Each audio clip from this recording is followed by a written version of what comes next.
Chapter 1. The Memory Recorder.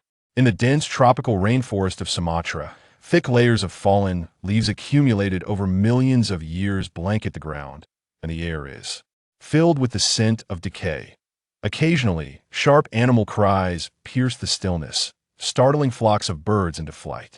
This is a remote, primitive forest where wild beasts have roamed for years. Accompanied by the dull sound of logging, a burly man wielding a machete emerges from a thicket. He looks up at the sunlight, which is barely visible through the trees.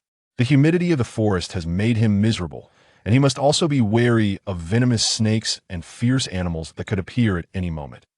Everything he does is for a substantial income, and he is willing to risk his life for it. Wiping the sweat from his forehead, the man pulls out a positioning device to check the data. He is about a kilometer away from the designated area. He mutters softly to himself. This task is worth a fortune, and he knows many are secretly watching. If someone else gets there first, everything will turn to dust. After struggling through the jungle for over an hour, he suddenly finds himself in a clearing, revealing a vast expanse of water ahead. The emerald surface is dotted with dead wood and leaves, appearing as smooth as a mirror, with only the occasional ripple indicating the presence of life beneath the surface.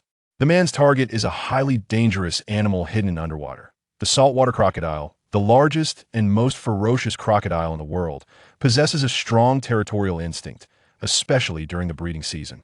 Any person or animal that enters its territory will face its fiercest attack.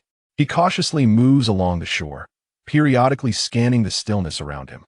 The area is silent, not even a single bird in sight. Perhaps they have been scared away by the ferocity of the crocodile. Only some unknown insects make soft noises. Suddenly, the man steps on a broken piece of dead wood, causing his body to sway and producing a distinctly clear sound. He tenses up, gripping the machete tightly, and slowly moves his feet, not daring to relax for a moment. At this moment, he both wants to see the most ferocious crocodile and wishes to avoid it. As long as he can confront the crocodile, he will be rewarded handsomely, but any mistake could lead to being eaten by the beast. This is a transaction between life and money. After some consideration, the man finally selects a seemingly safe position and takes out a phone from his backpack, which has completely lost signal. However, this does not stop him from opening an app, and as the Memory Exchange logo appears on the screen, he begins to record his information that I am the EU 9015 Bound Memory Information Recorder, currently located in the primitive jungle of Sumatra, conducting a memory storage of capturing a saltwater crocodile by hand. With a series of red, starting messages flashing on the phone screen, it then goes black. Having been trained, the man knows that from the moment the screen goes black, everything he sees, hears, and feels will become part of his memory transaction. He puts away the phone, grips the machete tightly, and slowly approaches the water's edge, then takes out a small bottle filled with red liquid from his backpack. This is the chicken blood he had prepared earlier. The blood immediately spreads across the water surface, but after a long wait, there is no movement. The man looks around in confusion. According to the high-priced information he received, there must be crocodiles here. Why is there no response? Has someone else already killed the crocodile? Just as he is pondering, a shallow ripple starts to emerge from a nearby bay, and an object resembling half a dead log slowly approaches him. Suddenly, the man leaps up, swinging the machete towards the log. At the same time, the log bursts from the water, revealing its true, fearsome face, with sharp fangs glinting ominously in the sunlight, standing out vividly in the man's eyes. With a clang, the man's machete is unexpectedly deflected back, numbing his arm. The crocodile's armored scales are incredibly hard, momentarily stunning him. In that fleeting moment, the crocodile's wild instincts are triggered, and it lunges onto the shore, baring its massive jaws and sharp teeth, charging straight at him. The man quickly retreats, but the chaotic deadwood along the shore trips him up after just 2 steps. Turning to look, he sees the enormous crocodile, over 4 meters long, already leaping onto the shore, pouncing toward him. In a panic, he grabs a piece of deadwood from the ground and throws it, but it is instantly shredded by the giant crocodile. As the crocodile closes in, its sharp teeth aimed at his legs, the man swiftly pulls his legs back, narrowly avoiding the attack. However, the crocodile advances again, coming right to the man's front, one massive forepaw already swinging toward him. He immediately rolls beneath a large tree's exposed root. gritting his teeth in resignation as he grabbed a shotgun strapped to his back and aims it at the crocodile's gaping maw. Pulling the trigger, with a thunderous boom, a large hole appears in the crocodile's head, and its body slumps lifelessly into the water. Just as the man takes a moment to catch his breath, the water begins to churn violently, and several even larger saltwater crocodiles appear, dragging the dead crocodile's body underwater and tearing into it. The once emerald surface of the water turns blood red in an instant. The man instinctively retreats a few steps and pulls out his phone, clicking on the app again. Memory storage complete. After saying this, he lets out a long sigh of relief. Since he did not kill the giant crocodile with a cold weapon as required, the reward will certainly be greatly reduced, but fortunately, memories of such dangerous experiences command high prices that he hopes he can overcome the immediate challenges. With daylight still holding, the man quickly retraces his steps. Although there is no time limit on the bounty memory, many are willing to take risks. Only after transferring the memory and receiving the payment can he consider the deal complete. Most importantly, this jungle is home to more than just the apex predator. The saltwater crocodile, even a casual encounter with a venomous snake could turn all his dreams into smoke. A week later, the man hurriedly arrives at the memory exchange.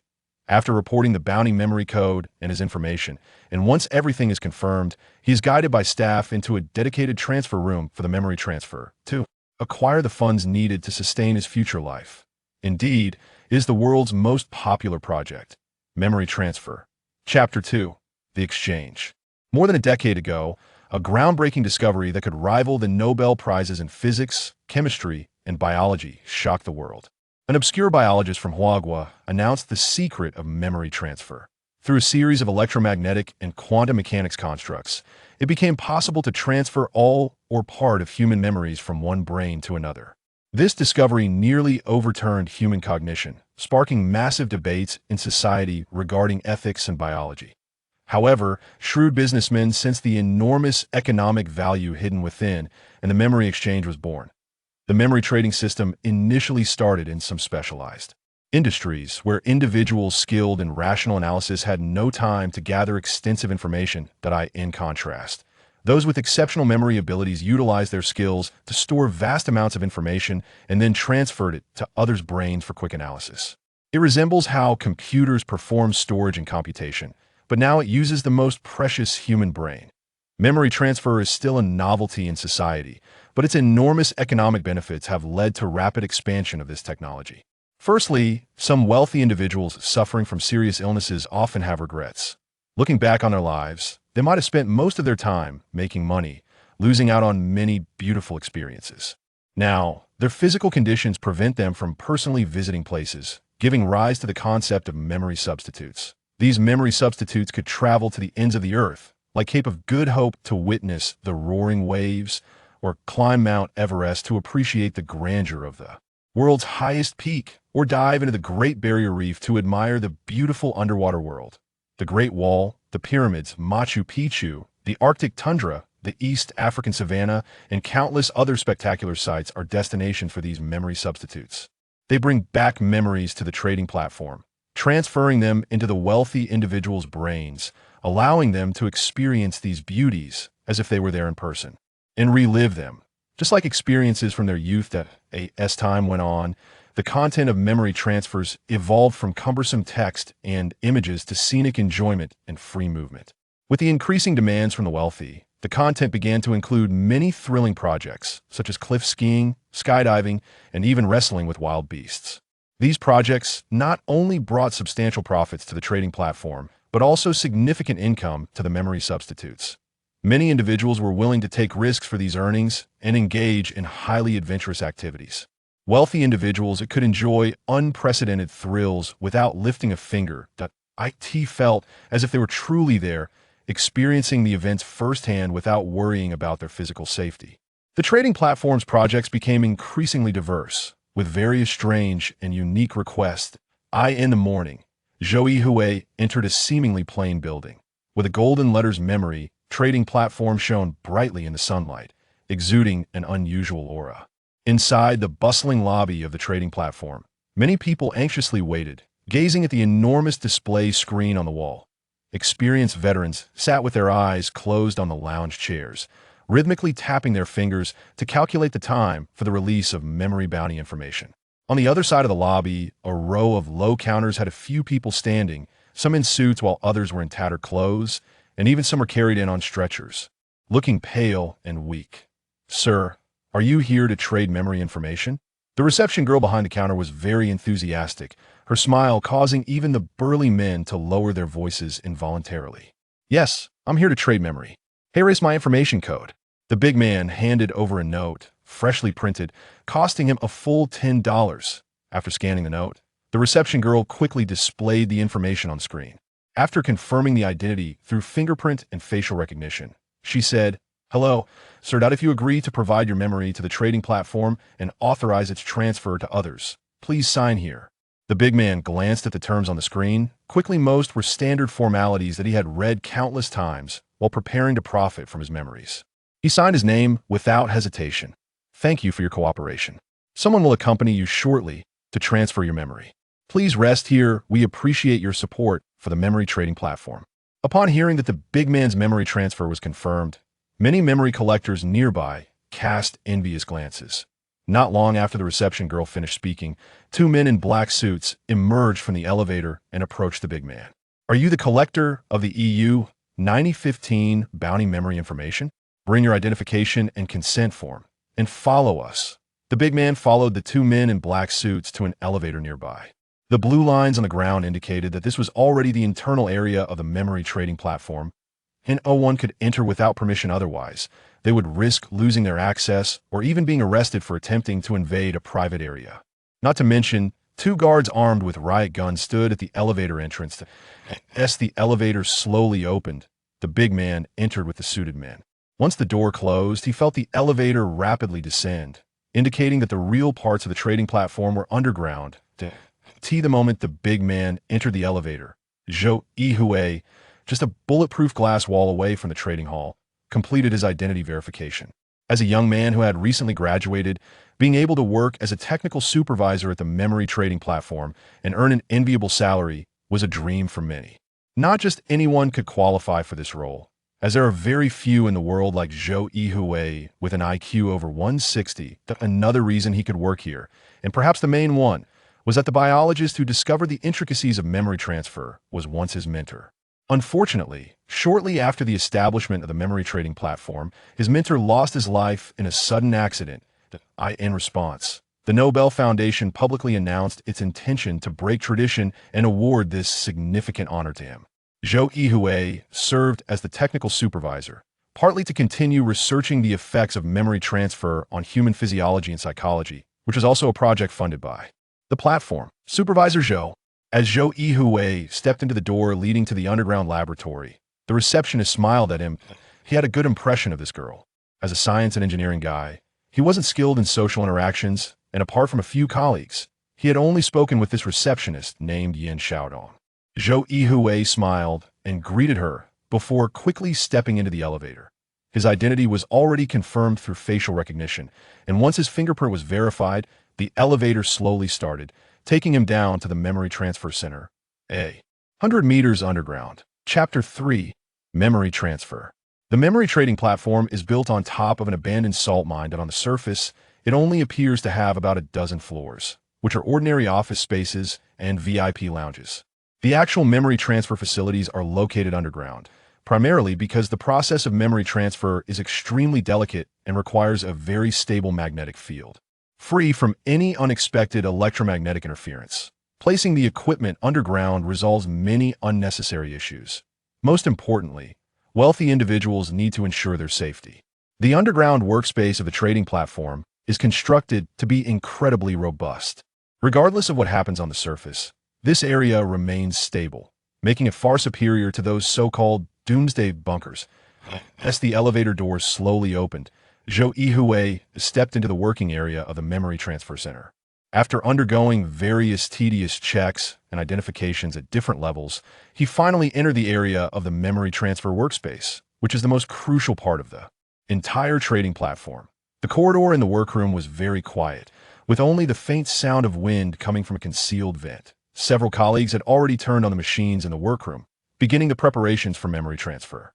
Although Zhou Yuhui's mentor discovered the secrets of memory transfer, it took a full decade from the discovery of the theory to the actual production of memory transfer devices. These devices incorporated some of the most advanced technologies in the world. Looking around, the value of these devices was far beyond what could be measured in gold. An unassuming stainless steel barrel contained expensive, ultra-pure water.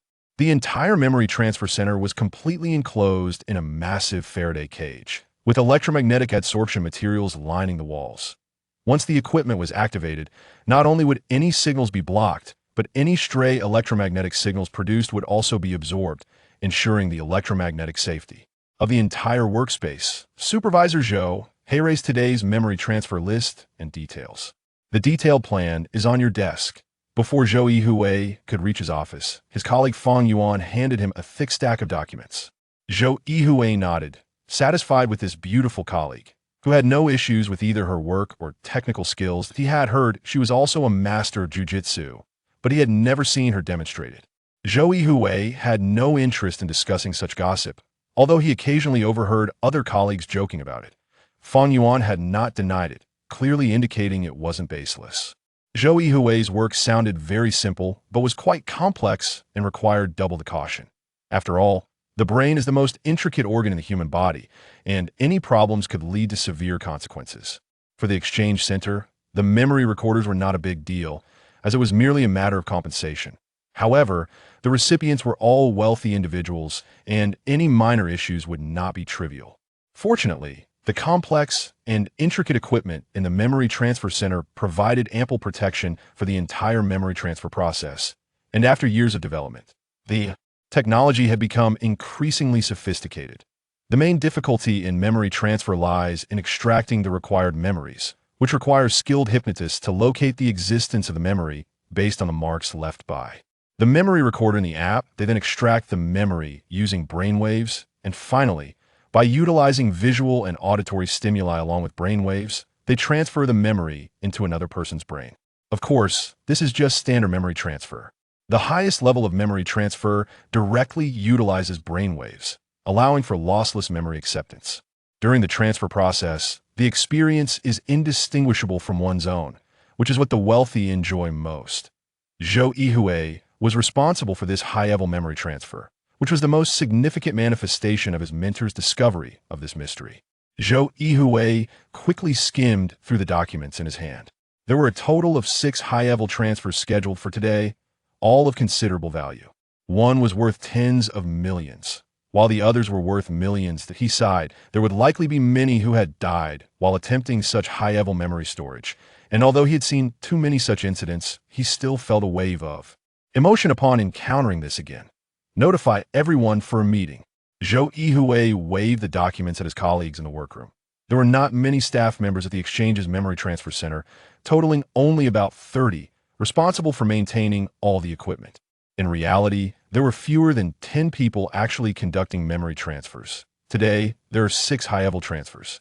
I won't go into detail about the process. One of today's recipients is a 79-year-old guest, so medical staff should pay attention to any physiological changes and take measures if necessary to reduce brain stimulation on the heart. After outlining the precautions, Zhou Yuhui carefully reviewed the memory transfer details. The first memory was of high-altitude wingsuit flying, which was one of the favorite memory projects for the wealthy. Unlike regular wingsuit flying, this paid experience involved various environments, soaring through roaring waterfalls, skimming over dense jungles, and racing through narrow valleys. Whatever was thrilling was included.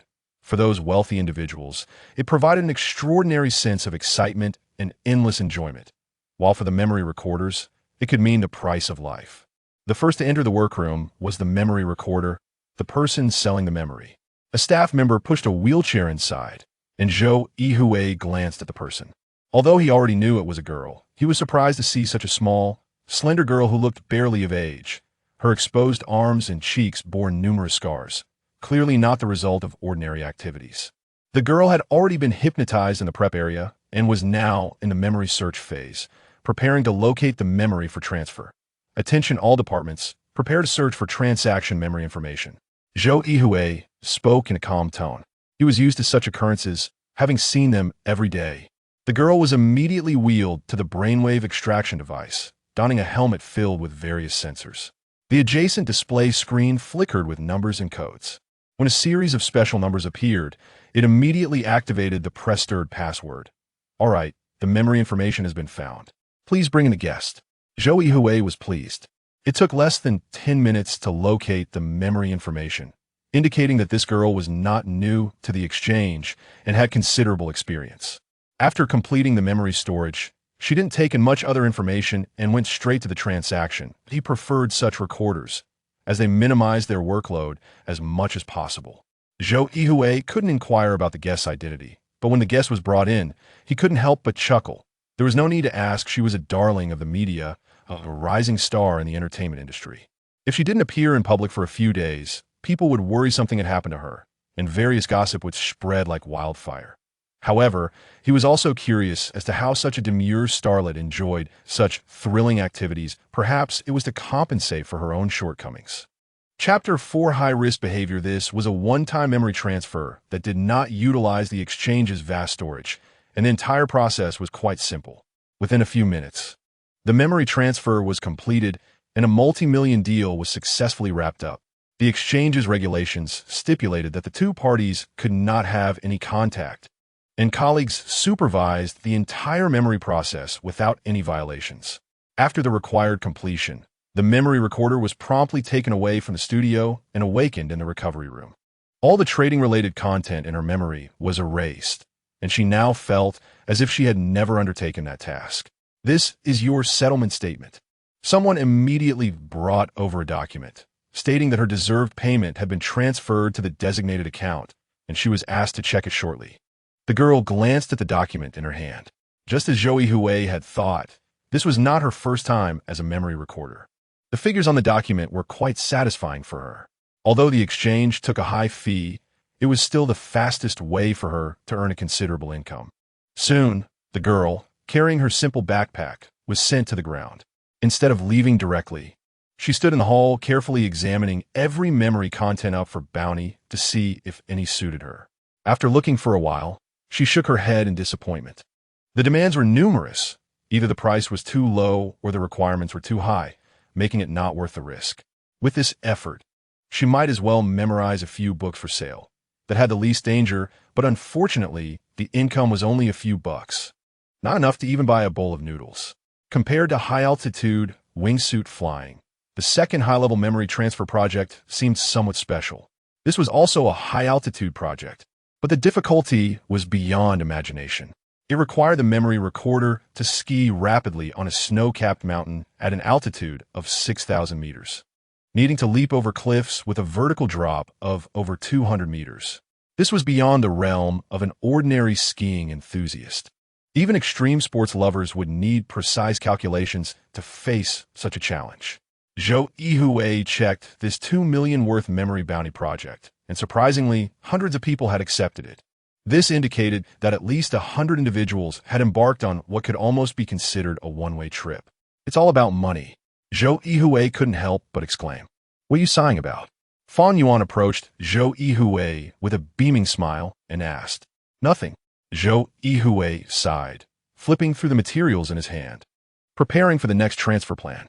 This might have some issues. What issues? Zhou Yuhui asked, puzzled. The exchange handled so many memory transfers every day, problems were rare. Fan Yuan whispered, the memory recorder is currently in a comatose state.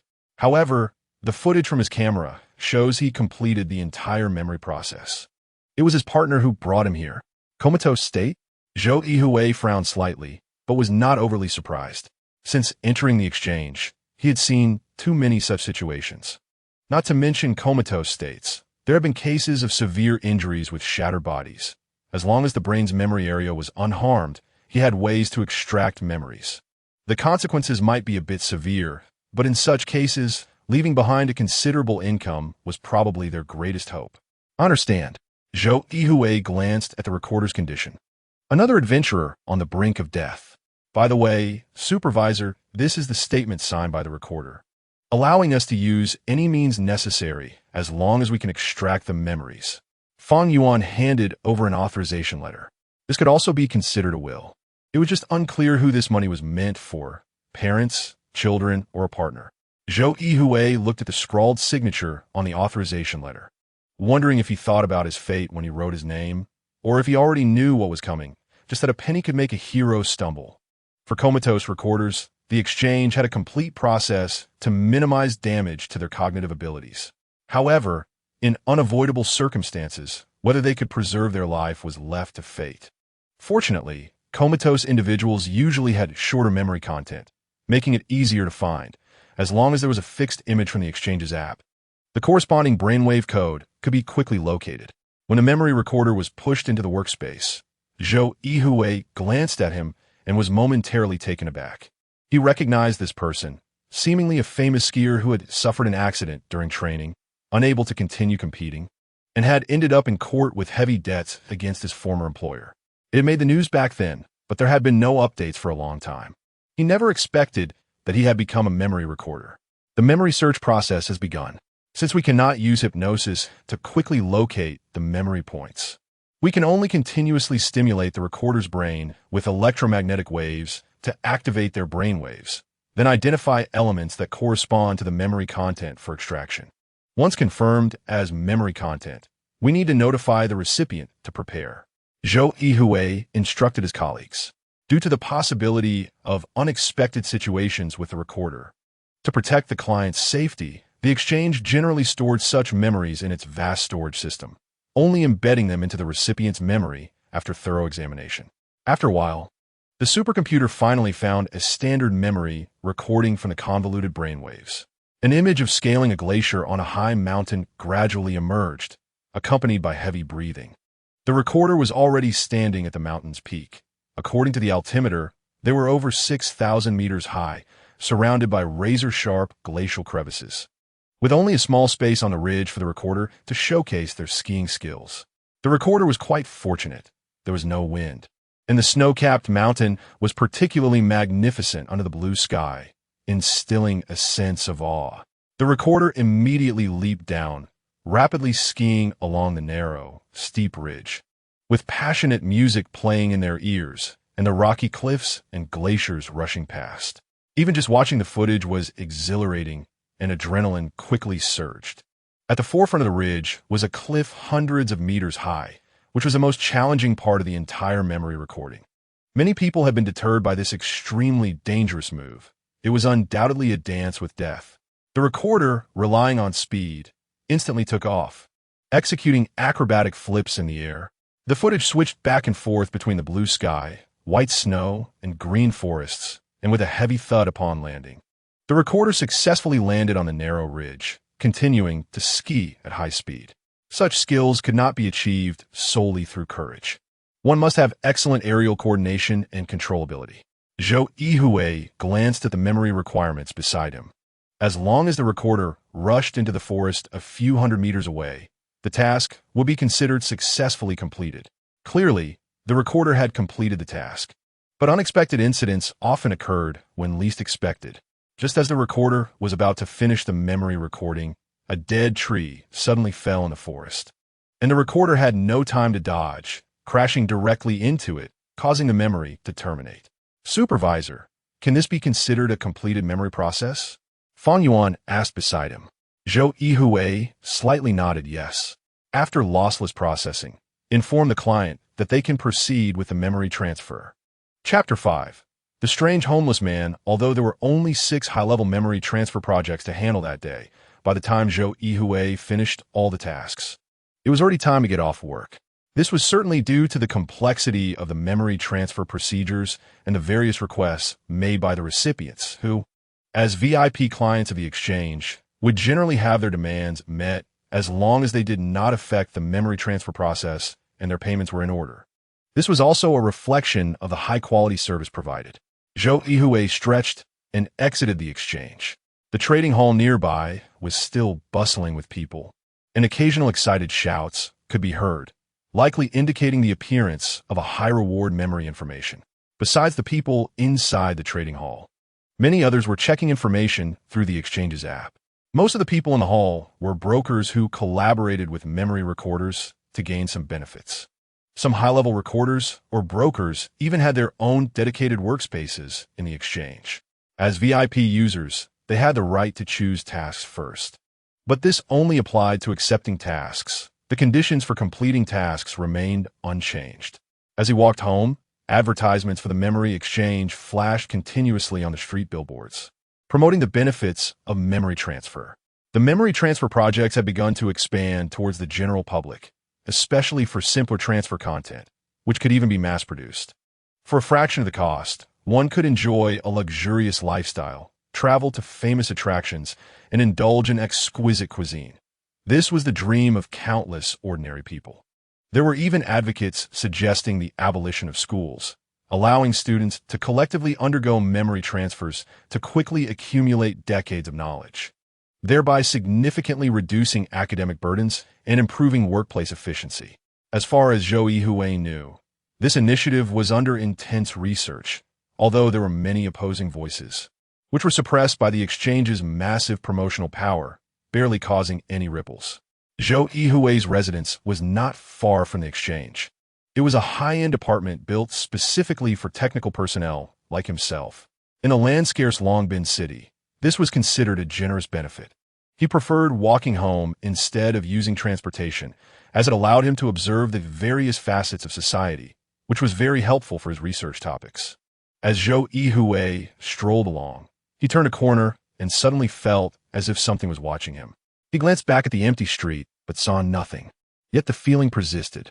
He then carefully observed the nearby environment and quickly noticed, between two buildings not far away, a dirty garbage disposal area where a disheveled and ragged man was leaning against a cardboard box, staring at him with wide eyes, mumbling something incoherently. Zhou Yuhui listened carefully, but couldn't make out what he was saying. This was clearly a homeless man, and such individuals had appeared frequently in the city recently.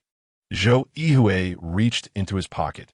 Since the rise of electronic currency, few people carried cash, and he could only look apologetically at the small box in front of the homeless man that contained loose bills. Just as Zhou Yuhui turned to leave, he suddenly noticed something unusual that made him stop in his tracks.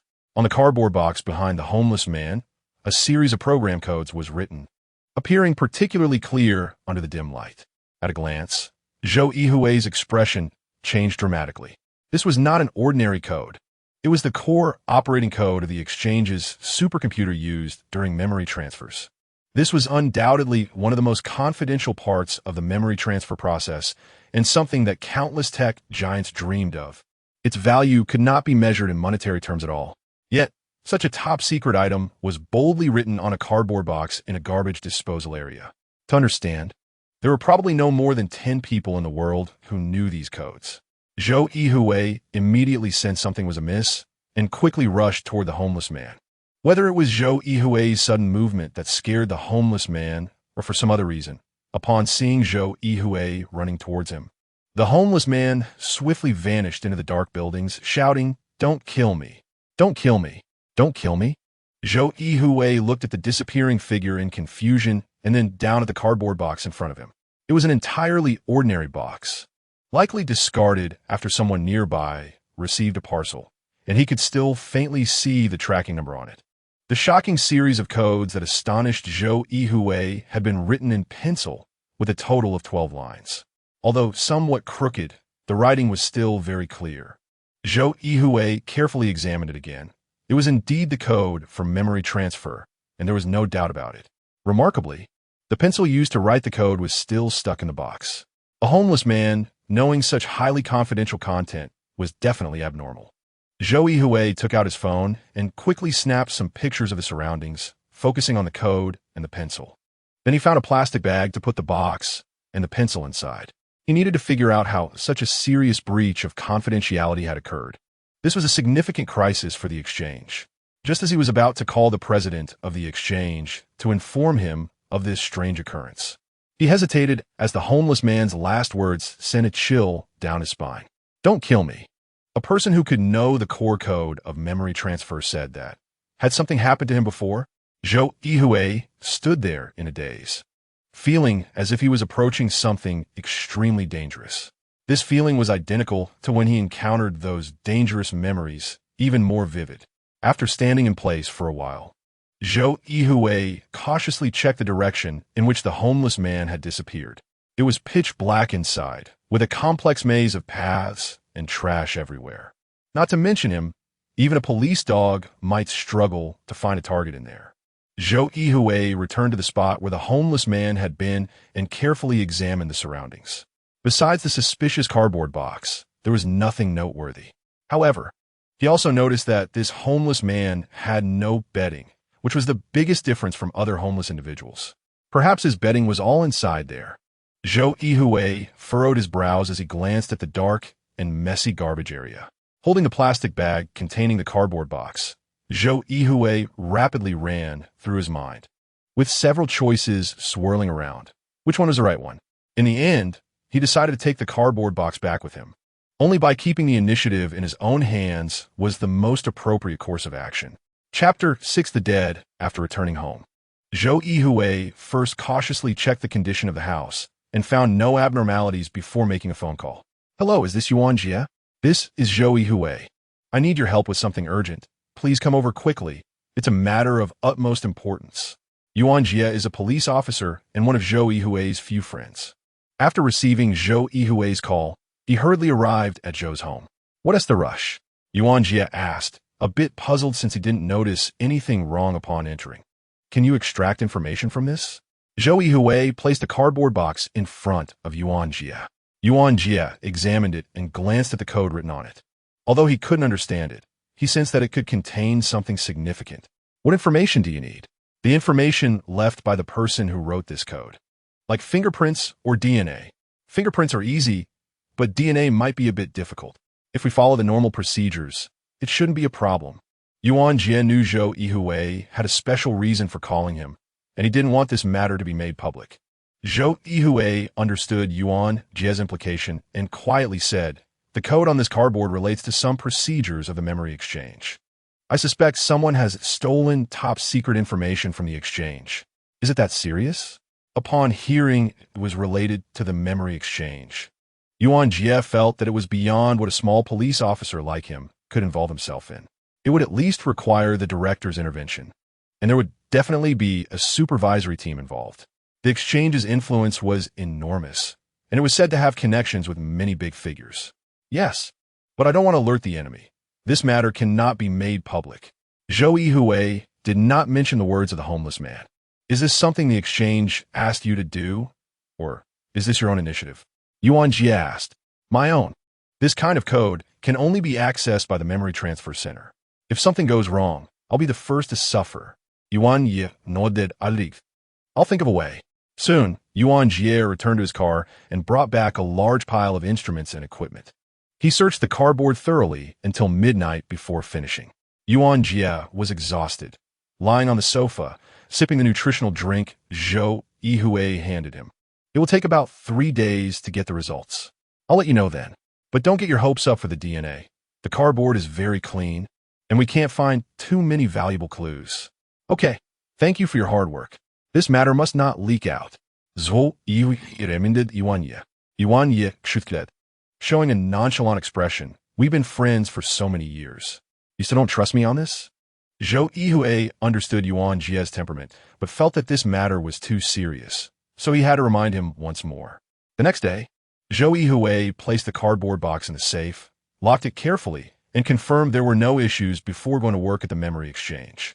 As he passed the alley, it was still piled with garbage, but the spot where the homeless man used to stay was now occupied by several stray dogs. When they saw Zhou Yuhui standing there looking at them, they barked fiercely, as if feeling threatened, showing their sharp teeth and drooling in the air.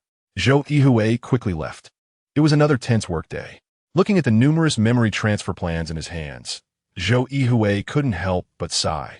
He continued with his duties. As usual, he set various transfer conditions according to the different memory transfer plans and watched the wealthy clients leave satisfied. For some reason, Zhou Yuhui suddenly felt a sense of worry, not sure if it was related to the code written on the cardboard. 3 days later, just as he finished his work, Zhou Yuhui returned to his office and saw that Yuan Jie had left him a video message, saying he had completed his tasks. The fingerprints on the pencil and cardboard had been matched to a target, but the results were very strange. He would come to his house later in the evening to explain in detail. The weight in Zhou Yuhui's heart grew heavier. Yuan Jie's words indicated he had found something crucial, increasing Zhou Yuhui's sense of unease. Who exactly was that homeless man to lead Yuan Jie to such a conclusion?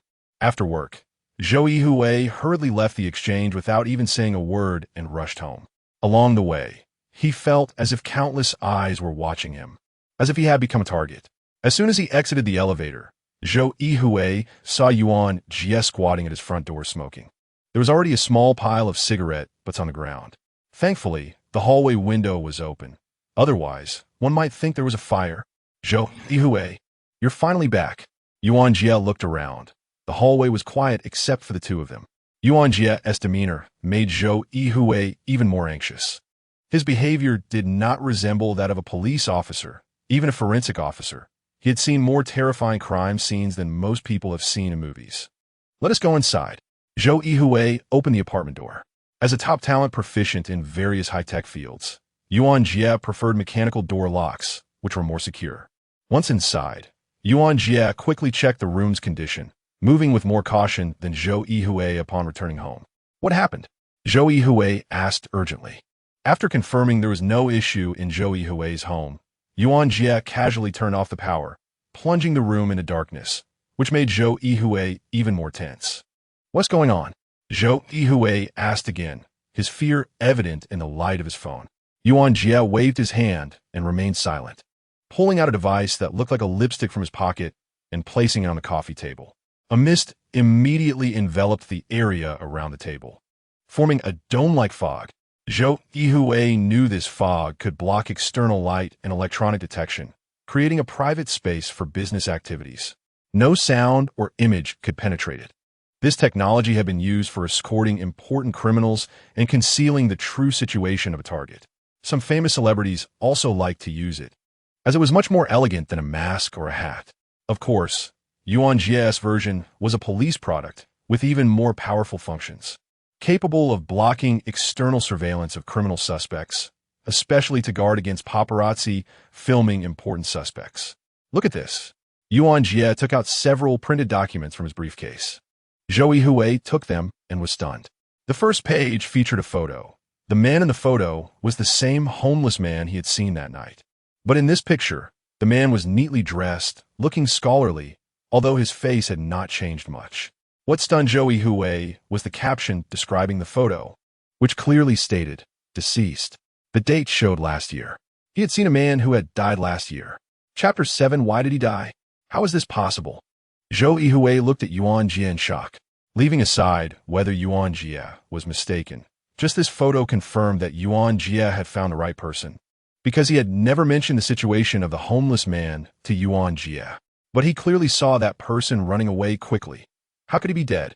This is the information I found from the internal system. All the fingerprints and DNA match. This person is named Lin Xiao, a professor at the University of Science and Technology and an expert in programming. He used to be a technical consultant for the memory exchange. But what he was involved in is classified, and we cannot know. However, the records show that Lin Xiao died in a car accident last year.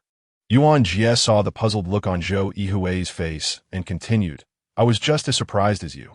So I looked into the circumstances of Lin Xiao's death and found that there was no autopsy report, just that he died in a car accident. Are you saying that the person who died in the accident might not be Lin Xiao?" Zhou Yuhui immediately thought of this question. Yuan Jie nodded slightly. There is that possibility, but we need to find the real Lin Xiao first. However, Zhou Yuhui felt his head spin after hearing those two words. Yuan Jie, just say what you need to say. You're making me jumpy. With just the information you've given me, it's not enough for the police to open a case. Plus, you mentioned that the information is a core secret of the exchange. If the police want to investigate, it will inevitably disturb the exchange. Not to mention how this might affect you. I suspect the exchange itself doesn't want this matter exposed. I understand. Zhou Yuhui was only thinking about himself, but Yuan Jie, as an outsider, quickly pointed out that if this matter were exposed, it would also be a major crisis for the exchange. After all, the leakage of core code is extremely dangerous. If you want to clarify this matter, the exchange must step in. However, Lin Xiao said not to kill him that night, which adds a different layer of complexity. Produce. It seems Lin Xiao was not quite normal. Should you inform the exchange about this? Yuan Jie asked. Not yet. If the code was written by Lin Xiao, then there is no possibility of the exchange's secrets being leaked. I'm currently worried about Lin Xiao's safety. This is unavoidable, and I'll tell you, it seems that someone has deliberately hidden information about Lin Xiao's file. If it weren't for my access to a major case, it would be impossible to find this information.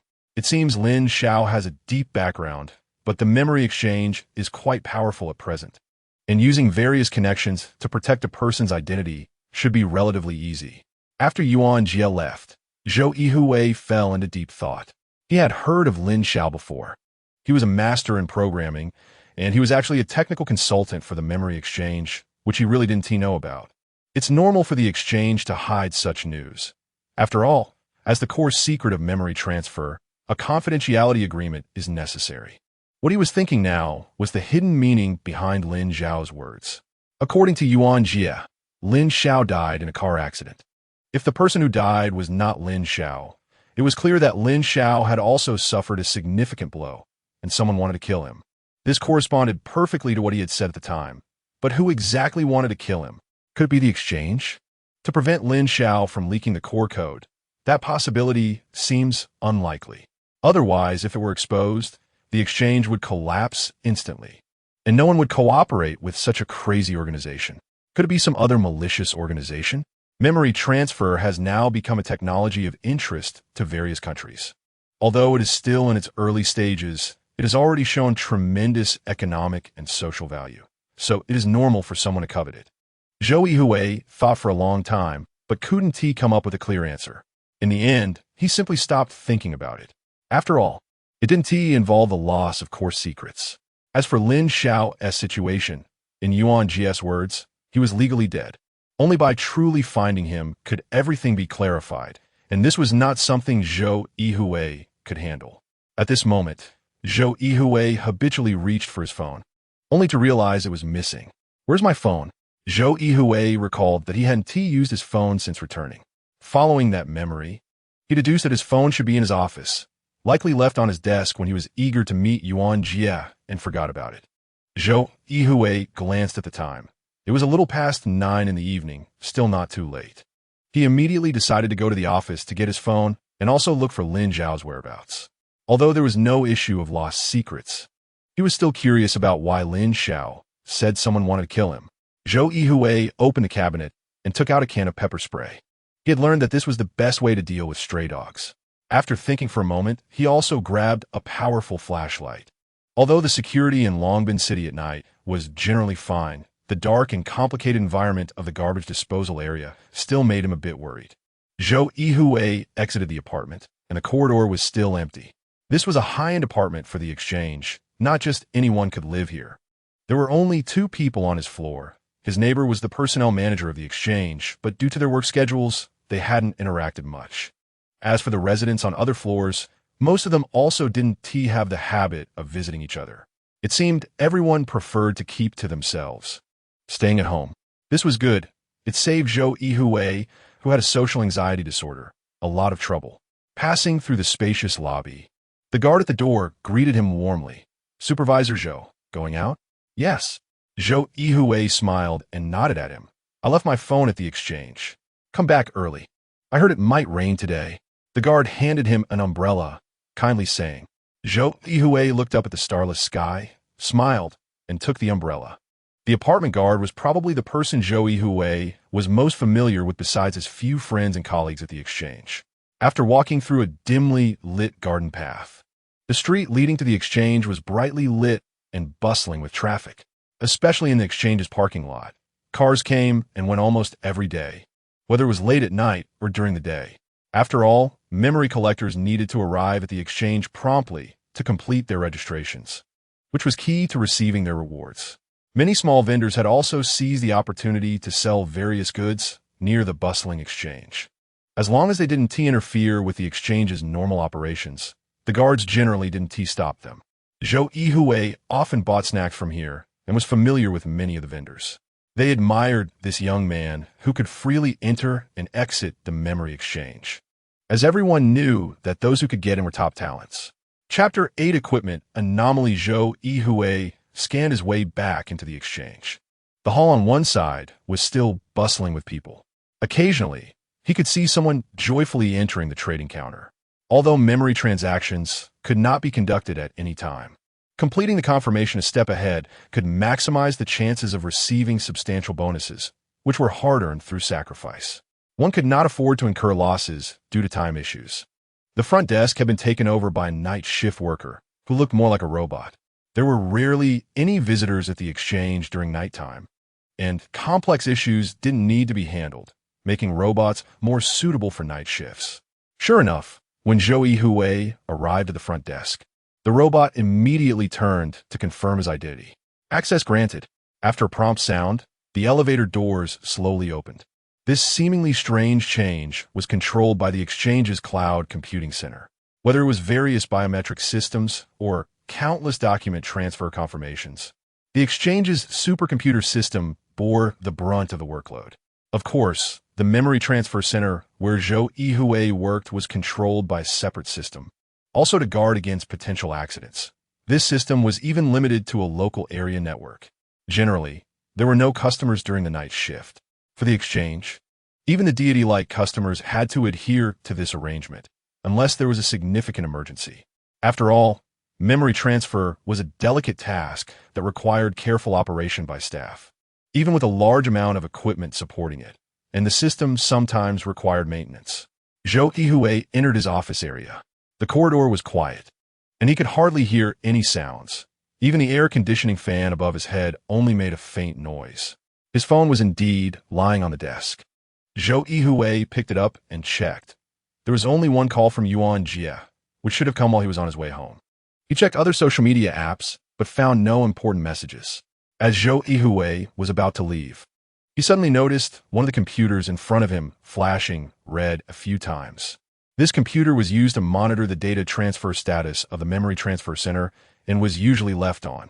Feeling puzzled, Zhou Yuhui opened the computer and found nothing unusual. At that moment, he suddenly noticed that one of the data points had jumped. Someone had activated the memory transfer device. Zhou Yuhui immediately opened the work log. There were no memory transfer plans scheduled for tonight, nor any maintenance plans. How could there be data? He sensed something was off because the recent data change indicated that someone was operating the memory transfer system. This was not a good sign. Zhou Yuhui turned and exited the office, quickly heading toward the memory transfer center, the sound of his hurried footsteps echoing in the corridor. Just as he stepped out of the office, he heard footsteps approaching and looked up to see several large men in internal security uniforms. The exchange's security system was divided into two parts. One part consisted of the outer guards responsible for maintaining order and ensuring the safety of exchange employees, while the guards at the apartment building also belonged to this category. The burly men he saw were internal security, specifically tasked with protecting key departments, and they were all physically strong, rumored to be veterans from the military, each skilled in combat. Seeing these men, Zhou Yuhui immediately furrowed his brow. Although the confidentiality level of his office area was not as high as that of the memory transfer center, it was not accessible to just anyone, including internal security. Zhou Yuhui promptly stopped and asked, "What are you doing here?" "Director Zhou, we just received an emergency order stating that there is abnormal vibration in the underground center, and we are here to check it out." Although Zhou Yuhui did not recognize these individuals, they were able to immediately call him by his title. The exchange has regulations that no one is allowed to enter the center without authorization from the staff. You're internal security and should know this rule.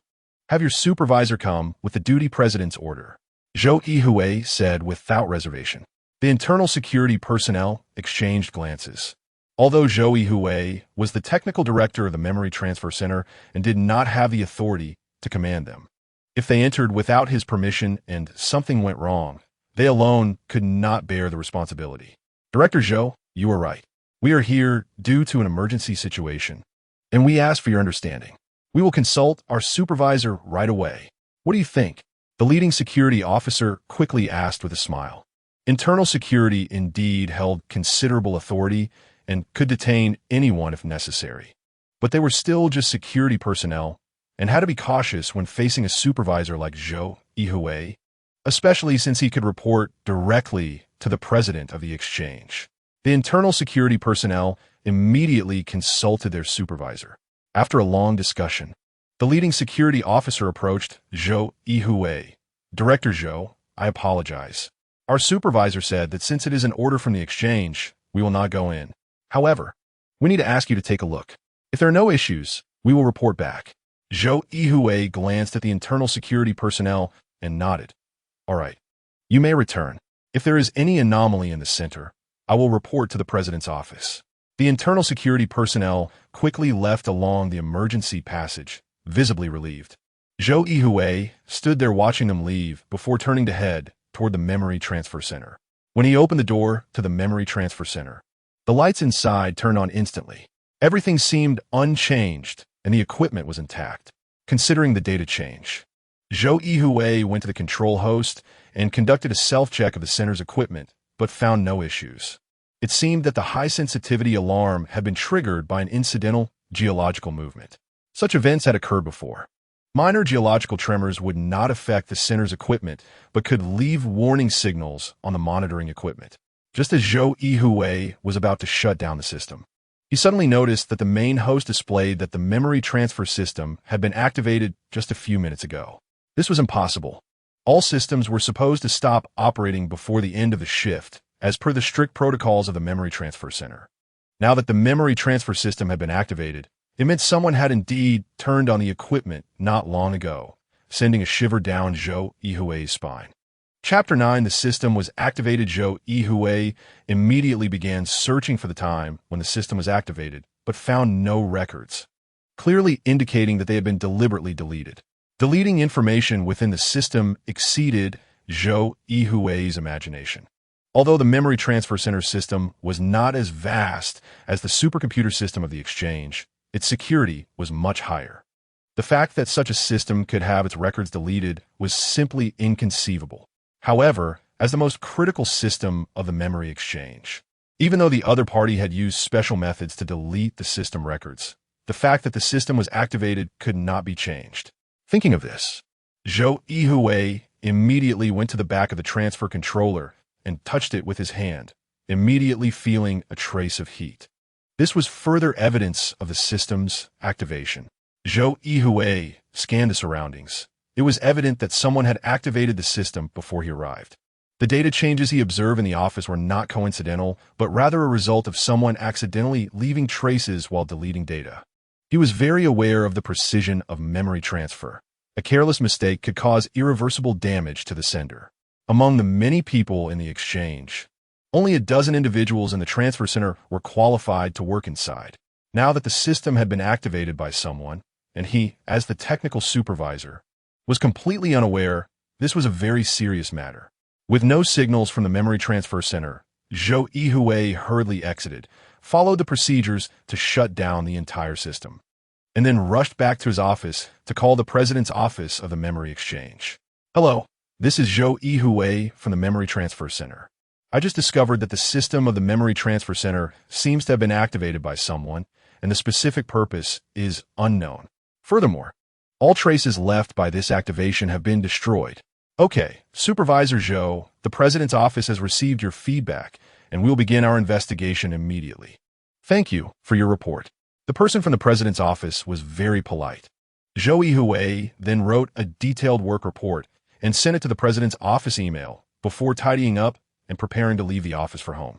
As he stepped out of the office door, he felt that this matter was very strange and couldn't help but glance a few more times at the passage leading to the memory transfer center.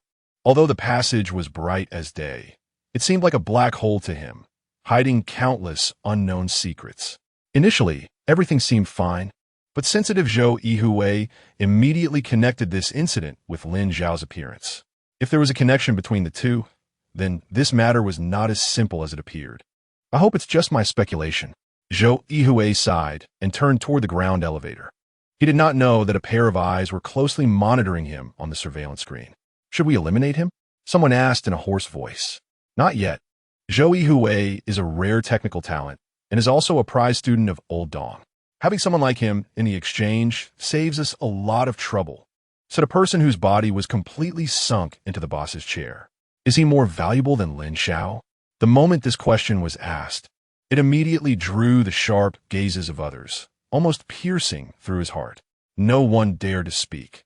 The room instantly fell into silence. Only the sound of trembling breaths could be heard. After a long time, someone finally said, from now on, be careful in your work and never let anyone see the flaw. Let's go. Yes, President. Everyone hurriedly left the room, as if relieved to escape, fearing that one more moment would lead them into a dark abyss. Zhou Yuhui returned to the ground floor, where the front desk robot continued to say programmatically, thank you for your contributions to the memory exchange. With his mind full of thoughts, Zhou Yuhui exited the exchange. The sky had begun to drizzle, resembling floating cotton. He opened his umbrella and continued on his usual route, slowly making his way back. When he arrived at the place where he had previously spotted Lin Xiao, he was surprised to see that the mountain of garbage had been cleared away. If it weren't for some stains still remaining on the ground, he wouldn't have been able to compare this empty garbage processing area with its previous state. Several workers were busy cleaning up the remaining bits of trash, and a cleaning truck was parked inside, apparently intending to clean the place thoroughly. Zhou Yuhui stopped in his tracks and said, working so late? Hearing Zhou Yuhui speak, several cleaners immediately smiled and replied, yes, the higher-ups ordered it, saying there would be an inspection in a few days and required all the garbage to be cleaned up. You must be working hard. Zhou Yuhui glanced inside. The lights of the cleaning truck illuminated the complex space within, revealing broken wooden furniture and various rusty metal frames that had been smashed and prepared for removal. Yeah, I saw several stray dogs just now. It almost bit us. The cleaners were quite helpless, but they had to earn their living, so they couldn't avoid the work. Zhou Yuhui chuckled and said, don't mention stray dogs. Just a few days ago, I saw someone living inside. It almost scared me. Really? We didn't see that, but there were a few tattered blankets inside, all gnawed with holes by mice. Zhou Yuhui chatted with the cleaners for a bit, and he concluded that Lin Xiao should no longer be inside, which disappointed him. He had originally hoped to find Lin Xiao and learn some information about him, but now it seemed there were no clues left. Thinking of the clues, he began to ponder the activation of the memory transfer center again, wondering what actions the exchange would take in response. I should head back, Zhou Yuhui thought. He not only had no clues, but also had many more questions, and for now, it was up to the exchange to handle this matter. Just as he was thinking, someone suddenly walked towards him and bumped into him hard, knocking him to the ground and sending his umbrella flying. Zhou Yuhui quickly got up, propped up his umbrella, and shouted at the other person, how do you walk? Huh? The other person seemed to awaken from a dream, staring at Zhou Yuhui with a confused look, appearing very disoriented. Zhou Yuhui took one look and recognized this as a typical case of memory transfer after effects. Many people experience a loss of memory shortly after undergoing memory transfer, appearing as if they are in a drunken stupor. It seemed that the time span of this memory transfer was longer, and the person in front of him was in a more serious condition. For such after effects, the exchange usually recommends bed rest for a period or watching a lot of films to fill in the memory gaps. Once the missing memories integrate with the earlier memories, normalcy is generally restored. This person was out wandering alone late at night, which could easily lead to trouble, especially since it was raining and he didn't have an umbrella, clearly indicating he had sneaked out. Hey, what's your name? I'll notify your family or friends to come pick you up. Zhou Yuhui stepped forward to help him up. Me? The person mumbled, and Zhou Yuhui didn't catch it clearly. Just as he was about to ask for clarification, the person suddenly stood up, chuckled a few times, and then quickly ran off, disappearing swiftly into the misty, rainy night. From the speed, it was clear that Zhou Yuhui would not be able to catch up. Chapter 10 Covert Surveillance. There was a problem at the Memory Transfer Center, and on his way back, Zhou Yuhui encountered such a strange person. With a bitter smile, he returned to his apartment. Following the method Yuan Jie had given him, he carefully checked his room and found nothing unusual, which made him feel somewhat relieved. He glanced at his wet clothes, which were covered in mud, and randomly put on a set of pajamas, deciding to hand the dirty clothes to the housekeeper downstairs when he went to work tomorrow. Zhou Yuhui lay in bed, tossing and turning, unable to sleep. After a while, he got up, opened his computer, and began to write his thesis, a topic he had outlined long ago called the social effects of memory transfer. However, he had barely written a little over 100 words when his thoughts were repeatedly interrupted, his mind filled with images of Lin Xiao, the homeless man, that drunken guy, and the memory recorder who was now in a vegetative state. These were all social effects brought about by the memory transfer technology. What kind of impact would these effects have on the development of society? This was something that needed consideration. At that moment, his phone displayed an urgent email waiting to be received. Zhou Yuhui opened it and was taken aback. The email was a notification from the president's office of the memory exchange. This was not surprising, as the president's office often issued notifications at night. He wondered if it was to minimize losses or if these people were all night owls. However, the content of this notification was somewhat strange, even pointed. It strictly prohibited anyone from entering the operation room of the memory transfer center outside of working hours, with severe penalties for violations.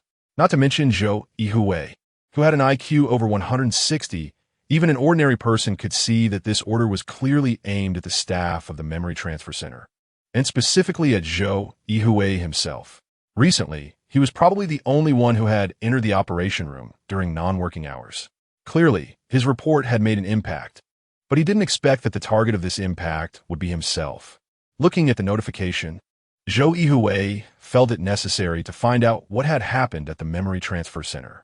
He realized that something untoward must have occurred there tonight. Perhaps it was related to the exchange. He recalled the internal security personnel. Their presence in the working area of the memory transfer center was highly unusual. Could it be that they intentionally delayed him to allow the personnel in the work area to evacuate? This was not impossible. Zhou Yuhui thought of another matter regarding memory transfer technology. Although this technology had matured through development, due to patent restrictions, only the exchange possessed it, which made many people covetous. There were rumors that the exchange, under pressure, would have to disclose this technology, but that would completely cut off their revenue stream. And they surely had other ways to cope. But what could be so significant that the exchange would deliberately conceal it from him, the technology supervisor? He had to find a way to clarify everything. Zhou Yuhui immediately called Yuan Jia. He was the only one who could get what he needed. What is going on at this hour? From the sound of his voice, Yuan Jia didn't seem to be asleep either. Is it convenient to talk? Help me find something. Zhou Yuhui asked. Sure, go ahead. Yuan Jia sounded like he was drinking something, unsure if it was alcohol or water. A holographic covert camera that can evade electromagnetic and metal detection. Zhou Yuhui said. That thing. Yuan Jia hesitated for a moment, then said, it needs to be custom-made, and it's not cheap. What do you need it for? Don't mind that. I have my uses, and I can cover the cost. As the technical supervisor of the memory transfer center, his salary was beyond what many could imagine. Okay, when do you need it? Yuan Jia asked. The sooner, the better. Zhou Yuhui wanted to clarify the situation as quickly as possible. All right, meet under the overpass near the exchange in 3 days. I'll let you know the price later. It's best to use chain currency. It's untraceable. The next day, Zhou Yuhui went to work at the exchange as usual, secretly observing his subordinates. It seemed that none of them exhibited any abnormal behavior, and the memory transfer tasks were proceeding in an orderly manner. Everyone was cooperating smoothly, completing 10 high-difficulty memory transfers in a day. Zhou Yuhui, who had been researching memory transfer content, unusually delegated this task to others and instead took a keen interest in the operation of the equipment, frequently checking the performance of various devices and even discussing improvement plans with some maintenance personnel. For a highly intelligent technical expert, optimizing these devices was a piece of cake. A few small suggestions could make the equipment run more smoothly and safely. At first, everyone found it a bit strange. But after several days of Zhou Yuhui behaving this way, his colleagues got used to it, thinking it was just a new aspect of his work. After all, as the technical supervisor, he managed all the equipment in the work area, which wasn't worth thinking too much about. 3 days later, Zhou Yuhui received the custom-made camera and successfully passed the exchange's security check. He continued to study the operation of various devices in the work area, constantly scanning the dynamics of the memory transfer center staff. Seeing that they were all busy with their tasks, hardly anyone noticed his actions. Zhou Yuhui leisurely made his way to a place where he could oversee the entire work area. There were several electromagnetic devices there, used to control the magnetic field changes of the entire memory transfer center. He had long chosen this location and was about to prepare to install the camera. Before he could take out the equipment, he heard a staff member shout, "Supervisor Zhou, there seems to be a problem here." Zhou Yuhui quickly rushed over and saw that the memory recorder had produced an erroneous memory. This situation had occurred before. It mainly happened when the recorder deviated during the task, resulting in content that included some indescribable scenarios. Such content was designated as erroneous memory, and consent from the client was required before it could be transmitted, as memory transfer was akin to a personal experience. Activate the supercomputing system to restore part of the content. Zhou Yuhui picked up a fiber optic phone nearby and connected to the VIP customer service department. A blue signal appeared, indicating that some content would be uploaded shortly, and he needed to ask the client if they agreed to accept it. If they did not accept, the transfer plan would be temporarily delayed, waiting for the next recorder to complete their task. After handling this emergency, Zhou Yuhui returned to the equipment he had just been at and quietly installed the camera, making it look like it was part of the device. The memory transfer work temporarily halted, giving everyone a rare moment of relaxation as they chatted softly. Zhou Yuhui pretended not to see them and sat with his eyes closed in a chair, waiting for a response from the customer service department. According to regulations, if there was no response within half an hour, they would terminate the current memory transfer and move on to the next target. At that moment, Zhou Yuhui was preoccupied with what this camera could bring him.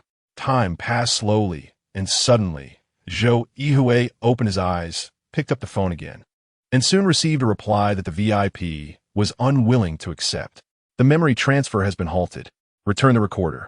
This recording has been declared a failure, Zhou Yuhui said expressionlessly. Although he knew that this conclusion meant all the hard work of the memory collector had gone to waste, and that non-compliant recordings would lower his credibility, which, while not preventing him from providing memories in the future, would significantly reduce their value. This would be a major blow for a memory collector. Chapter 11. Memory Predators. What puzzled Zhou Yuhui was that there were actually 3 failed recordings in the memory transfer work of the day. Although such incidents had occurred before, they were rare, which left him with an ominous premonition. In any case, the failed recordings couldn't be changed, and Zhou Yuhui had no choice but to follow the procedure and reject the 3 failed recordings. Even though one of the recorders was already injured, it couldn't change the fact, and he could imagine the disappointment on their face when they woke up. The disagreement from the VIPs also indicated that there was no room for negotiation. Of course, if their memories were valuable enough or attractive enough, they could sell them to the exchange, but the price wouldn't be as high as a bounty, which was the ultimate fate of almost all failed recordings. Some VIPs, after realizing the intricacies, would go to great lengths to veto the transfer and then repurchase such low-priced memories from the exchange, which was a way of doing business. Though this practice was often looked down upon by many self-proclaimed aristocratic customers, and the exchange didn't support it much either. After finishing the day's work, Zhou Yuhui hurried home after being a spectator in the colorful memories once again. During the memory transfer process, the entire work area was in a shielded state, and coupled with strong magnetic interference, apart from fiber optic information, no electromagnetic or optoelectronic signals could be transmitted out. Even the cameras he installed, which had strong penetration capabilities, couldn't get through the powerful shielding of the memory transfer center. When he customized the system, he requested that it send a shooting signal when the shielding capability weakened. After work, the entire memory transfer center's work area immediately entered a surveillance state, and various signals returned to normal. However, due to being deep underground for hundreds of meters, wireless signals were still difficult to reach the surface. Zhou Yuhui had anticipated this. He installed a mini repeater in his office so that he could transmit signals through the elevator shaft without going through the exchange's forwarding system. However, for several consecutive days, Zhou Yuhui received no signals, which puzzled him greatly. Was the signal blocked, or was there some other problem? Just as Zhou Yuhui was about to ask Yuan Jie if there might be an issue with the camera, the display terminal set up at home finally received some signals. After some analysis, a familiar scene quickly appeared before him. The scene was undoubtedly from the Memory Transfer Center's work area. He had worked there for several years and couldn't possibly mistake it. However, what left him dumbfounded was that a group of individuals dressed in white jumpsuits appeared in the work area. This outfit was clearly not the uniform of the Memory Transfer Center. These people even had their heads covered, making it look as if the entire work area had suffered a viral contamination, creating an odd appearance. Moreover, their actions were even stranger. Each person's hands were behind their backs, walking in slowly and in single file. At this moment, Zhou Yuhui noticed a clue. These individuals had restraints tied around their wrists, and next to them stood a group of masked men in black, each holding an electric baton, their gazes resembling those of guards watching over a group of prisoners. After being escorted into the work area, the white-clad individuals were taken one by one to the memory transfer equipment, apparently without undergoing strict checks, and were directly pressed onto the equipment and injected with a tranquilizer. This series of actions left Zhou Yuhui in shock in front of the monitor. What kind of operation was this? As the machines powered on, the entire memory transfer center immediately activated electromagnetic shielding. Even such high-performance cameras couldn't withstand the strong magnetic interference. The data was instantly erased and destroyed, leaving only a dazzling display of colorful lights, a result of electromagnetic chaos. Zhou Yuhui was momentarily dumbfounded. These people had directly activated the memory transfer function, and if the operation was mishandled, the transmitter on the device would instantly become a blank fool. Additionally, Zhou Yuhui noticed that in the entire work area, there was only the memory transmitter and no memory receiver, meaning that the memories of these white-clad individuals had not been transferred out but were stored instead. Could these people be? Zhou Yuhui suddenly recalled a long-standing rumor circulating within the exchange since the discovery of memory transfer technology. It was said that outside the exchange, there was a group of memory predators who roamed around looking for suitable targets to forcibly seize their memories. However, he had never seen them and couldn't figure out what these people did with the stolen memories. Over the years at the exchange, he had never truly encountered these elusive individuals, but seeing the masked men before him instantly reminded him of those terrifying legends. As an expert in memory transfer, he knew all too well the consequences if a person's memory was taken away. Watching the dazzling halos distorted by strong magnetic interference, Zhou Yuhui felt a chill down his spine. He vaguely sensed that he was touching upon a dark world, unsure if he should continue to track this down. After a long while, the chaotic halos before him suddenly vanished, and the scene of the memory transfer center returned to normal.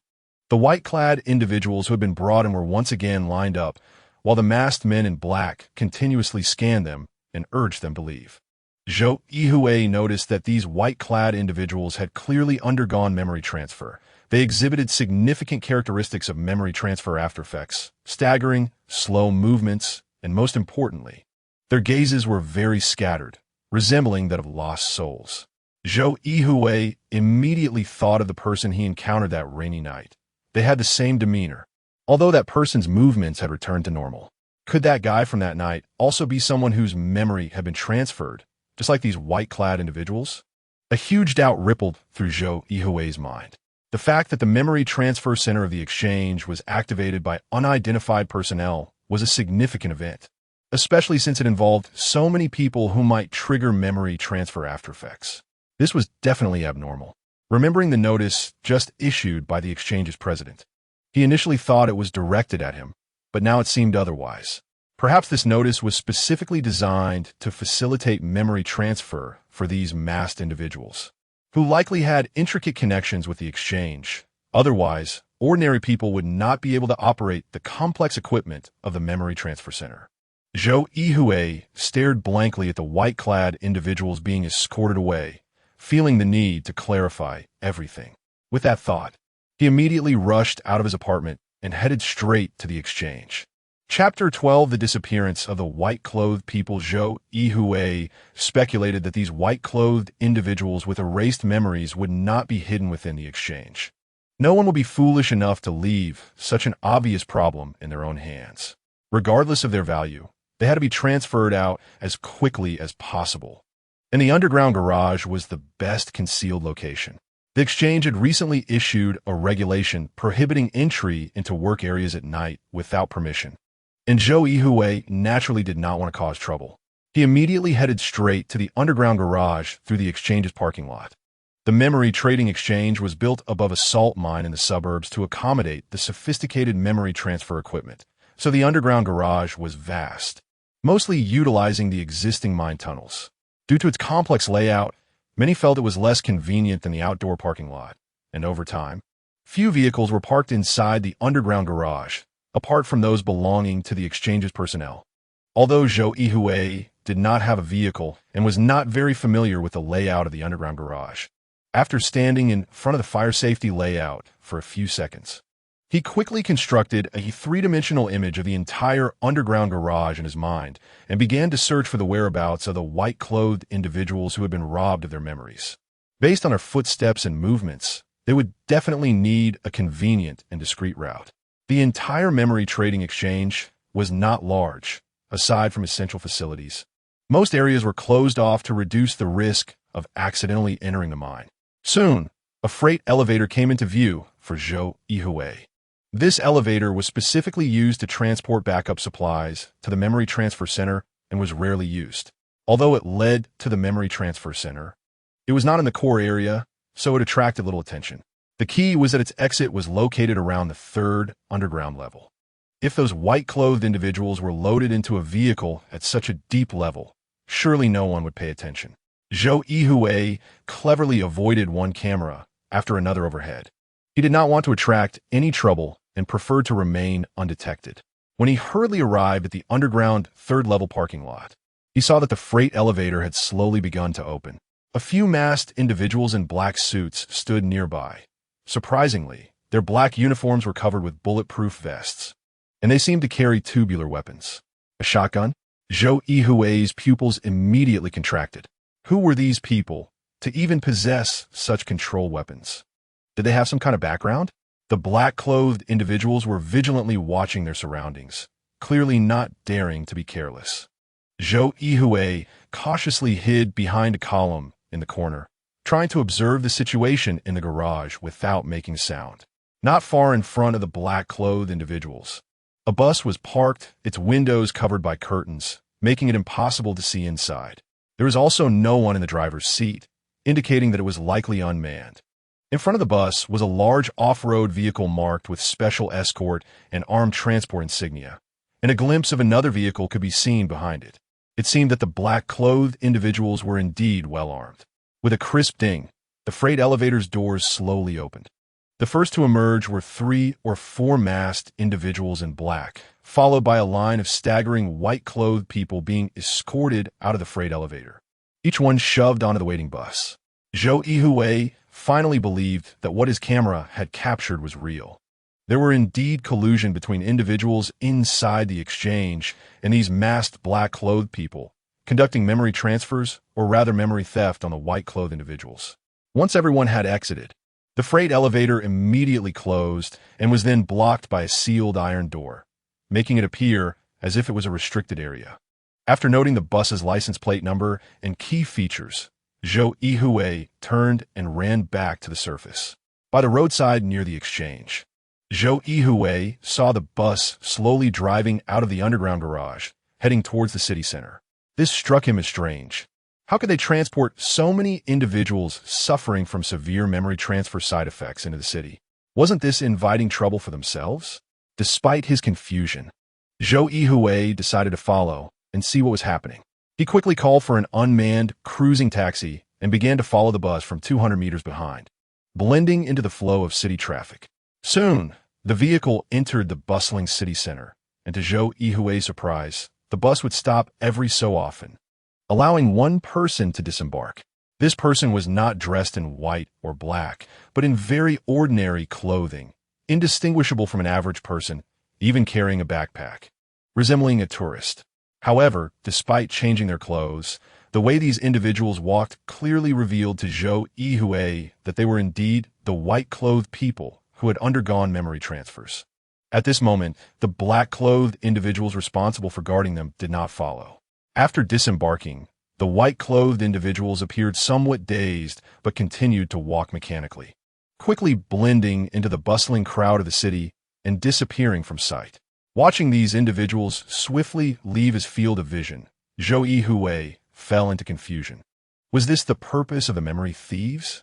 What did they intend to do with the memories they stole? The escort vehicles seemed to have noticed the taxi that had been following them, accelerating quickly to shake off Zhou Yuhui's pursuit.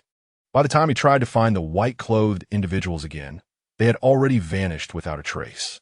Fearing he had been discovered, Zhou Yuhui switched taxis several times before he finally returned to the exchange's apartment, his heart racing. He immediately called Yuan Jie, but only reached Yuan Jie's voicemail, which stated that he was attending an important training session and could not return for a while, leaving a message for important matters. Zhou Yuhui certainly did not dare to leak such critical information and could only tell Yuan Jie to call him back when he had time, as he had something to discuss. After hanging up, the images of the white-clothed individuals who had undergone memory transfers kept flashing through Zhou Yuhui's mind. Although he did not know the purpose behind their memory theft, he could not tolerate the use of the Memory Transfer Center's equipment for such purposes. In his eyes, memory transfer was a great discovery created to benefit society, and it was absolutely unacceptable for anyone to use it as a vehicle for crime. Yet he was just an ordinary researcher, a technical supervisor at the exchange, and although he wasn't completely powerless, he knew that he could not stand up against those masked, black-clothed individuals, who were likely far stronger than him. At that moment, he suddenly thought of the camera he had installed. Such secretive actions clearly indicated a desire to keep things hidden, but if his camera were discovered, it would lead to catastrophic consequences. Chapter 13. The camera disappeared. He had been worried all night and couldn't sleep at all. Early in the morning, he had to rely on a large cup of strong coffee to perk himself up before heading to the exchange. As he walked through the entrance of the exchange, he noticed that the front desk robot had been replaced by a real person, Yin Xiaodong. This cute girl smiled sweetly at Zhou Yuhui and said, "Good morning, Supervisor Zhou. You look a bit tired. Make sure to take care of yourself." "Thank you." Zhou Yuhui nodded at her and quickly stepped into the elevator. The memory transfer center located deep underground was empty, and it seemed that his colleagues had not yet arrived at work. As usual, Zhou Yuhui began his inspection of the work area, carefully checking the main equipment of the center, and surprisingly found no abnormalities. Even the system's on-off times were just as they had been when he left work yesterday. If he hadn't witnessed the scene yesterday, he would never have suspected that the system had been activated during the night. It seemed that there was a backdoor or a loophole within the system. Zhou Yuhui thought to himself, but this system had undergone scrutiny by many top programming experts, so if there really was a backdoor or a loophole, it must be extremely well hidden. At that moment, he suddenly thought of the deceased Lin Xiao, who was indeed an expert in programming. Perhaps Lin Xiao had a significant connection to this matter. He recalled Lin Xiao's words from back then. Could it be that he was really silenced? This was a serious crime, but unfortunately, he had no evidence. Zhou Yuhui's heart raced as he realized he was getting closer to a terrifying event. He could no longer find any progress regarding the system, and although he was a technical expert, he had little say in programming issues. Not to mention that the exchange's system had undergone multiple layers of testing and could not be easily discovered by him. Zhou Yuhui continued to patrol the work area, hoping to find other valid clues. At this time, colleagues began to arrive one after another, and the work area became busy as everyone prepared for the new day's memory transfer tasks. Judging from his colleagues' preparations, they had not noticed anything unusual, as if last night's events had never occurred. Just then, Fang Yuan hurried over with a cart full of documents and greeted Zhou Yuhui, "Supervisor, we have quite a few projects today. Take a look." Zhou Yuhui had already seen the work project for the day in advance, which included 13 high-level transfer projects, 2 of which were classified as high-risk, meaning the recipients or recorders had significant defects that could jeopardize the transfer results. "I see everything is in order. If we can't complete it, it's not our fault," Zhou Yuhui replied briefly. As he spoke, Zhou Yuhui approached the camera he had installed, and just one glance made his heart race. The carefully concealed camera he had placed in the corner was gone, leaving no trace behind, as if it had never existed. The camera had vanished into thin air. Zhou Yuhui didn't know what to do. He understood the consequences if such a device was discovered. It felt as if a bucket of ice water had been poured over him on a hot summer day, plunging his entire body into an abyss. And cold sweat instantly soaked his work uniform. Fang Yuan seemed oblivious to Zhou Yuhui's change, still bringing over some documents for him to sign. "Supervisor, these are the preparations before the transfer. Please sign." At that moment, Zhou Yuhui had no mood for such things. He glanced around cautiously, as if afraid someone was watching him. "I have a small matter to attend to in the office. You all continue preparing, and I'll be back soon." After saying that, Zhou Yuhui hurriedly dashed towards his office like a rabbit chased by a dog. He looked around to make sure no one was watching and quickly went to the restroom, where he found the transmitter he had hidden in the ceiling. Seeing the transmitter brought mixed feelings. At least it hadn't been taken, which meant the person who took the camera had not discovered the transmission device, and he was temporarily safe. However, the signal on the transmitter had already been cleared, indicating that the camera was no longer within the transmission range or had been blocked by something. Regardless of the situation, this meant the camera had been discovered, which was very serious. Although no traces of him were left on the camera, it didn't mean that the person who found the camera couldn't uncover the issue. Feeling anxious, Zhou Yuhui began his day's memory transfer work. He knew that his negligence could lead to unnecessary mistakes, so he decided to delegate the main tasks to his subordinates. This kind of situation had happened before, and everyone took it as an opportunity to enhance their work capabilities, so there were no surprises. Zhou Yuhui sat in his chair in the work area, his mind drifting far away from the present, connecting the disappearance of the camera, the appearance of masked figures at night, the white-clad individuals whose memories had been transferred, and the missing Lin Xiao. All these fragmented events seemed interconnected. Yet, he couldn't quite grasp what dark secrets lay behind it all. The day's work ended in Zhou Yuhui's unease, without the thunderous situation he had imagined. It was as if the incident had never occurred, like the events of last night with the white-clad individuals being transferred were just a blur, as if a black hole had swallowed everything, leaving no trace. As usual, after work, Zhou Yuhui prepared to leave the exchange and return to his apartment. But he seemed somewhat distracted. Fang Yuan looked at him several times and jokingly asked if he had overdone it with night activities. After exiting the elevator, Zhou Yuhui pondered the camera issue with his head down. Just as he reached the front desk, he heard a voice calling him. Zhou Yuhui was startled, beads of sweat instantly forming on his forehead. When he turned around, he saw that it was Yin Xiaodong speaking, and he breathed a slight sigh of relief. "Supervisor Zhou, are you free tomorrow?" Yin Xiaodong asked shyly. "My friend gave me 2 tickets to a play, but she has something else to attend to, and I was wondering if you'd like to join me. Is that convenient for you?" Being invited by a beautiful girl was something many people dreamt of. Several colleagues passing by stifled their laughter, eager to see how Zhou Yuhui, a young talent who usually stayed home, would respond. Zhou Yuhui was momentarily stunned, rapidly considering whether there was anything wrong with Yin Xiaodong's invitation. He hesitated for a moment, but ultimately nodded in agreement, both out of respect for Yin Xiaodong and to try to relax his mind. The events of the past few days had left him feeling suffocated. On the way to his apartment, Zhou Yuhui noticed that the screen by the roadside was playing local news. Initially indifferent, he was taken aback when he heard the news report and immediately stopped to watch. Chapter 14. Under surveillance recently. Several individuals in the city have been found to be disoriented, unable to provide their identities or addresses. After thorough examinations at the hospital, no abnormal medical conditions were discovered. Relevant authorities suspect that these individuals may have undergone memory transfer. Medical experts point out that memory transfer can indeed cause temporary behavioral anomalies, but when contacted by reporters, the promotional department of the memory exchange confirmed that these individuals had not engaged in any memory transactions recently. They will also cooperate with the relevant departments for a detailed investigation. Zhou Yuhui looked at the screen, displaying those with abnormal behavior. Although several of them were unrecognizable, their height and physique clearly indicated that they were the white-clad individuals who had their memories forcibly transferred by masked black-clad figures that night. There were no records of the memory transfer operation that evening, so how could anyone know about it, even if they investigated the original files of the exchange? they would find no evidence of these individuals engaging in memory transactions. Zhou Yuhui felt confused once again. If the exchange was secretly conducting illegal memory transactions, they could have done so discreetly. Why would they release these individuals? Moreover, judging by their appearance, it was evident that they were suffering from severe memory deficiency sequelae. If such matters were reported, it would severely damage the reputation of memory transfer. This was akin to digging their own graves.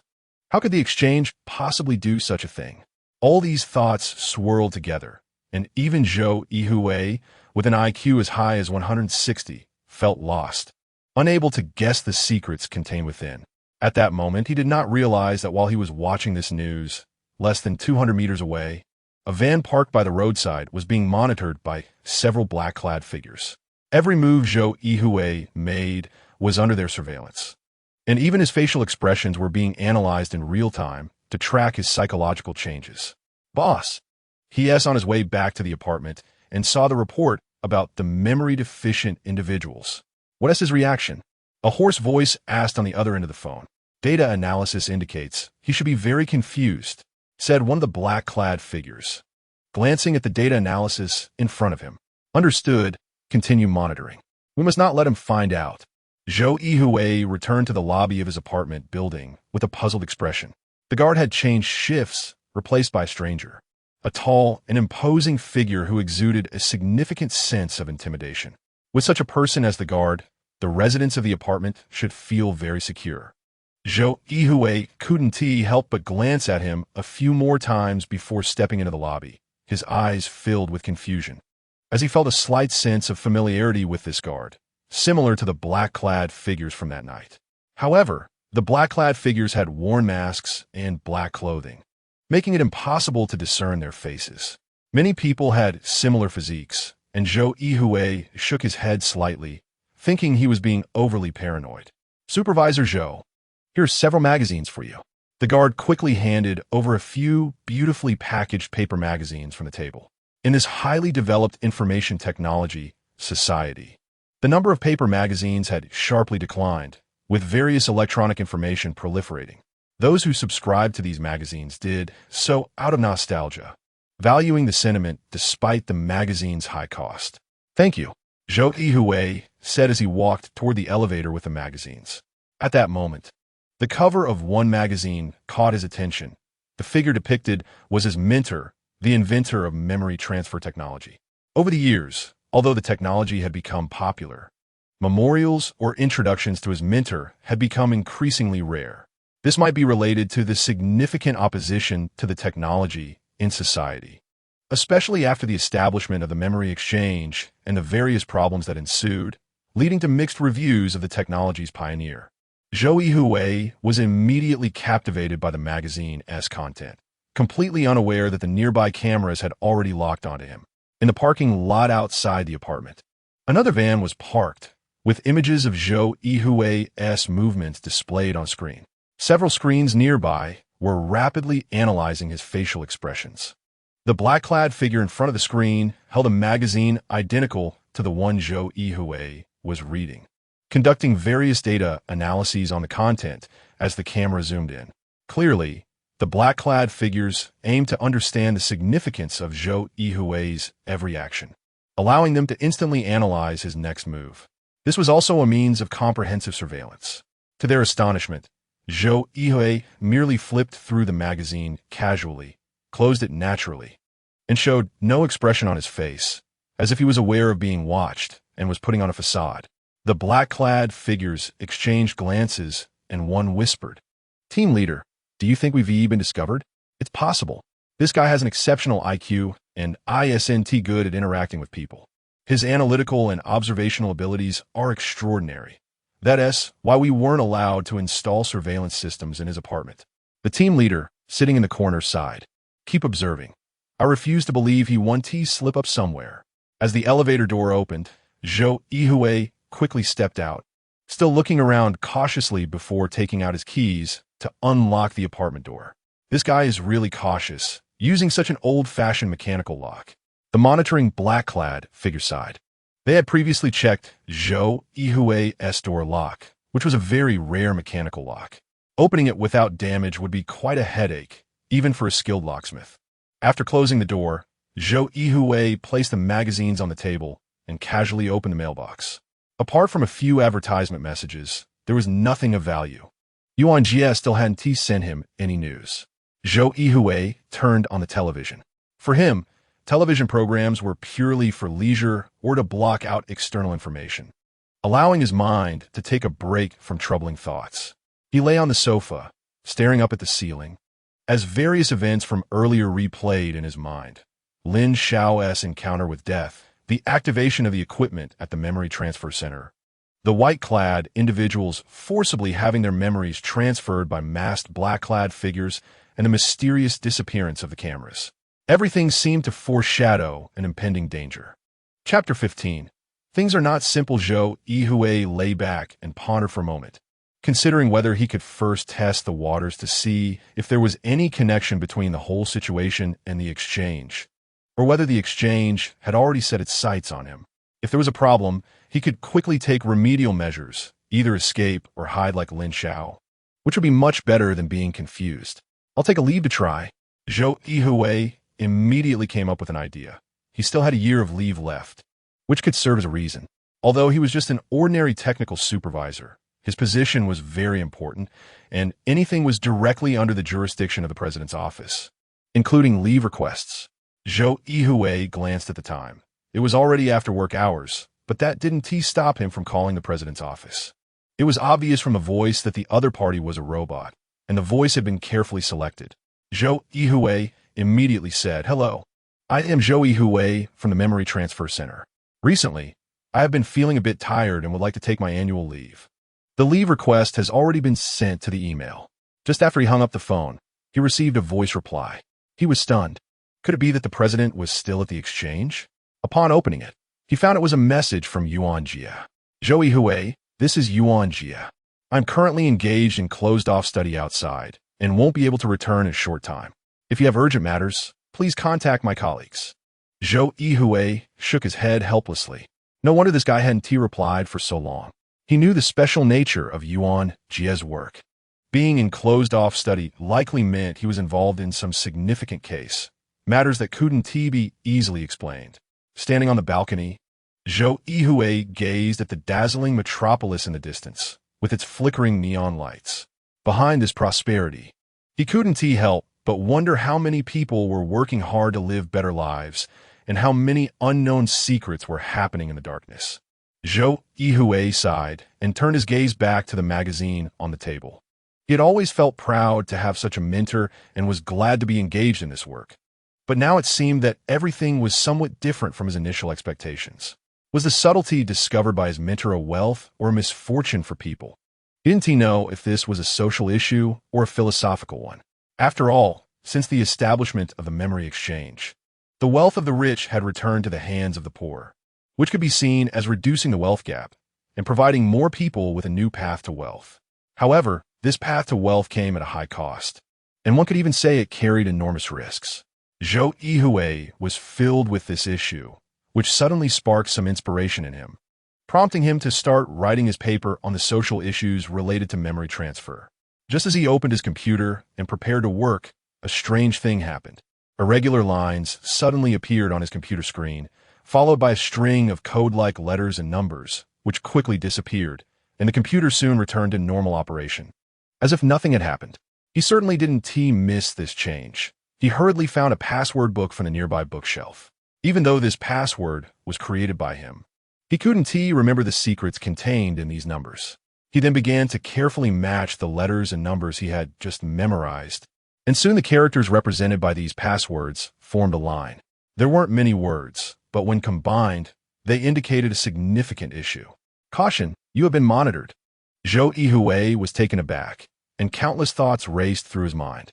He quickly stabilized himself, not rushing to shut down the computer, but pretending as if nothing had happened. He opened a blank document, wrote down a few lines, and began searching for some literature on this topic, appearing very busy. As the technical supervisor of the memory exchange, Zhou Yuhui's name was well known to many. His computer had frequently been attacked. As he put it, his computer was like a bar on the street. Almost anyone could come in for a stroll. To this end, Zhou Yuhui's computer system had undergone special processing, in addition to the internal protective programs of the exchange. He had also collaborated with Yuan Jie to write a defense program that could issue a warning when unknown information intruded. This was something only he and Yuan Jie knew.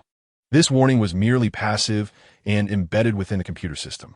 Even if someone searched the entire system, they probably wouldn't be able to discern the true meaning of the warning. The fact that the exchange's protective program had not been activated indicated two things. Either the opponent's strength was too strong and had bypassed the protective program, or the protective program had simply allowed them in. This was not a good sign. After searching for a while, Zhou Yuhui again pretended to write a few lines, then saved the document, shut down the computer, and everything seemed so mundane, like a researcher studying a new topic. After finishing all this, Zhou Yuhui put down his computer and wandered around the room. Following Yuan Jie's advice, he began searching his apartment, but he found nothing except for the fog isolation mask that Yuan Jie had left behind during his last visit. This Yuan Jie was still so careless. Zhou Yuhui shook his head slightly. At that moment, Zhou Yuhui's mailbox chimed again. There was a new notification. This time, it was a reply from the president's office, which did not approve his annual leave request, but instead allowed him to take a day off tomorrow, suggesting that he could start his annual leave after the recent high-level transfer project was completed. Such a reply was common, as no one knew when these high-level projects would conclude. Originally, this reply had no issues, but Zhou Yuhui felt there was something slightly off about it. However, he couldn't pinpoint what the problem was. He just felt a vague sense of conspiracy, coupled with the intrusion of his computer. It all seemed to suggest that things wouldn't be that simple. The only thing that made Zhou Yuhui feel fortunate or at ease was that neither the mysterious forces nor the exchange had taken any action against him. He just needed to be more careful in the future and not let others catch him off guard. Now that he had a day off, he could relax and even accept the invitation to enjoy a play with the front desk lady, which was indeed a nice way to unwind. Having a day off allowed Zhou Yuhui to relax his tense mood significantly. After confirming that there was nothing wrong with his apartment, he quickly fell into a deep sleep amidst his tension. However, in his dreams, he seemed to enter a dark world filled with terrifying animals and bloody scenes, as if something was chasing him, causing him to involuntarily run wildly. When he awoke from the dream, he looked up at the round moon hanging in the night sky, emitting a faint halo like a jade plate as a bird flew by, adding to the ambience. Chapter 16. The girl's invitation. Zhou Yuhui got out of bed and stood by the window, gazing out. From his apartment, he could see the distant Memory Exchange building, its golden logo shining brightly against the night sky. The parking lot outside was still bustling with vehicles coming and going, and a few late-night vendors were still trying to attract customers. Watching these vibrant scenes of life made Zhou Yuhui feel that this was what life should be like. His daily work felt robotic. Although the salary from the exchange was high, he felt little joy from it. Am I depressed? Zhou Yuhui was startled by this realization and quickly reassured himself. I'm still very fascinated by this world. How could that be? As he flipped through a magazine nearby, he saw a photo of his mentor again. It seems that besides working at the exchange, I need to delve deeper into the community of recorders for greater rewards. Zhou Yuhui made a decision in just a few minutes, but leaving the exchange would not be easy. He held high-level secrets of the memory transfer technology, and even if he wanted to leave, he would have to stay in a regular position for at least 3 to 5 years. It seems I'll have to negotiate for more vacation time after I go back to work. With this thought, Zhou Yuhui suddenly felt a peculiar sensation. Am I dreaming? Or am I awake? As a top student in psychology, Zhou Yuhui possessed the ability to control his dreams, but this time he felt he had failed. He wasn't sure if he had been dreaming or not. However, he had a better way to verify it. He lay back down and unknowingly fell asleep again. When the sunlight streamed through the window and warmly lit up Zhou Yuhui's bed, he slowly woke up. It seemed he had forgotten everything from the night before. Zhou Yuhui glanced at the sunlight outside, and then at the lush green forest in the distance. A comfortable day off had begun. First, he tidied up his room a bit. After all, the apartment wasn't very dirty, and the vacuum robot could handle most of it. Then he looked at his wardrobe, preparing to choose an outfit suitable for watching a play. At that moment, the phone rang suddenly. Zhou Yuhui glanced at it. It was a local number he didn't recognize. He hesitantly answered, "Hello, who is this? Is this Supervisor Zhou? I'm Yin Xiaotong. Why didn't you come to work today? Is something wrong?" The receptionist's tone was noticeably worried. Zhou Yuhui had never received such a concerned greeting from a girl, and he felt a bit flustered. He quickly replied, "I'm sorry, I'm on leave today." "On leave?" Yin Xiaotong said, a bit disappointed. "Then what about the play tonight?" Zhou Yuhui immediately guessed that Yin Xiaotong was worried he wouldn't show up and quickly said, "No problem tonight. I'll pick you up after you finish work." "Okay, Supervisor Zhou, I'll wait for you at the exchange." Yin Xiaotong sounded quite happy. After hanging up the phone, Zhou Yuhui stood there smiling for a while, then ordered breakfast from the apartment's dining area. Just as he sat down, he heard a news notification that struck him as strange. Today, the Memory Exchange, in collaboration with the city government, issued an announcement. In light of recent incidents involving citizens exhibiting signs of mental confusion, posing significant risks to social stability, the city government, with the support of the Memory Exchange, plans to establish a special task force. Utilizing the exchange's powerful technical resources, they aim to assist these citizens in regaining their sanity. This initiative received great appreciation from various sectors for the Memory Exchange's willingness to take on social responsibility, and it was hoped that other social enterprises would also follow suit and provide more convenience to the public. Zhou Yuhui was momentarily stunned. The Memory Exchange was actually going to help those whose memories had been forcibly transferred regain their sanity. What exactly were they up to?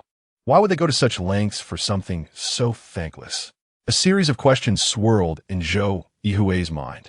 Masked figures had transferred the memories of the white-clad individuals, and now the Memory Exchange claimed it could assist in treatment.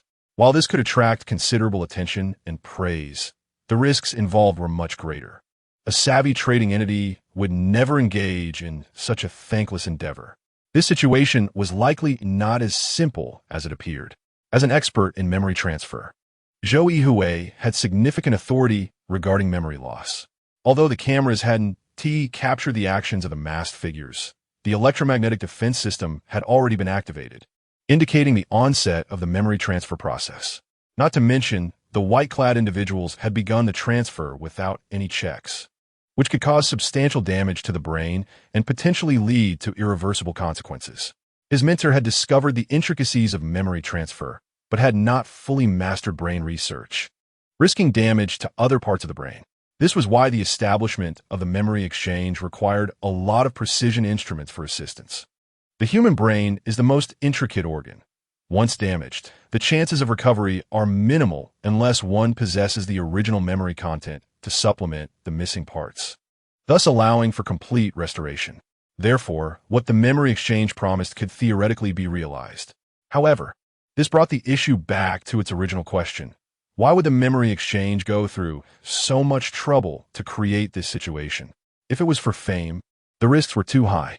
After all, if things went wrong, they could end up losing more than they gained.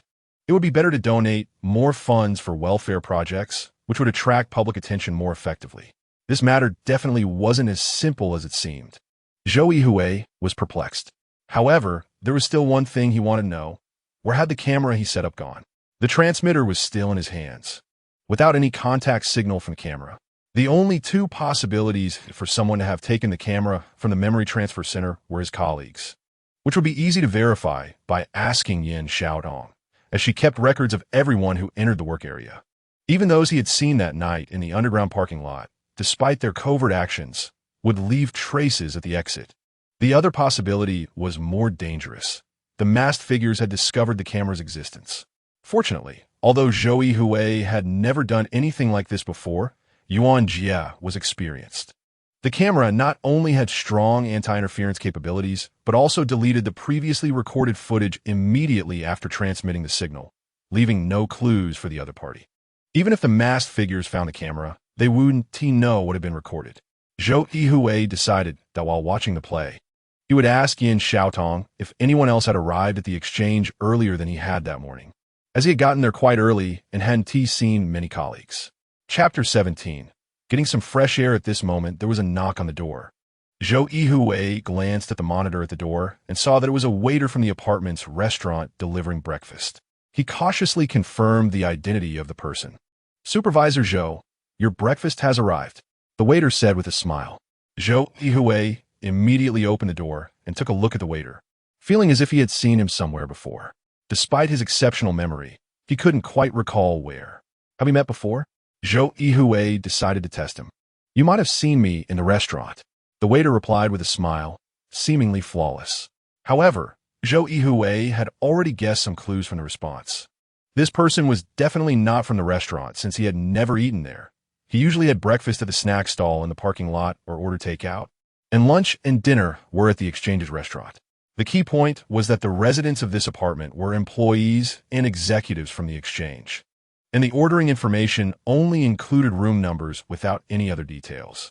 The fact that this person addressed him by his title meant he wasn't a lobby guard. How could he know so much about him? Zhou Yuhui said nothing and merely smiled and nodded. Maybe. He then took the breakfast into his room. The monitor showed the waiter leaving normally in the elevator without any other suspicious behavior. Zhou Yuhui looked over the breakfast, which also appeared very normal. Could it be that I have a delusion and think everyone has harmful intentions towards me? Regardless, the waiter still seemed a bit suspicious. Zhou Yuhui smiled wryly. He no longer had the appetite to eat the breakfast and casually threw it into the trash can. After sitting there in a daze for a while, Zhou Yuhui decided to go out for a walk, observe the social dynamics, and gather some material for his thesis. More importantly, he wanted to see if he could encounter those people in white again that night, to study up close whether their memories had truly been altered. As for being monitored, he could only be cautious. Zhou Yuhui set his emergency number to the police, giving himself a slim chance of escape if something went wrong. After leaving the apartment building, the guard at the entrance was focused on writing something with his head down. Zhou Yuhui greeted him, but to his surprise, the guard did not respond. A far cry from the previous guard. Zhou Yuhui shook his head slightly and stepped away from the apartment. The garbage disposal area along the road to the exchange had been cleaned up, looking spotless, with some greenery added. Several solar lights had been installed on the walls, making the area completely visible. Where there used to be a pile of clutter, there were now several large trash bins neatly arranged, looking very clean, a stark contrast to the previous state. A man resembling a homeless person was rummaging through one of the trash bins. Upon hearing footsteps, he glanced at Zhou Yuhui standing at the entrance of the disposal area, muttering a few curses before hurriedly leaving, probably mistaking Zhou Yuhui, dressed in a suit, for a health inspector. Watching the homeless man leave, Zhou Yuhui remembered Lin Xiao, who was missing. He knew that, after all this commotion, there would surely be no trace of Lin Xiao left here. After leaving the garbage disposal area, Zhou Yuhui continued to stroll along the road and soon reached the vicinity of the exchange's parking lot, which had formed a small market. Many people hoped to make some money from those wealthy memory collectors or gain experience in memory collection. "Hey, brother, want a secret manual?" A sneaky-looking guy approached Zhou Yuhui, lowering his voice. "Secret manual? What secret manual?" Zhou Yuhui asked, puzzled. "Of course, the manual to get rich quickly." Seeing Zhou Yuhui's interest, the man opened his coat to reveal many neatly hung photos in the inner lining, showcasing people of all ages and professions. "What is this?" Zhou Yuhui was even more confused. "This is a list of people who got rich by buying my manual. See? I'm honest." Zhou Yuhui chuckled. Did he look like a fool? However, he became intrigued by the man. Just a glance at the photos, and he immediately recognized that all these people were memory collectors, making it clear what the man meant by the wealth manual. "Let's hear it. What secrets do you have?" Zhou Yuhui smiled as he stood by the roadside, watching the man. The man, seeing Zhou Yuhui's interest, leaned in closer. "You see the memory exchange over there?"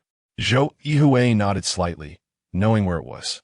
"I have inside connections at the memory exchange, able to get high-priced memory reward projects in advance. At least one's worth over 100,000. As long as you can get the memory, we can split it 80-20. How about that?" Zhou Yuhui realized he was dealing with a middleman. He had encountered too many of these kinds of people who exploited information asymmetry to earn commissions from memory collectors. Some unsuspecting individuals were indeed willing to cooperate with them, believing they had real inside connections at the exchange. Zhou Yuhui secretly laughed, sizing the man up, then asked, "How long have you been in this business?" The man paused for a moment before replying, "A long time. Why? Don't you believe in my abilities?" "That's not it. I just want to ask you a few questions. If you can give me satisfactory answers." Zhou Yuhui pulled out his phone, which displayed a 5-digit amount. "This is yours." "Oh, I didn't recognize the mountain. I didn't expect you to be the big spender." The man's expression changed instantly, his face lighting up with a smile directed at Zhou Yuhui. "Have you seen this person around here?" Zhou Yuhui took out a photo of Lin Xiao. The middleman examined it carefully for a moment, then shook his head slightly, saying, "Never seen him." "Is this guy a memory collector? If you don't know, then don't ask." Zhou Yuhui sighed, casually giving the man 1,000 yuan, which made the middleman beam with joy. Zhou Yuhui then asked, "Have you seen those confused people lately?" Upon hearing Zhou Yuhui inquire about the people in white, the middleman hesitated, glanced at Zhou Yuhui's phone, looked around to ensure no one was watching, and then whispered, "I saw one today, but he was taken away." "Taken away? By whom?" Zhou Yuhui felt a sense of unease creeping in. The thing is." The middleman twirled his finger in the air slightly. Chapter 18. The appearance of Lin Xiao. Looking at this standard international gesture, Zhou Yuhui transferred another 1,000 yuan to the other party and said, "Explain the situation clearly to me. Otherwise my power is much greater than you can imagine." Hearing Zhou Yuhui's tone, the informant couldn't help but feel a stir in his heart, secretly guessing whether he had provoked someone he shouldn't have. However, since the money had already been received, it was simply impossible to get it back. The informant hesitated for a moment and lowered his voice, saying, "This morning, I saw one of those abnormal guys you mentioned in the alley over there. I was thinking about how the news has been saying to call the police immediately when you see someone helpless. Before I could even take out my phone, a few vans showed up and several guys in white coats got out and forcibly took that guy into the van. Did you see who they were?" Zhou Yuhui hurriedly asked. The informant shook his head. "Even if I saw it clearly, I wouldn't know. There were no markings on the vehicles. But I overheard one of them say they were taking the guy to an experimental base." "Experimental base? Are you sure you heard that right?" Zhou Yuhui quickly asked. "Yes, it was an experimental base." The informant nodded, confirming he hadn't misheard. "So you just watched someone being taken away and didn't call the police?" Zhou Yuhui asked suspiciously.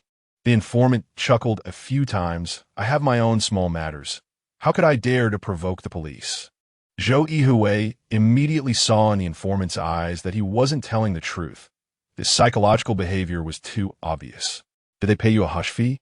Zhou Yuhui also chuckled a few times and then asked. The informant was taken aback and, in shock, nodded.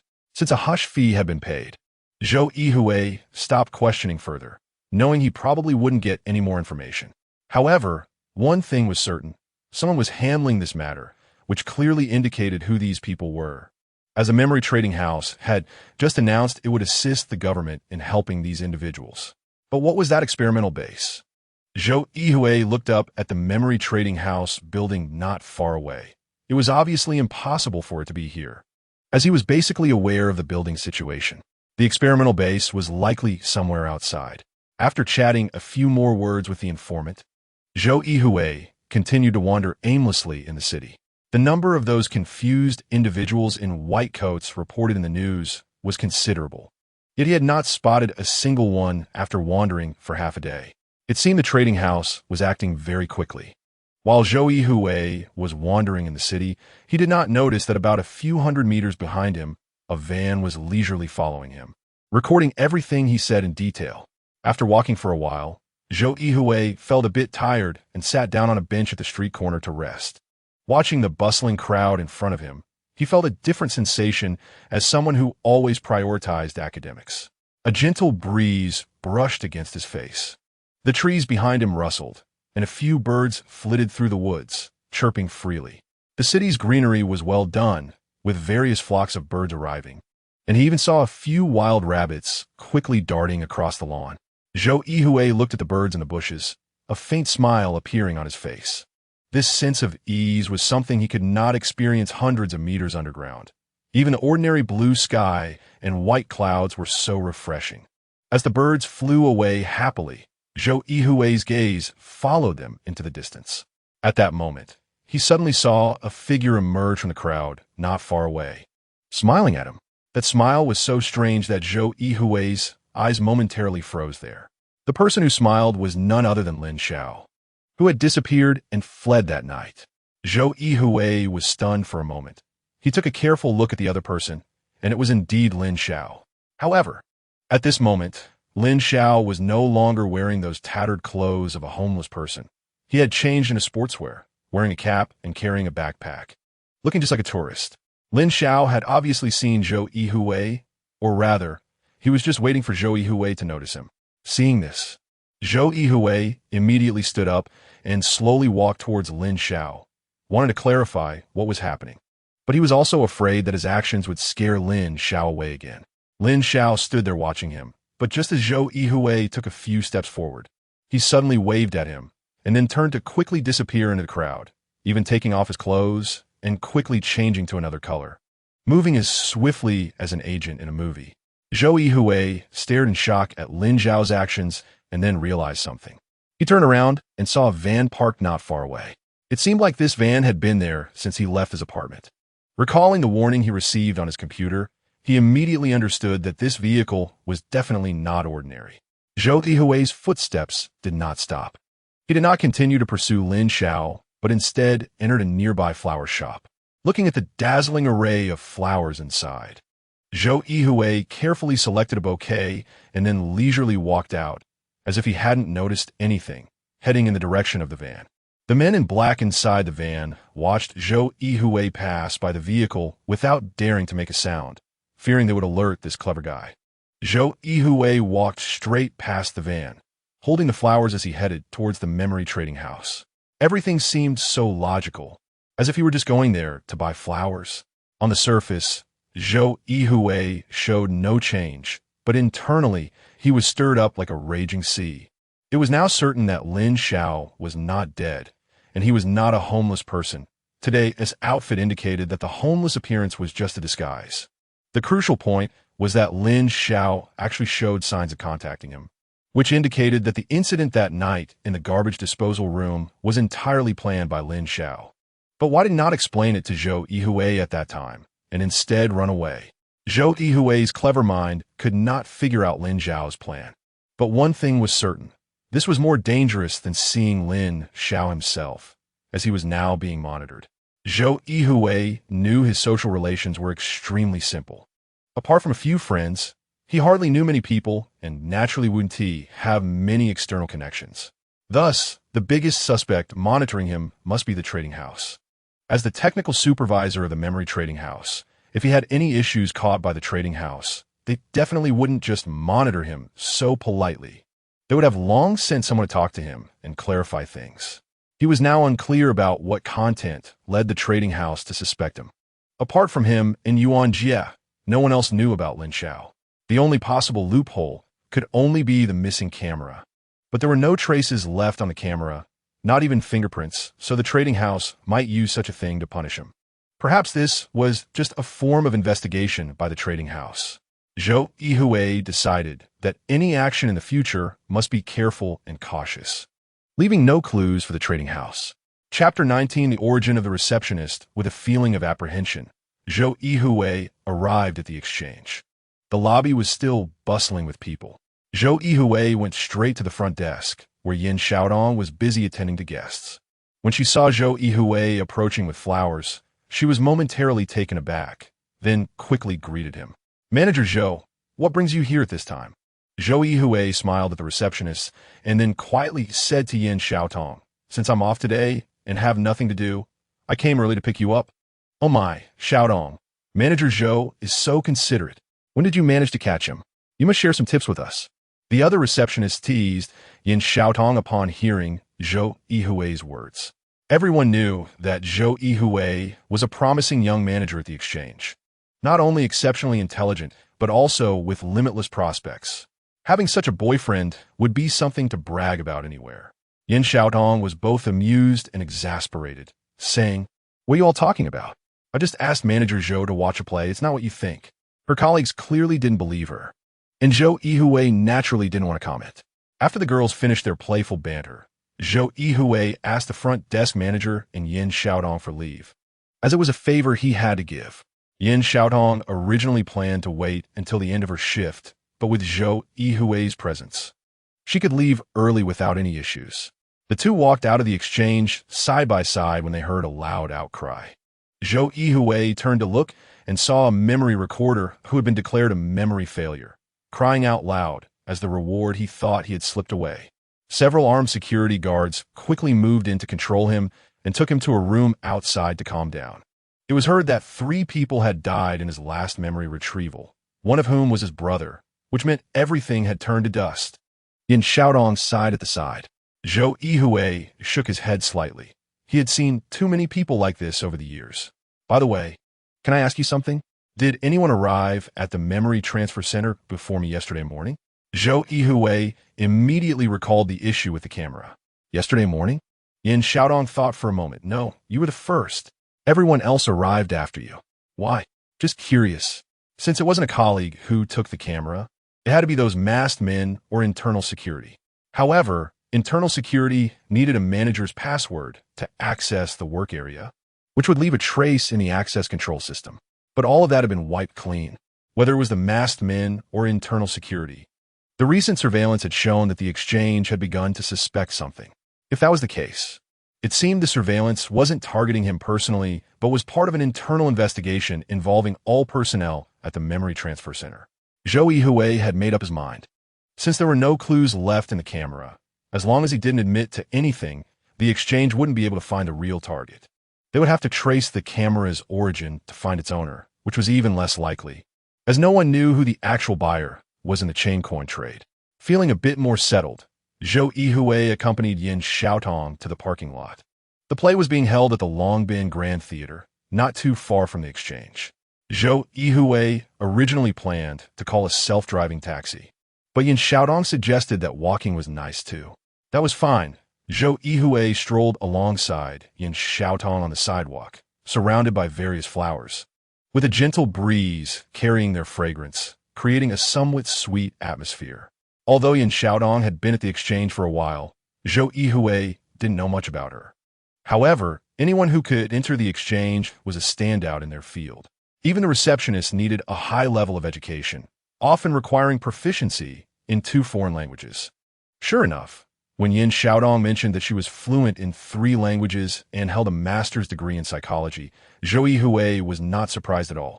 Of course, compared to him, her education was still somewhat lacking, as anyone working in the memory transfer center was required to have a doctoral degree or experience as a senior engineer. Zhou Yuhui found it curious. Given Yin Xiaodong's abilities, she could easily reach a mid-level management position in any major company. Why would she choose to work at the memory exchange? Aside from the generous salary, there didn't seem to be much else to aspire to. After all, it was a job with a clear ceiling. Yin Xiaodong unabashedly revealed her laid-back lifestyle, saying, "The salary at the exchange is good, and having a stable and well-paying job is great for me. Why should I push myself so hard?" This philosophy surprised Zhou Yuhui, but he understood that many people, like Yin Xiaodong, were content as long as they could live a stable life.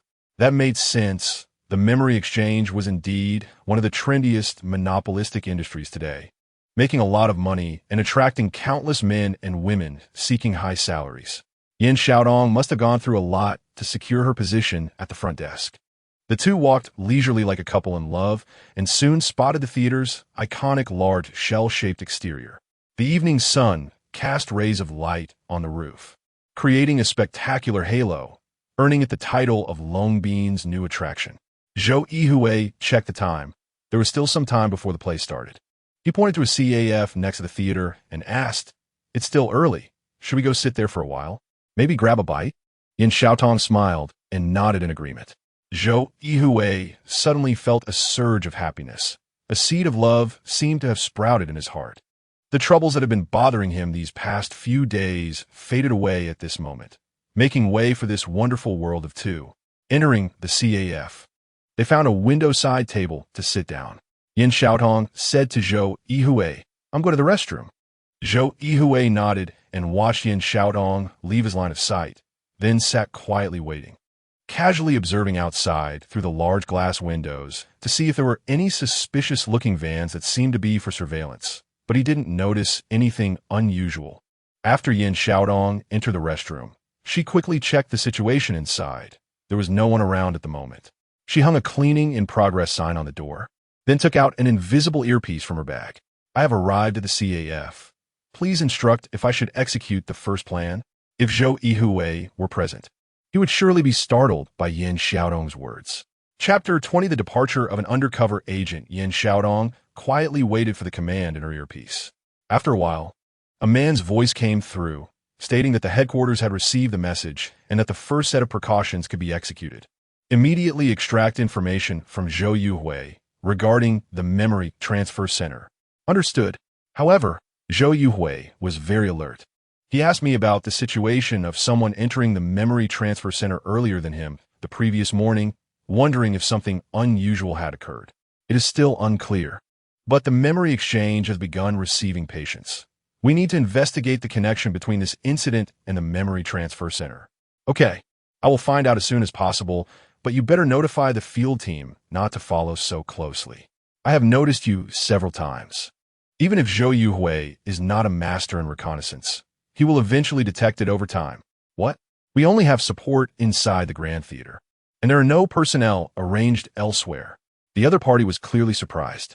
Are you sure someone is following you? After hearing the reply in the earpiece, Yin Xiaodong immediately felt something was wrong. After leaving the memory exchange, she noticed a vehicle following her and Zhou Yuhui. Even now, the car was parked not far from the CAF, only a few hundred meters away. At that distance, it was possible to clearly hear conversations inside the CAF using just a laser scan, without needing a listening device. Headquarters, I feel I've been exposed. Should I evacuate? Yin Xiaodong quickly reported the situation about the car following her. Don't panic. I will send reinforcements immediately. You must stay calm. Do not expose your identity unless absolutely necessary. The man knew that it was not easy for Yin Xiaodong to infiltrate the memory exchange, and if she were exposed, everything would be in vain. Yin Xiaodong glanced at her handbag. Apart from a can of pepper spray, she had no weapons. If that car was indeed following her, the consequences could be severe. I should have requested a gun. Yin Xiaodong regretted not following her superior's advice, thinking she was just a receptionist and that there was not much danger. Calm your emotions. Reinforcements will arrive within 5 minutes. The man reassured Yin Xiaodong. Okay, I understand. Yin Xiaodong steadied her frayed nerves. She stood behind a pillar, observing the situation inside the CAF. Zhou Yuhui was still sitting there, bored, constantly looking outside, seemingly searching for something. Could Zhou Yuhui be sent by the exchange? Yin Xiaodong suddenly realized this major issue. But she had suggested coming to the Grand Theater to watch the play herself. How could Zhou Yuhui possibly have foreseen it? Yin Xiaodong slightly relaxed her mood. At that moment, a voice rang in Yin Xiaodong's ear. Evacuate immediately. That vehicle has a high-frequency surveillance system. What about Zhou Yuhui? Should I try to extract more information? Yin Xiaodong thought Zhou Yuhui might be fine and wanted to salvage the situation. No, Zhou Yuhui is very likely a trap. You must evacuate immediately. Safety first. Abandoning the target is the hardest decision for an undercover agent to make. Once it reaches this point, it is evident that the situation has become very dangerous. Yin Xiaodong glanced at Zhou Yuhui, who seemed a bit distracted, and quickly left through the back door of the CAF. A van immediately stopped there, and Yin Xiaodong hurriedly disappeared down the road. Zhou Yuhui remained oblivious, leisurely waiting in the CAF. After finishing his cup of coffee, and with no sign of Yin Xiaodong returning, he began to feel anxious. Wasn't she taking too long to go to the bathroom? He immediately got up and headed straight for the restroom, only to find a cleaning sign at the door. After waiting for a while without any sign of Yin Xiaodong, he quickly sought out a CAF staff member. Hello. My friend just went to the restroom and hasn't returned yet. Could you please check? Zhou Yuhui pointed to the restroom door. The staff member was puzzled, wondering when the cleaning sign had been put up, and hurried inside to check. However, she quickly came back out, shaking her head at Zhou Yuhui. There's no one in there. What? No one? Zhou Yuhui's face changed instantly. Yes, sir, there's no one inside. The staff member replied seriously. Zhou Yuhui felt confused. Where could Yin Xiaodong have gone? Suddenly, he thought of the van that had followed him before. Could they have taken Yin Xiaodong? Zhou Yuhui took out his phone and called Yin Xiaodong. Fortunately, the call went through, which relieved him. After about 10 seconds, the call connected, and Yin Xiaodong's voice came through. Supervisor Zhou, I'm sorry, I just received a call from the hospital. My aunt fell down the stairs, and I'm on my way to the hospital. I'm sorry for not informing you. Hearing Yin Xiaodong's voice, Zhou Yuhui felt relieved and quickly asked, Is it serious? Do you need me to do anything? It shouldn't be too serious. I'll go check it out. If there is anything you can help with, I'll call you. I'm really sorry I can't accompany you to the play. Yin Xiaodong said regretfully. It's fine. The hospital matter is more important. We can watch the play anytime. Which hospital are you going to?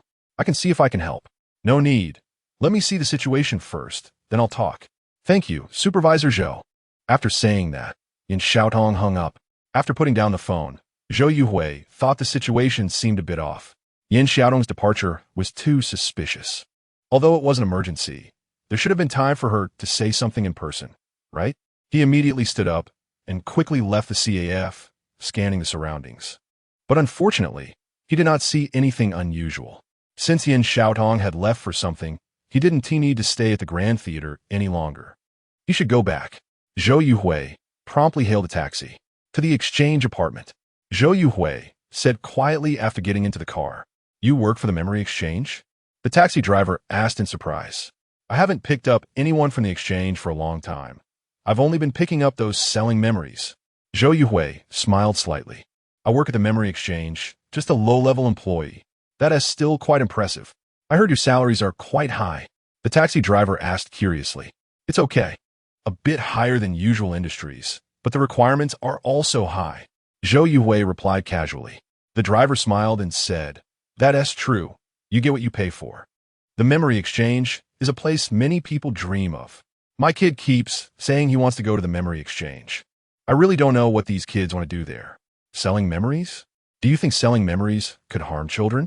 Well, Zhou Yuhui hesitated on how to answer, finally saying, It's best not to let kids sell memories. Learning good knowledge is the best way out. That way, they can control their own destiny rather than letting destiny control them. You speak very well. I really need to let my child hear this. This is what a truly knowledgeable person would say. Those people in the advertisements are just talking nonsense. Listening to the driver's remarks, Zhou Yuhui found it hard to respond. Chapter 21. Searching for clues in the archives, it seems that the driver noticed that Zhou Yuhui didn't pick up on his previous comment and felt he might have said something wrong. So he quickly added, I was just saying that casually, don't take it to heart. Recently, the memory exchange is still helping those who are mentally unstable. I'm all for that. Those confused folks can be really annoying.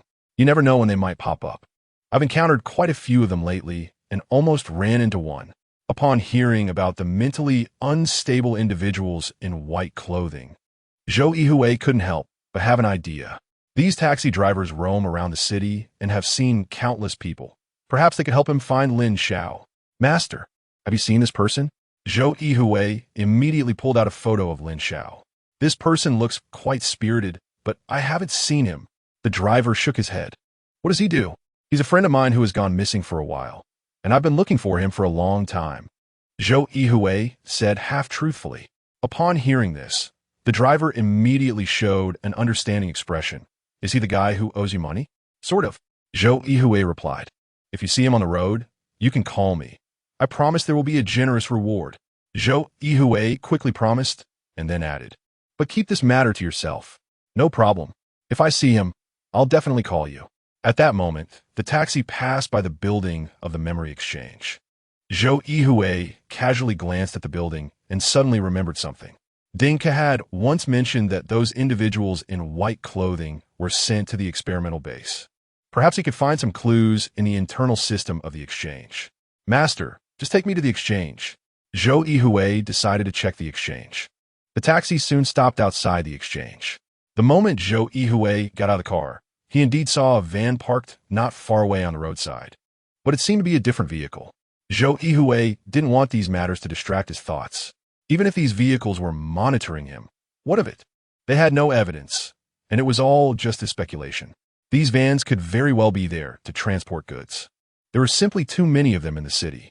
When Zhou Yuhui stepped into the exchange, the colleagues of Yin Xiaodong at the front desk were somewhat surprised. "Supervisor Zhou, why are you back? I have an urgent matter to attend to. When Yin Xiaodong returns, please have her get back to me," Zhou Yuhui said hurriedly as he rushed towards the office of the Underground Memory Transfer Center. As Zhou Yuhui stepped into the elevator, a group of girls behind him began to discuss among themselves, wondering what had happened. The work area of the Memory Transfer Center had warning lights flashing, indicating that memory transfer work was ongoing. Except for the center's staff, no one else was allowed inside. Zhou Yuhui walked down the corridor into the office area.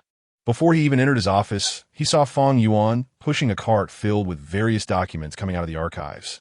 "Supervisor, aren't you supposed to be resting today? Why are you back?" Fang Yuan asked, her big eyes turning. "Are you here to pick up the beautiful Yin for a play? You know about that?" Zhou Yuhui smiled and said, "Yin Xiaodong just stepped out for something, and I'm back to look for some materials." "How's the situation today?" "Not bad. Nothing major. Just some ordinary high-level transfers. Nothing difficult," Fang Yuan said, patting the small cart in front of her. "Look, this is the main event. I've heard that 2 10 million level rewards have already been completed and are currently under review. They should be transferred in a day or two." "Oh, there's a lot to do then. I wonder when it will all end," Zhou Yuhui casually remarked. "Yeah, I need to get back to work." Fang Yuan hurriedly pushed her cart away. Zhou Yuhui glanced at the thick documents on the cart. Although everything is now in an electronic filing system, this kind of paper documentation is still indispensable. After all, this information cannot be maliciously deleted or taken away out of thin air. It is the most appropriate way to preserve important information. Why didn't I think of this sooner? Zhou Yuhui suddenly thought of the archives in the exchange. There might be information about the experimental base there. The archives are located underground, and as long as confidential materials are stored in such a primitive way, there is no need to worry about network information being stolen, because almost no one can find this information unless they, like him, dig through piles of paper hundreds of meters underground. However, he should first check the internal system. He had previously been to the archives of the memory exchange, where various materials were piled high. The older the documents, the harder they are to find. Some precious materials are even preserved in a constant temperature nitrogen environment, while most unimportant materials are stacked layer by layer in boxes, taking a considerable effort to sift through. Zhou Yuhui returned to his office and opened the internal system of the exchange. As the technical supervisor of the Memory Transfer Center, although his position is very important, his access in the internal system is quite limited. He can only query his department's situation, and many documents cannot be viewed without higher permissions, which require reporting to the president's office to access. Fortunately, he has another identity, the project leader for the Memory Transfer Social Impact Investigation supported by the exchange, which is also one of his research topics. This project has temporary permissions that allow him to query information from other departments of the exchange. However, Zhou Yuhui did not find much information in the internal system, and he inadvertently triggered a warning that nearly scared him to death. Luckily, this warning was just a reminder, which somewhat calmed his racing heart. After a while, Zhou Yuhui felt that finding information about the experimental base through the network system was unlikely, so he decided to check the archives. Zhou Yuhui immediately left his office and headed straight for the archives. The archives were initially built for convenience, located in a mine not far from the Memory Transfer Center. Aside from necessary fire and water protection measures, there wasn't much else needed. Accurately speaking, it is part of the same system as the work area of the Memory Transfer Center, or it can be considered branch. When Zhou Yuhui arrived at the archives, he noticed the mechanical clock on the wall. It was almost time to get off work.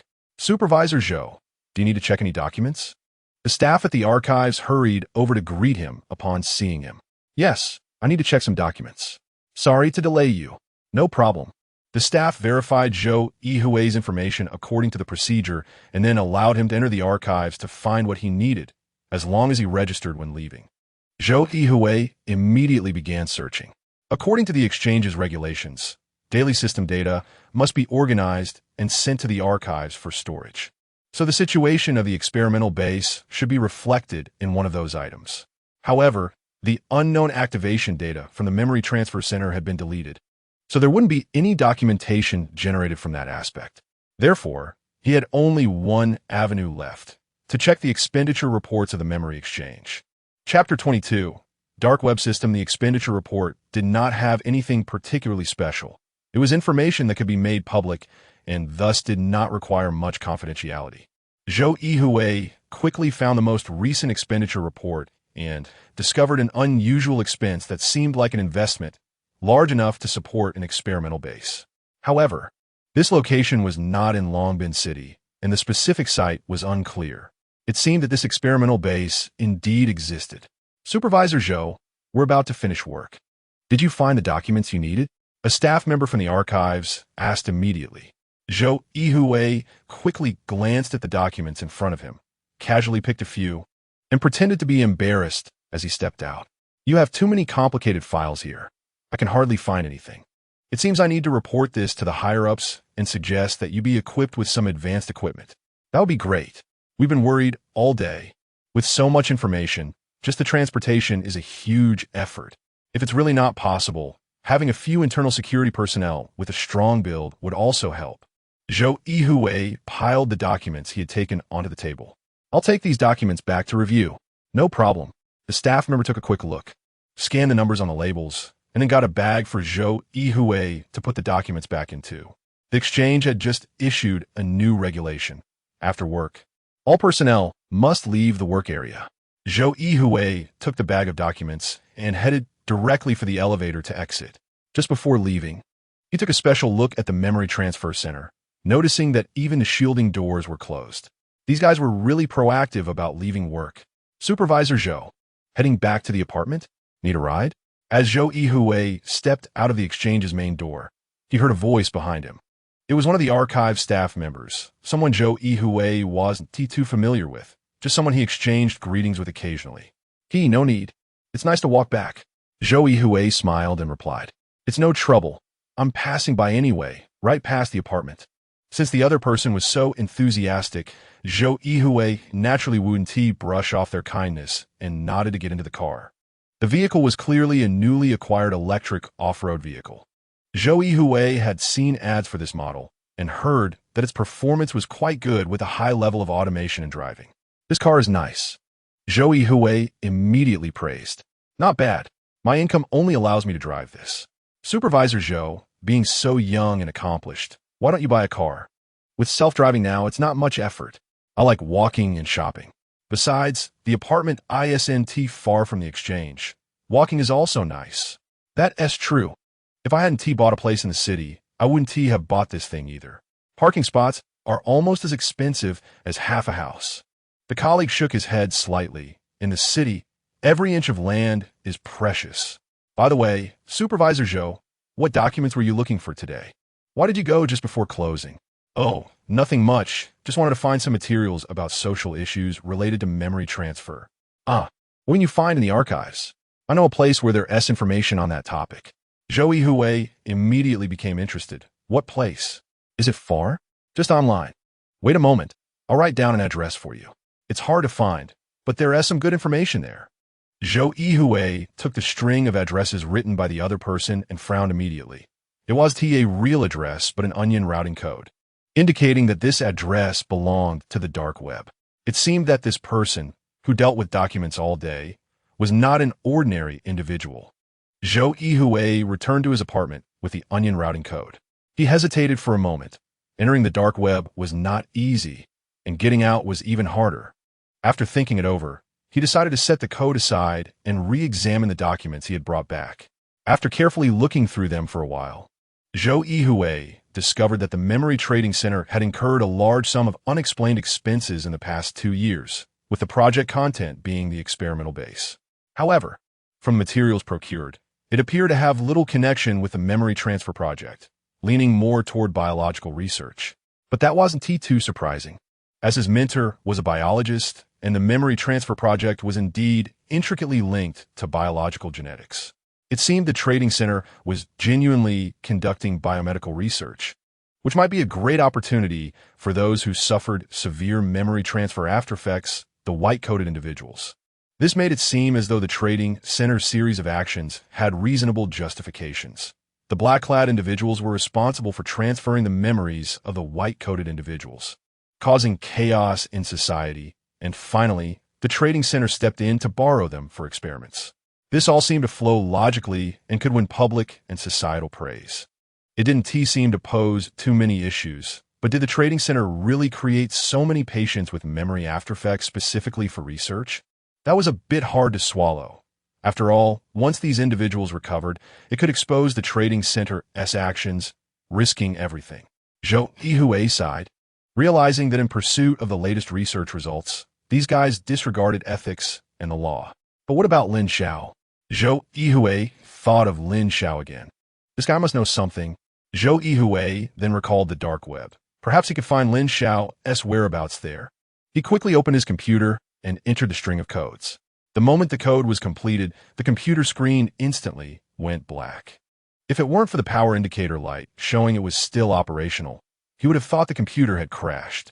After waiting for a full minute, the screen displayed a scene resembling a small cabin in the woods. As the view gradually zoomed in, the cabin door opened, revealing various items inside, looking almost like a computer game. Zhou Yuhui knew this was a special masking code method. Each item in the cabin represented a piece of dark web information, and only someone truly knowledgeable would know which network to enter. If one took a wrong turn, their computer could instantly become a pawn in the network, at the mercy of others. Although Zhou Yuhui had never entered the dark web before, it wasn't as difficult as he had imagined. He recalled the string of codes and quickly found a password. He gently opened the bookshelf and selected a few books. Once these books were neatly arranged on the table, the computer screen changed again. The bookshelf slowly rotated, revealing a large door behind it. Chapter 23. Memory Shop. As the bookshelf door opened, a dark corridor came into view, leading to a square-like area where many shops were neatly arranged, each with corresponding introductions. Zhou Yuhui's gaze began to search as the mouse moved. Just as that guy said, there was indeed all sorts of information here, whether it was detailed reports on shoddy projects, videos of corrupt officials accepting bribes, or the private life files of minor celebrities. Everything was available. Of course, the most popular was the money game, where many people were placing bets and the amounts on the screen kept rising. In no time, one could make a high-level memory transfer. After searching for a while, Zhou Yuhui only found some information about memory collectors, all of which were failed memory collections, with the horrific scenes vividly presented before his eyes, looking utterly tragic. Even Zhou Yuhui, who had seen too many adventurous memories, had to quickly look away. However, these videos seemed to be more popular, and many were sold in a short time. There were also various transactions of illegal items. As the shop owner put it, there was nothing he couldn't get, whether dead or alive, toxic or dangerous. It was all in the realm of possibility. At this moment, Zhou Yuhui suddenly discovered a shop that was actually for trading memories. Wasn't there a memory exchange? What memories needed to be traded here? Could it be the legendary memory plunderers? Thinking of this, Zhou Yuhui instantly became alert, finding something he had been searching for all along right here. However, when he approached the shop, he found that no products were displayed, and no one responded inside, making it look like a zombie shop. Zhou Yuhui was puzzled. Could he have gone to the wrong place? Since no one was greeting him, Zhou Yuhui left the shop and continued to wander around this dark web transit hub, hoping to find other places that met his requirements. However, after searching around, he was astonished by what he saw, but there were no more shops related to memories. Just some illegal paid videos, which held little value for him. Zhou Yuhui felt disappointed. After all his effort, he thought he might find a gold mine, but instead, he found a pile of mud, with nothing he wanted. Just as he was about to close the computer and leave the dark web, he inexplicably decided to check that memory shop again. When he arrived, he found that the shop had closed. Closed? Now, that was interesting. Although Zhou Yuhui wasn't an expert in programming, he couldn't resist the fact that he had an expert at hand. Yuan Jie had previously given him a small program specifically designed to track IP addresses. No matter how far you ran or how many proxy computers you passed through, you could always find a true hiding place. Closing the door was no problem. He could just knock again. Zhou Yuhui left a message for the shop and then activated the tracking program, quietly waiting for the other party to take the bait. Time passed slowly, and there was no movement from the shop. Zhou Yuhui began to doubt whether the shop was really closed. He looked outside and saw it was already 10 p.m., the time when night owls are most active. Could this shop be in another time zone? It was common for the dark web to connect the world, and people from any place could exist. Seeing that there was basically no movement, Zhou Yuhui couldn't hold on any longer. He decided to sleep, as he had to go to the exchange for work the next day. Although he might be monitored by the exchange at the moment, he still had to do the work that needed to be done before they stopped him. He couldn't hold a grudge against money. Zhou Yuhui set a warning device on the computer. As soon as the program started, it would immediately notify him with a sound. After setting everything up, it was almost midnight. Zhou Yuhui lay in bed, thinking about what had happened today. If there were still no results, he would go directly to the exchange and lay the monitoring issue on the table to see how they would handle it. At 3 a.m., Zhou Yuhui was awakened by a warning sound. He looked up and saw that the tracking program had started running. The shop in the dark web had opened, but there were still no displays inside, as if someone was just idly running the shop for fun. However, that was absolutely impossible, as every shop here wasn't open casually. It required a certain amount of chain coins to be given to the creator of the dark web, which was not a small sum. No one would be idle enough to waste so many chain coins for fun. It wasn't like tipping popular streamers or anything where one could leave a top donor title. This place was like a deep black hole where anything thrown and vanished without a trace. Not even a sound could be heard. He decided to wait and see what happened. This tracking program was indeed remarkable. The moment the other party opened the shop, it began tracking their IP address. Of course, this method was also not permitted in the dark web. Zhou Yuhui's hidden account was kicked out of the dark web system just seconds after logging in. The code was immediately rendered unusable, and even if it was opened, it was only a desolate animated scene, endlessly wandering in a forest, unable to find the true entrance to the dark web again. For Zhou Yuhui, there was nothing to lament. His tracking program was working hard to reverse track through countless addresses worldwide. So far, it seemed the other party had gone through at least 70 addresses, and it looked like there was still no end in sight. You're hiding pretty deep, huh? Zhou Yuhui covered his head with a quilt. Time to sleep. He estimated that when he woke up, there would be results. Things had begun to show some signs, and Zhou Yuhui's mood brightened as he quickly fell back into a deep sleep. When the sunlight once again fell on the bed, Zhou Yuhui slightly opened his eyes and turned to look at the computer, which was still working hard. At that moment, only a clear IP address appeared on the screen. Zhou Yuhui looked at it, thinking his eyes were playing tricks on him. He took a closer look, and it was his own computer address. How could this be possible? How could his computer have a shop opened on the dark web? This sudden change made Zhou Yuhui's brain crash instantly. This was simply impossible. Even if his computer was hijacked, the search program shouldn't be able to find him here. At that moment, he suddenly realized a more serious problem. His computer was equipped by the memory exchange, which meant his IP address was also assigned by the memory exchange. He recalled the warning information he had seen earlier. His computer was being monitored. This was clearly not just monitoring. It was a hijacking. Someone had hijacked his computer and set up a shop on the dark web. This was definitely not a small matter. Chapter 24. Who was the owner of the shop? Zhou Yuhui sat on the bed, carefully considering why things had turned out this way. He had two computers here. One was his personal laptop, and the other was a high-performance computer configured by the exchange, which had the IP address displayed. Usually, he needed to check various plans in the memory transfer program, which required high specifications for graphics and program execution, almost equivalent to a small server. In terms of computing power, this computer's capability was minimal for maintaining the shop's needs, almost imperceptible. However, this computer had the memory exchange's protection program. Any ordinary malware would be immediately detected. This was the key point. Now, the protection program had not raised an alarm. Instead, the program set up by Yuan Jia had taken effect. With this situation arising, it seemed that there was likely a problem with that program itself.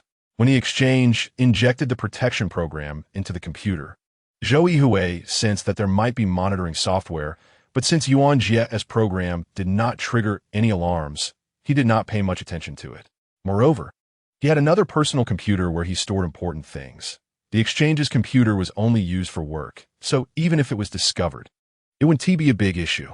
However, this problem was becoming serious. The memory shop on the dark web actually had his own IP address, and it reached here after passing through countless hidden addresses globally.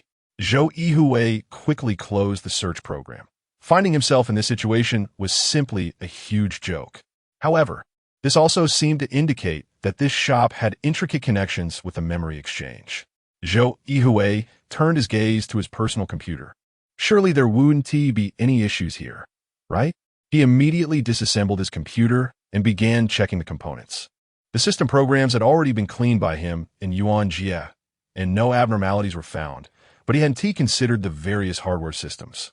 He examined everything thoroughly and found nothing unusual. So he finally felt relieved enough to transfer confidential papers and such into a portable hard drive and restarted the computer. This time, he planned to use his personal computer to access the dark web again. Based on the Onion network, he entered it once more, and with previous experience, he impersonated Yuan Jie to navigate to that shop easily. Zhou Yuhui glanced at the shop, which was still closed. He quickly powered on the work computer, and sure enough, the shop opened up quickly, still empty. This seemed to confirm his hypothesis. His work computer was indeed the mastermind behind this shop. Clearly, someone was secretly setting him up. Zhou Yuhui hurriedly shut down the computer and sat there staring at it, as if a huge monster could burst out from inside at any moment. At that moment, Zhou Yuhui thought a question. The shop was real, that much was certain, but without any products, what was the point of going to such lengths? He had just carefully observed the shop and indeed found no products for sale. It was completely empty. At that moment, Zhou Yuhui suddenly recalled something he had overlooked for a long time. The dark web code was given to him by a colleague. Could it be that this was all a trap? Zhou Yuhui felt as if he had fallen into an icy abyss. If someone found out that he had opened a memory trading shop on the dark web, his life would likely undergo a tremendous upheaval. No one would believe him, even if the shop had not conducted any transactions. Just then, the alarm clock rang. Zhou Yuhui stared blankly at the clock, and after a while, he came to his senses. It was almost time to go to work. He hurriedly tidied up and rushed to the exchange. If this matter was not orchestrated by the exchange, then perhaps there would be no problem if he brought it up himself. However, given the many people in society suffering from memory transfer side effects, it would inevitably raise suspicions. With heavy doubts and confusion, Zhou Yuhui hurried into the exchange. As he ran past the front desk, he did not notice that Yin Xiaodong was also absent from there. He realized this when he entered the elevator, feeling puzzled. But all his thoughts were consumed by that dark web shop. The day's memory transfer work was still as busy as ever, and the exchange did not have any inquiries or anything of the sort. The day felt just like an ordinary workday until noon, when they had just finished 4 high-level transfers and everyone finally had a little bit of free time to rest. Zhou Yuhui returned to his office, habitually glanced at the surveillance computer in front of him, and began to contemplate how to explain this situation to the exchange. But how should he say it? Naturally, he could not say that he found that the IP address of the shop using the tracking program was his own computer. He could only pretend not to know and then inform the exchange about the situation, thus hiding his discovery. Even if the exchange found out about the address in the future, it wouldn't lead to any major actions. After all, he was already a victim. Yes, that is how it should be. Zhou Yuhui quickly organized his words in his mind, preparing to explain the situation to the president's office. Of course, before explaining, he needed to leave evidence. He opened the Onion router again, and this time there were no obstacles, smoothly arriving at the shop. After leaving the evidence, just as Zhou Yuhui was about to leave, he suddenly noticed something unusual. Previously, he had only checked the sales situation of the shop without carefully observing the entire shop's decor style. When he arrived in front of the shop, he was shocked to find that there was another Onion router code printed on the shop's trading platform. Could it be that this was the real shop, and what he saw before was just an illusion?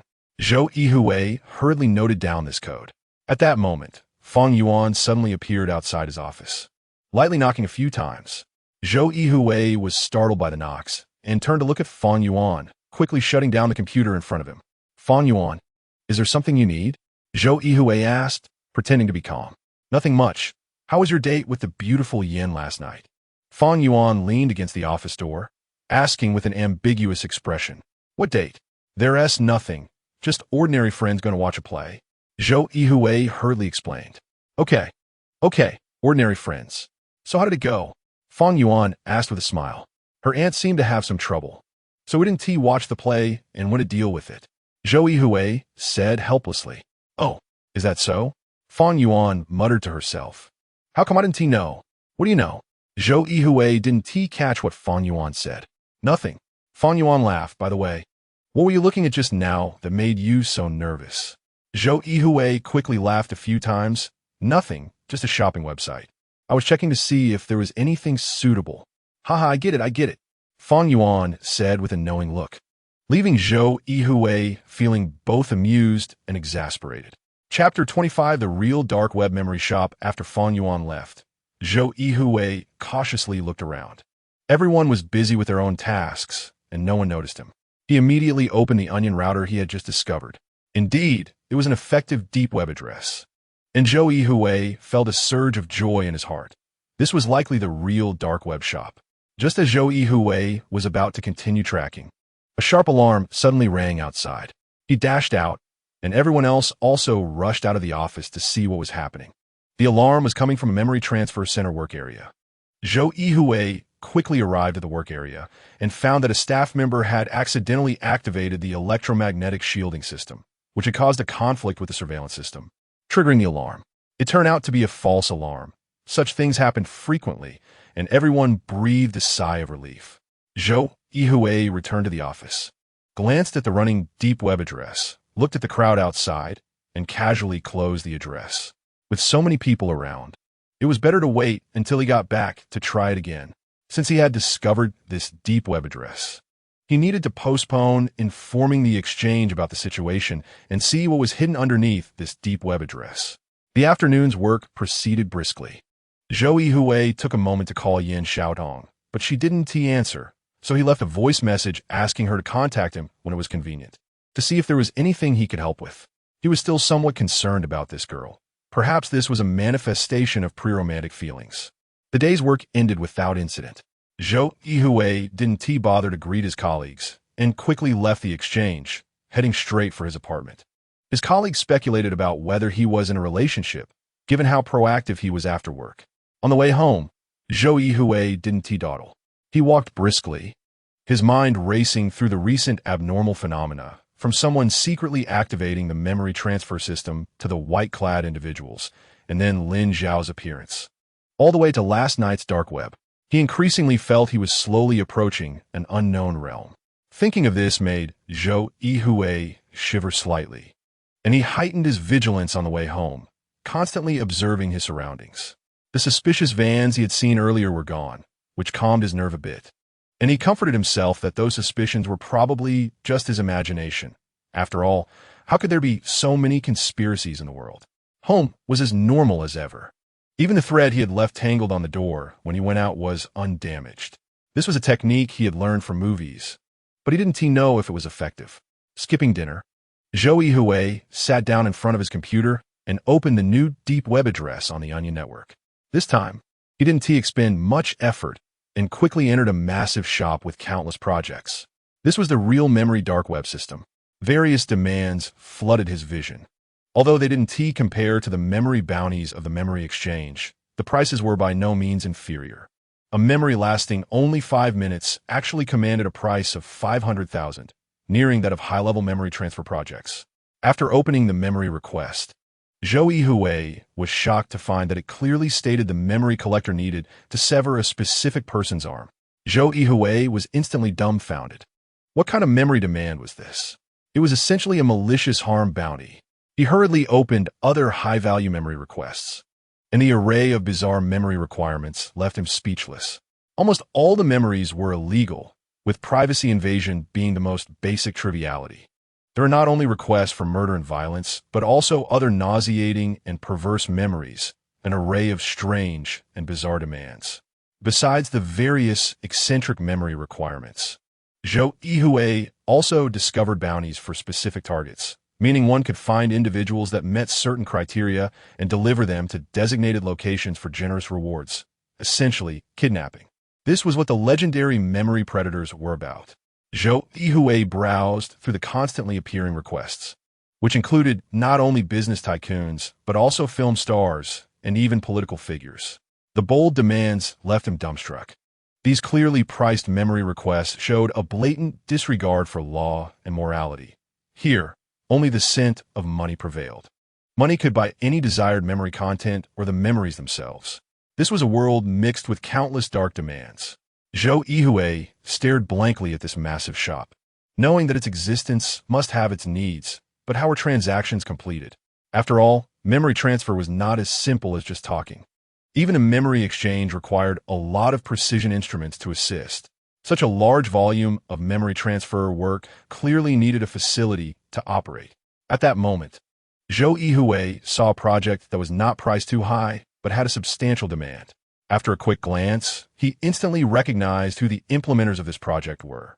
The project's memory requirements were not too high, but the criteria for the target person were strict, including height, weight, and physical agility.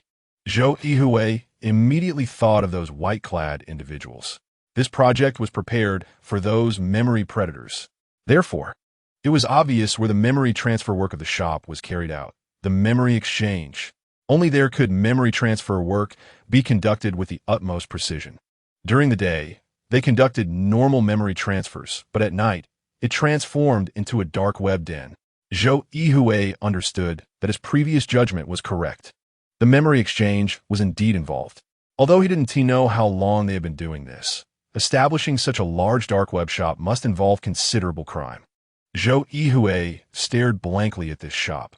The memory transfer income of the exchange was already substantial every year, and they were secretly engaging in such business. Had human greed reached a point of moral outrage? This toxin, which eroded the memory transfer industry, must be completely eradicated. Zhou Yuhui began to collect various pieces of evidence within the shop, intending to submit them to the police. This was no longer just a matter between himself and the exchange. It concerned the stability of society.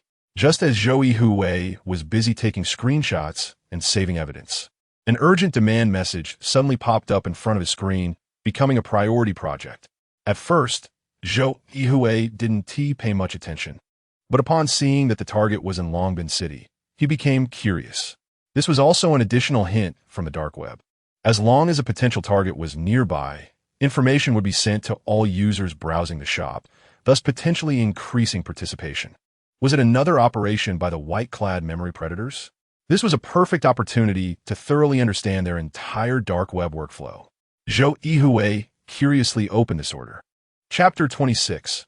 A bounty on myself. When the order opened, it read, Target, Zhou Yuhui, residing in room 1502 of the memory exchange apartment in Longbin City, single. Height 178 centimeters, weight 65 kilograms, regular physical exercise, no combat ability, weak resistance. Requirements: good brain survival rate, others unrestricted. There was a photo of Zhou Yuhui and a map of his address. Even a 3D terrain model of the apartment building where he lived was prepared. Anyone who accepted the order could easily find him. Zhou Yuhui's face instantly turned pale. This was his bounty information. He suddenly felt cold all over, his mind blank. Not knowing what to do, his first reaction was, is someone playing a joke on me? But that was absolutely impossible. This was the dark web, and no one would know he was browsing the shop. What shocked Zhou Yuhui even more soon happened. Just a few minutes after this bounty information was released, the situation that followed left Zhou Yuhui even more confused. Someone had actually accepted the order, and looking at the rapidly increasing number of acceptances below the information, it was clear that in the eyes of memory predators, this was definitely an easy target. Zhou Yuhui watched the changing numbers, feeling like he was being targeted by a pack of hungry wolves from all directions. Am I really this popular? Zhou Yuhui forced a smile. If it wasn't a joke, it meant he might be facing great danger. Moreover, this information was likely released by the exchange, and if so, he had already lost his strongest external support. Just as he thought of this, everything in front of him suddenly went dark, and the lights in the entire room went out instantly, with only the light from his laptop faintly illuminating the surroundings. Zhou Yuhui turned to glance outside the apartment building. The streetlights were still flickering a faint yellow light. He hurried to the window, Only his room had lost power, while the other residents in the apartment were completely unaffected and unaware of the situation. Could it really be like a scene from a movie? Zhou Yuhui instantly thought of the scenario in films where the target's power supply was cut off. Zhou Yuhui quickly took out his phone, but after just one glance, he immediately sobered up. The phone signal was completely gone. This absolutely impossible occurrence meant one thing. The communication signals here had been completely suppressed, which clearly wasn't something a normal person could achieve. Zhou Yuhui began to panic. Whether this was real or not, he couldn't just sit and wait at home. Using the faint light of the screen, he stumbled around until he found a strong flashlight. Then carefully packed his laptop into a backpack, cautiously approached the door, and listened carefully. There seemed to be no movement outside. He gently opened the door, and the corridor was silent. The lights had been turned off, and the camera on the ceiling was also not working. Only the emergency lighting indicator was faintly blinking. The surveillance system has also failed? Zhou Yuhui immediately realized this was probably intentional. The elevator in the corridor hadn't stopped, and he glanced at it. That was definitely the most dangerous place. He turned around and went straight into the stairwell. The moment he entered the stairwell, Zhou Yuhui saw several cars speeding towards the apartment building outside through the corridor window, and several men in black jumped out of the vehicles, pointing at the apartment building and saying something. It seemed they were serious. These people looked just like the big guys he saw in the underground parking lot of the exchange. If he encountered them, he would definitely be powerless to resist. At that moment, the elevator started up, and the number displayed meant someone was quickly coming up from the ground floor.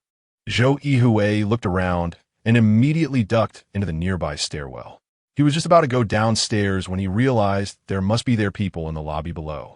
Remembering the security guard who had switched shifts these past 2 days, Zhou Yuhui guessed this guy was probably not a good person. It was likely that he was behind the power outage. Since the lobby was no longer safe, he had to find a way to get out of the building. Zhou Yuhui quickly spotted a fire emergency rescue rope fixed to the wall, his mind racing, and then he ran up the stairs. The building had 24 floors, and he was currently on the 15th floor. Even if these people realized he wasn't home, it would still take time for them to search along the stairs. Zhou Yuhui quickly ran up to the 21st floor. The sound of hurried footsteps echoed in the stairwell, indicating that someone had started coming up from the ground floor. These people were familiar with the layout and had cut off both the elevator and stairs. He burst out of the stairwell and saw the elevator had stopped at the 15th floor. The target was clear. He was being targeted by memory predators.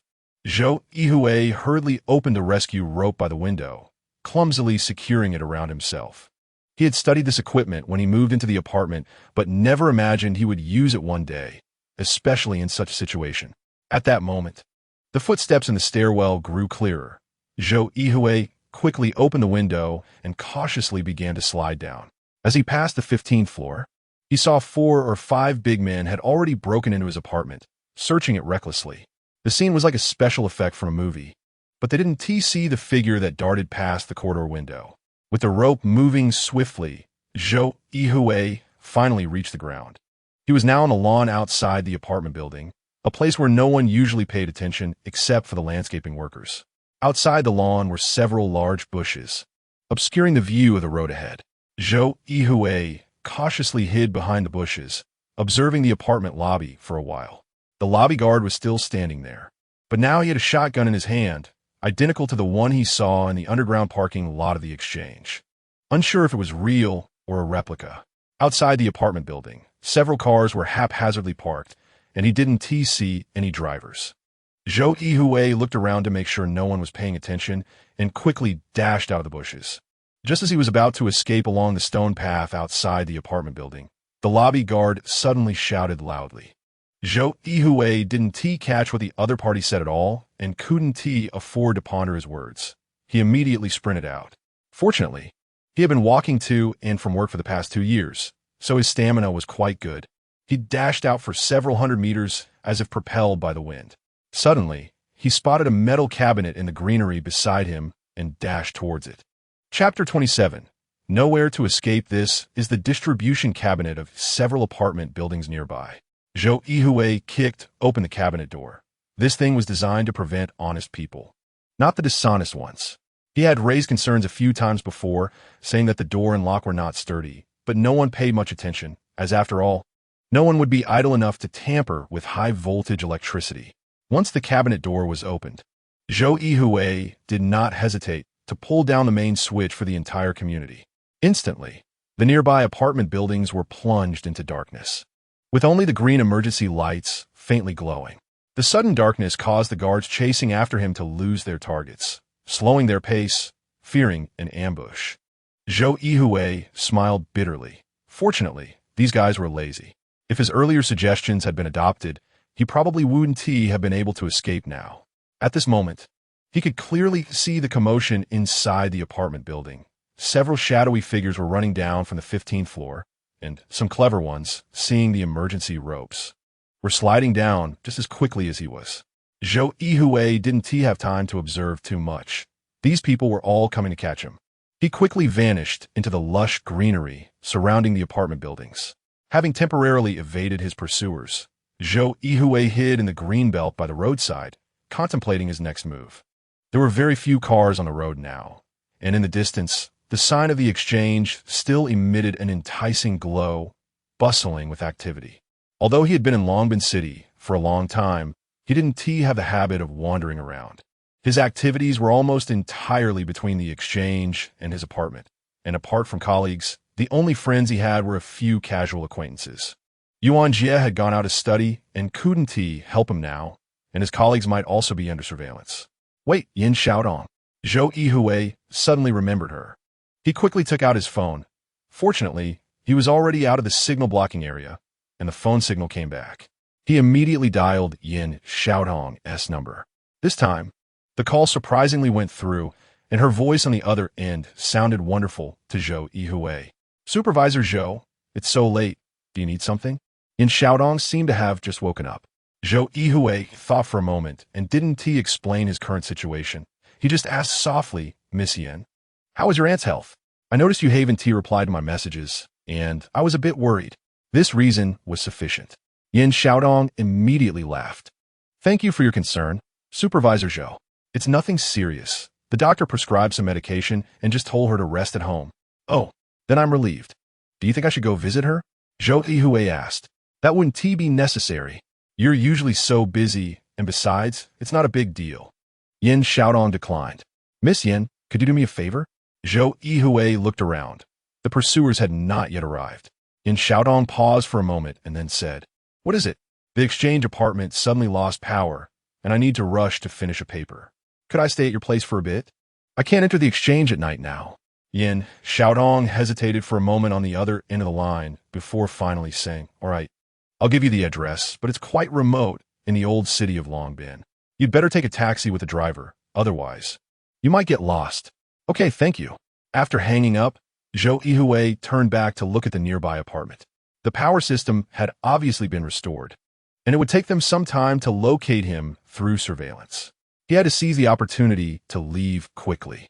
Zhou Yuhui jogged along the road for a while, but suddenly remembered something.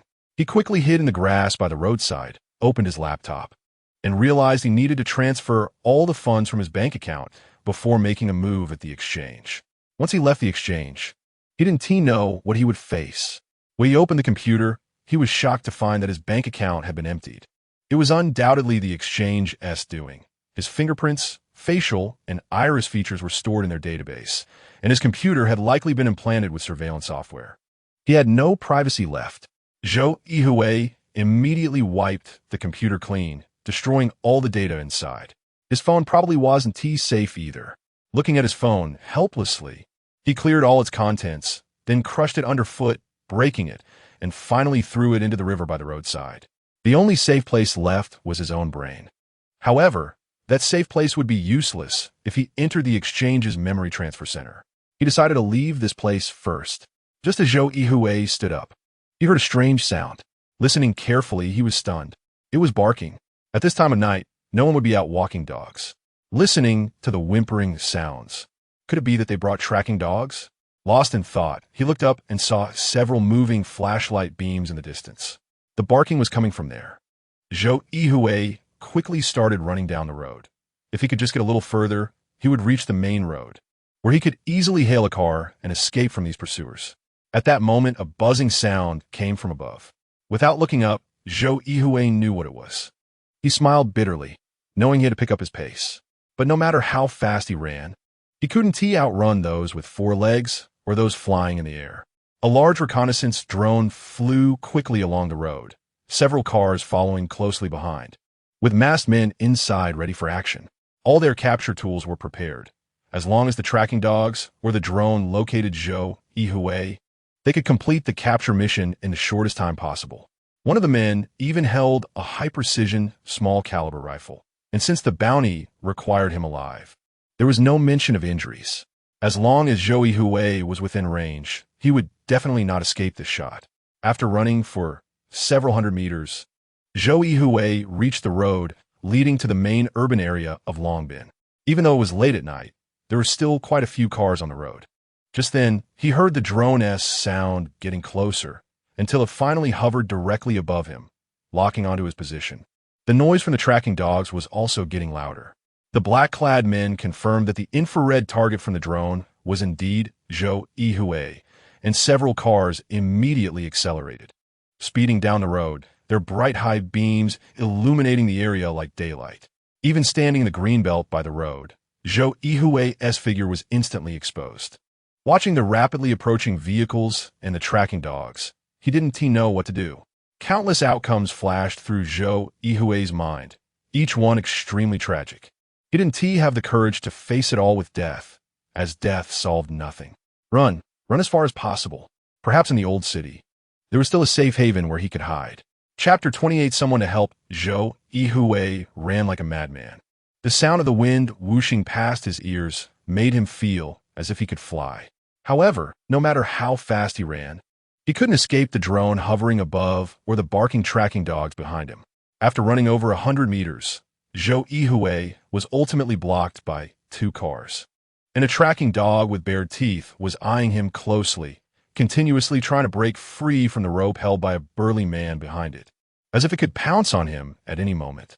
The blinding headlights made it difficult for Zhou Yuhui to open his eyes, and he helplessly looked at the expressionless men in black in front of him. A few people got out of the car, one of whom held a tablet and took several photos of Zhou Yuhui, seemingly confirming his identity. Soon, the others nodded to each other and revealed satisfied smiles. 2 burly men immediately approached, one wielding a baton that seemed to be crackling with electrical current, while the other held a restraint strap, clearly a reinforced version. Once it was wrapped around him, it would be impossible to break free using sheer strength. Zhou Yuhui stepped back a few paces, but behind him was the cold car, leaving him with nowhere to retreat. "What do you want?" he asked, and he found the question somewhat ridiculous.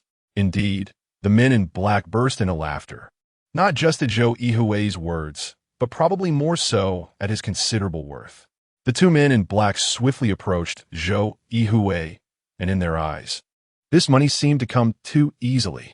Just as they were about to bind him, a motorcycle suddenly sped in from the road, its loud roar even drowning out the conversation among the men in black.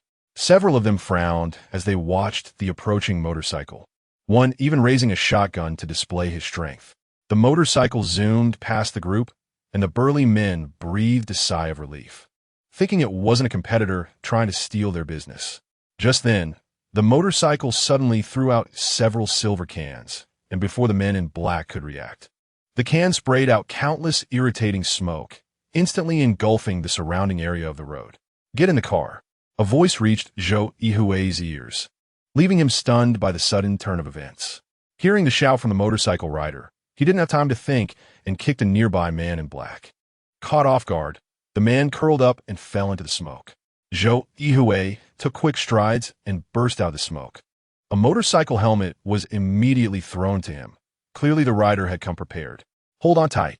Just as Zhou Yuhui got on the motorcycle, he stumbled and quickly grabbed onto the bike. The motorcycle's tires screeched against the ground, sparks flying, and when the men in black stumbled out of the smoke, all they saw was the rear light of the motorcycle flashing past. "Chase!" The unaffected cars immediately started and followed closely behind the motorcycle, while the drone locked onto the motorcycle and began to pursue swiftly. Several other motorcycles also sped in from the direction of the apartment, quickly joining the chase under the drone's command.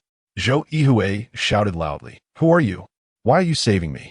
The motorcycle rider remained silent, and with a sudden jolt, Zhou Yuhui was forced to hold on tight, scared to say anything else. The pursuing cars quickly caught up, and the buzzing of the drone filled the air. If they didn't shake off the drone's pursuit, no matter how fast they ran, it would be useless.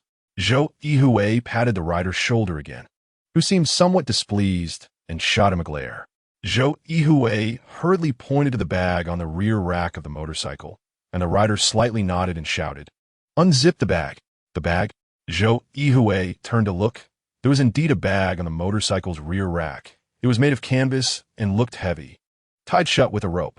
Zhou Yuhui immediately tugged at the rope, opening the bag, which fell to the ground, spilling its contents everywhere.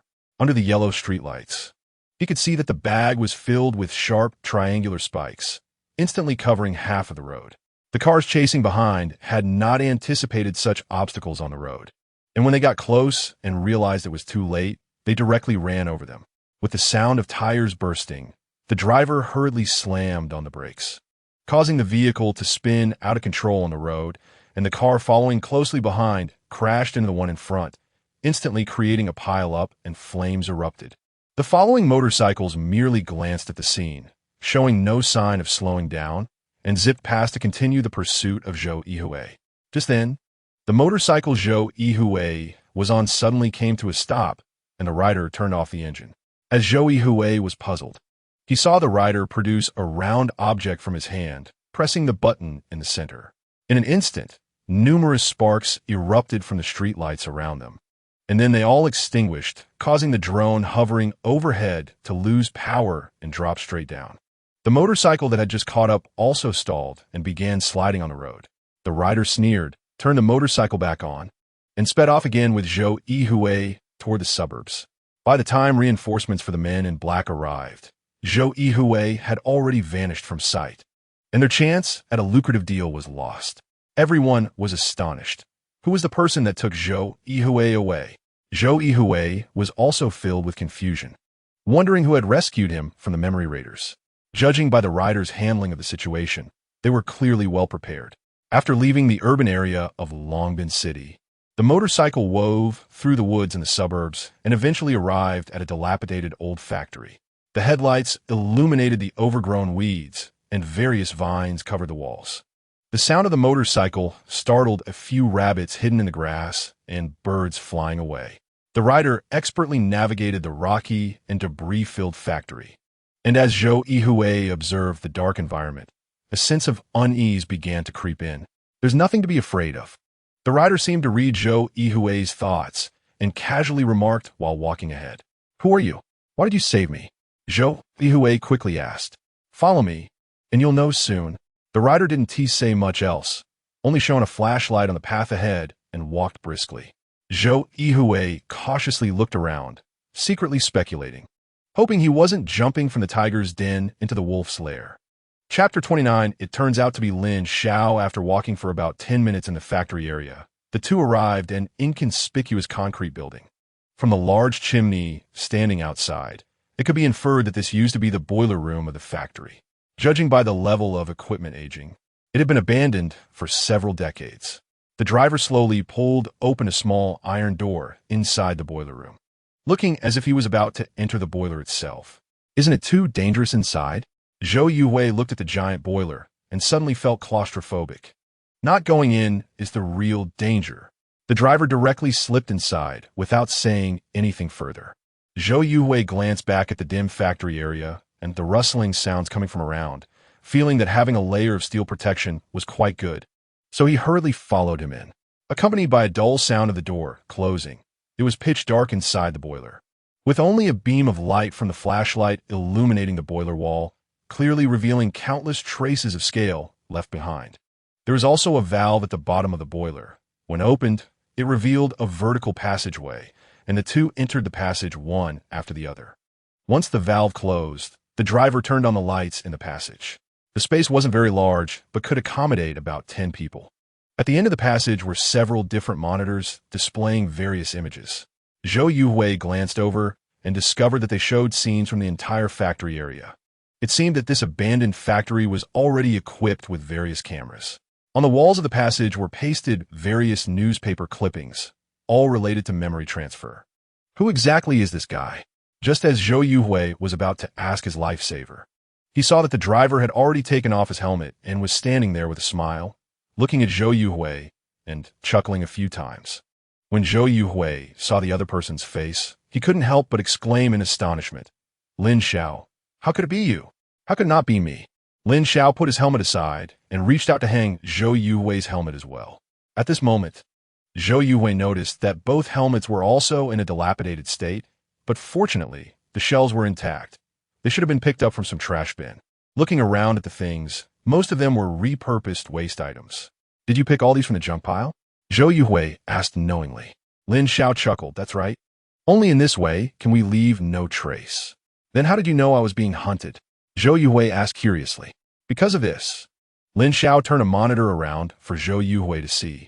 It displayed the address of the dark web memory shop, where the bounty for capturing Zhou Yuhui was still flashing, urging people to take risks for the high reward. "How did you know this address?" Zhou Yuhui inquired. "Because I set up the shop." Lin Xiao found a place to sit down. "To be precise, I was responsible for building the entire network system of the memory trading market, and this shop was one of my tasks. So they wanted to kill me to silence me back then. So that's how it is, but why didn't you report it to the police?" "Report it? Do you have evidence?" Lin Xiao sneered. "The trading market operates very cautiously, leaving no traces at all, and now the trading market is wealthy and powerful with various connections. And you only discovered a little bit of their information and were already offered a bounty for capture, right?" Zhou Yuhui didn't say anything further. He was just puzzled as to why Lin Xiao actively wanted to reveal his identity to him. "Were you trying to let me know your identity on purpose when we were in the waste processing area?" Zhou Yuhui asked. Lin Xiao nodded. "That's right. I've been hiding for years, and my body is feeling worse and worse. I'm afraid I can't fight against the memory trading market, so I need to find a helper. And that helper is you." "Me?" Zhou Yuhui asked in confusion. "Why?" "Because your research direction makes me feel that you wouldn't be someone willing to collude with the memory trading market." Lin Xiao took out something that looked like a camera from a nearby box and handed it to Zhou Yuhui. "You should take a look at this." Just as Zhou Yuhui was about to open it, Lin Xiao reminded him, "This is a one-time device. It will automatically self-destruct after you finish watching." Zhou Yuhui knew that such devices existed. They were used by spies to transmit information. Once activated, they would completely destroy themselves within a specified time. He didn't know where Lin Xiao had obtained it. The information inside wasn't much, just a small segment of blurry footage. But it was still possible to make out the general situation. After Zhou Yuhui finished watching, he looked at Lin Xiao in shock. "Where is this filmed?" Lin Xiao, who had long known how Zhou Yuhui would react, shook his head slightly.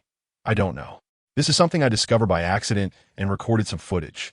Who knew this action would trigger the alarm system of the trading market? And I was subsequently arranged to have an unfortunate car accident." "Who was the person in that car accident?" "A friend of mine. He happened to come to see me that day and wore my clothes without knowing it, and ended up becoming my stand-in." Lin Xiao sighed and said, "There are too many things hidden by the trading market, and I hope you can figure out the whole situation thoroughly."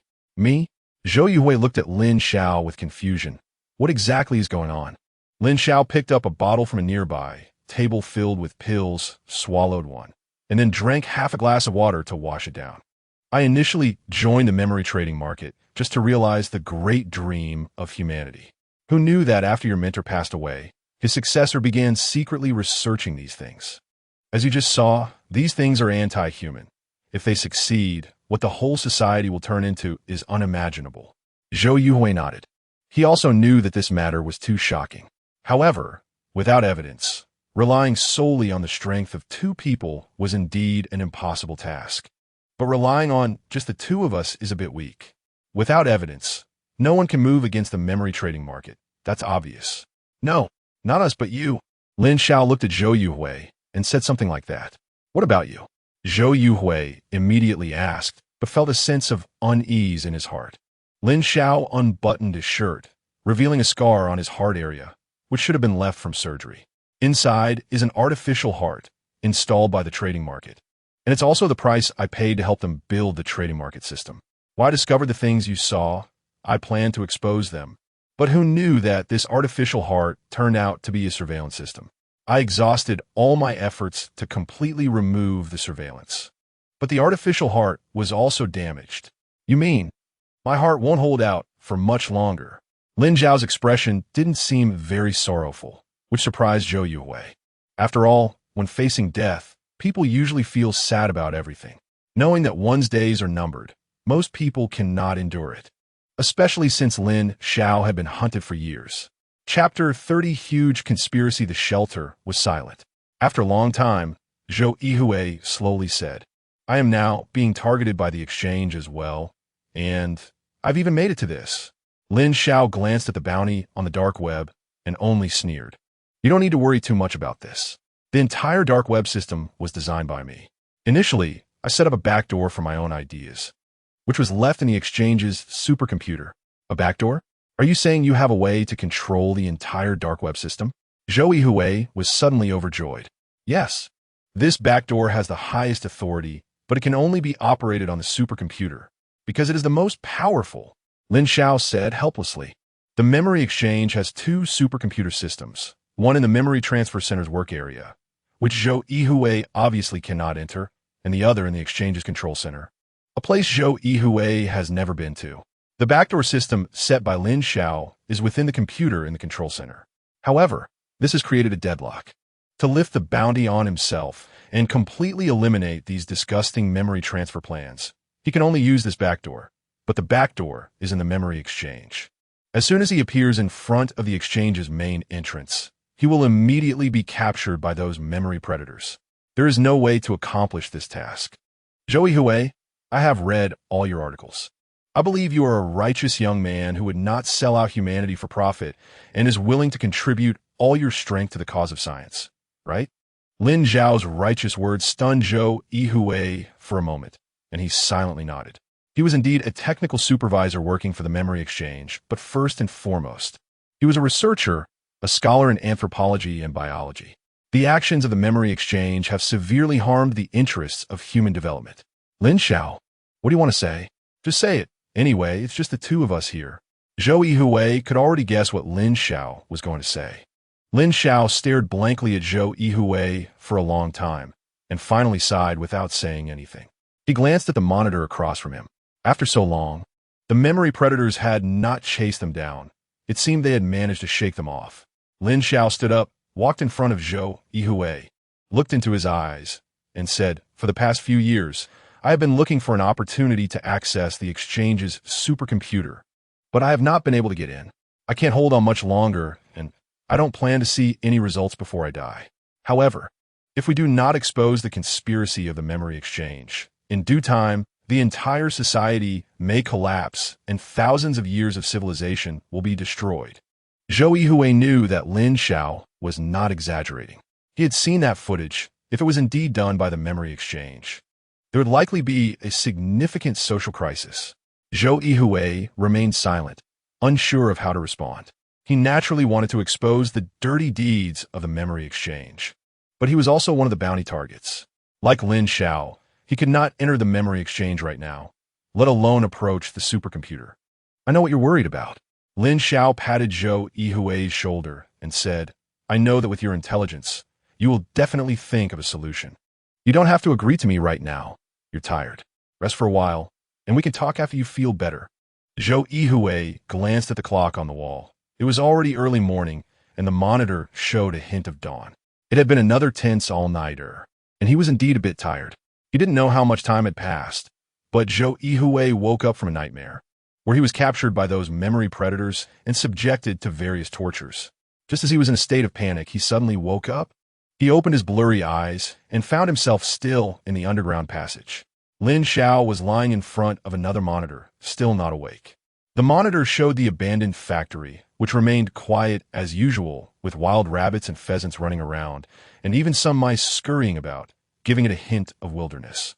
Yesterday's fright had not allowed Zhou Yuhui to observe the situation in the shelter. It did not seem to be built by Lin Zhao. The walls were thick concrete. No matter how capable Lin Xiao was, he couldn't have completed such a large project alone, especially without disturbing the surrounding area, which was almost in its primitive state. Don't look anymore. This is the boiler room sewer. I blocked both ends, turning it into this hiding place. Lin Xiao seemed to have woken up long ago. He turned over and sat up, saying, "It's located underground, and with such heavy metal shielding, it can greatly reduce the chances of being discovered. Moreover, even mice can't get in through the ventilation here. You can stay here with peace of mind."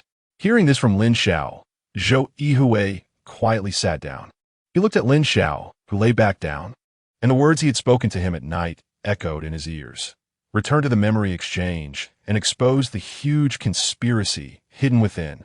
Zhou Yuhui did not want to do this, just as Lin Xiao had said. He was indeed in a dilemma right now. Although he couldn't say, he was powerless. His skills were of no use against those hulking figures driven by the exchange. However, the actions of the memory exchange were absolutely intolerable. Even someone like him, who could be considered a backbone of the exchange, would be pursued and hunted down if they discovered even the slightest clue, let alone others. Especially that footage Lin Xiao showed him.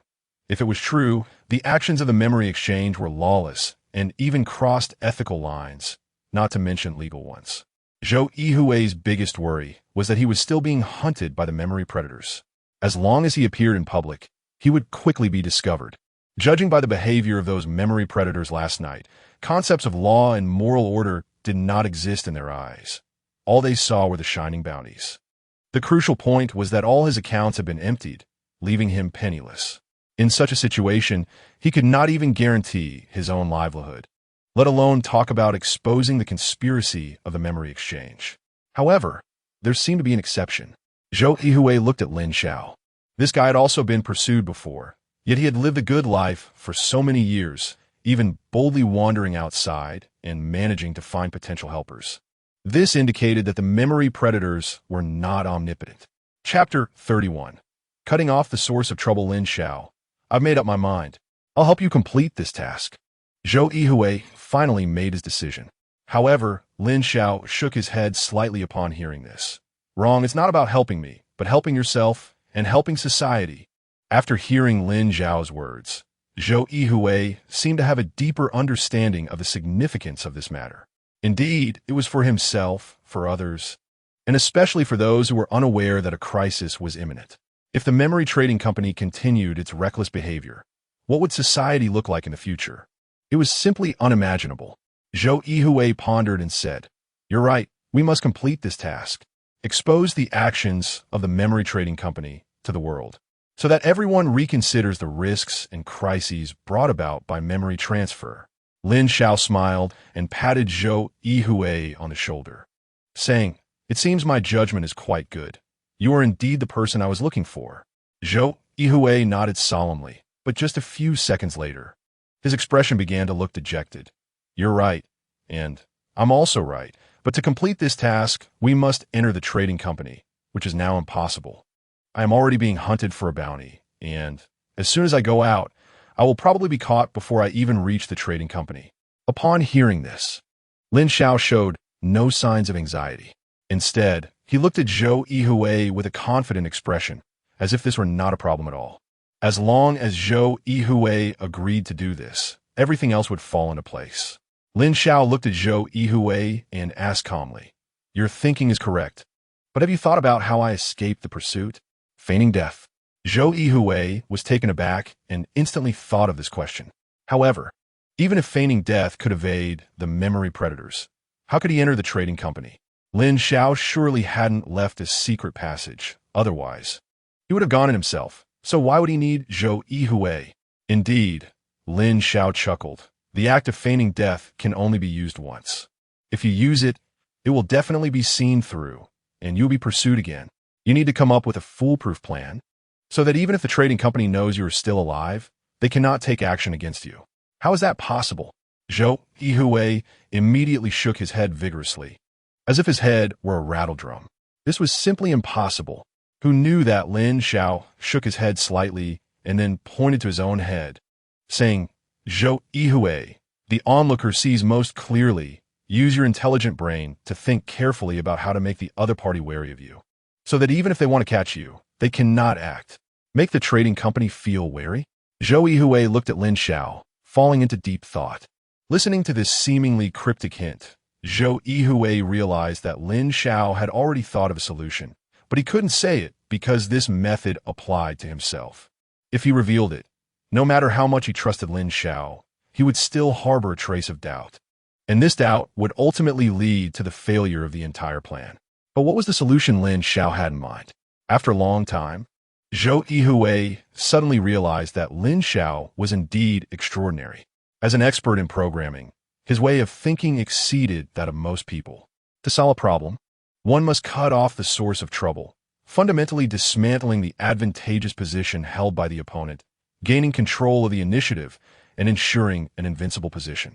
Although this was a difficult problem, upon careful consideration, it might not be such a hard task. Zhou Yuhui immediately began to calculate various methods in his mind, then deduced what consequences each method would produce. Watching Zhou Yuhui's almost trance-like actions, Lin Xiao revealed a faint smile. It seemed that after years of hard work, he had finally found a suitable candidate. This time, perhaps there was hope to expose the conspiracy of the trading company. It was hard to tell how long had passed, but Zhou Yuhui finally woke up from his mental calculations, his stomach growling with hunger. At that moment, he smelled a delicious aroma and looked up to see Lin Xiao coming over with a bowl of instant noodles. "This is all there is here." Lin Xiao sat down beside him, asking how it was going. Zhou Yuhui glanced at Lin Xiao, a small smile appearing on his lips. "It's almost done, but I still need some external help. Can you give me a hint?" Lin Xiao asked. Zhou Yuhui shook his head slightly. "No, this plan cannot be disclosed to anyone, but I do need some assistance. Just tell me." Lin Xiao knew the power of the memory trading company, even if he were caught by them. No secret could stop the memory transfer technology. "Can you help me get this item?" Zhou Yuhui wrote a string of characters on the table with water. Lin Xiao looked at the writing and thought for a moment. "It's not easy, but I can find a way." "But do you really want to do this?" "Yes. Only by doing this can we cut off the source of the problem." Lin Xiao had no choice but to nod. "All right. I will do my best to help you get it. After this is done, have you thought of how to enter the supercomputer system?" Zhou Yuhui said nothing and simply finished the entire bowl of instant noodles in front of him. Lin Xiao couldn't help but shake his head. This Zhou Yuhui really grasped the essence, not revealing anything, which was good.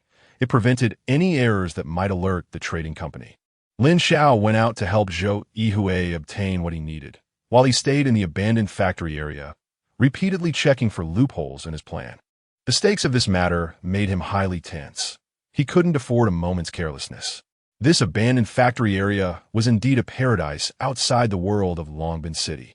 Except for the occasional curious young people who might come to explore, hardly anyone disturbed it.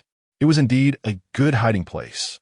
However, such places were also what memory predators like to search for most. In a society with such advanced technology, with a little time and effort, they could basically lock onto Lin Xiao's motorcycle, thus revealing Zhou Yuhui's whereabouts. This was also one of Lin Xiao's methods of evading pursuit, giving a little clue but cutting it off midway, leading the pursuers to believe it was a dead end, and then searching for other clues, unaware that this was the real path. Under heavy protection, Zhou Yuhui stayed in the abandoned factory area for a few days. He also learned from Lin Xiao's computer about the news of his disappearance.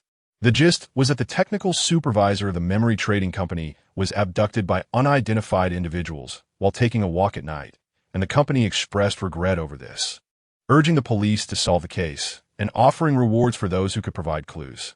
However, this news quickly got drowned out by various sensational stories, and the memory trading company also released its latest research results, claiming it could significantly reduce the cost of memory transfer and provide higher quality and more extensive memory transfer services.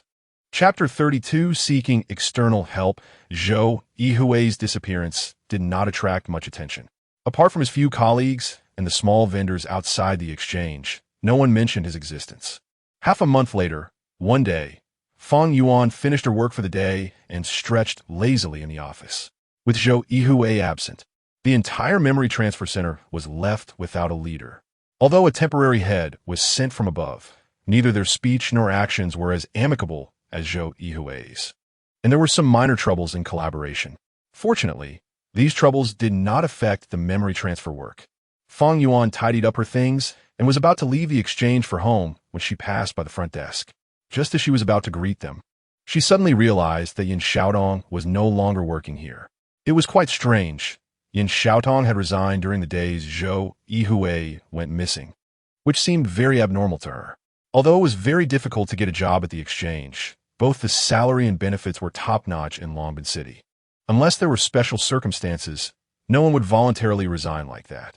Could it be that the two of them eloped for love? Fang Yuan scratched her head in confusion.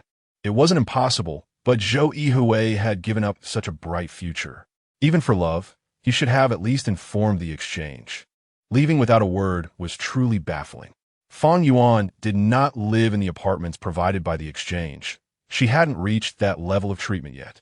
However, her substantial salary allowed her to rent a satisfactory room in Longbin City, and she even had the means to buy a place with a loan. Just as she walked toward the parking lot, her phone suddenly rang. She looked down and saw an unfamiliar number. After hesitating for a moment, she answered the call, but there was no response on the other end. After a few seconds of silence, the call disconnected. Fang Yuan shook her head in resignation, guessing it was probably a wrong number. Just as she approached her car, a strange ringtone rang out. She looked closely and found an old-fashioned mobile phone lying under her car, looking somewhat worn out. Fang Yuan looked around and saw no one. She had heard that some people use this method to attract attention and steal items from cars. However, her car was completely exposed. There was no one around. Not even a fly could hide. Fang Yuan reached down to pick up the still ringing phone and was momentarily stunned to see the familiar number on the screen. This was the same number that had just called her. She immediately heightened her vigilance and looked around again. The entire underground parking lot was empty, and there were no cars or people near her.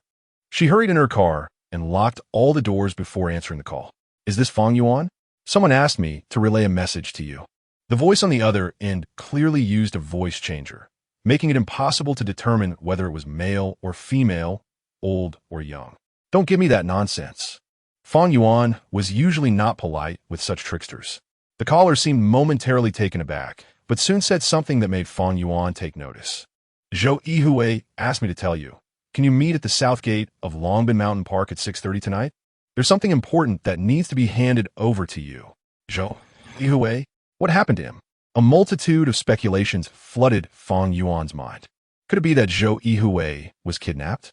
Just as she finished asking this question, the caller immediately hung up. Fang Yuan stared at the old phone for a while. Deciding she should check the situation, she quickly started her car and headed straight for Longbin Mountain Park. Although this park was located on the outskirts of Longbin, the rapid expansion of the urban area over the years had turned this once small suburban park into a city green space. Many people came at night, especially various dance groups, creating a lively atmosphere where people rotated in and out.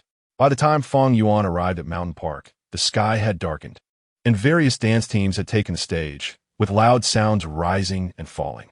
Just as Fang Yuan was looking at the bustling scene, feeling a bit lost, she seemed to be bumped into by someone. She immediately turned around but saw nothing. At that moment, the old phone in her hand rang again. Fang Yuan quickly answered it. It was Zhou Yuhui. His voice was easily recognizable. "Fang Yuan, what is the situation at the exchange now?" he asked. Fang Yuan hurriedly replied. "Director Zhou, where have you been? There hasn't been a word from you. Everyone is worried sick. The news says you're missing. What is going on?" "Fang Yuan, there are some things I can't explain. Someone will contact you shortly, and they'll tell you the reason behind it. Whether you choose to believe, it is up to you," Zhou Yuhui said before hanging up. Wasn't he supposed to hand something important to her? Why did he hang up after just a few words? Fang Yuan looked at her phone in confusion, unsure of what to do in this situation. A few minutes later, a tourist with a backpack appeared beside her and quietly said, "Fang Yuan, Zhou Yuhui sent me to find you." Fang Yuan grabbed the person and said fiercely, "What have you done to Zhou Yuhui?" The person appeared innocent and, seeing Fang Yuan's expression, quickly said, "Sister, I'm just here to relay a message. Someone paid me 200 to deliver it." 200? What's going on? Fang Yuan asked. The person looked around and lowered their voice, asking, "Have you reported it to the police?" "No." Fang Yuan shook her head. "That's good. Zhou Yuhui asked me to give this to you. The tourist handed Fang Yuan a small recording pen, saying it was a one-time use device that would be useless after playing. By the way, he also said, "I'm just a tourist. Tracking me 1T help you." After saying that, the tourist walked away and quickly boarded a nearby tour bus, along with a few other people who seemed to be part of a tour group that had just come down from a restaurant. Fang Yuan weighed the recording pen in her hand and activated the playback function. The voice inside was from Zhou Yuhui, and he even mentioned Fang Yuan's computer password, something only Zhou Yuhui could know. Fang Yuan naturally believed it was Zhou Yuhui's voice, but she was worried whether he was being held captive.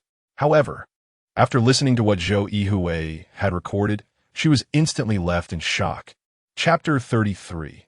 The establishment of the memory trap. Lin Xiao returned to the hideout and played the recorded footage for Zhou Yuhui, where every move of Fang Yuan was captured. "Xiao Zhou, how reliable is this colleague you mentioned?" Lin Xiao clearly looked worried. Zhou Yuhui sighed with a bitter smile, "Whether reliable or not, it can only be this way. In the entire memory transfer center, she is the only one I have a bit of confidence in. The others are hopeless. Besides, I doubt anyone else would help, but at least she was my assistant. So there's a bit of connection. All right, if she can't do it, then I'll have to step in." Lin Xiao shook his head and said, "You?" Zhou Yuhui sighed. "Even though you designed the entire security system for the memory exchange, you know there are almost no blind spots. Once you go in, you'll be completely discovered within minutes." Lin Xiao nodded helplessly. "That's true. It was initially designed to guard against various crises, and it took multiple encryption processes to form the current security program. So this is the only method. Machines are dead. Only people are the biggest loophole." Zhou Yuhui chuckled a few times. "But if your plan is implemented and Fang Yuan doesn't show up, everything will be completely in vain. And you, the genius, will end up looking like a fool. I know the consequences. If it weren't like this, how could I be reborn from the dead?" Zhou Yuhui's smile remained bright, but both of them knew that this brightness might conceal enormous danger. "You're putting everything on the shoulders of two women. I don't know if you have too much confidence in your charm, or if you don't realize how treacherous the world can be." Lin Xiao sighed, clearly worried about Zhou Yuhui's plan.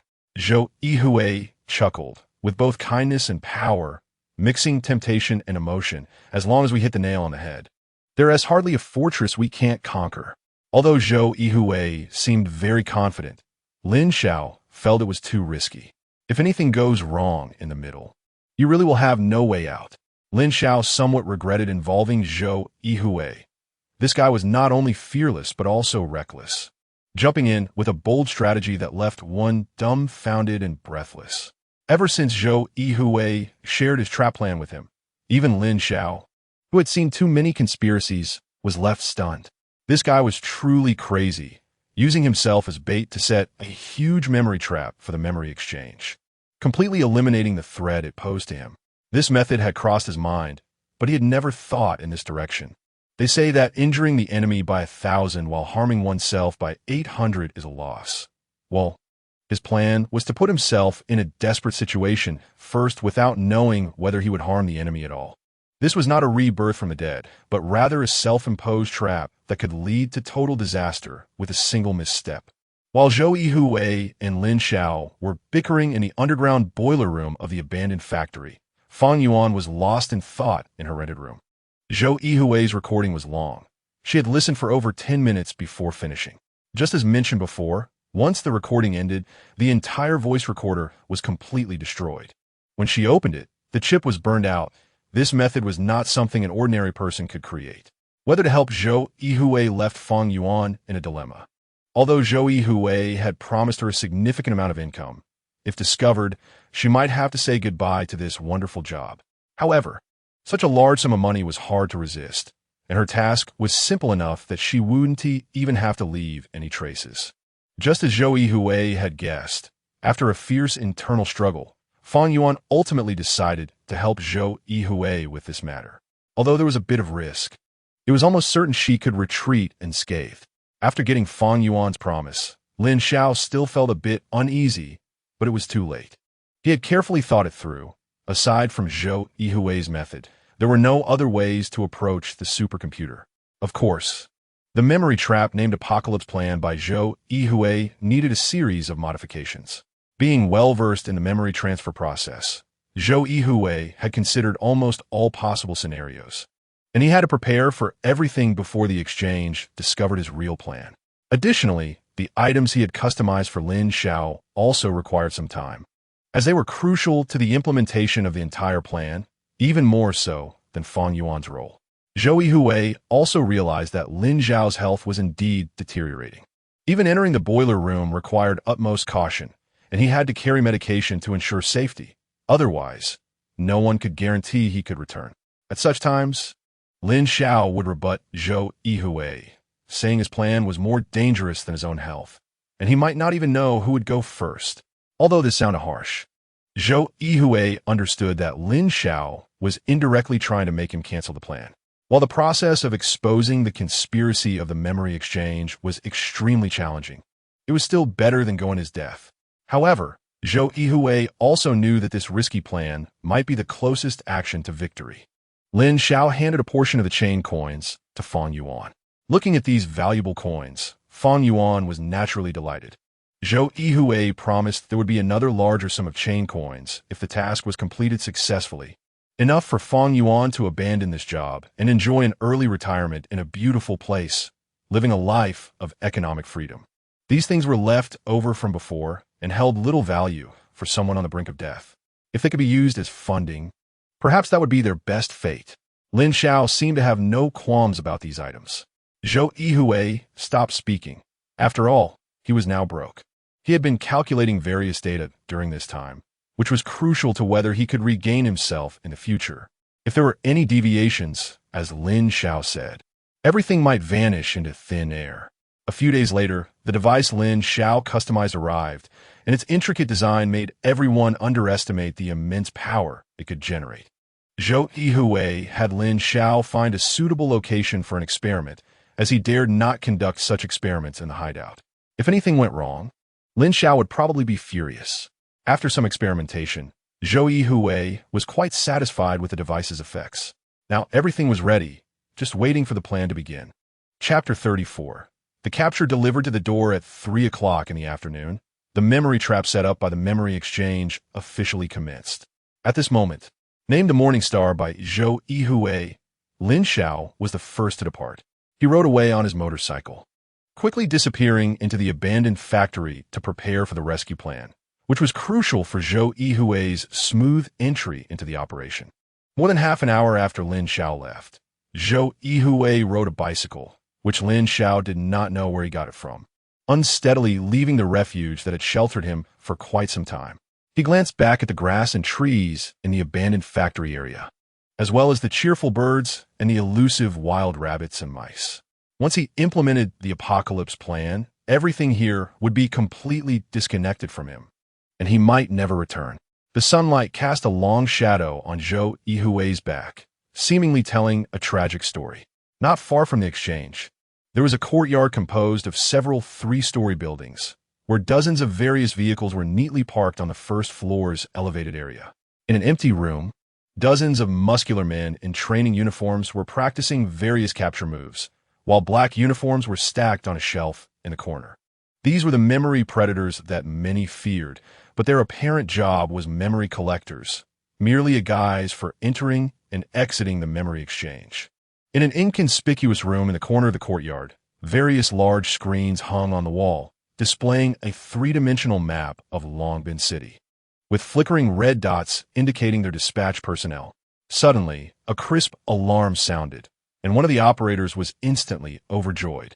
He shouted, "Target of great value detected." With this shout, a remote road appeared on the screen, where a figure in a white hoodie was seen riding a bicycle along the road, occasionally glancing around. The large screen quickly captured the target's facial features and began to match them against all eligible objects in the database. Instantly, the person's identity was confirmed. The matching results showed that this person was actually Zhou Yuhui, who had escaped from their hands more than half a month ago. The people present were momentarily stunned, but quickly came to their senses. The operator grabbed the phone and dialed the leader's number. "We found Zhou Yuhui, the guy who escaped from us." The leader, supervising the training of his subordinates in the training room, was immediately alarmed. Initially, he thought capturing Zhou Yuhui would be a piece of cake, but instead, they had sent so many people for nothing, losing a drone and ending up empty-handed, which led to him being scolded. Unexpectedly, this guy had reappeared, likely thinking that enough time had passed without incident, unaware that they had been watching him all along. Emergency assembly. Capture Zhou Yuhui, the leader shouted, and the memory predators quickly dressed and prepared to depart. The leader hurried to the monitoring room, verified the information again, and confirmed that the person in the surveillance video was indeed Zhou Yuhui. Order the team to depart immediately, do not alert him, and bring him back right away. After speaking, the leader returned to his office, opened his computer, and input a series of numbers to activate the voice call system. President, we have located Zhou Yuhui. The leader suppressed his excitement as he spoke. The voice on the other end coughed, and then spoke in a hoarse voice, then capture him. I want to know what he knows. Understood. I've already sent someone.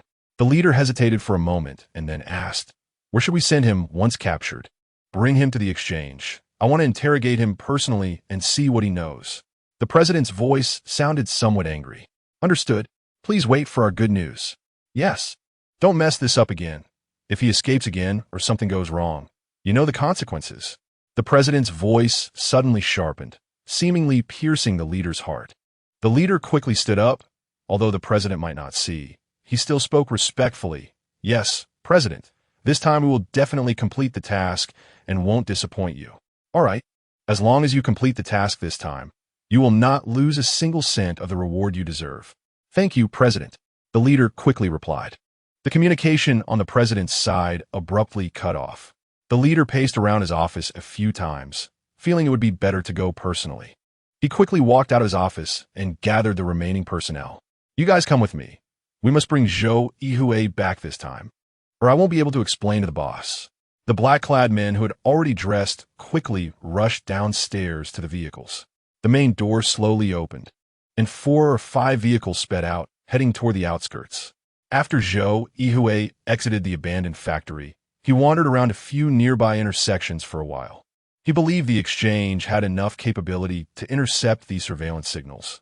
Otherwise, they wouldn't have been able to recapture all the white-clad individuals they had sent away so quickly. Less than an hour later, while Zhou Yuhui was eating meat skewers at a roadside stall, with a bottle of beer not yet finished, several vehicles quickly approached from a distance. This time, the memory predators had become shrewd. They employed a tactic of encirclement, with 2 vehicles speeding past Zhou Yuhui's side to reconfirm his identity, then stopping 100 meters away. 3 or 4 burly men got out of the vehicles, not wearing the intimidating black uniforms, but dressed in plain clothes. At first, Zhou Yuhui didn't pay them any attention, but when they got closer, he realized their movements indicated they were all in cahoots. Boss, give me 50 skewers too. One of the burly men shouted loudly, looking like an ordinary customer coming to eat. Just then, a van slowly approached the roadside stall. Zhou Yuhui had already noticed the van from the corner of his eye, but pretended not to see it. As the van neared him, the burly men suddenly sprang into action, lunging at Zhou Yuhui, startling the stall owner, who shouted out loud. One burly man yelled, "Police are on duty." Upon hearing this, the stall owner immediately fell silent. Before Zhou Yuhui could react, a black bag was pulled over his head, and several men grabbed his shoulders and shoved him into the van. The door closed quickly, and they sped away from the scene, while the other men immediately scattered, each hopping into their vehicles and leaving at high speed. The entire operation was smooth and fluid, evidently the result of numerous rehearsals. Chapter 35 Meeting the mastermind Zhou Yuhui was taken aback and instinctively shouted, "What do you want?" However, he quickly realized his reaction only highlighted his fear. "Are you Zhou Yuhui?" a burly man asked. Zhou Yuhui, with his head covered, immediately nodded. "That's right, we're looking for you." The black-clad men exchanged glances, feeling that the bonus was in the bag. What surprised these men was that after Zhou Yuhui's initial panic, he didn't express anything further, remaining quietly still. If it weren't for his occasional movements, the memory raiders would have thought he had fainted from fear. The leader of the memory raiders was still running on the road when he learned from his subordinates that they had successfully captured Zhou Yuhui. and he was astonished at how smoothly it had gone. Could it be a mistake?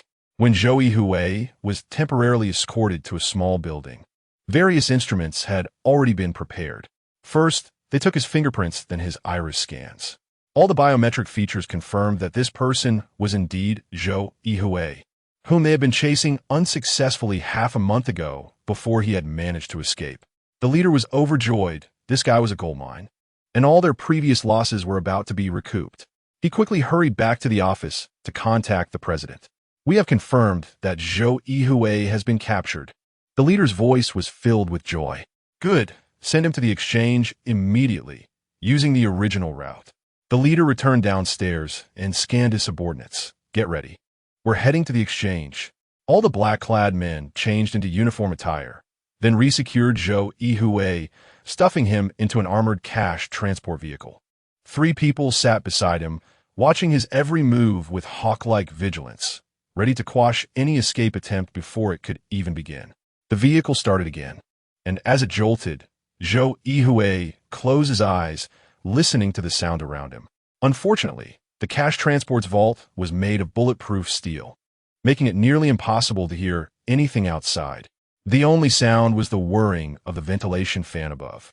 At that moment, a faint voice echoed in Zhou Yuhui's ear. 1,000 meters to the exchange. A subtle smile appeared on Zhou Yuhui's face. He finally knew where the headquarters of the memory raiders was located, surprisingly close to the exchange. However, this wasn't too unexpected, as it facilitated operations at the exchange. With the positioning device's voice guiding him, the cash transport vehicle quickly entered the underground parking lot of the memory exchange. Zhou Yuhui felt a slight unease. But more than that was the joy of plans proceeding smoothly. He didn't expect the memory raiders to take him directly to the memory exchange. At that moment, people were already waiting to receive him in the underground parking lot. If Zhou Yuhui's blindfold had been removed, he would certainly recognize that these individuals were internal security personnel of the memory exchange, or perhaps they were all in collusion. Under the guidance of the internal security, the memory raiders took Zhou Yuhui into one of the elevators. Zhou Yuhui had been placed in a wheelchair, his body wrapped up like a zongzi, appearing as if he were an injured memory recorder from the outside. Zhou Yuhui's heart began to race. He knew that the start of his plan was drawing closer, and whether it would succeed depended on how interested the big shots at the exchange were in him. After several minutes, having transferred through multiple elevators and corridors, they finally reached the destination. Once the restraints on Zhou Yuhui were removed, he slightly opened his eyes to adapt to the glaring light around him. This was not an interrogation room or a small dark room. It was a place filled with various precision instruments, with machines flashing lights everywhere, and dozens of screens of different sizes displaying numbers and various trajectories. This was a familiar place. He had been here countless times over the years, and even now, if he were to close his eyes, he could still find a correct exit. The memory transfer center? Zhou Yuhui sneered. He had indeed returned here. He glanced at the lower left corner and saw something familiar, realizing that Fang Yuan was indeed quite capable, and he hadn't misjudged her after all. However, Zhou Yuhui also believed that without the chain currency provided by Lin Xiao, it would have been difficult to achieve this outcome so easily. Bound to a chair, Zhou Yuhui quietly scanned each person, seemingly trying to memorize their features. His eyes, filled with wisdom, instilled a sense of fear in the memory raiders. Zhou Yuhui ignored them, only slightly turning his head to see who the mastermind behind the memory raiders was, wondering if it was the president of the exchange, as Lin Xiao had mentioned. Time passed slowly. The memory transfer center was silent except for the impatient movements of the memory raiders. Zhou Yuhui remained silent, mumbling something under his breath. One of the memory raiders leaned in to listen closely and immediately heard a string of strange Sanskrit, resembling some kind of scripture. Although Zhou Yuhui couldn't see the other's face, he could tell from their expression that they were puzzled and astonished. Zhou Yuhui continued to smile while reciting the Sanskrit scripture. This was not ordinary scripture, but a mixture of various texts, sounding particularly odd, as if there were some underlying pattern that was impossible to grasp. At that moment, footsteps echoed in the corridor, and Zhou Yuhui turned to look. He saw a wheelchair slowly entering the hall, escorted by two towering bodyguards nearly 2 meters tall. The elderly man sitting in the wheelchair appeared to be in his 70s. Completely slouched in the chair, his face obscured by a strange ghost mask, revealing only a pair of hawk-like eyes. Although it could be a disguise, Zhou Yuhui recognized at a glance that this person was one of the founders of the Memory Exchange, the current president, and also Zhou Yuhui's direct superior. As for his name and background, not even Zhou Yuhui knew his true identity, and no one had ever seen his real face. Some said he had suffered injuries in an accident, severely damaging his bodily functions, and could only move in a wheelchair. Others claimed this was just a ruse by the president. Zhou Yuhui didn't dwell on the president's physical condition. He focused on the two imposing bodyguards in front of the president, recalling what Lin Xiao had once told him. He had been skeptical, but it seemed that this was indeed true. Because these two towering men looked identical, they were likely cloned humans. Since the invention of cloning technology, very few dared to apply it to humans, as it posed a significant ethical challenge. However, for the president of the Memory Exchange, this didn't seem to be a barrier. Besides, the two could also potentially be twins. Zhou Yuhui shifted his gaze from the burly men back to the president, and the two locked eyes. Chapter 36 Confrontation with the President. The entire hall of the Memory Transfer Center was silent, with only the faint sounds of various machines creating a sense of irritation. It was unclear how much time had passed when, accompanied by a soft cough, the president finally spoke. Zhou Yuhui, tell me what you know. For the sake of your mentor, I might spare your life. What? You still want to kill me? Zhou Yuhui sneered. That might not be so easy. Zhou Yuhui's demeanor stunned everyone present, including the president. At this point, facing such a situation, he still had such an attitude. It seemed he was well prepared. Otherwise, how could he be so arrogant at this moment, directly challenging the president? The president was momentarily puzzled. It seemed that Zhou Yuhui had received guidance from someone extraordinary. Otherwise, how could he be so composed? Who could that person be? He slightly raised his head to glance at the equipment on the dome, a faint smile appearing at the corner of his mouth. Here, regardless of who it was, he was like a god, and everything would be clearly presented before him. Killing you is easy, but I don't want to kill you. The president stared at Zhou Yuhui. With your high IQ, this brain still needs to contribute to my grand dream. Why would I want to kill you? Zhou Yuhui understood the president's threat well. A brain with erased memories was like a blank supercomputer. From now on, everything would have to obey his commands. This was the most terrifying aspect of memory transfer. Then go ahead and do it. Zhou Yuhui looked calmly at the president, showing no signs of the hysteria one might expect, even very tranquil, without a trace of hesitation. The president immediately began to doubt Zhou Yuhui's behavior greatly. What did this guy intend to do? Faced with such a severe threat, he showed no fear or terror, as if he had known all along. This was inconsistent with the Zhou Yuhui he knew. The president turned to the leader of the memory raiders beside him. Where did you find him? Before the leader of the memory raiders could respond, Zhou Yuhui spoke up. You don't need to ask him. Just ask me anything. He might not know as much as I do. The president felt a bit disappointed. Zhou Yuhui's performance was simply too surprising, not even giving him any chance to strike at him to break his psychological defenses. It was as if every move he made was being led by Zhou Yuhui. Then I won't be polite. The president decided not to engage with this guy any further. Zhou Yuhui's IQ was too high. If this continued, he would likely fall into the traps set by the other party. Seeing that the president was preparing to get serious, Zhou Yuhui actually showed a sense of excitement. Come on, as long as you activate the memory transfer system, my apocalypse plan will be realized. Don't forget my advice when the time comes. Apocalypse plan? The name sparked some imagination. The president stared into Zhou Yuhui's eyes for a long time, but found no signs of lying. Various indications showed that this guy had intentionally come here. The president immediately whispered to the burly man beside him. Call your brother. The burly man immediately whispered something into the communicator on his shoulder, while the leader of the memory raiders quietly asked the president, President, what should we do now? Wait a moment. Although the president felt Zhou Yuhui was bluffing, precautions could not be neglected. Soon, footsteps echoed in the corridor of the memory transfer center. and two identical burly men appeared behind the president, moving almost in unison. "President, please give your orders." The burly man bowed respectfully to the president. "Notify all guards to strengthen the defenses of all departments and spaces above and below the exchange. If any suspicious incidents occur, they can handle them independently without asking for instructions. If anyone dares to harm the exchange, they may use kinetic weapons." "Understood, President." One of the burly men immediately turned and left. Judging by the emblem on his shoulder, he should be the top leader of the internal guards. The president's actions immediately revealed a joy on Zhou Yuhui's face, though it was hard to tell whether it was mockery or genuine happiness at the realization of his plan. "Prepare for memory transfer. I want to know all his thoughts." The president looked at Zhou Yuhui. No matter what his apocalypse plan was, this was his world, and nothing could escape the memory transfer of the supercomputer. Zhou Yuhui watched as the memory raiders began preparing for the memory transfer. Their movements were very skilled, no different from his subordinates, and this process must have been practiced countless times.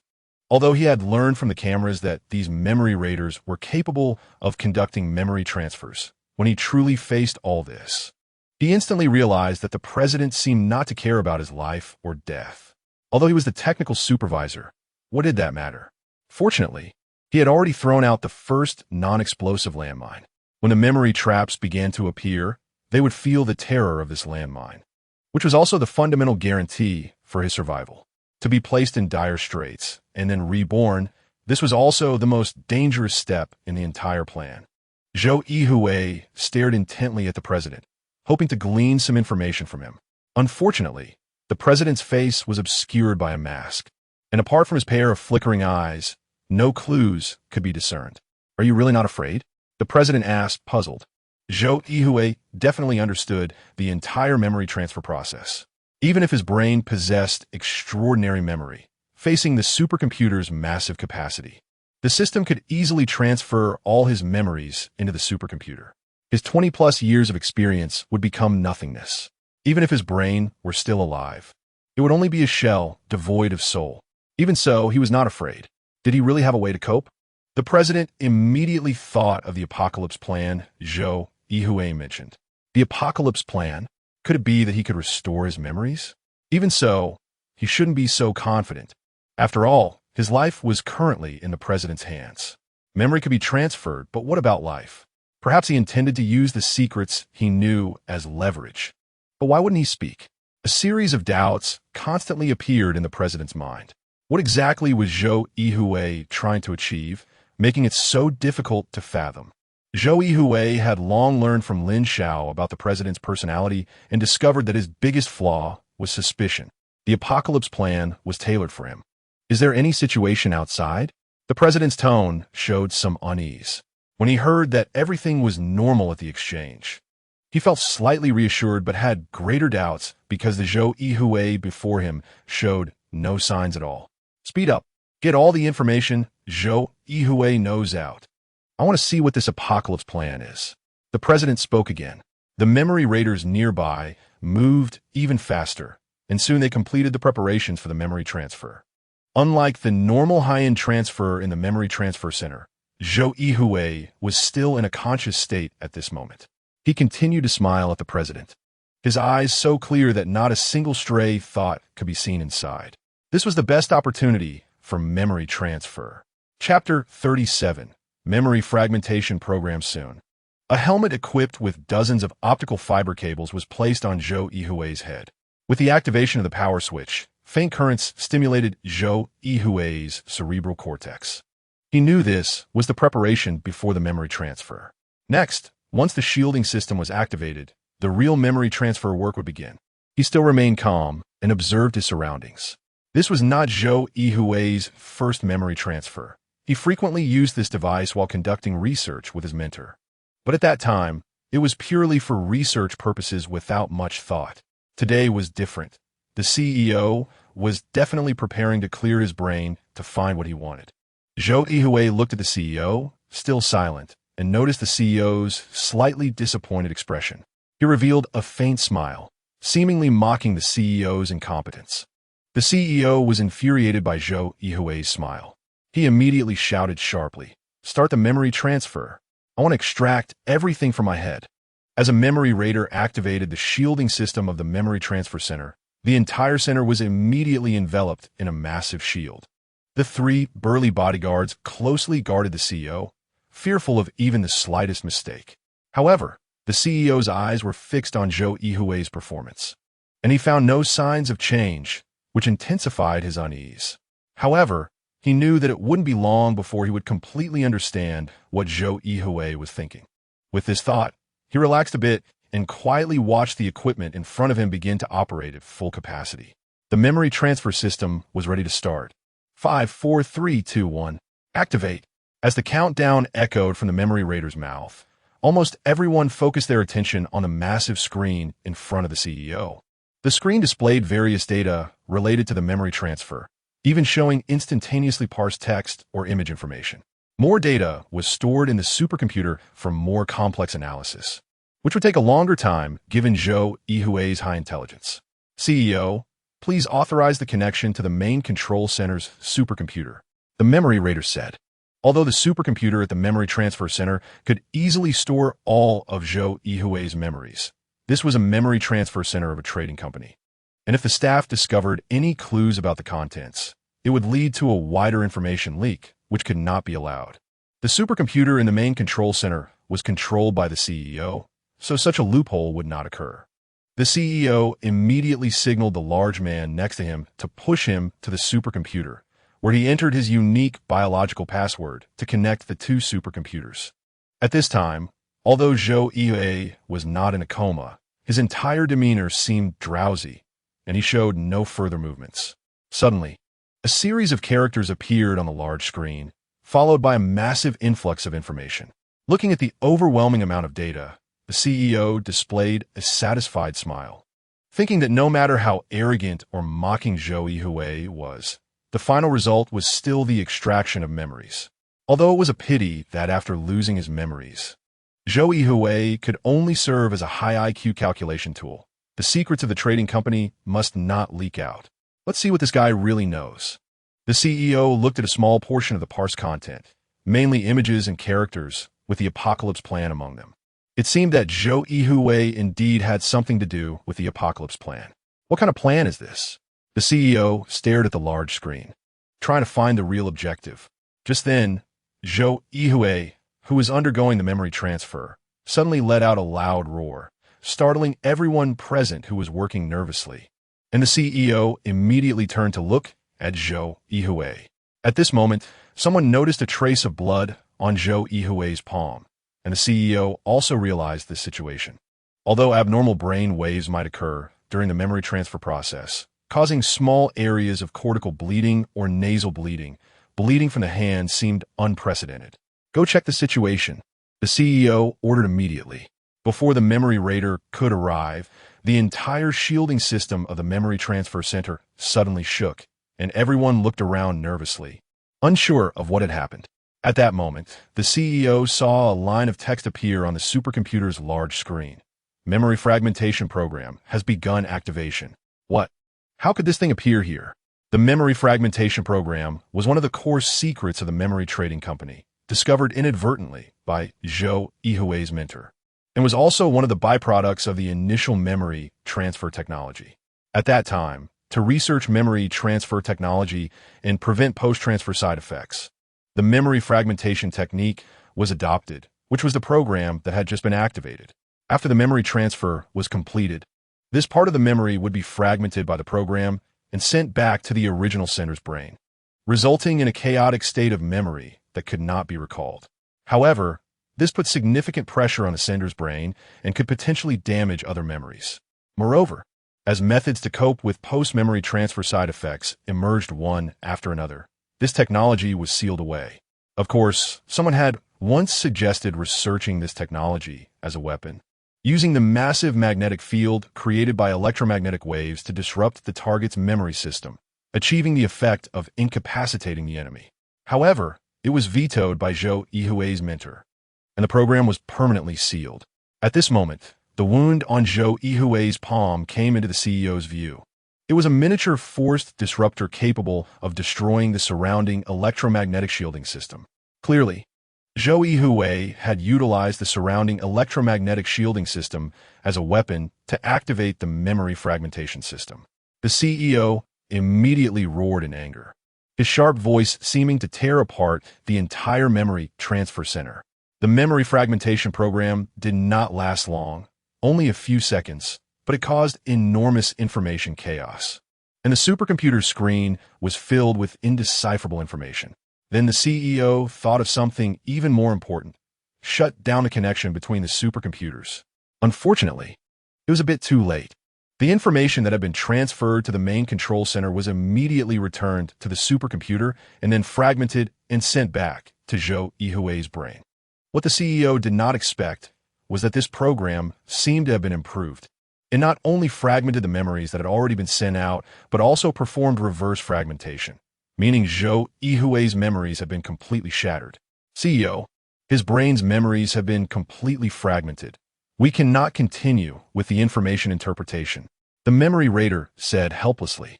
The CEO looked at the screen filled with indecipherable information, and his anger surged instantly.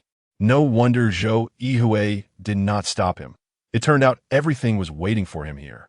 As an expert in memory transfer, Zhou Yuhui shattered his own memories, making it impossible for the supercomputer to parse the information, and the entire memory transfer work could naturally not be completed. What a brilliant idea, using self-harm to stop his own actions. Only a madman could come up with such a method.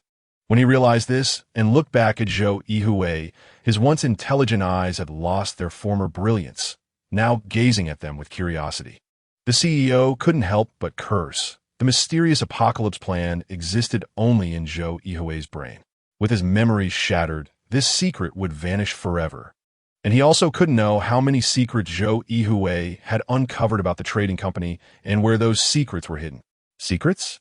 The president looked at Zhou Yuhui again. Did this highly intelligent guy just give up on himself? Or was there some hidden secret in this plan?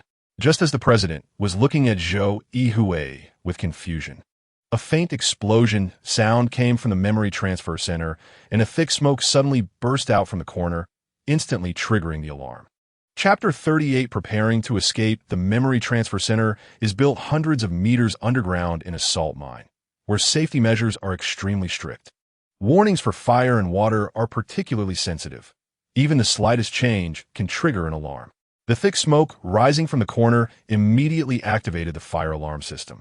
There's danger. Evacuate quickly. Before the president could react, the bodyguard beside him sprang into action the moment the smoke appeared, immediately initiating the evacuation protocol. Since the memory transfer center is filled with various precision instruments, the fire suppression system is naturally not a regular water source. Instead, it closes all passages within 30 seconds and evacuates all air from inside. If one were to be trapped inside, it would be a dead end. The memory raiders were well aware of this, and upon hearing the fire alarm, they all hurriedly fled the scene, racing down the corridors towards safety. At this moment, the evacuating president suddenly realized how the fire had come so suddenly. There must be something fishy about it. He immediately instructed those around him, "Get Zhou Yuhui." One bodyguard quickly turned back into the memory transfer center. The smoke inside was still very thick.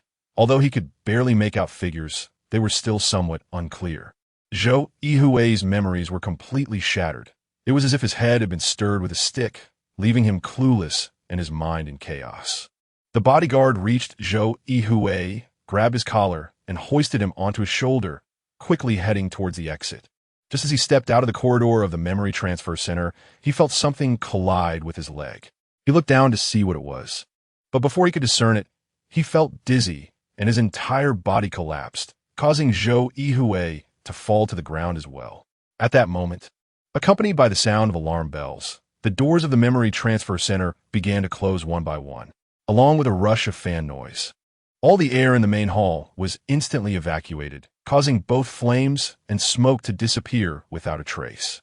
The president, who had just reached the elevator, turned back to glance at the working area of the memory transfer center, saying, "We'll lock Zhou Yuhui up first and clean up everything inside. Leave no traces." The leader of the memory raiders nodded urgently, But just as the elevator door had not yet closed, a memory raider rushed up to them. Not good. Zhou Yuhui is missing. Missing? How could that be? How could a living person just vanish? Moreover, the working area of the memory transfer center is so small. How could a Zhou Yuhui with shattered memories escape? Hurry and find him. The leader immediately hissed through clenched teeth. A dozen memory raiders quickly split up to search the corridors and various offices, but they could not find Zhou Yuhui.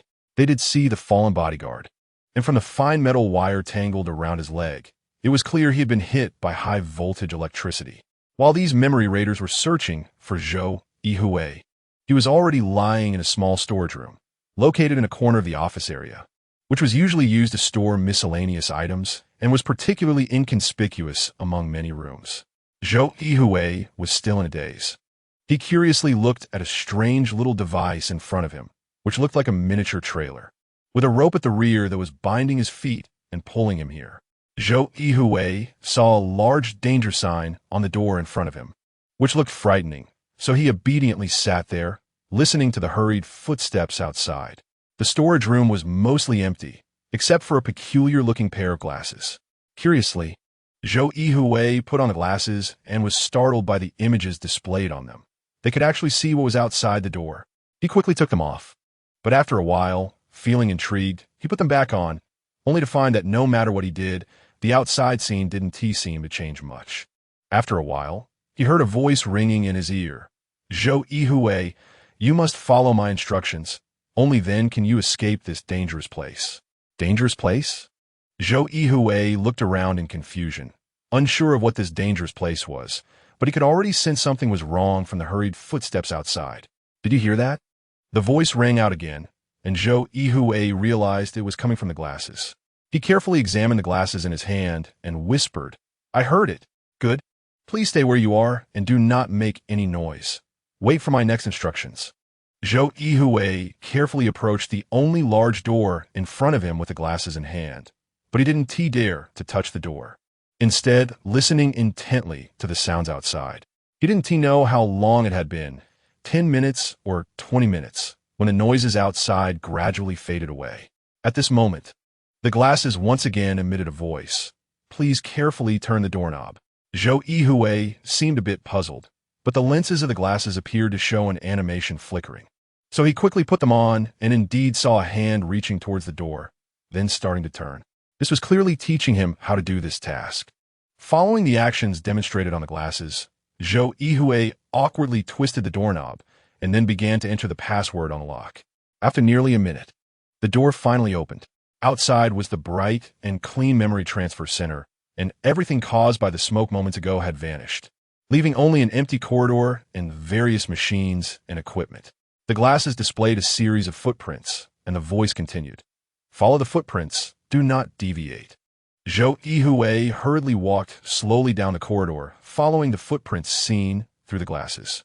On the surface, the memory transfer center isn't large, but the auxiliary equipment maintaining the entire center is quite massive, including various emergency power supplies, backup ventilation and oxygen systems, as well as various firefighting and supply systems, and additional shelters to quickly retreat into in case of an emergency.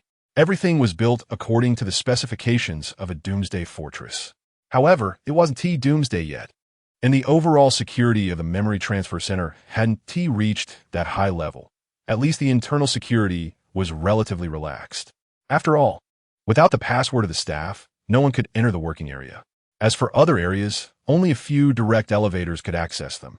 To the exchange, it seemed like a deep underground cage, where the only access was through the original mine shafts, which had been strictly selected, while other areas were blocked by layers of rock and sensors. Anyone attempting to approach the memory transfer center through these paths would find nothing. Not to mention, the entire memory transfer center resembled a multi-layered donut, with the core being the center, while all the auxiliary equipment was in the outer layers, wrapped in layer after layer, making it extremely difficult to enter from the outside.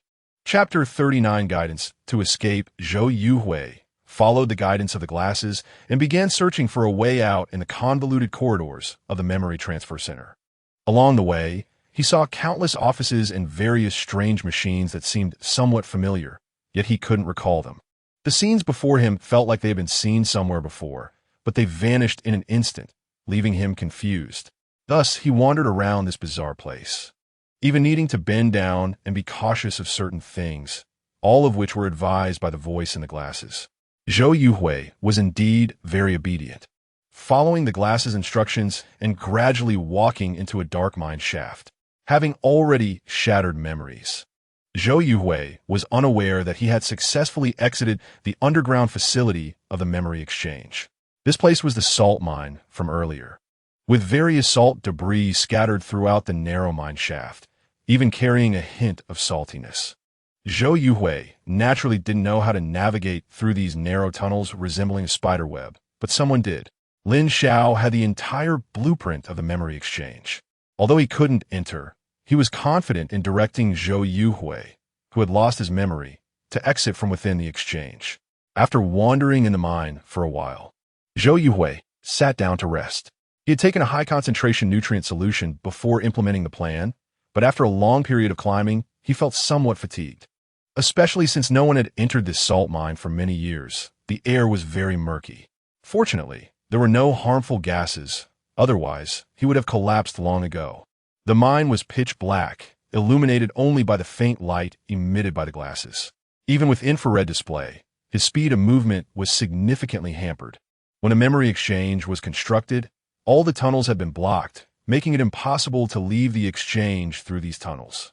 Lin Xiao designed this route mainly to avoid the surveillance of internal guards. Soon, Zhou Yuhui opened another large door. These doors were meant for repairing various pipeline facilities in the corridor. Although most had electronic surveillance, some were merely facades, with no locks at all. Behind this door was a narrow passage, leading to a deep vertical shaft that seemed bottomless. This was one of the passages leading to the surface. Other passages were heavily guarded, but this one was not, as it was an abandoned freight passage. Zhou Yuhui cautiously poked his head out and looked down. It was indeed bottomless.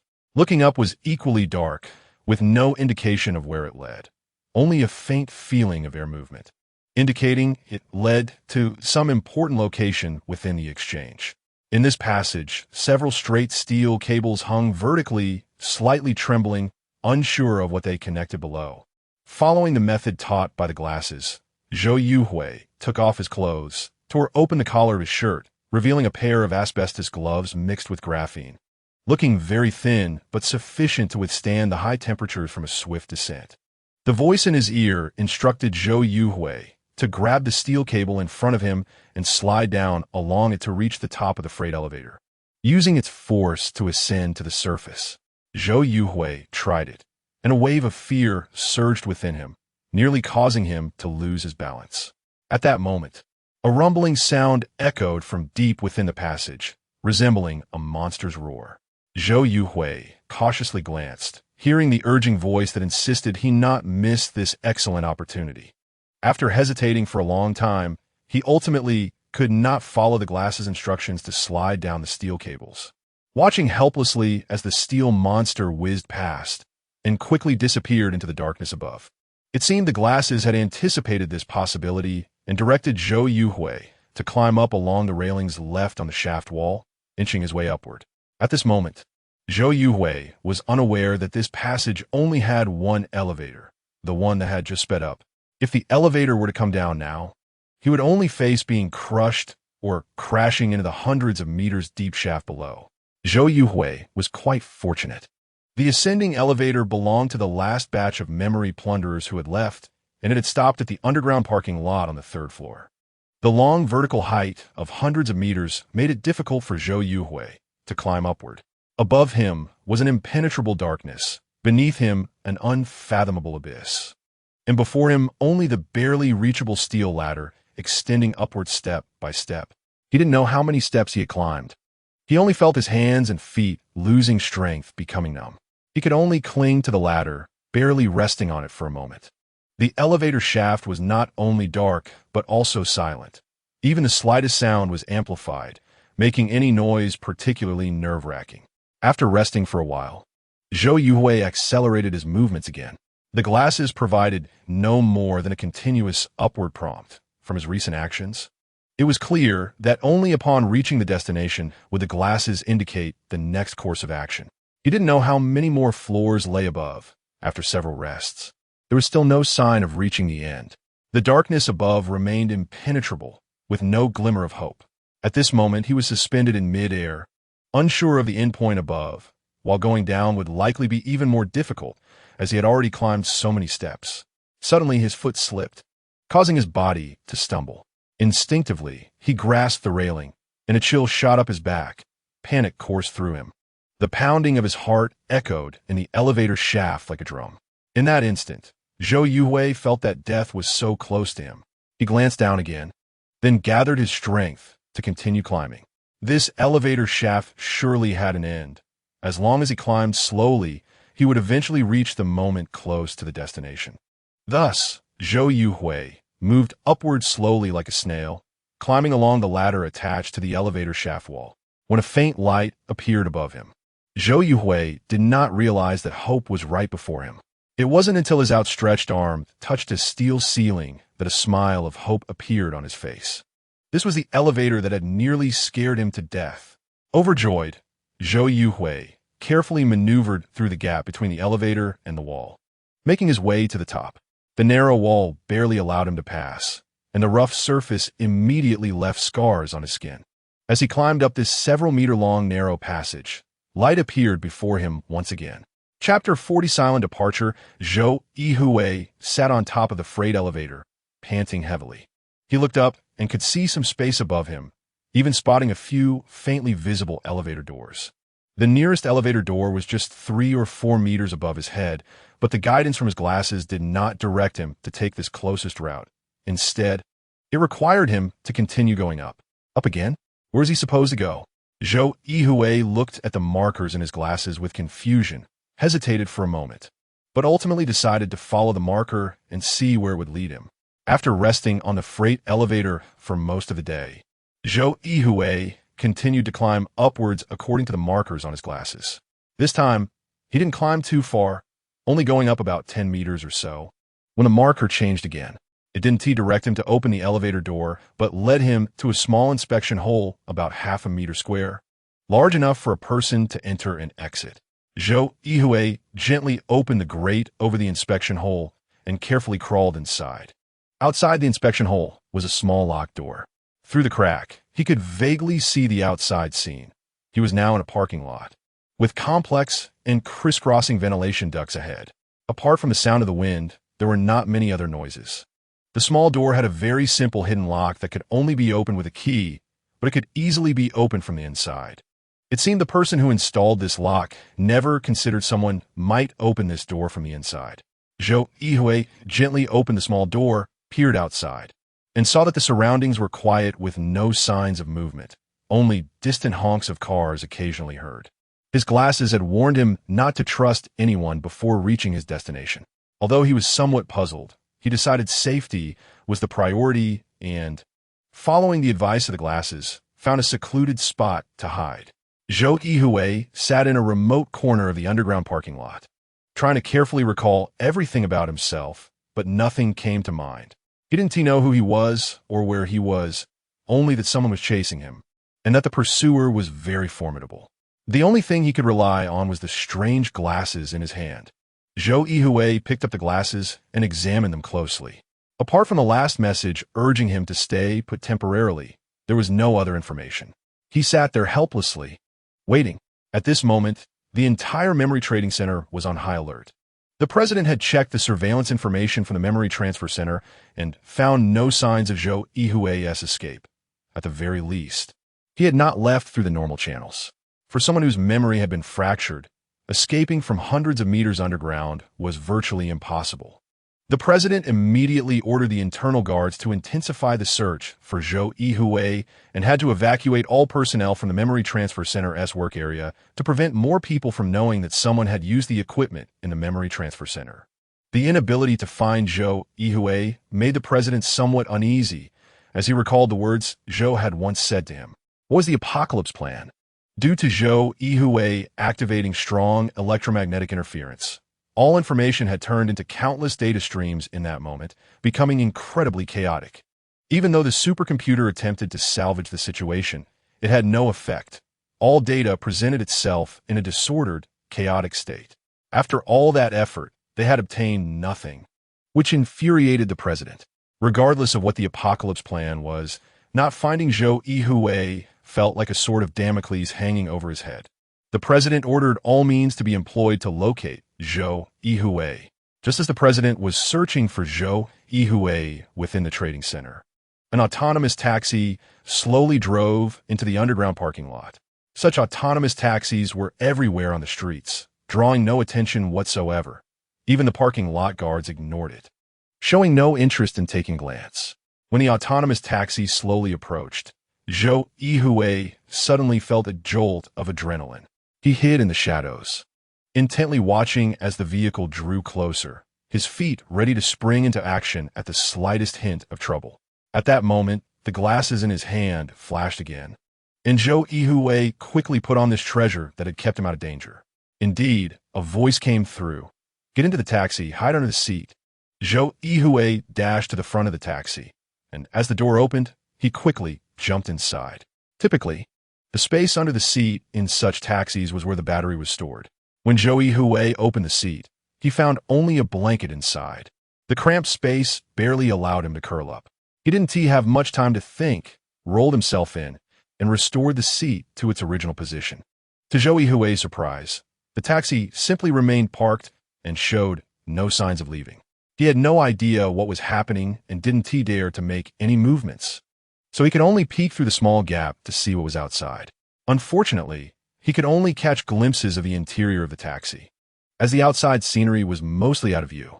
He didn't know how long it had been, but the number of cars in the parking lot began to increase, and many people entered the trading center, chatting and laughing, indicating that it was now time for work. With his mind in a haze, Zhou Yuhui, unable to resist the onset of drowsiness in such a dark and cramped space, gradually drifted off to sleep. When he awoke again, the taxi had started moving.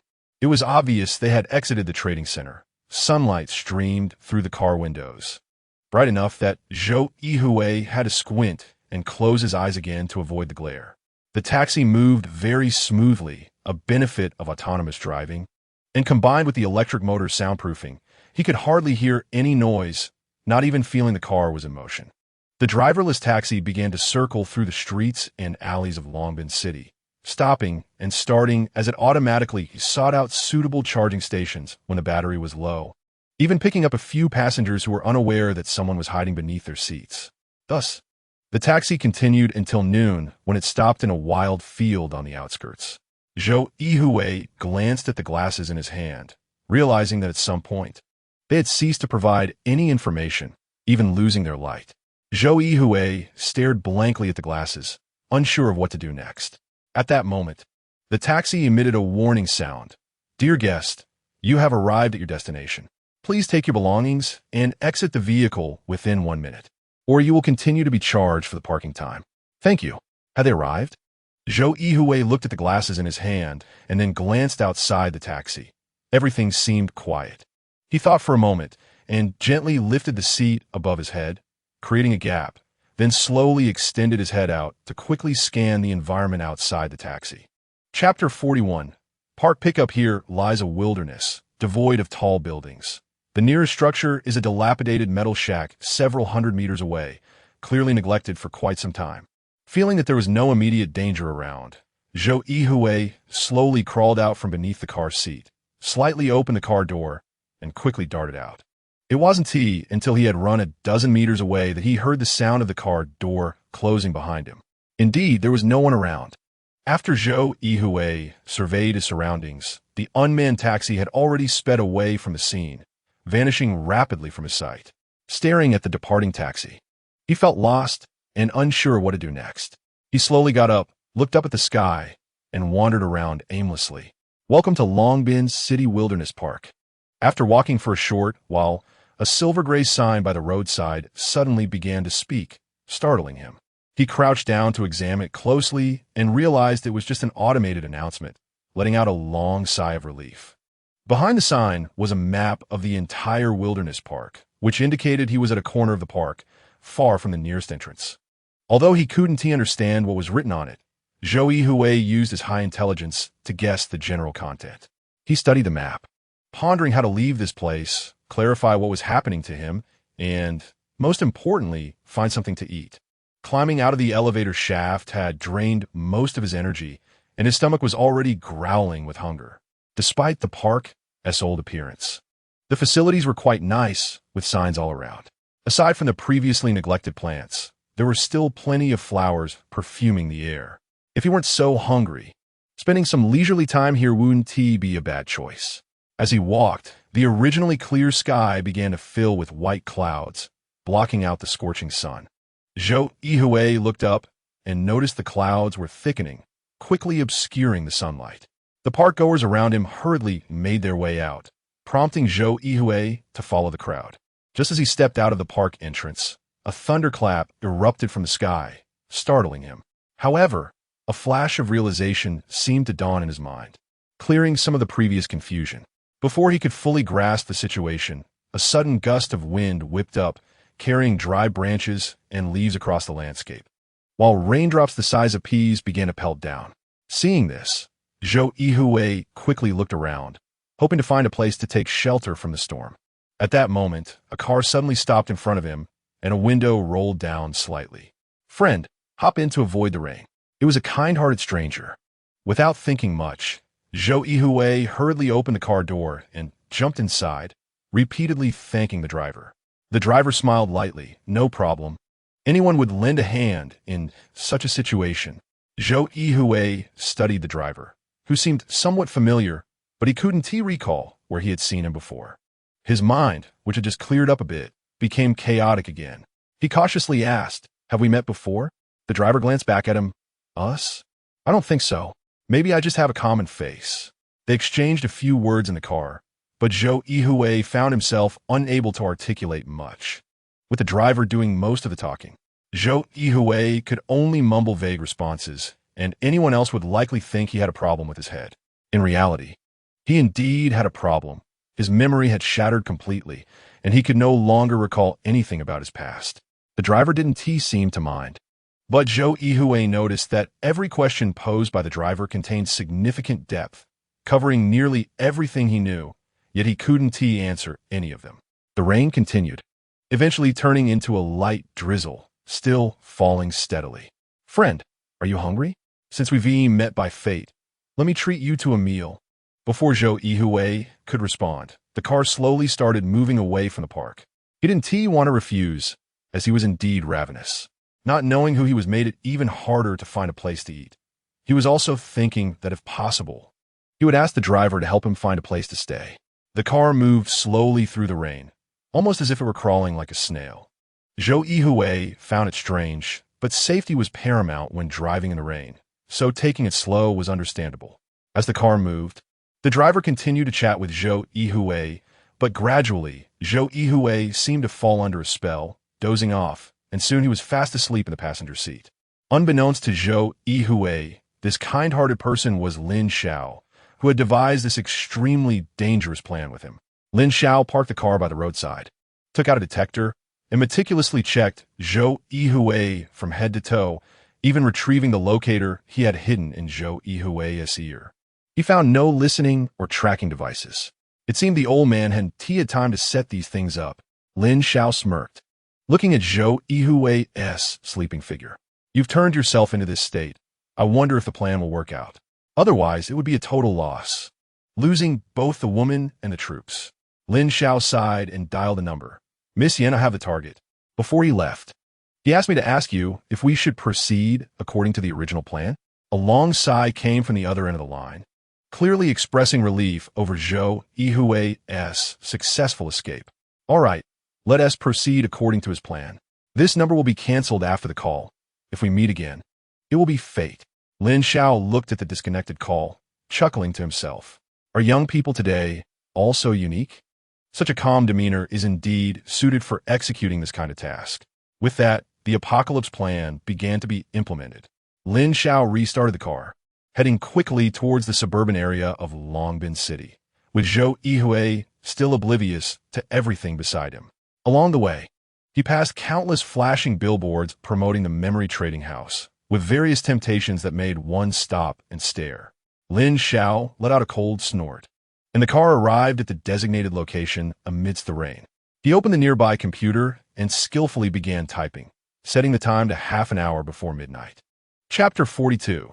The accident scene on a rainy night.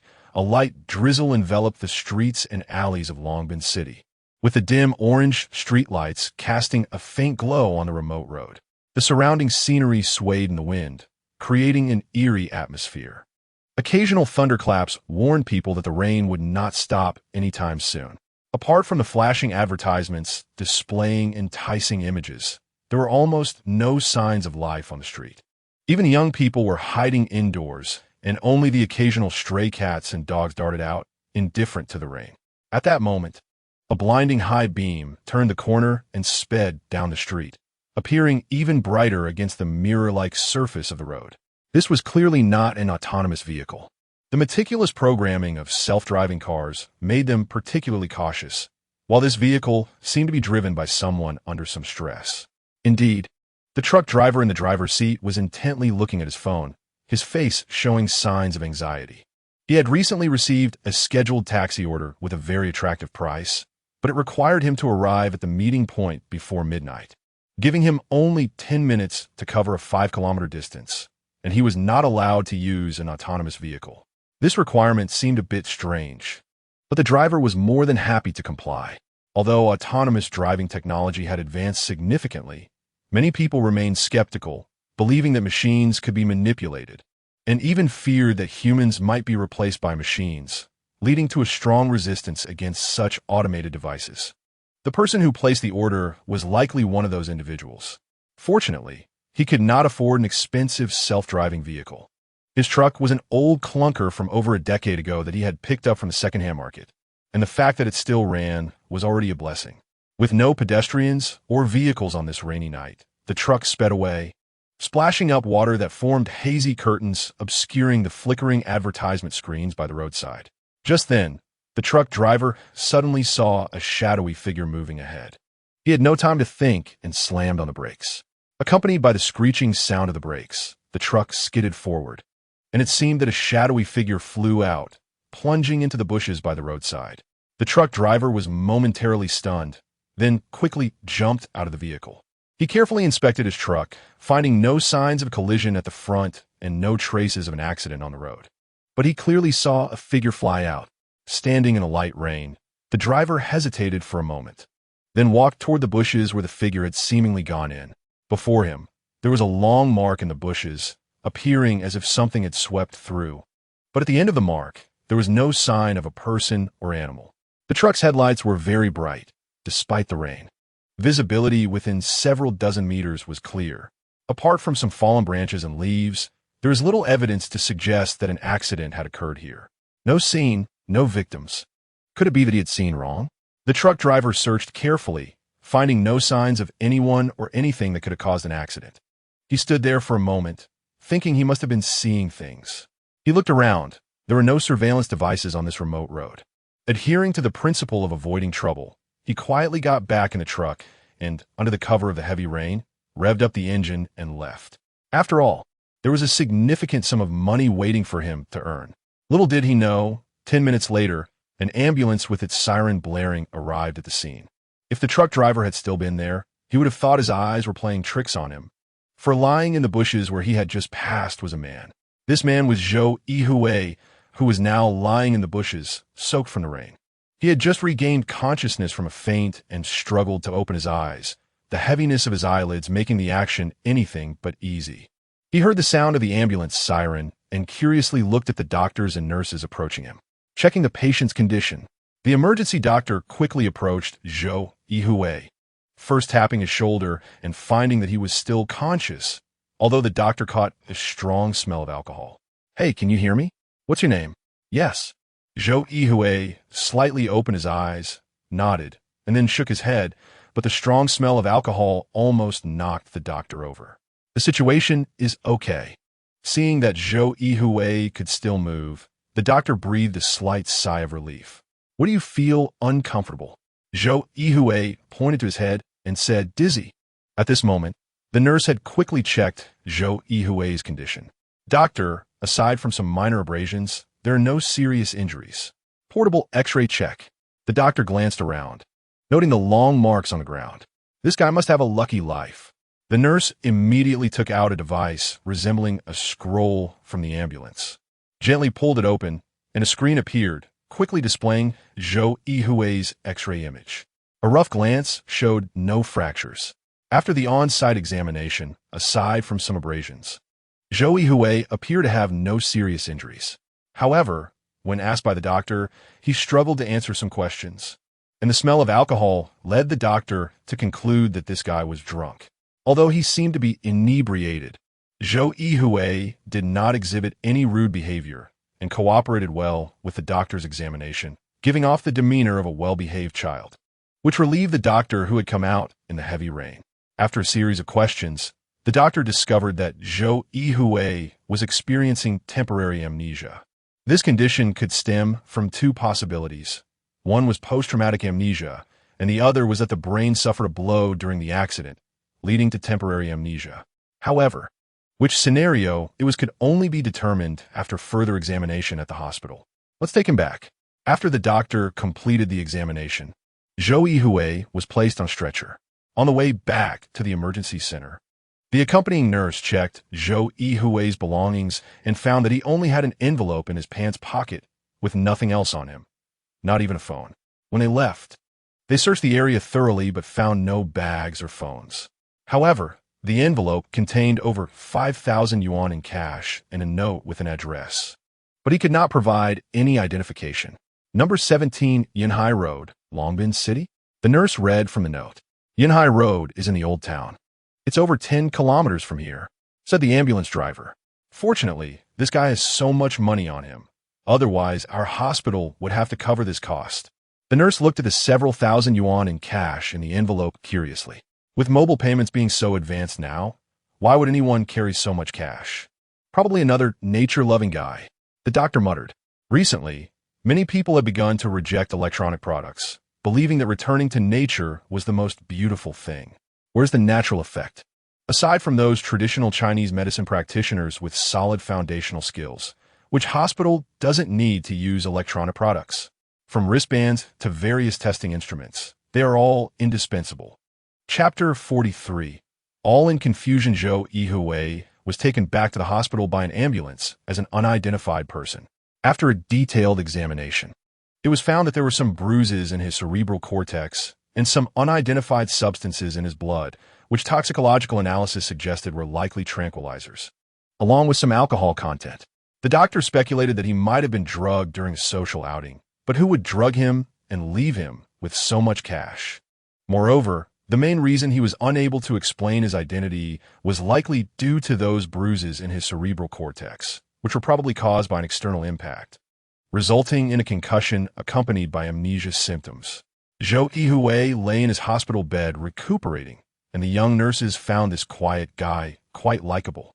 He was very cooperative during injections and examinations. Zhou Yuhui held the envelope given to him by a nurse for a long time.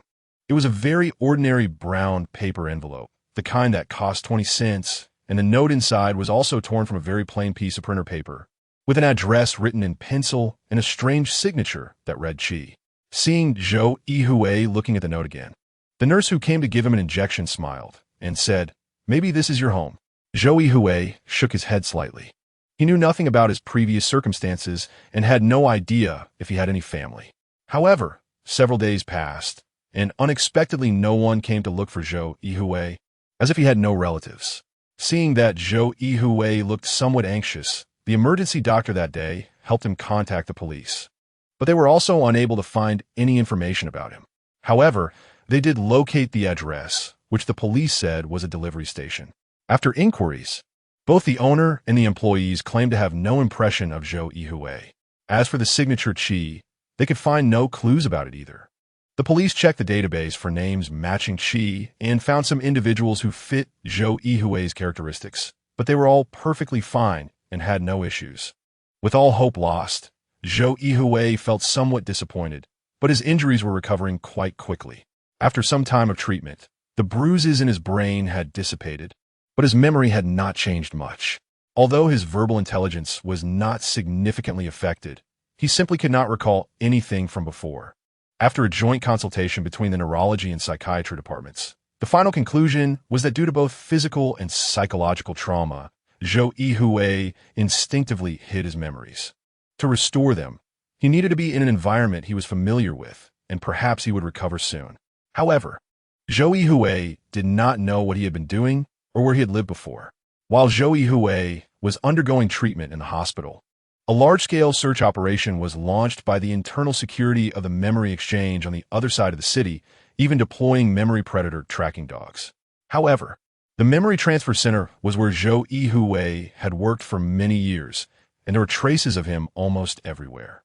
No matter how capable the tracking dogs were, they could not find the one who had just escaped from such a complex array of scents. Watching the tracking dogs spinning in circles, the head of internal security was so angry that he smashed several cups and ordered the internal guards to intensify their search, insisting they must find Zhou Yuhui, alive or dead. At this moment, someone recalled that Zhou Yuhui had injured his hand while at the memory transfer center, and he would definitely leave behind some bloodstains during his escape. The guards immediately brought in a blood detection instrument and began searching along the corridors and passageways of the memory transfer center. Sure enough, they quickly found the utility room where Zhou Yuhui had hidden. The little cart that had dragged Zhou Yuhui there was still lying there intact. Seeing this strange little cart, the guards immediately reported it to the president. When the president saw the cart, he immediately noticed something unusual about it. After all, such a small cart could actually drag an adult. This was not something an ordinary person could create. He immediately ordered the research department to dismantle the cart to find valuable clues. While the research department was studying the origin of the cart, the internal guards made a brand new discovery. Someone accidentally opened a sealed door leading to a mine. This door, which should have been closed, was now open. The guards were overjoyed and immediately began searching behind the sealed door. After a careful search, they quickly discovered the traces left by Zhou Yuhui, with a clear trail of footprints weaving through the mine. After a winding search within the salt mine's passages, the internal guards tracked down the entrance to the freight elevator. Looking at the obvious crawling marks in the elevator shaft, the guards exchanged glances, indicating that Zhou Yuhui had likely escaped from the exchange. President, we found Zhou Yuhui's DNA information at the freight elevator's maintenance entrance. He has probably escaped. The internal guards reported immediately. Escaped? How is that possible? The president's sharp voice nearly pierced the eardrums of those present. Even if his memory had been shattered, a normal person would not be able to find such a secret escape route. Someone must have helped him in the dark. The president's gaze swept over the guards. Only insiders knew how to evade surveillance, from a fire alarm to finding traces at the maintenance entrance. The exchange's elaborate surveillance system had failed to capture any footage of Zhou Yuhui. The guards did not dare to meet the president's eagle-like gaze, fearing that if he got angry, they would end up in that terrifying chair becoming ignorant idiots. With the internal traitor still not identified, the research department also reported that the structure of this little cart was very intricate, but most of its components were scrap materials, and the rest were common items found in the market, making it impossible to identify who had made it. Moreover, while the researchers were dismantling it, the cart suddenly caught fire, destroying most of its components, making reassembly impossible. Upon hearing this, the president was even more furious. You useless fools. You can't even keep an idiot under control. President, the underground parking lot is where we meet with memory predators. There are no surveillance devices installed there, but our people check it several times a day. If Zhou Yuhui escaped from there, we might find clues through nearby surveillance cameras. What are you still standing there for? The president shouted. Quickly search for Zhou Yuhui's whereabouts. The internal guards hurriedly left as if they had been granted amnesty. The president watched the departing figures of the guards and quietly said to a bodyguard beside him, "What is happening with Zhou Yuhui's network? There's still no movement. What about the one who resigned?" The president asked. "She is also under surveillance, and no abnormalities have been found. She has now joined a new company and goes to and from work every day, with hardly any social interactions. How strange. Who was helping Zhou Yuhui escape from within? The president fell into confusion. Should we activate the psychological detection system? The bodyguard asked. Yes, it could be used. Zhou Yuhui has already discovered the dark web. We don't know if he knows more. He clearly has developed a strong wariness of the exchange, which is why he devised the apocalypse plan. What is his plan? And what secrets does he know about the exchange? The president fell into deep thought. Chapter 44. Searching for one's past while the president was searching for Zhou Yuhui. Zhou Yuhui was also searching for himself. He didn't know who he was, let alone his past, apart from the clothes on his back. He only had an envelope and a note. As for the cash inside, he had spent most of it, leaving only a few hundred yuan. Without any identity, he had to pay for all his hospital expenses out of pocket, but fortunately, he had enough money left to avoid going hungry. After leaving the hospital, Zhou Yuhui first went to the location where the ambulance had found him.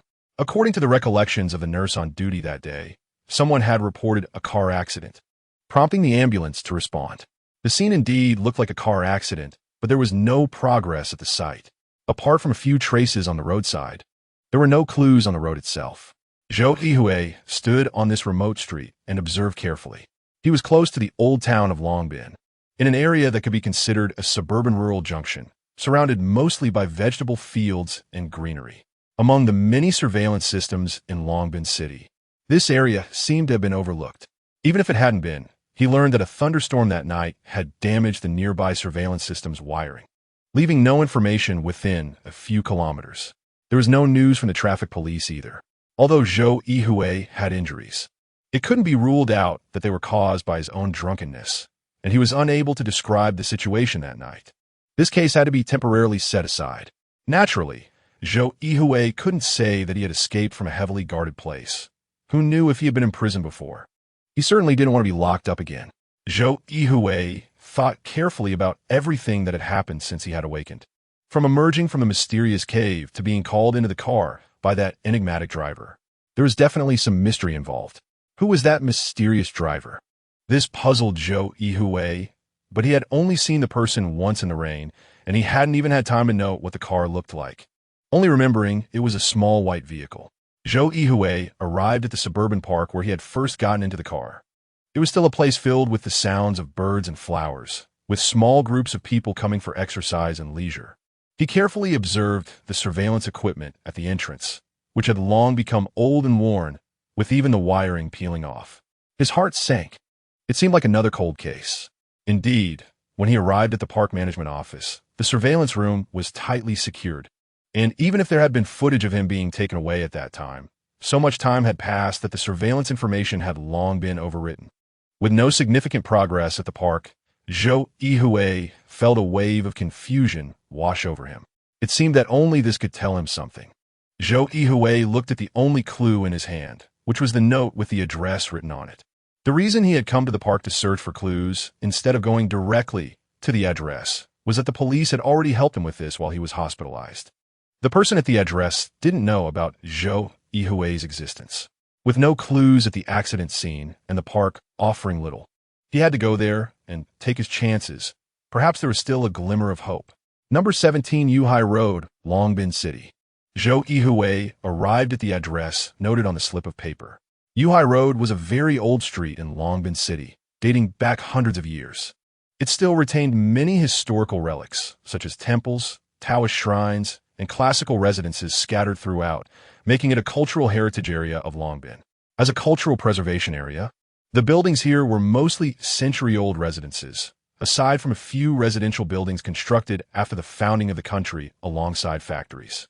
Most of the buildings preserved their previous styles and had a unique charm. However, this made renovations quite troublesome, as the houses looked old and the facilities were very outdated. Although still in the large city of Longbin, the old town was much more backward than the new district. While one could still see self-driving taxis, flashing real-life advertisements, and even hovering cable cars overhead, there were far more narrow streets and the chatter of local people. Apart from some elderly residents, there were not many young people left. Those with some ability had moved to the new district to enjoy a more convenient and technologically advanced life. Zhou Yuhui took a bus to the entrance of Yuhai Road. where various vehicles were parked along the narrow street, and the shops along the street crowded the area. The bus could not enter and had to stop at a slightly wider spot at the entrance. Number 17 Yuhui Road was indeed a shop. Although it had its own entrance, it wasn't very large, only about 4 to 5 meters wide. The front was used as a storefront to attract customers, while the back had a small courtyard, which most people converted into a warehouse or dormitory. This was the typical situation for houses on Yuhui Road. This was a courier station, and the old advertisement board had seen better days, barely legible under the sun. However, everyone around knew what it was for. Various sizes of boxes were piled up both outside and inside, with some standard boxes neatly stacked in the courier station's container. By entering the tracking number and their verification code at the entrance, items would be automatically delivered to them, which was quite convenient. However, non-standard packages needed to be sorted manually. When Zhou Yuhui arrived, a truckload of courier mail was just arriving, directly connecting to the warehouse of the courier station. The standard items quickly entered the container via a conveyor belt, leaving behind the materials that needed to be manually transported. The courier station had one owner and 2 employees. But unfortunately, both employees were out, so the owner had to handle the work himself, moving packages back and forth. Seeing this, Zhou Yuhui quickly stepped forward to help. The owner glanced at him, seeming to recognize him, but unable to recall where he had seen him before, assuming he was a neighbor helping out, and quickly expressed his gratitude. Although there weren't many non-standard items, it took the 2 of them nearly half an hour to sort everything out. The owner was exhausted and sat down on the sofa, casually handing Zhou Yuhui a bottle of drink. "Thank you. If it weren't for you, I would have to work until noon." "You're welcome." Zhou Yuhui looked around the courier station and asked, "How long have you been working here?" "About 7 or 8 years." The owner replied with a smile. Zhou Yuhui took out the note and handed it over, saying, "Can you take a look at this address?"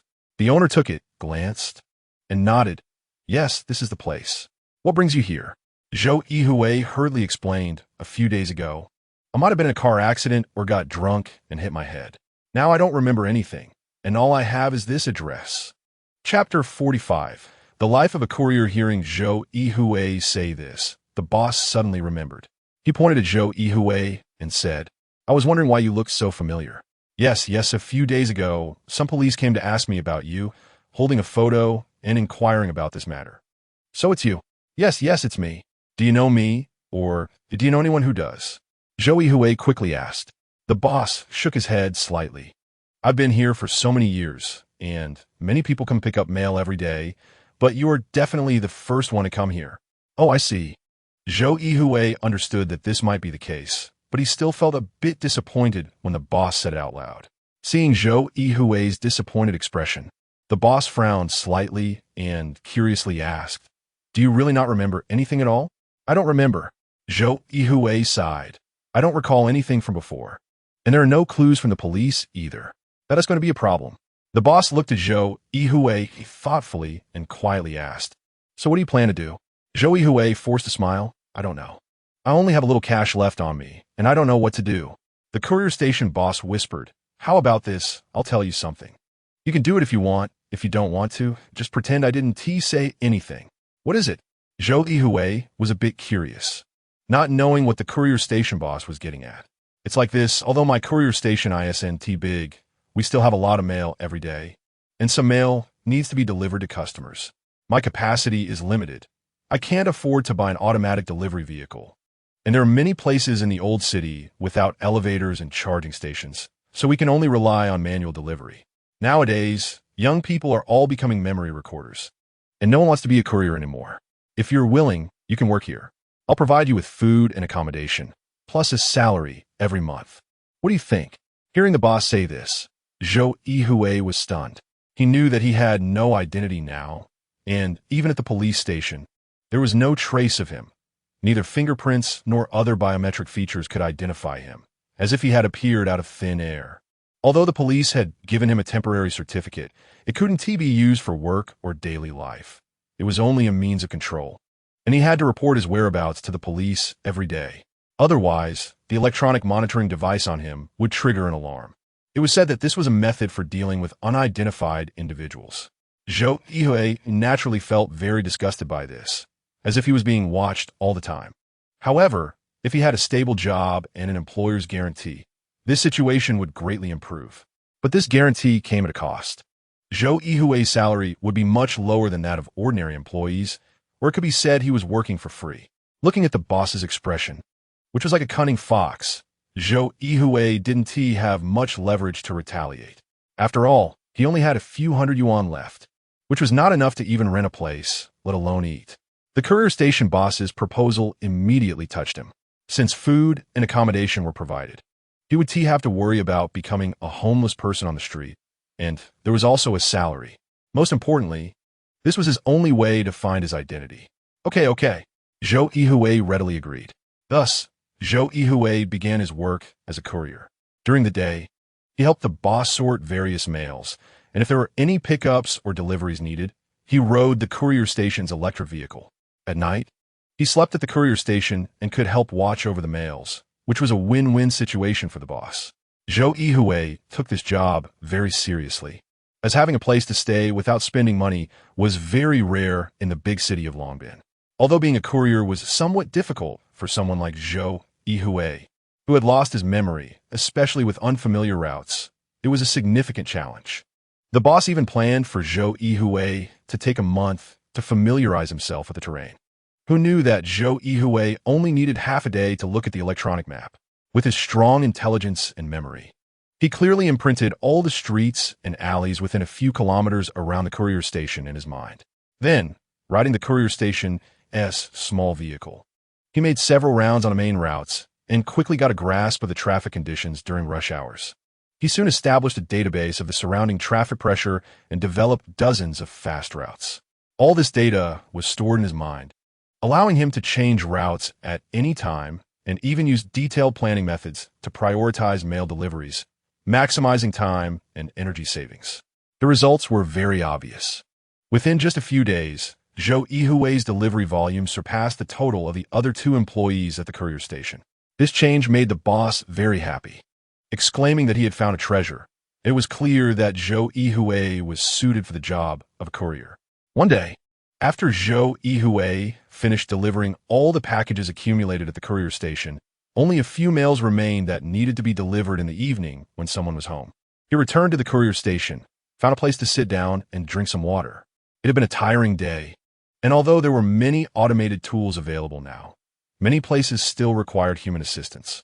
Inside the courier station, the boss was busy checking various shipping orders, while the other two old employees sat there leisurely discussing the effects of a newly released 3D holographic imaging phone, which cost almost as much as 2 or 3 months' salary for both of them. Listening to their discussion, the boss occasionally glanced over, clearly dissatisfied with these two unmotivated employees. However, he couldn't fire them, as the compensation would be a significant amount, and he certainly didn't want to let them take advantage of him. At that moment, a commotion came from the entrance, as if something had happened. Zhou Yuhui was not the type to enjoy watching the excitement, so he remained still, closing his eyes to rest and cope with the chaotic memories in his mind. The two old employees, on the other hand, loved the excitement. They dashed out in a hurry, and after a short while, they returned with pouty faces. Seeing this, the boss sneered and mockingly asked, "What's the matter? Was it not worth watching? There's nothing to see. Some guy wanted to be a memory recorder and just completed a task, and now he's showing off there? Memory recorder?" Ever since Zhou Yuhui was in the hospital, he had been hearing this name. He had heard from the nurses that it was the trendiest profession nowadays, and if one was lucky, they could become rich overnight. Chapter 46. Profitable Careers. What a get-rich-quick scheme. Those are just rumors. Who has ever seen someone become rich overnight? The courier station owner had finished his work and was idly talking on his phone in the corner. "Boss, you can't say that. I've actually seen someone get rich overnight. A friend of one of my classmates took on a bounty task and ended up making 100,000 in just a week. 100,000 in a week." Zhou Yuhui instantly felt the extraordinary value of this profession. Of course, the colleague raised his eyebrows, as if he were the one who got the money. The memory recorder doesn't have many requirements. As long as you meet the criteria of the bounty, fill out a few forms, and when the time comes, you take on the task, the memory exchange will pay you directly. Memory exchange? Zhou Yuhui seemed to have seen this name flash through his mind countless times, feeling very familiar, but he couldn't connect it all together. All right, don't mislead Aki. The boss waved his hand and said, as long as you have that thought, it's fine. His head is already injured, and if anything else happens, it would be terrible. The two colleagues chuckled, saying nothing more. Although the colleagues didn't say anything else, Zhou Yuhui had developed a strong interest in this memory recorder. After all, this was a fast way to make money. Once he had money, he could find more clues about himself, as both advertising and missing person notices required a lot of money. Additionally, he remembered that the doctor at the hospital had mentioned that the reason for his injury could be due to brain damage from drunkenness. And another possibility was that he had memory transfer side effects. However, they did not have Zhou Yuhui's information file and could not check with the memory exchange to see if he had undergone memory transfer. Seeing Zhou Yuhui's expression, the experienced courier station owner understood that he was already tempted. He didn't want to let such a diligent employee go. Ever since Zhou Yuhui arrived, the business at his courier station had improved, negative reviews had significantly decreased, and mail deliveries were very timely, receiving a lot of praise. Some people even specifically requested Zhou Yuhui to handle their deliveries, saying that this way, things would not be delayed. When it was time to get off work, the other colleagues quickly left, fearing that the boss would make them stay for overtime to deliver mail. Zhou Yuhui, however, remained in work mode, rushing to deliver any undelivered mail. The crucial point was that as an employer, he only had to take on a supervisory role, saving a lot on wages. Where could he find such a profitable deal? Aki, when you finish those deliveries in the evening, come back quickly. I'll take you out for a stroll. The boss smiled at Zhou Yuhui. Okay, boss. Zhou Yuhui was puzzled. How come this usually stingy guy was willing to take him out today? After all, he had no money, so if he spent anything, it would definitely be the boss's. Not wanting to overthink it, Zhou Yuhui decided to let it go. This was a method he had recently concluded. He still often felt muddled, though it didn't affect his thinking. However, he always felt very uncomfortable, as if there was some unfinished business.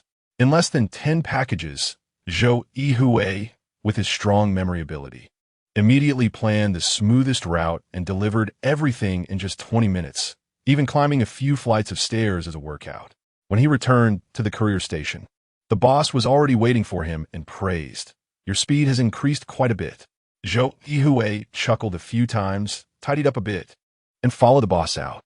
As the lights came on, the old city of Longbin was also lit up with various lights. Most of the residents here were familiar neighbors. Groups of 3 or 5 found spacious areas to chat and dance in the square. Some small vendors also set up their stalls, showcasing various snacks, crafts, and toys, which caught the attention of children who were reluctant to go out with their parents. Zhou Yuhui walked beside the boss, curiously observing the surroundings. Although he had stayed here for some time, he had mostly been delivering packages during the day, familiarizing himself with the terrain. He hadn't really experienced the nightlife, mainly because he wasn't very interested. The courier station owner explained to Zhou Yuhui which group was performing the folk dance and what was happening with the brisk walking. However, most of the onlookers were elderly. There weren't many young people. The two of them walking among them felt somewhat out of place. Young people nowadays don't want to come out. They're all immersed in the internet. The courier station owner sighed, especially now that memory transfer is popular. They see it as an easy way to make money. Isn't that a method? Zhou Yuhui asked curiously. As long as you can make money, it's a good way. What do you know? The boss shook his head.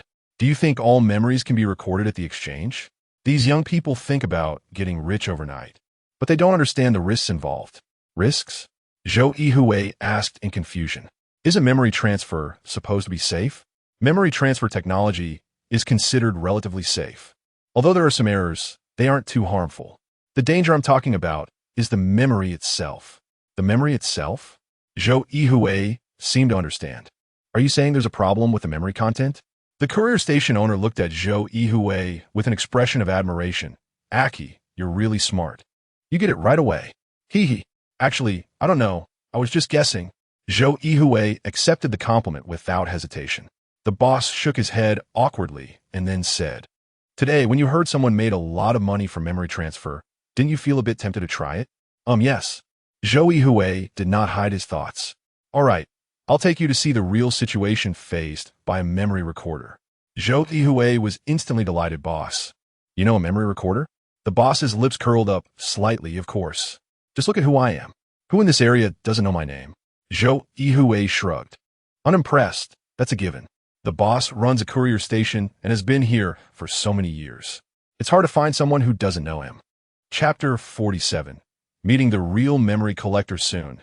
The two of them arrived in front of a dilapidated residential building. It looked no different from other buildings in the old city. But the flickering lights in the corners told Zhou Yuhui that this place had long been surrounded by various cameras and sensors. Things that ordinary residential buildings simply could not have. Boss, what's inside? Zhou Yuhui sensed that this residential building was not ordinary. The boss patted Zhou Yuhui on the shoulder and said, "Tonight, I'll let you see the real memory collector."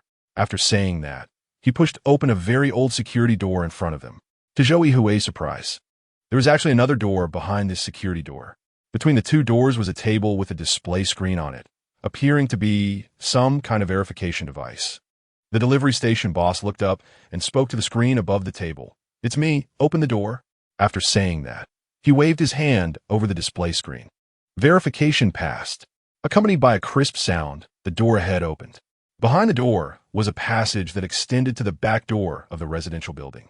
Clearly, these two doors were just a cover and were not the main entrance to the building. The delivery station boss quickly led Zhou Yuhui through the corridor, just like Lu Lao exploring the Grand View Garden, and opened the back door, which led to an underground parking lot. A few burly men were wandering around the periphery of the corridor, vigilantly watching every shadow that appeared.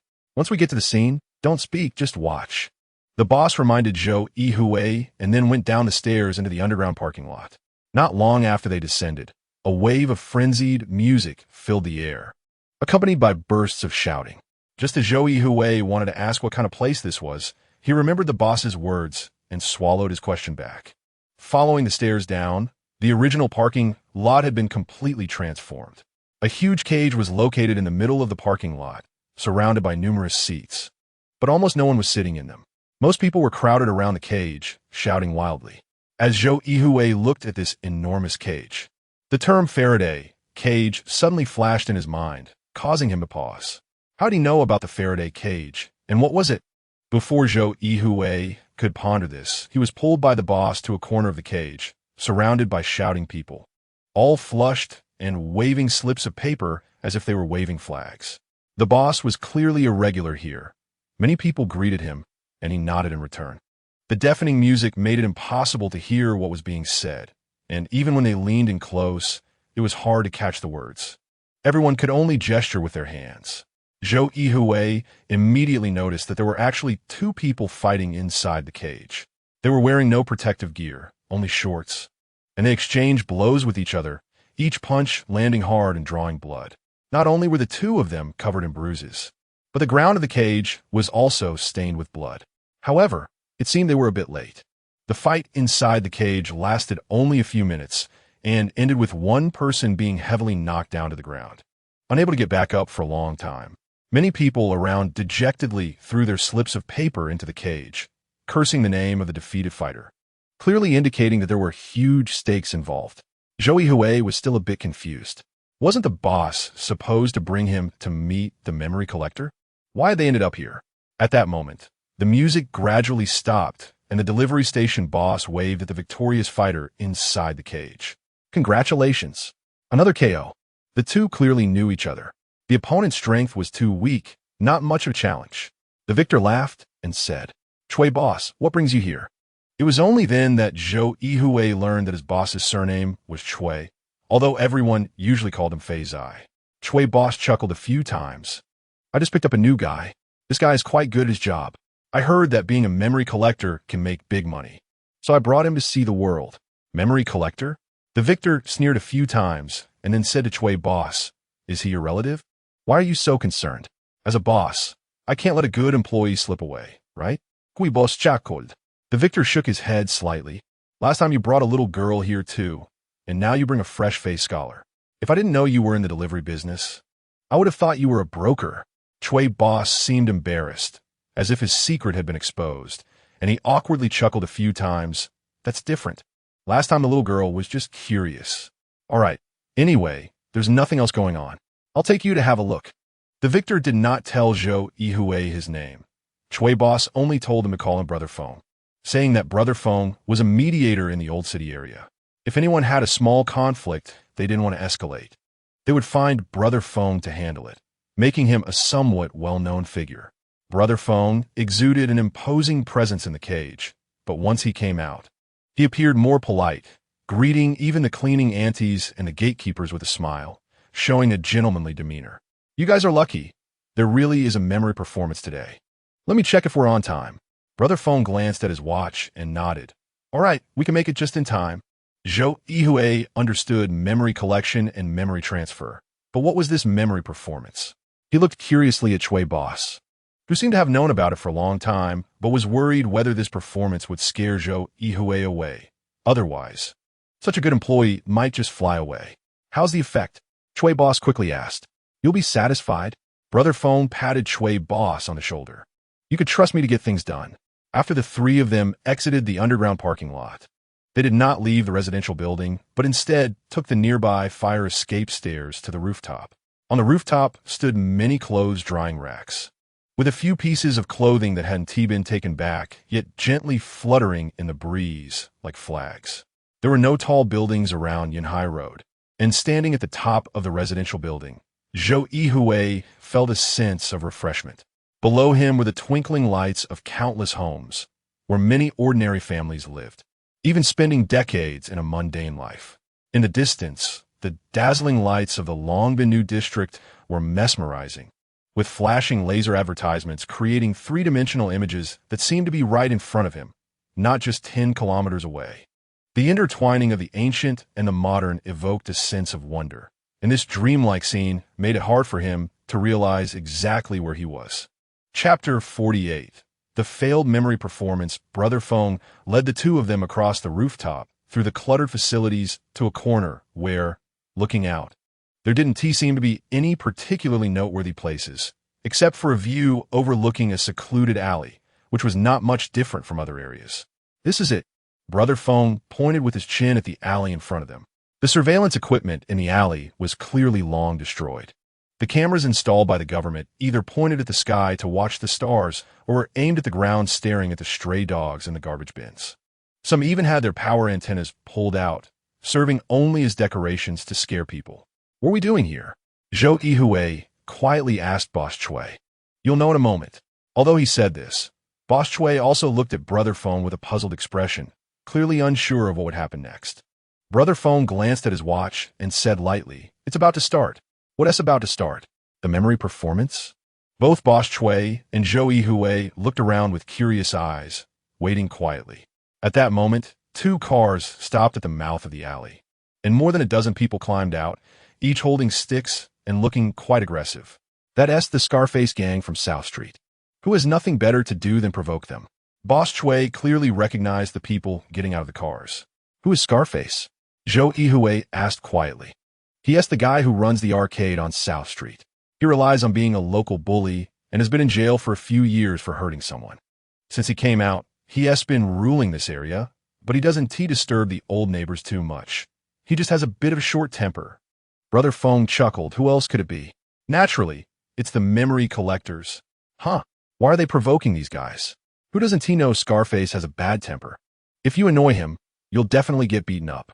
If it didn't get beaten, they wouldn't provoke them. Brother Feng sneered. I wonder how much this bounty is worth. Given the situation, it doesn't seem like much. Probably just a few tens of thousands. Tens of thousands. Zhou Yuhui smacked his lips. He only made a few hundred a month. A memory bounty worth tens of thousands? Boss Chui was equally astonished by this figure. Indeed, this price was very tempting for many young people. After all, a single memory collection could earn tens of thousands. Enough for an ordinary office worker to earn in half a year. At that moment, a metal door in the alley suddenly slammed open, and a few young people holding iron rods rushed out. Although they were outnumbered, their momentum was not diminished at all. As Scarface's people reached the middle of the alley, these few individuals swung their iron rods and charged at the first few people, delivering a brutal beating. Caught off guard, those few people immediately had their heads split open and bled profusely. Zhou Yuhui, who was watching from above, was startled. But seeing Boss Chui and Brother Feng's expressions, it seemed they were already used to it. "Aren't you going to call the police? They're already bleeding," Zhou Yuhui asked quietly. "No need to rush. They know what they're doing." Brother Feng leaned against the rooftop wall, lit a cigarette, and then exhaled a smoke ring into the air.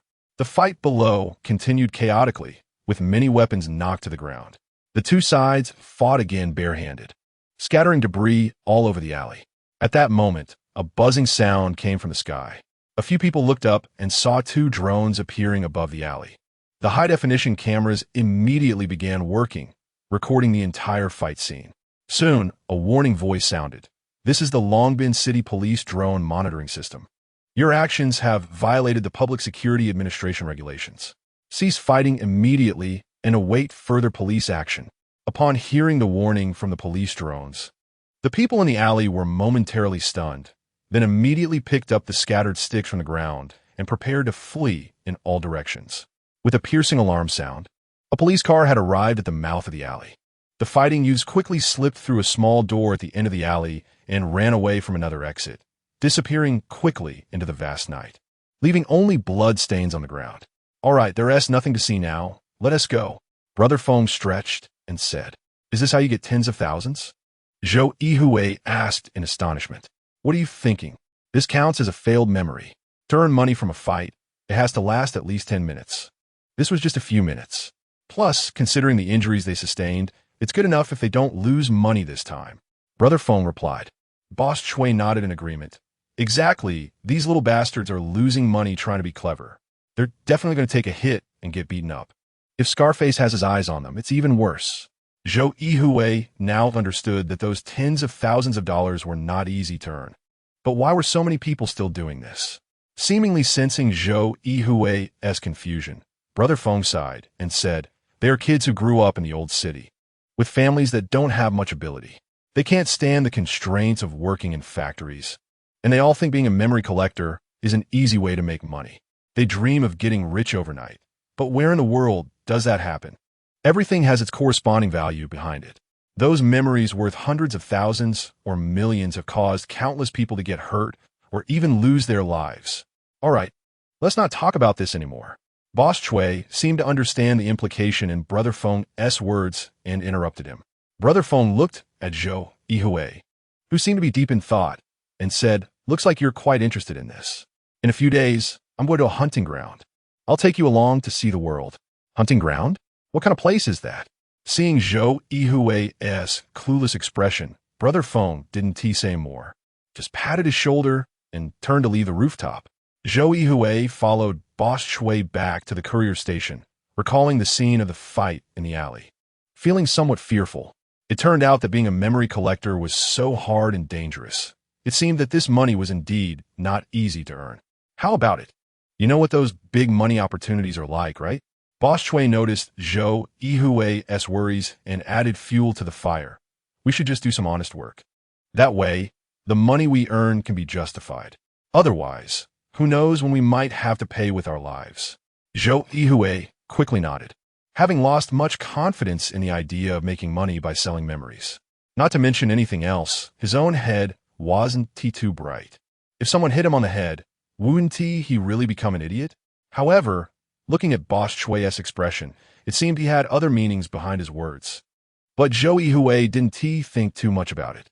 For Zhou Yuhui, life at the courier station was still good.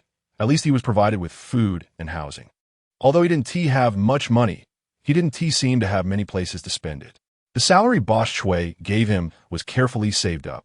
He bought a second-hand old phone, downloaded a few commonly used apps, and found it quite convenient in daily life. Chapter 49. The hunting ground days passed, and Zhou Yuhui still hadn't found any trace of his previous life. He had inquired among the neighbors and locals, but no one recognized him or knew of anyone missing that matched his situation. Every day, Zhou Yuhui worked unloading mail and supplies for Boss Chui, placing standard mail into the containers for collection, while personally delivering those that needed to be sent to customers on his bicycle. He also organized various mail items, helping older customers with heavy packages when they came in. In short, he handled a variety of small tasks each day. Zhou Yuhui was not very talkative, but worked efficiently, which made him quite popular. Boss Chui's two longtime employees had left one after another. One went to a delivery station in the new district, where the work was reportedly easier and mostly electronic, requiring only oversight to prevent mistakes. The other had truly become a memory recorder. But Zhou Yuhui was unaware of the specifics, only hearing Boss Chui mention that this guy dreamed of making easy money. With that, the entire delivery station was left with just Zhou Yuhui and Boss Chui, but Boss Chui didn't mind much, as Zhou Yuhui could easily handle the workload of the two former employees. To keep him, Boss Chui even raised his salary significantly, which pleasantly surprised Zhou Yuhui. In fact, there wasn't much work at the delivery station. Besides needing some manpower to move goods, most of the mail was self-service. Customers could automatically retrieve their items from containers in the room without any manual labor.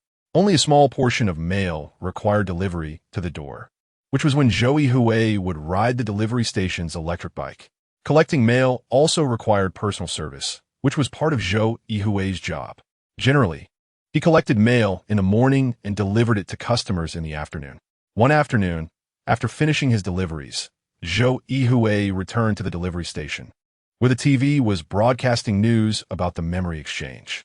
It reported that the memory exchange was preparing to start a pilot program for transferring students' knowledge storage, claiming it would save a significant amount of study time and create more social benefits.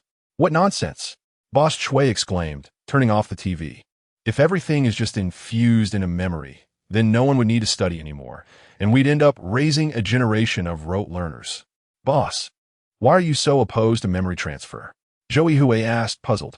Boss Chui glanced at Zhou Yuhui, but said nothing more, only pointing to the dining table behind him and saying, "Hurry up and eat. Fengge will come to take you out soon." Where to? Zhou Yuhui had learned some things about Fengge during this time. After retiring from the military, he opened a fitness club and was quite a prominent figure in the old district. At least, the unruly kids showed him respect, and many would seek his help when they needed something. He was also quite willing to assist, in Boss Chui's words. He had connections in both the underworld and legitimate society. Of course, the place they were going was a fight arena, the kind that operated outside the rules. Fengge was considered a strong man there, usually only stepping in if someone was being unruly or challenging others. In Zhou Yuhui's view, Fengge was a decent person, doing things in a steady manner, unlike others who were loud and brash, and this made him even better than Boss Chui. Boss Chui shook his head and said, "I don't know, he didn't say, but I feel he wants to show you some sights." As for seeing the sights, Zhou Yuhui could tell from Boss Chui's expression that he knew more than he was letting on. He recalled that Fengge had mentioned taking him to some hunting ground, but what kind of place that was remained a question in Zhou Yuhui's mind. Since it was called a hunting ground, Zhou Yuhui had assumed it was somewhere in the outskirts. He was surprised when Fengge simply walked to the delivery station without a car or anyone else, seemingly only bringing Zhou Yuhui along. "Finish with your work?" Fengge, an old friend of Boss Chui, was at ease here, directly taking Boss Chui's cigarettes and lighting one, sitting on the counter and watching Boss Chui busy with the paperwork. "Yeah." Boss Chui looked up at Fengge. "Ready to take Aki to the hunting ground?" "Yeah. It's been a long time since I went. I have some free time these days, so it's a good chance to show the kid around. Are you coming?" Feng Yi smiled. "Forget it. I don't want to see too much blood. You take Aki. I have a customer coming in a bit." Boss Chui waved his hand, declining Feng Ji's offer. Fengge didn't push back too much, simply nodding. "All right, I'll take him to have a look. If you change your mind, just call me." At this moment, Zhou Yuhui curiously asked, "Fengge, what exactly is the hunting ground?" Fengge flicked the remaining cigarette but to the ground, stepped on it a few times, and then glanced at the mail scattered around the room. "Let me put it this way. It's kind of like a dog kennel." Fengge checked his watch and then asked Boss Chui, "You're really not coming? Then we're off." "Go ahead." Boss Chui waved his hand, but then seemed to think of something and whispered a few words into Feng Ji's ear. Fengge frowned and sighed, pointing at Boss Chui. "You've fallen back into your old habits again. Haven't you learned your lesson? It's fine. This time they won't dare to play too rough. I still have a chance." Boss Chui chuckled awkwardly.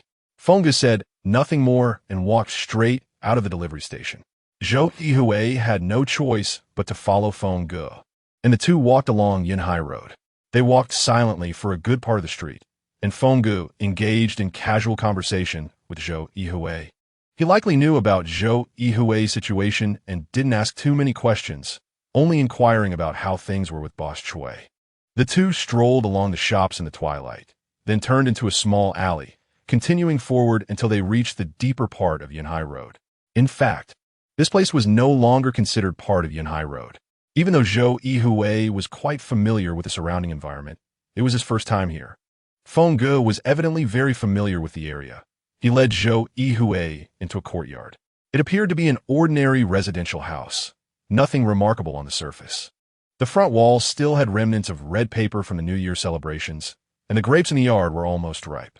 In a corner, a Chinese rural dog was curled up sleeping, lifting its head to glance at them when it heard the noise, but then lay back down without barking. Everything seemed like a very typical household. Chapter 50. Life and Death Arena. At this moment, a middle-aged man walked out from a side room. Upon seeing Brother Feng, he nodded as a greeting but said nothing, instead opening a nearby security door. Behind the door, a staircase leading underground could be seen, descending at least 10 meters deep. At this time, Zhou Yuhui looked up and noticed the sound of wind coming from the main room. Through the open window, he could clearly see two large fans working. This is the staircase. Over there is the elevator, specifically for distinguished guests. Brother Feng said in a low voice, "Once we get down there, don't ask any questions and don't speak."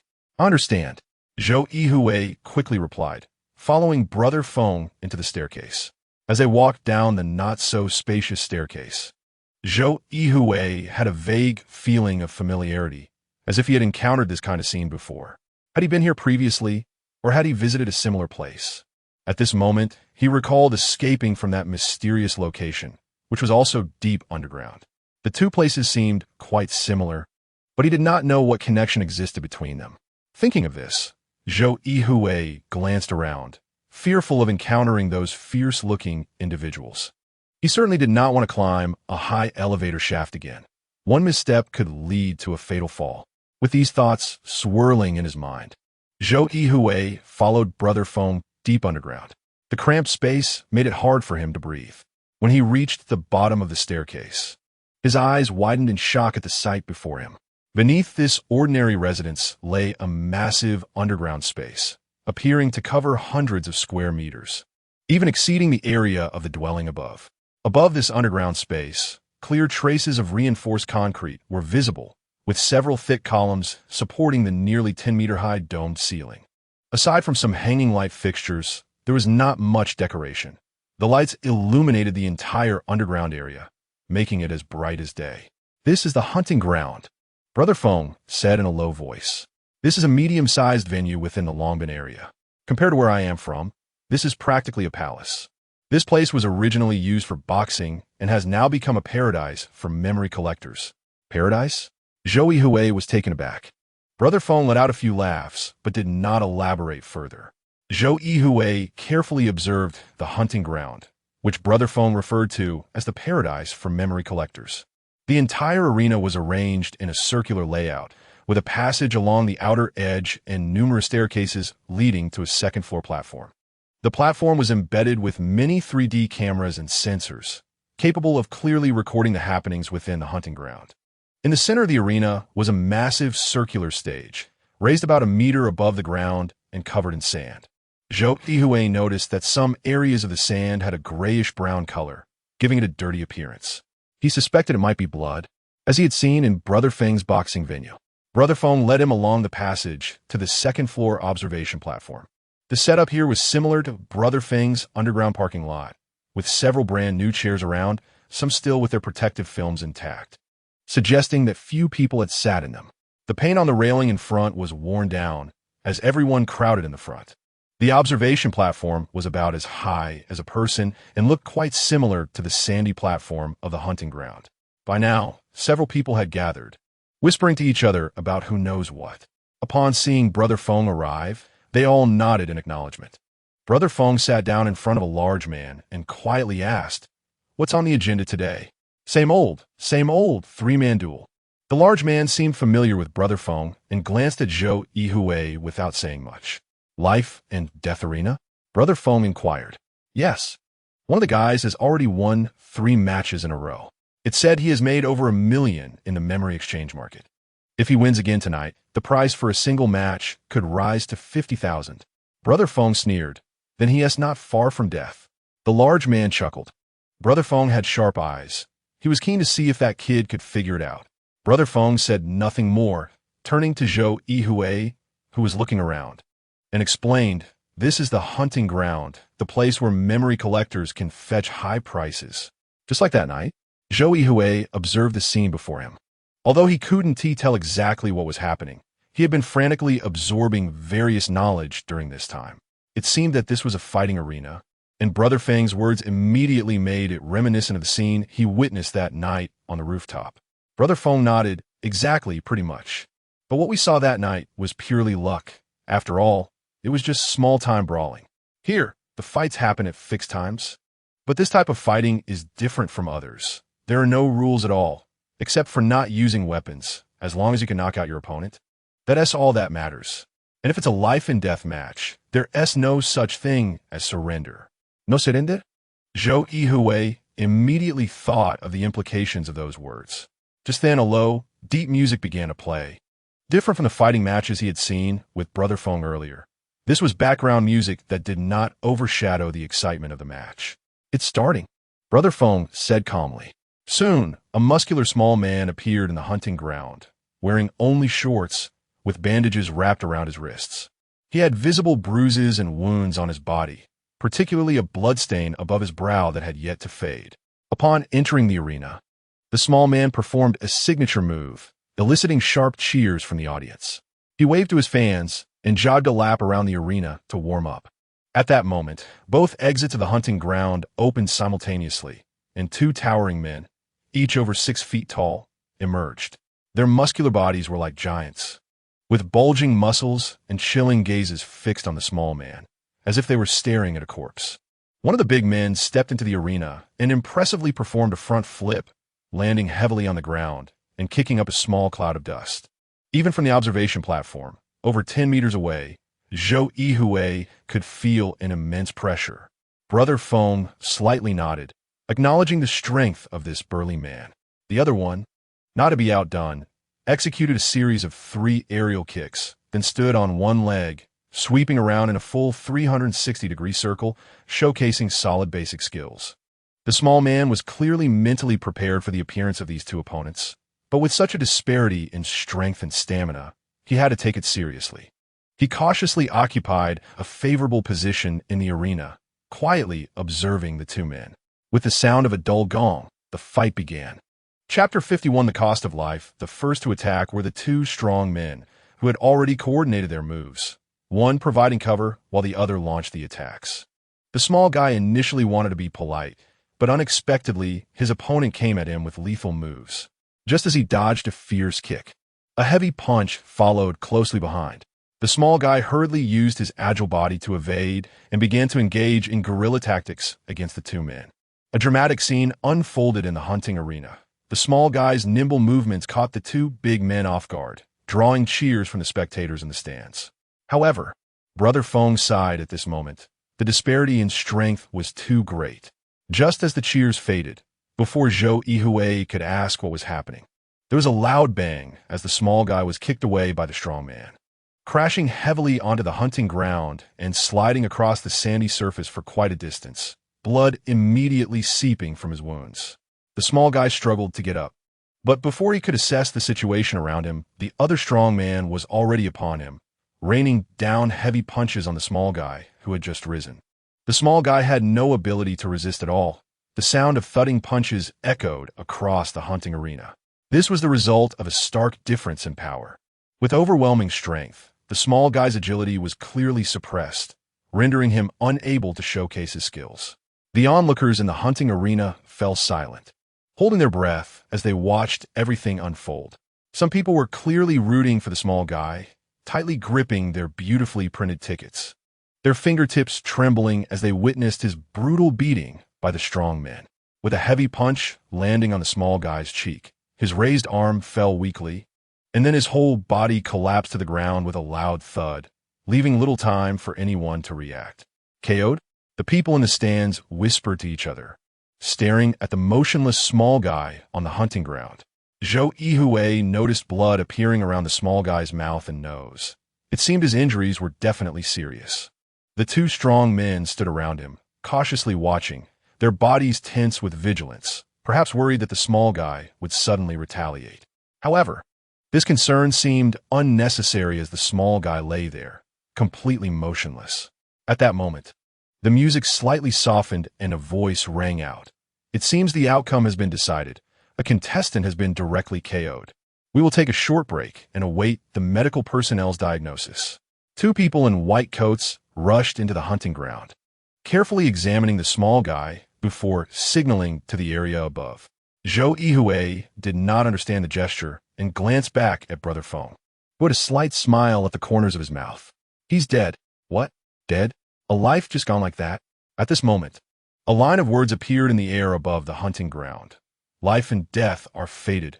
Wealth is in the heavens, followed by a photo of the small guy, which slowly turned black and white. In just a few minutes, a life had vanished before their eyes, and Zhou Yuhui found it hard to accept this feeling. Brother Feng patted Zhou Yuhui on the shoulder. Let us go. This is the hunting ground, a paradise for memory recorders. Once you make a mistake, this is the result. This isn't even considered dangerous. There are far more perilous hunting grounds where real battles take place, where wolves dance together. But that kind of place isn't for us. Only the wealthy can enjoy that. Hearing Brother Feng say this, a name floated into Zhou Yuhui's mind. The arena. What are they fighting for? Zhou Yuhui asked, puzzled. Of course, it's for money. Every time they participate in a fight, they earn income. Not to mention if they sell their memories, they can receive even higher rewards. Especially this kind of bloody battle is very popular among young, wealthy individuals. Experiencing such memories can instantly boost your adrenaline. That extraordinary feeling is quite marvelous. Brother Feng was well acquainted with these matters. But as Zhou Yuhui looked at the small guy lying motionless in the sand, he couldn't help but feel a sense of melancholy.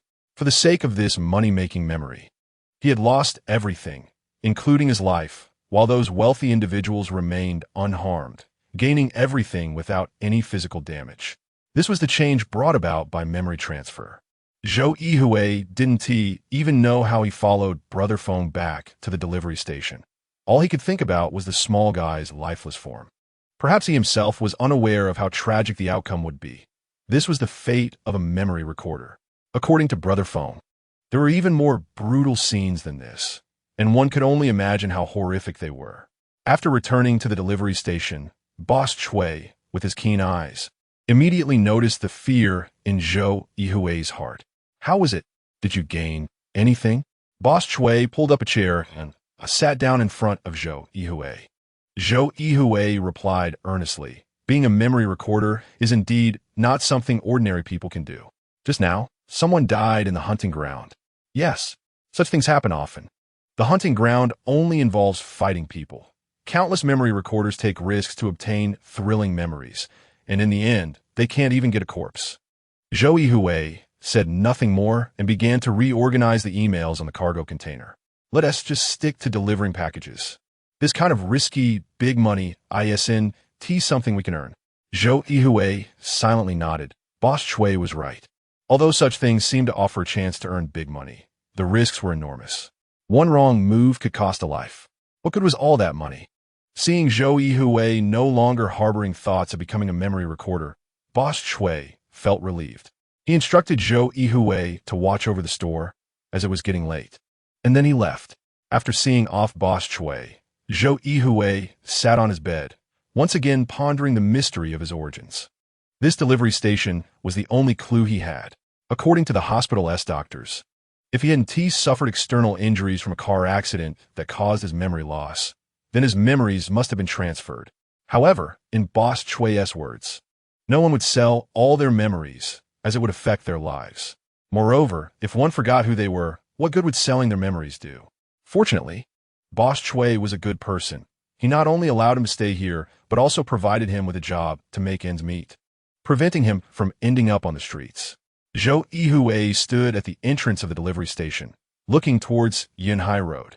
Even though it was nearly midnight, there was still a constant flow of people, filled with the warmth of life. Chapter 52. The hope brought by the brown envelope since returning from the hunting ground.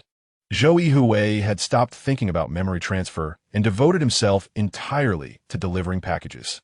He ran around the nearby streets and alleys every day, getting to know many local residents. Regardless of age or gender, Zhou Yuhui greeted everyone warmly and quickly became familiar with the people around him. One day, after delivering most of the mail, Zhou Yuhui sat at the entrance of the delivery station chatting with a group of elderly people. In the words of Boss Chui, he was almost becoming a member of the senior university. The elderly people, having nothing much to do, felt younger with a young person accompanying them. They had heard about Zhou Yuhui's situation and offered their experiences to help him speculate about his memory issues. Achi, I feel like you must have sold your memories before. Otherwise, how could you forget everything? An elderly man said slowly while tapping his pipe. Yes, yes. Nowadays, young people are all becoming memory collectors, unwilling to do factory work, complaining that it's tiring and doesn't pay well. They fantasize about getting a big memory order one day and dreaming of getting rich overnight. Said another. Maybe Achi sold memories before. Old Lu was right. Someone immediately echoed. My kid is just like that, staying up late every night, running out for some night adventures to make money, and sleeping with his head covered until noon. How can you live like this? Old Lu, your statement has issues. Achi said he was found at the accident site. He must have hit his head in the crash, which caused the amnesia. Haven't you seen on TV that after a car accident, people forget who they are? It's the same symptom as Achi. Someone immediately raised an opposing opinion. Nonsense. Have you ever seen someone forget who they are after a car accident? That's just made up on TV. I've lived for 60 or 70 years and have never seen such a person. Another person argued. I think it's the side effects of selling memories. It's caused by the car accident. Seeing the elderly men almost ready to fight over their opinions. Zhou Yuhui quickly stepped in to mediate.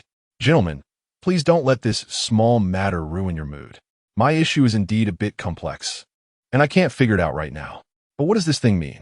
Zhou Yuhui took out the brown envelope again to divert their attention. Old Lu was about to say something when he noticed the brown envelope in Zhou Yuhui's hand. He waved at Zhou Yuhui. Achi, let me take a look at that envelope.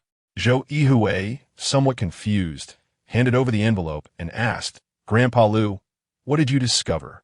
Old Lu didn't speak, but examined the envelope from top to bottom for a while and said, if you check the production date on this envelope, it should be newly produced.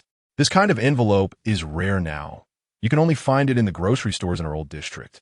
It's hard to find elsewhere. Yes, not many people use this thing anymore. Only our old neighbor's small shop has it. Did you find this on you? Yes. The nurse from the ambulance that saved me said that apart from this envelope, I had nothing else on me, not even a phone. They searched all around, but found nothing.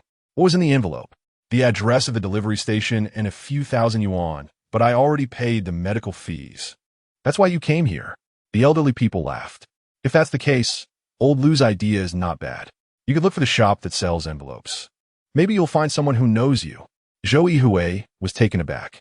He suddenly realized that he had only considered the contents of a note inside the envelope and hadn't thought about where the envelope came from. If he had bought the envelope himself, the person who sold it to him would definitely remember him. Hearing Old Lu's suggestion, the other elderly people began to chime in, recalling where they had seen shops selling such brown envelopes. Zhou Yuhui quickly informed Boss Chui and headed straight to the shop mentioned by the elderly people.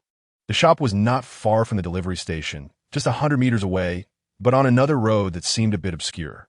The shop was small, run by an elderly lady, and it mostly sold daily groceries. Excuse me, do you have brown envelopes here? Zhou Yuhui showed her the envelope. The elderly lady took a glance and nodded, yes, we have those. She then took out a stack of envelopes identical to the one Zhou Yuhui held. Upon examining the production date and address, he confirmed they were from the same batch. Zhou Yuhui hurriedly asked, Annie, do you remember me buying envelopes here? The elderly lady looked him up and down and shook her head. No, you haven't been here. Zhou Yuhui stepped closer and asked, "Please take another good look." The elderly lady still shook her head. "No need to check. I've only sold a few of these envelopes recently, and they were all bought by a girl. So that's how it is." Zhou Yuhui felt a bit disappointed as he left the shop. Walking back to the delivery station, he seemed to see someone staring at him. When he turned around to get a better look, the figure disappeared.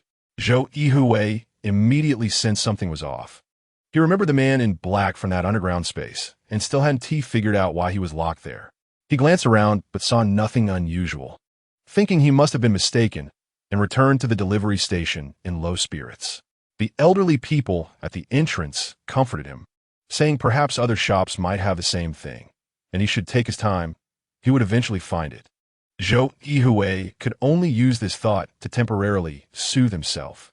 When Zhou Yuhui returned to the delivery station, he did not notice that not far from the station, in an alley, there was indeed a figure lurking, watching him to assess whether he was in a state to endure the next move.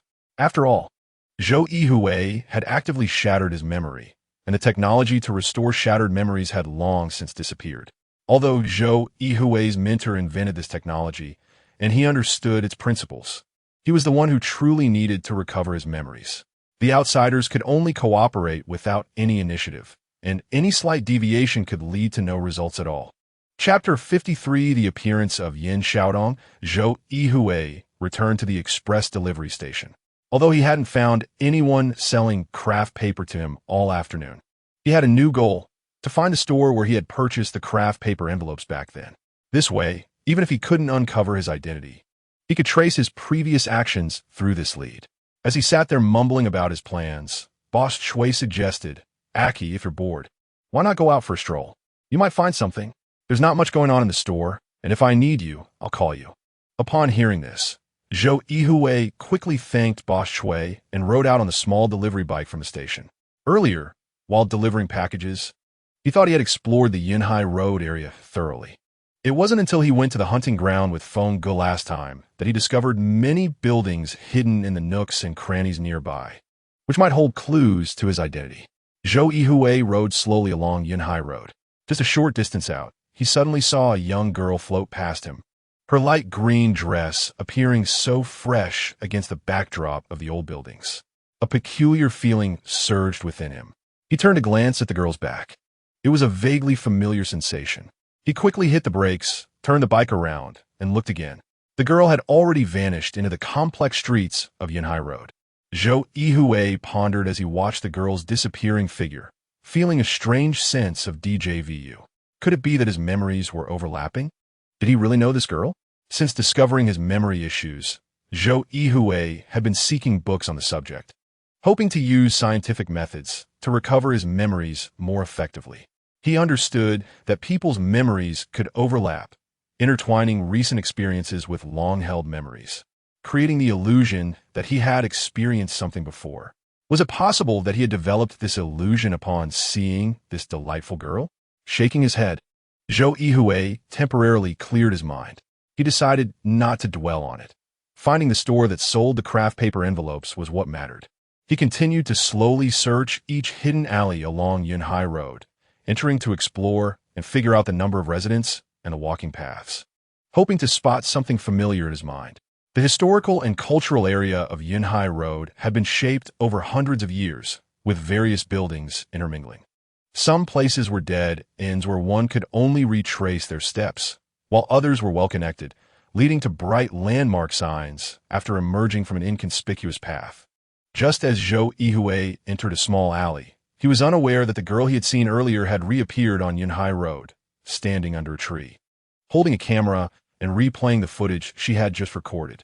She uploaded all the images and actions related to Zhou Yuhui to cloud storage for systematic analysis, to assist in determining if his behavior was abnormal. Professor Lin, Zhou Yuhui has been working unconsciously for nearly half a month now. When should we proceed with the next phase of the plan? Yin Xiaodong dialed Lin Zhao's number. On the other end, Lin Xiao spoke weakly. According to the previous plan, we should launch the second phase of the confirmation plan in the next few days. You need to be prepared. Yin Xiaodong immediately sensed that something was off in Lin Zhao's voice. She hurriedly asked, "Professor Lin, is something wrong?" Lin Xiao sighed, "Yes. My heart is likely on the verge of failing. I don't know if I can last until the day Zhou Yuhui regains his memory. Is it that serious? Yin Xiaodong looked towards the alley in the distance and whispered, "Is there anything I can do? You don't need to worry about me. Just do your best to help Zhou Yuhui recover his memory. He is our hope for the future. Only he can uncover the secrets hidden within the memory exchange. I have long been a dead man. Just finding a successor who can figure all this out is more than enough for me."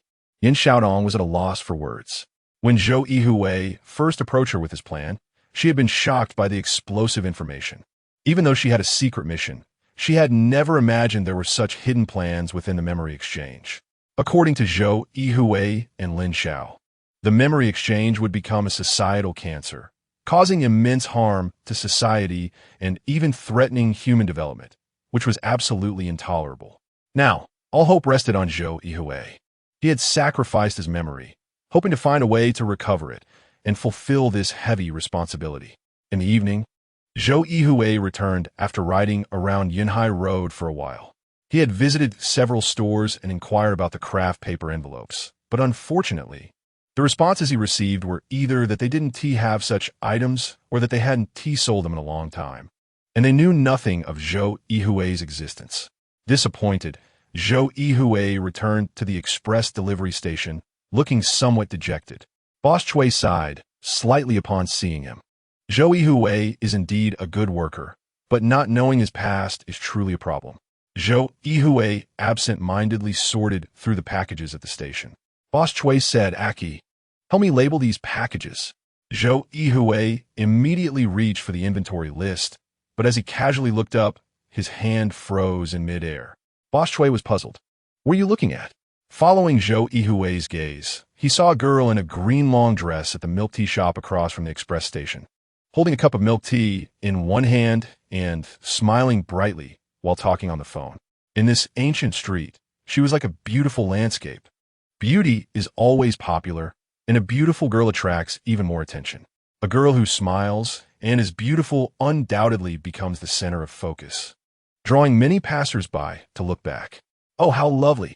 In the river's islet, a graceful lady is sought after by gentlemen. Boss Chui, being somewhat cultured, made Zhou Yuhui feel embarrassed. "Aki, are you smitten?" Zhou Yuhui quickly took the list and laughed. "What are you talking about? Besides, I can only support myself right now, let alone not knowing who I am. What is the point of all this?" Boss Chui chuckled. "Yeah, you should figure out who you are.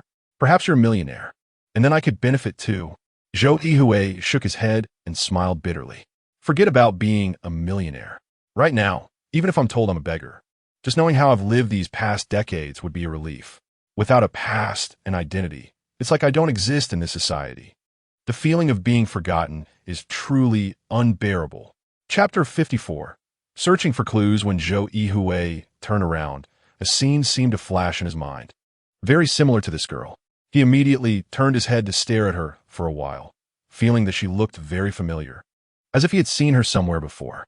This feeling was like his memory was being restored. However, when he tried to think seriously about it, this sensation quickly disappeared, like a wisp of smoke in the fog, vanishing without a trace. After the girl finished her phone call, she glanced around and seemed to spot Zhou Yuhui staring at her. She smiled slightly at him and quickly turned to leave towards the exit of Yunhai Road. Zhou Yuhui's gaze followed her until she disappeared. This time, Boss Chui did not say anything but just stood at the door and looked for a while before patting Zhou Yuhui on the shoulder. "All right, stop looking. She's gone.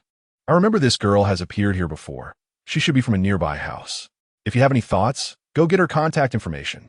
Hearing Boss Chui say this, Zhou Yuhui knew he had misunderstood him. He also understood that it was impossible for him. He was someone who didn't even know his own identity. Before figuring out his own matters, he hardly had the energy to think about anything else. Zhou Yuhui shook his head and sighed, returning to his work without saying anything. As night fell, there were no pedestrians on Yunhai Road, and the delivery station had closed. Apart from the occasional barking of dogs, there was not even the sound of passing cars, only the tired chirping of crickets. Zhou Yuhui lay on his bed, but couldn't fall asleep. The figure of that girl kept appearing in his mind. Although he couldn't find any trace of her in his memory, there seemed to be a faint connection. Fleeting and elusive, making him want to grasp it, but unable to do so.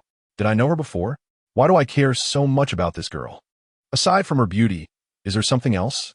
Countless questions rippled through Zhou Yuhui's mind, sometimes sinking into a pile of confusion, then reappearing clearly before him. This girl was like a joyful dolphin, constantly leaping in the ocean of his memory, creating ripples on the calm sea and raising waves. Suddenly, Zhou Yuhui thought of a question he didn't even dare to consider. Could this girl be the reason he came to this delivery station as indicated on the brown paper? This thought flashed through Zhou Yuhui's consciousness but led to no conclusion. After all, this approach seemed to involve too many unpredictable variables. Even if his former self had known this girl, using such a method was indeed too risky. After pondering for a long time, Zhou Yuhui ultimately felt that Boss Chui was right. He could give it a try and contact this girl.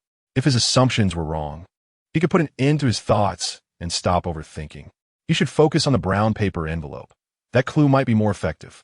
However, if he abruptly sought out the girl, it was likely to fail, and she might even think he was a creep. Zhou Yuhui glanced at the packages in the room and suddenly came up with an idea.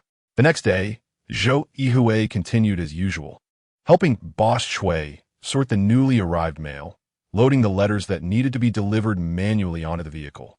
Eager to finish today's work quickly in anticipation of the girl's appearance. Before leaving, he specifically reminded Boss Chui to let him know if he saw the girl. After finishing the deliveries and just returning to the delivery station, he heard Boss Chui say, "Ah, Chi, I've done what you asked." "What?" Zhou Yuhui asked, puzzled. "That girl." Boss Chui put down what he was doing and grinned at him. "You saw her?" Zhou Yuhui hurriedly asked. Boss Chui took a piece of paper from the table. "I didn't have the time to check out your girl. Here's the address." I asked the old folks. "The girl lives in a courtyard on the middle section of Yunhai Road, but she should be at work now and will be back in the evening. This boss really gets things done." Zhou Yuhui chuckled while holding the note with the address. Seeing his expression, Boss Chui thought he had lost his mind.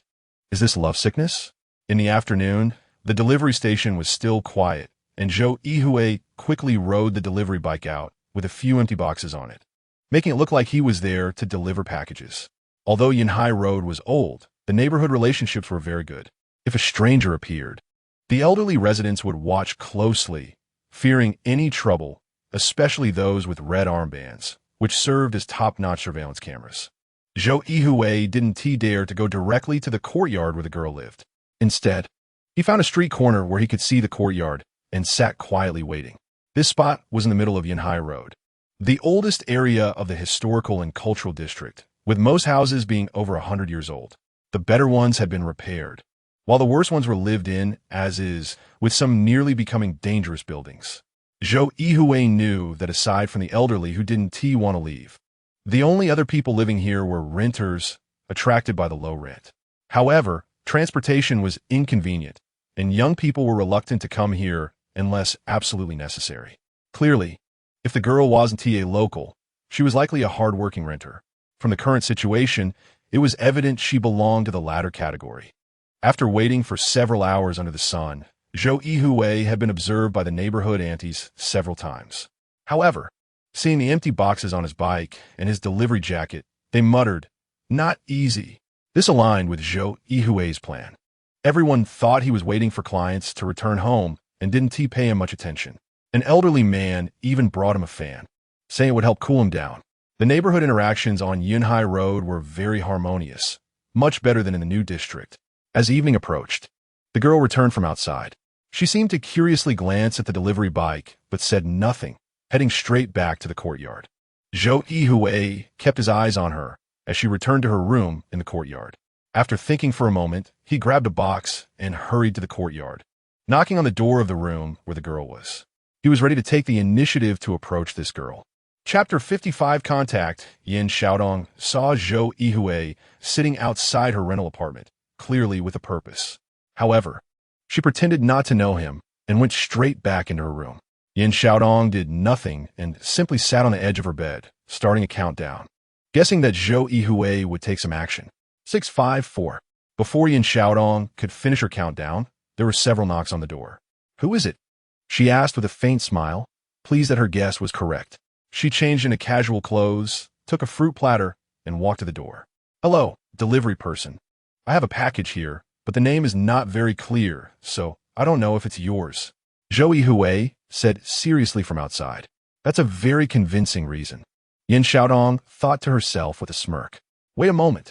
Yin Xiaotong paused slightly, then opened the door, giving Zhou Yuhui a quick once-over before glancing at the box. This should not be mine. I haven't bought anything recently. You could go ask someone else. I'm sorry about that. Zhou Yuhui nodded at her and then asked, May I ask how to address you? I'll check back. Yin Xiaotong, she said while carefully observing Zhou Yuhui's expressions and demeanor. This close observation allowed her to infer whether he was suffering from severe memory transfer syndrome. Perhaps too much time had passed since Zhou Yuhui escaped. Or the consequences of fragmented memory were different from memory transfer. Yin Xiaotong did not see many signs of aftereffects. Everything seemed normal. According to the action plan Zhou Yuhui had told her earlier, he should not recognize her at this point, and she was already prepared for that. Zhou Yuhui fumbled for paper and pen, asking her to write down her name, then casually remarked, This name sounds familiar. Have we met before? That's a bit of a glitch, isn't it? Yin Xiaotong laughed. No, I've temporarily lost my memory due to some issues, and seeing you gives me a sense of familiarity. So I just wanted to ask. Yin Xiaotong was taken aback for a moment, excitement flashing in her eyes, but she did not show much of it. She quickly smiled and closed the door. Zhou Yuhui kept observing Yin Xiaotong, noticing that the excitement in her eyes was genuine.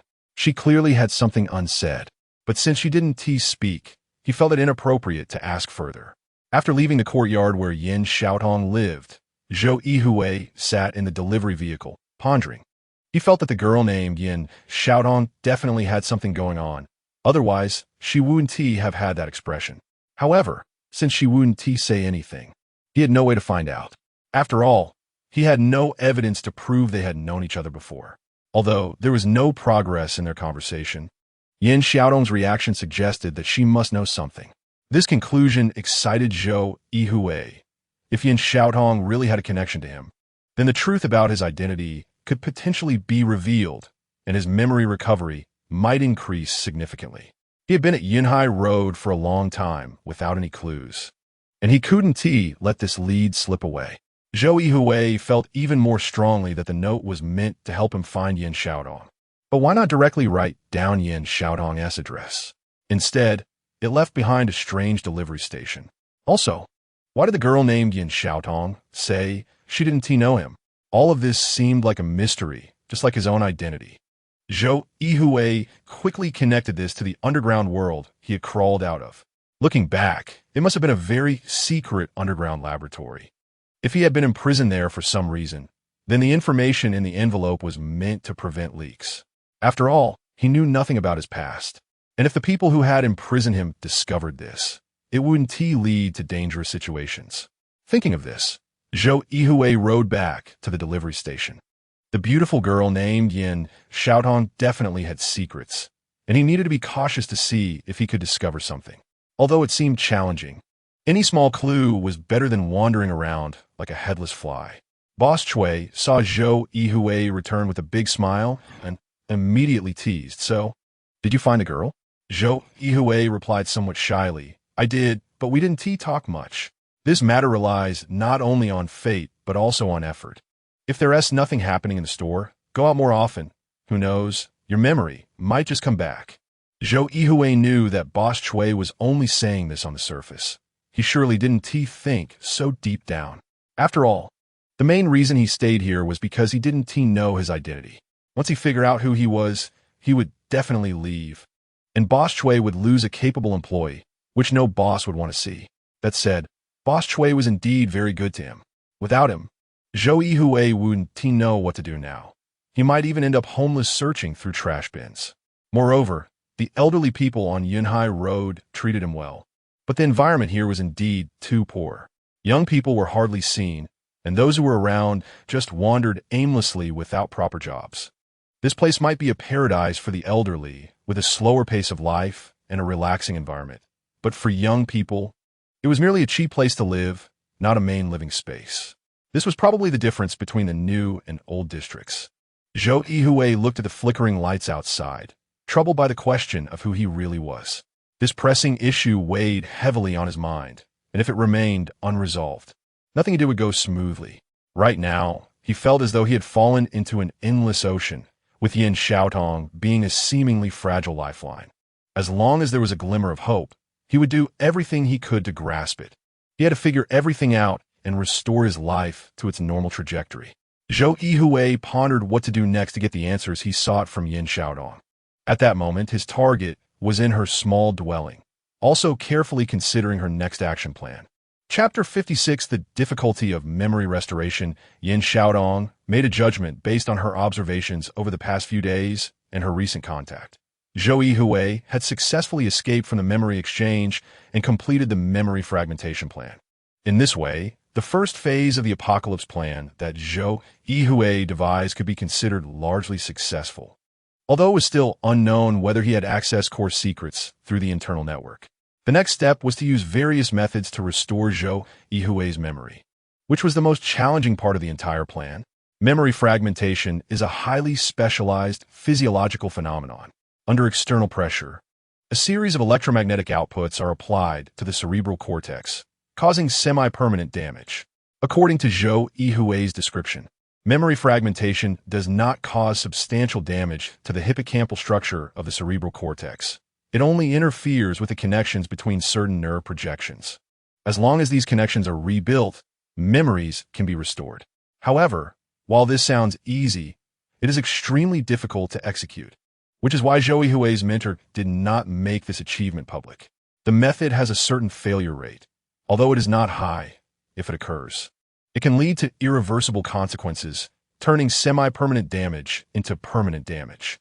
According to the memory restoration plan, Yin Xiaotong had to control the process of restoration without directly telling him everything, as he had already been easily fragmented. It is said that doing so could cause partial memory damage or overlap, creating a false memory phenomenon that confuses the fragmented memories with later memories. This could result in a large amount of false information being recorded in the brain, making it impossible for the brain to distinguish which situation is the true one, leading to a state of confusion between dream and reality, and potentially resulting in madness, turning him into a fool unable to recognize reality or the past. Zhou Yuhui's memory restoration plan could only proceed slowly and cautiously, without rushing. The key was that Zhou Yuhui could not be discovered by memory raiders or people from the memory exchange. Based on the dark web information left by Zhou Yuhui, Yin Xiaotong constantly monitored the bounties issued by the memory exchange. The bounty for Zhou Yuhui had not been revoked, indicating that the memory exchange still feared his existence. However, what puzzled Yin Xiaotong was that although the bounty on Zhou Yuhui had not been removed, many of the conditions had been changed, requiring that Zhou Yuhui must be alive, which meant he must be able to think and speak independently. Therefore, Yin Xiaotong had to be cautious and do her best to protect Zhou Yuhui. Otherwise, if discovered by the memory raiders, the result would be complete failure. The actions of the memory exchange are very secretive, and after Zhou Yuhui's incident, the memory raiders had left their lair, their whereabouts unknown. Yin Xiaotong could not learn about the actions of the memory exchange through various means and could only passively observe the abnormal situations around her. Once a situation threatening the plan occurred, she would need to make early preparations. Her external support was also weak. Lin Zhao's current situation was very poor. According to his own account, he might not be able to hold on until Zhou Yuhui's memory was restored. Without Lin Zhao's assistance, Yin Xiaotong's subsequent plans would become even more difficult. Yin Xiaotong had been lurking in the memory exchange for so long and had learned some techniques of memory transfer, but she did not understand the true intricacies of the technology, and restoring fragmented memories to their original state was something only Zhou Yuhui's mentor had done. Whether it was successful was still unknown, and Zhou Yuhui himself admitted that he had used himself as an experiment, driven by a determination to take risks. The degree of risk involved can be imagined. She could only act step by step according to Zhou Yuhui's plan, and the key was that she needed to subtly guide him toward the correct path of restoration. Although Zhou Yuhui said he had another helper, he did not specify who this helper was, which left Yin Xiaotong puzzled. This was not too much of a concern.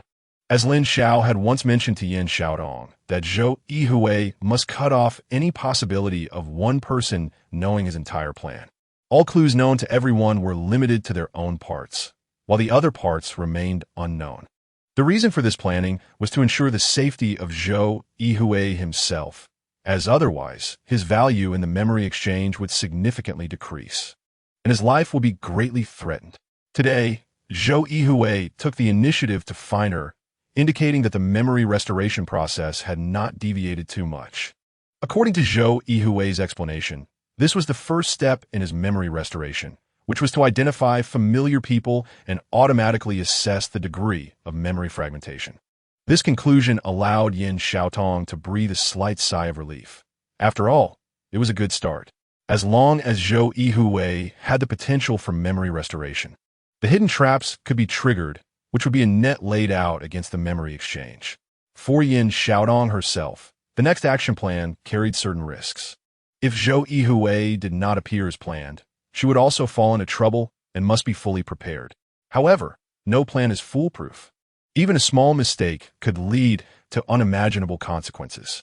Yin Xiaodong looked around the small room she had rented for over a year for work. She thought she would soon return to her companions, but unexpectedly, she was called back by a phone call from Zhou Yuhui. The Yunhai Road Historical and Cultural District did not have many high-tech means, and the kind elderly people here were the best allies. This was the best place to evade the memory exchange's scrutiny. However, amidst the overwhelming propaganda from a memory exchange, this last pure land in Longbin City would also be occupied by memory transfer. Yin Xiaodong had already seen many young people joining the ranks of memory transfer, with a level of madness that even surpassed that of the people in the new district, which worried her greatly. She was not only concerned about her and Zhou Yuhui's safety, but also about the entire society. If the young people were to neglect their duties, the collapse of society would likely be imminent. She knew this was primarily caused by cultural levels and wealth disparities, and more importantly, the memory exchange had provided these young people with a seemingly easy way to get rich, which was the most terrifying thing. Whether this situation could be changed in the future depended on Zhou Yuhui's performance. Yin Xiaotong did not know whether the hints she gave him today would help Zhou Yuhui recall anything and gradually transition into the memory restoration phase. She could only observe his changes slowly. The two of them were trying to figure out how to approach each other, one seeking to uncover the mystery of her identity from her, while the other was trying every means to delay Zhou Yuhui's discovery of his identity. After all, only by doing so could they completely restore his memory according to the process of the Apocalypse Plan. Chapter 57. Trouble with preparation for approaching in the early morning of a new day, after a night of careful consideration. Zhou Yuhui concluded that Yin Xiaodong was his breakthrough point. He wanted to get as close to Yin Xiaodong as possible to find out everything she knew, thereby clarifying his own identity. However, based on his interaction from yesterday, such a presumptuous inquiry would likely not yield good results. He needed to come up with an appropriate reason. What would be a good reason? This question stumped Zhou Yuhui, as Yin Xiaodong was a beautiful girl, and approaching her too boldly could easily backfire. He reminded himself not to rush. Success would come in due time. As usual, after getting up early, Zhou Yuhui cleaned the inside and outside of the delivery station, then meticulously organized the mail in the cabinet. A large batch of mail was expected to arrive in the morning, and he needed to make space for it. He sorted through some mail that had not been picked up for a long time and moved it all to the warehouse. If customers came in to pick up their items and couldn't find them, they could check the warehouse, thus maximizing the efficiency of the cabinet and saving a lot of effort. Zhou Yuhui knew that to get closer to Yin Xiaotong, he first needed to do his job well. Otherwise, he might get fired by Boss Chui before even having a chance to approach her, which would be a double loss. After finishing with the mail, Zhou Yuhui was sweating profusely and sat down on a chair at the door to rest. A few older gentlemen had already set up a chessboard under the awning nearby, engaging in a fierce match that drew quite a crowd, demonstrating that no matter how advanced technology became, it could never replace this genuine leisurely lifestyle. At that moment, he saw Yin Xiaotong elegantly walking past from Yunhai Road, buying a cup of milk tea from the tea shop across from the delivery station, then leisurely heading towards the intersection. Almost everyone living on Yunhai Road had to go to the intersection to catch the bus. Of course, if they summoned an autonomous taxi, it would drive directly to their doorstep. Zhou Yuhui watched Yin Xiaotong leave, contemplating several ideas for striking up a conversation, but he dismissed them all. It was better to wait until she got off work. She would have more free time then. He quickly handled his tasks to ensure he had enough time to arrange his own matters. In the evening, Zhou Yuhui had dinner early and waited at the entrance for Yin Xiaotong's return. Based on his observations, she usually passed by around this time. As it grew darker, the streetlights flickered on and some shops began to close. In the spacious areas nearby, groups of elderly people started their most enjoyable square dance activities of the day. Zhou Yuhui looked up and saw two drones zooming past overhead, unsure if they were part of police operations or private hobbies. This was perhaps the most common high-tech product seen on this side of Yunhai Road. As the night fully enveloped Yunhai Road, Yin Xiaotong returned from the intersection, carrying a handbag in one hand and a skewer of grilled meat in the other, seemingly unconcerned about her appearance as she ate and walked slowly, looking quite happy. Zhou Yuhui had planned to casually greet her. He adjusted his outfit and organized his words in his mind. Just as he was about to step out of the delivery station, when he suddenly noticed several sneaky figures appearing not far away. Their silhouettes seemed familiar at first, and he thought it might be fragments of his prior memories, but upon closer reflection, he remembered who they were. These were the same people he had seen on the rooftop when Brother Feng first took him to see the memory collectors a while ago. What were they doing here? Following their gaze, Zhou Yuhui immediately noticed that these memory collectors were whispering as they watched Yin Xiaotong. A wave of ominous premonition surged in Zhou Yuhui's heart. These people would dare to provoke even the most ruthless of characters to sell memories. Their presence here clearly indicated they weren't just idly wandering around. While he was thinking this, Yin Xiaotong quickly passed by the entrance of the delivery station and walked briskly towards her rented courtyard, unaware of any danger. Meanwhile, about several dozen meters behind her, the group of memory collectors had quietly followed her, using the dimly lit corners for cover, occasionally whispering to each other. Zhou Yuhui realized the situation was dire and immediately followed the memory collectors, keeping a close watch on their actions, though he felt extremely anxious. Although Brother Feng looked down on these memory collectors, Zhou Yuhui remembered their violent behavior with sticks very clearly. Given his small stature, he was no match for them, and if they intended to do something bad, he might get caught up in it too. At this point, Yin Xiaotong had left Yunhai Road and disappeared at the street corner. The street leading to her rented courtyard was pitch dark, with only a few scattered streetlights emitting faint glimmers, barely illuminating the ground. There were many surveillance cameras installed on the poles nearby, but they were mostly for show. Some weren't even connected, or the wires had been cut. Many people were quite averse to such high-tech devices since they lived in low-rise buildings, and a camera could easily intrude on their privacy, which was very bothersome. At that moment, the footsteps of the memory collectors quickened, and it seemed they had something extra in their hands as they followed Yin Xiaotong into the dark street. Suddenly, a frightened voice rose in the darkness. It was Yin Xiaotong's voice. Upon hearing the sound, Zhou Yuhui quickly ran a few steps, but before he could enter the street, two flashes of white light appeared behind him. A small delivery truck sped in his direction, moving so fast that it didn't even care about the elderly on the narrow road of Yunhai Road. The truck rushed to the street corner and came to a stop. Before Zhou Yuhui could react, he saw the memory collectors emerging from the dim street, carrying a large fabric bag. The way the bag moved indicated that something was very wrong. The memory collectors threw the bag into the truck, but instead of getting in, they scattered in different directions. Zhou Yuhui rushed to the street corner and saw that Yin Xiaotong had already vanished into the dark street, leaving only her small handbag on the ground. Chapter 58. The darkness of the memory collectors. Zhou Yuhui immediately understood what was happening. Just as he was about to shout, he suddenly saw one of the departing memory collectors holding a butcher knife over a foot long. He realized that if he made any noise now, his body would be lying here next, and that wouldn't save Yin Xiaotong. He would be in trouble too. Zhou Yuhui's brain was racing, and his eyes scanned the surroundings. He quickly noticed a repair shop not far away, with many rusty bicycles parked outside. In a split second, Zhou Yuhui made a decision. Acting as if he knew nothing, he leisurely approached, got on a bicycle, and rode along Yunhai Road towards the end. Zhou Yuhui looked like an ordinary passerby, and the memory collectors ignored his presence. After all, the street was dim and empty, with hardly anyone around. Even if someone saw them carrying that cloth bag, they wouldn't know what was inside. They would just take Zhou Yuhui for a regular passerby.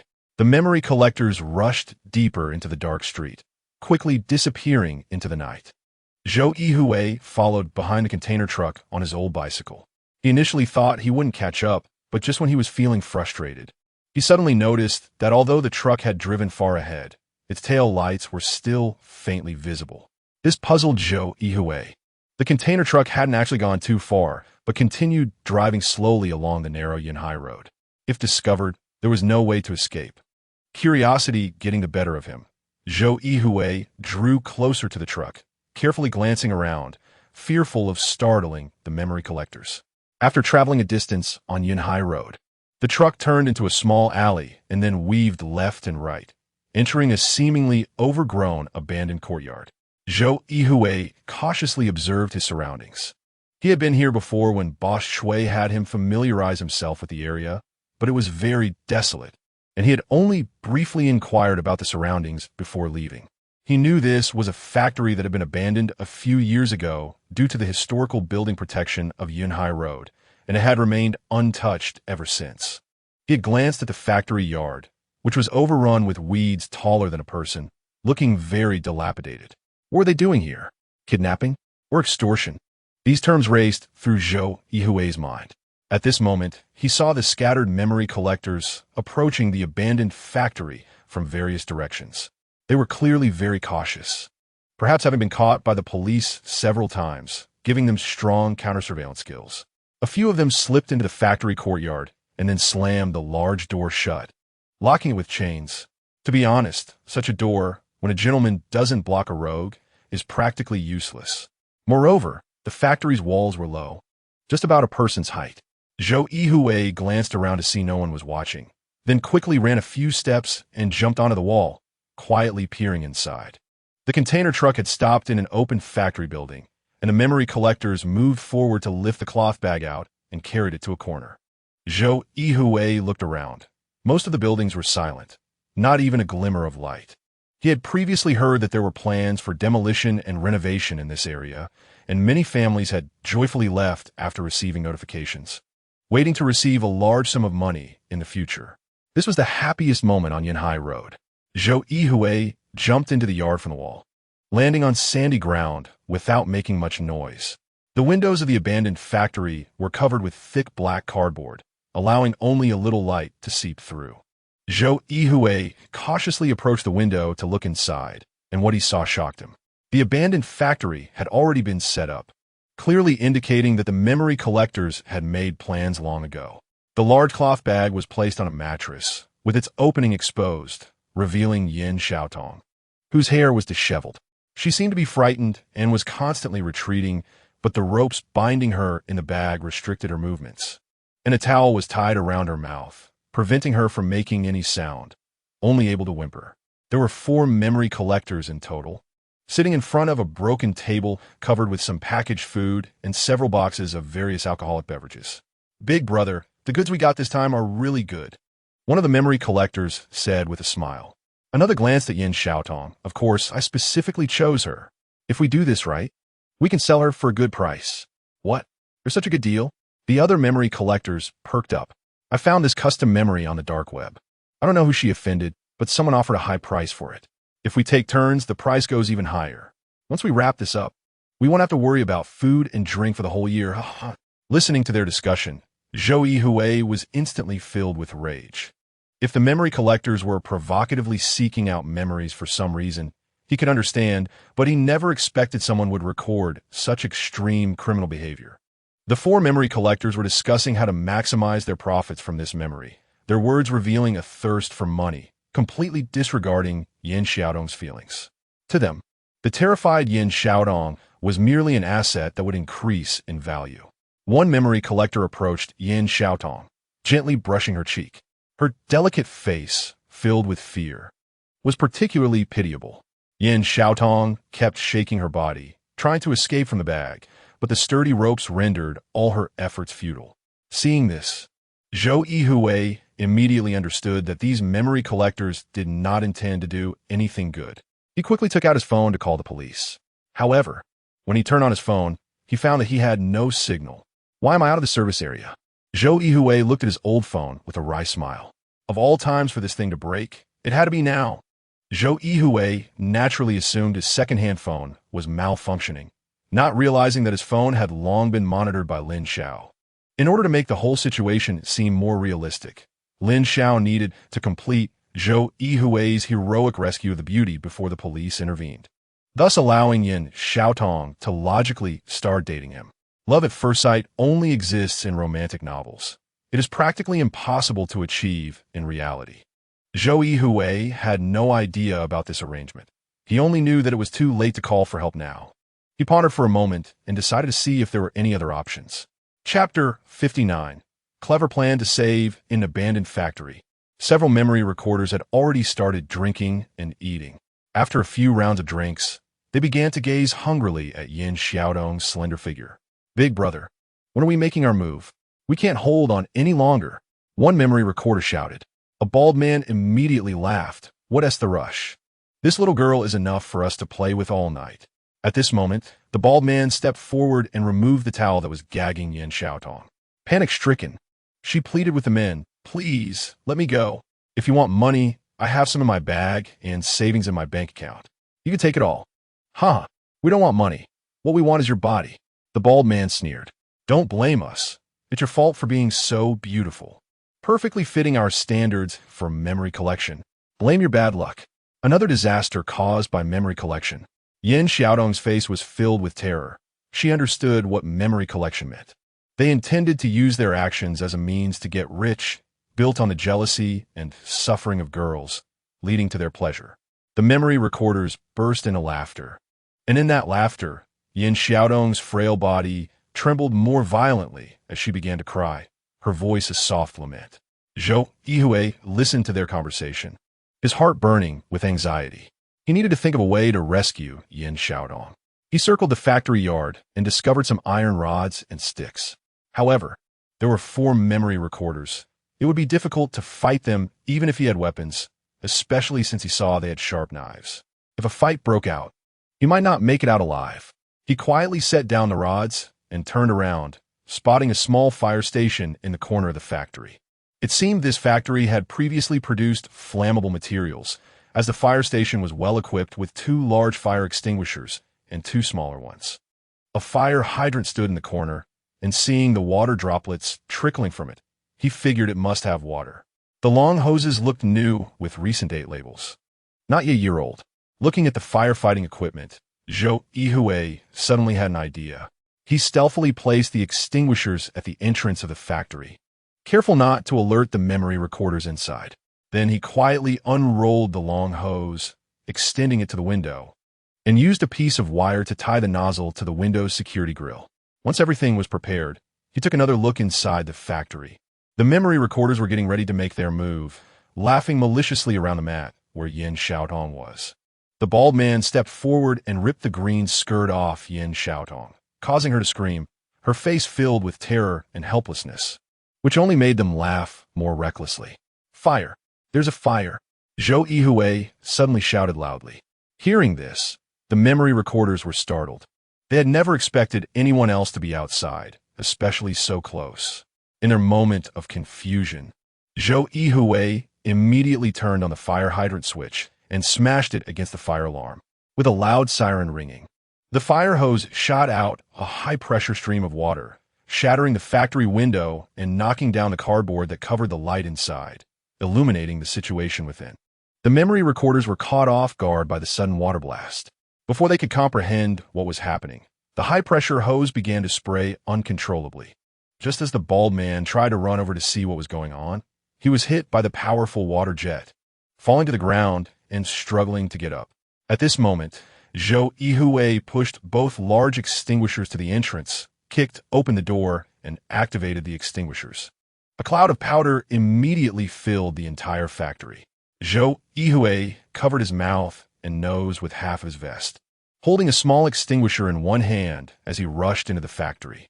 In their panic, the memory recorders didn't know what to make of the situation. One thing they were sure of was that tonight's plan was definitely exposed. How it was exposed could be figured out later. For now, they needed to escape. The bald man hurriedly got up from the ground, coughing from the choking powder, and rushed toward the delivery truck, fumbling to open the door and dive inside. Seeing this, Zhou Yuhui didn't care about causing trouble anymore. He quickly ran toward Yin Xiaotong's direction, only to find she was already missing. With only the bag she had arrived and left behind. Where did she go? Zhou Yuhui immediately began searching the area. At that moment, accompanied by a screeching of tires, the delivery truck sped away, even knocking down half of the factory door in its haste. Zhou Yuhui's first thought was that the memory recorders had taken Yin Xiaotong away. Just as he prepared to chase after them, he noticed in the corner of the room that Yin Xiaotong seemed to be curled up there, covering her mouth and nose with her torn skirt to shield herself from the dust. Are you all right? Zhou Yuhui rushed to Yin Xiaotong and whispered. When Yin Xiaotong saw Zhou Yuhui, she seemed to recognize the delivery guy, nodded, and pointed behind him, shouting, "Watch out."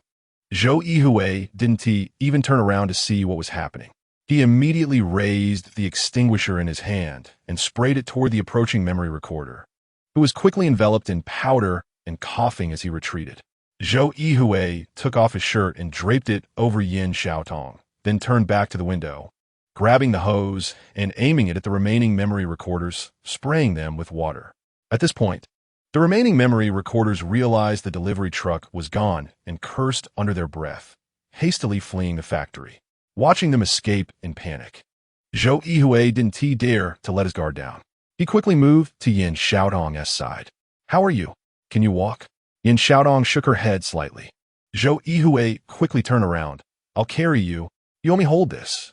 He handed her a small fire extinguisher, which was now his most handy weapon. Zhou Yuhui carried Yin Xiaotong and hurried to the factory door, cautiously glancing outside. The fire hose continued to spray water indiscriminately, and the light spilling from the factory illuminated the yard, making the weeds look like there were people hiding among them. At this moment, Zhou Yuhui couldn't afford to think much. He rushed toward the main gate with Yin Xiaotong on his back. Suddenly, a figure emerged, startling Yin Xiaotong, who immediately activated the extinguisher and sprayed it at the figure. The person quickly fled without daring to look back. Zhou Yuhui was about to say something when a buzzing sound came from above. A spotlight shone on the factory, which was filled with white smoke. It was a police drone, likely checking the fire alarm. It wouldn't be long before firefighters arrived. Better to leave before anyone discovers the situation. Chapter 60. Safety first. After the disaster, Zhou Yuhui hurriedly took the disheveled Yin Xiaotong away from the abandoned factory area while they still had time before the fire brigade arrived, leaving behind a chaotic scene. The police drones had also detected some clues. How could there be lights in an abandoned factory? They immediately dispatched personnel to investigate. Zhou Yuhui and Yin Xiaotong brushed past the rapidly approaching police car, while the memory recorders had long fled without a trace. However, the container truck would certainly become a suspect, as its frantic escape after the alarm sounded was quite suspicious. As for how to deal with the memory recorders, Zhou Yuhui had no time to consider that now. His main concern was to get Yin Xiaotong back to her residence as quickly as possible. Although Yin Xiaotong was not heavy, carrying her for such a long distance was a bit much for Zhou Yuhui. Finally reaching Yinhai Road, Yin Xiaotong kindly said, "Just put me down for now. You must be tired too. Take a break." Zhou Yuhui had no strength to refuse. The previous sprint had exhausted him, and if he continued like this, he might collapse on the ground. "Thank you. I really wouldn't know what to do without you," Yin Xiaotong said, looking at Zhou Yuhui, who was drenched in sweat, feeling a bit embarrassed. Zhou Yuhui shook his head slightly and pretended not to understand, asking, "Who are they?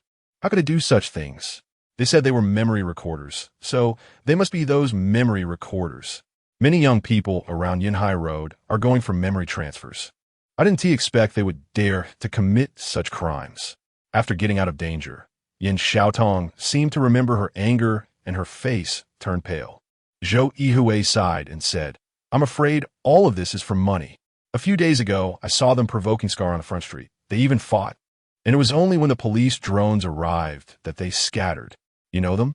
Yin Xiaotong's eyes immediately revealed a look of suspicion, as if she thought Zhou Yuhui had arranged this encounter, though it wasn't entirely impossible. Zhou Yuhui quickly waved his hands. Don't misunderstand. I don't know them. A while back, our boss Chui said he would take me to broaden my horizons and let the club's Feng Ji take me to see the memory recorders. Boss Chui? The owner of your delivery station? Yin Xiaotong seemed to remember something, realizing the situation. I don't want today's events to get out, so please don't say anything, okay? Are you worried about what others will say? Zhou Yuhui asked with concern. If we report it, the police will keep it strictly confidential. And if we don't report it and punish these guys, who knows what they might do in the future? I am indeed worried about what people will say. I just started a new job and am in the probation period. If something like this happens now, I'm afraid I might lose my job. Yin Xiaotong sighed and said, I'm all alone in Long Bin and have no one to rely on. I finally found a job. I can't afford to lose it because of this. Zhou Yuhui was stunned and didn't speak anymore. He understood that feeling. If it weren't for Boss Chui taking him in, he might have been sleeping on the streets by now. Yin Xiaotong, as a girl, faced even more obstacles in the workplace. Okay, Zhou Yuhui nodded, then turned around and gestured for Yin Xiaotong. I'll take you back. You just need to help me walk. I'm feeling much better now. Yin Xiaotong, draped in Zhou Yuhui's clothes, slowly stood up and took a few steps forward. Zhou Yuhui was also exhausted. If he continued to carry her, it would probably be dawn by the time they got home. The two of them slowly walked along Yanhai Road, and when they reached the street where Yin Xiaotong rented, there were hardly any people around, and the darkness was a bit frightening. Seeing this, Yin Xiaotong immediately felt terrified, her grip on Zhou Yuhui's shoulder trembling. Don't be afraid. I'm here. Zhou Yuhui gently patted Yin Xiaotong's back to comfort her. Yin Xiaotong looked at Zhou Yuhui, slightly stabilizing her emotions, then froze for a moment and said, I lost my bag. What should I do? At this moment, Yin Xiaotong realized that her handbag had been lost when the memory recorders kidnapped her, and her apartment keys were inside. Is there anything important in it? Zhou Yuhui quickly asked. Nothing particularly important, just my phone and room keys. My apartment has a mechanical lock. Yin Xiaotong said anxiously. Without the keys, I can't go back. Even if I did, I'm afraid those people would get the keys. This was indeed a problem. Zhou Yuhui looked at Yin Xiaotong's anxious expression and said, How about this? If it really doesn't work, you can stay at my place for a while, and tomorrow you can ask the landlord for another key. That would really trouble you. Yin Xiaotong looked around at the pitch-black environment and then at the dark apartment. I don't dare to stay here. It's fine. Safety is the most important thing. Half an hour later, Zhou Yuhui brought Yin Xiaotong back to the delivery station. Upon seeing the bright lights, both of them finally felt at ease. Yin Xiaotong looked at her already torn dress and said a bit shyly, I can't go out like this. Let us rest at the delivery station first. We can always think of a solution later. How about I help you buy something? Zhou Yuhui suggested. Yin Xiaotong hesitated for a moment and said, Forget it. It's too late now, and the stores are all closed. I'll call a friend to bring me some clothes. Yin Xiaotong took Zhou Yuhui's phone and quickly dialed a number. The person on the other end had apparently already fallen asleep, and upon hearing that Yin Xiaotong was in trouble, they immediately started shouting. A few minutes later, accompanied by a sharp screech of brakes, a woman hurriedly arrived at the delivery station door, banging on it. Zhou Yuhui was taken aback and quickly grabbed a baseball bat from the side, signaling Yin Xiaotong to temporarily hide in the warehouse. Yin Xiaotong, it's me. Are you in there? Zhou Yuhui was momentarily stunned. The voice sounded somewhat familiar, but he couldn't recall where he had heard it. Yin Xiaotong, however, let out a long sigh of relief. It's my friend coming. Zhou Yuhui quickly asked. Are you sure it's her? Yes, it's her, no doubt. Yin Xiaotong nodded. Zhou Yuhui immediately opened the protective door of the delivery station, and a woman dressed in denim rushed into the delivery station, loudly shouting, Yin Xiaotong, what happened? Chapter 61. Doubts from Fang Yuan when the woman saw Yin Xiaotong sitting on the sofa wearing a torn men's shirt. She immediately became furious and rushed over to hug Yin Xiaotong. What on earth happened? A few memory collectors just kidnapped her, Zhou Yuhui explained from the side. At this moment, the woman turned her head and looked at Zhou Yuhui, stunned. You? What are you doing here? This question also stunned Zhou Yuhui. How did he end up here? Of course, he was here. This was his workplace. Yin Xiaodong quickly pulled the girl and introduced, "This is my best friend, Fang Yuan, who works at the memory exchange." Fang Yuan shot Yin Xiaodong a glare, thinking, do I even need an introduction? She had been colleagues with Zhou Yuhui for years. Memory exchange? A hint of astonishment appeared on Zhou Yuhui's face. He had learned about the power of the memory exchange during this time and knew how many strong abilities one needed to enter. He never expected this bold woman in front of him actually worked there. Fang Yuan sized Zhou Yuhui up, her surprise and confusion evident on her face. She then turned to Yin Xiaodong and quietly asked, "Where did you find him?" Before Yin Xiaodong could speak, Zhou Yuhui explained, "It's like this. In the evening, I was resting at the entrance and saw a few people sneaking around following Miss Yin. I recognized them as memory collectors and, worried something might happen, I followed them. I had no idea they would actually kidnap Miss Yin. I used a trick to scare them off and brought her back." Miss Yin?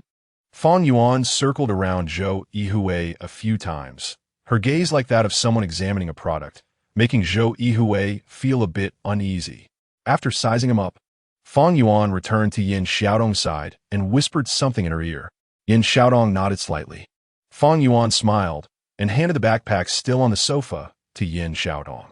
"Here's some of my clothes. You should change into them. You look too exposed like this. Some people might take notice." Yin Xiaodong gave a faint smile and took the backpack into the warehouse to change clothes.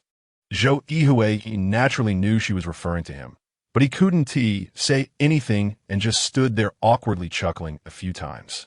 Fang Yuan sat at a corner of the express station desk, staring at Zhou Yuhui for a long time, making him feel a chill run down his spine. He couldn't help but ask, "Miss Fang, do you need something?" "What?" I haven't even started asking, and you already know I have something to say? Fang Yuan seemed to have a strong aversion toward Zhou Yuhui. No, I just thought you seemed like you had something to say," Zhou Yuhui hurriedly explained. Fang Yuan thought for a moment and then nodded. "All right, I'll ask you then. What is your name?" "I don't know." Zhou Yuhui shook his head. "What do you mean you don't know? You don't even know your own name?" Fang Yuan stared at him wide-eyed. "Yes. It seems I've lost my memory and can't remember anything," Zhou Yuhui explained very honestly. "Huh?" Fang Yuan looked at him as if he were a rare animal, circling him a few times, then waved her hand in front of his eyes and asked, "Do you know who I am?" "Come on, I've lost my memory. Not my eyesight." Zhou Yuhui found Fang Yuan's behavior quite amusing. At this moment, Yin Xiaodong came out after changing clothes. However, there was a slight difference in height and build between the two, making Yin Xiaodong look a bit ill-fitting in Fang Yuan's clothes. But it was much better than wearing Zhou Yuhui's clothes. "This guy has amnesia, you know?" Fang Yuan leaned in close to Yin Xiaodong and whispered. Although she was whispering, Zhou Yuhui could hear her very clearly. It was just a matter of attitude. Yin Xiaodong nodded slightly. "I can tell, but his behavior seems fine." Fang Yuan mumbled. "He has amnesia, but still managed to find you. Is this guy for real or fake?" Hearing Fang Yuan say this, Yin Xiaodong naturally didn't dare to reveal Zhou Yuhui's plan. Although Zhou Yuhui had told Yin Xiaodong during the planning phase that she could share some things with Fang Yuan, she couldn't share everything. This left Yin Xiaodong quite surprised. After all, Fang Yuan had worked with Zhou Yuhui for so many years, and their relationship was far stronger than her own. Yin Xiaodong could only vaguely say, "It should be true. I was also very surprised when he showed up, but clearly, he doesn't recognize me now." This sentence was whispered to Fang Yuan, and Zhou Yuhui couldn't hear it at the door. Fang Yuan was now even more astonished. Zhou Yuhui, who had been missing for many days, appeared right in front of her, still with Yin Xiaodong. The things he had asked her to do back then were evidently for some purpose. Now that he had lost his memory and appeared on Yinhai Road, what was his intention? Moreover, he had given her a letter telling her to give it to him when they met in the future. Fang Yuan connected all the events that had transpired and realized this could be part of Zhou Yuhui's plan. But was he truly suffering from amnesia, or was he pretending? If it was to pursue Yin Xiaodong, there was no need for such a ruse. After all, given Zhou Yuhui's looks and position at the memory exchange, there would be countless girls eager to pursue him. Now, he had not only lost his supervisory position, but also left the memory exchange to become a delivery guy. There must be many issues involved. Fang Yuan glanced at Zhou Yuhui, and she trusted Yin Xiaotong's judgment. Although Yin Xiaotong was just a receptionist when she worked at the memory exchange, she held a degree in psychology and possessed keen observational skills, something Fang Yuan admired. If Zhou Yuhui had not lost his memory, but was pretending, he would surely be found out. Amnesiac Zhou Yuhui had found Yin Xiaotong using the classic hero-saving beauty trope, which felt like an old movie. All of this suggested that it was very likely a series of schemes arranged by Zhou Yuhui, where truth and falsehood intertwined, creating a complex web that was hard to decipher.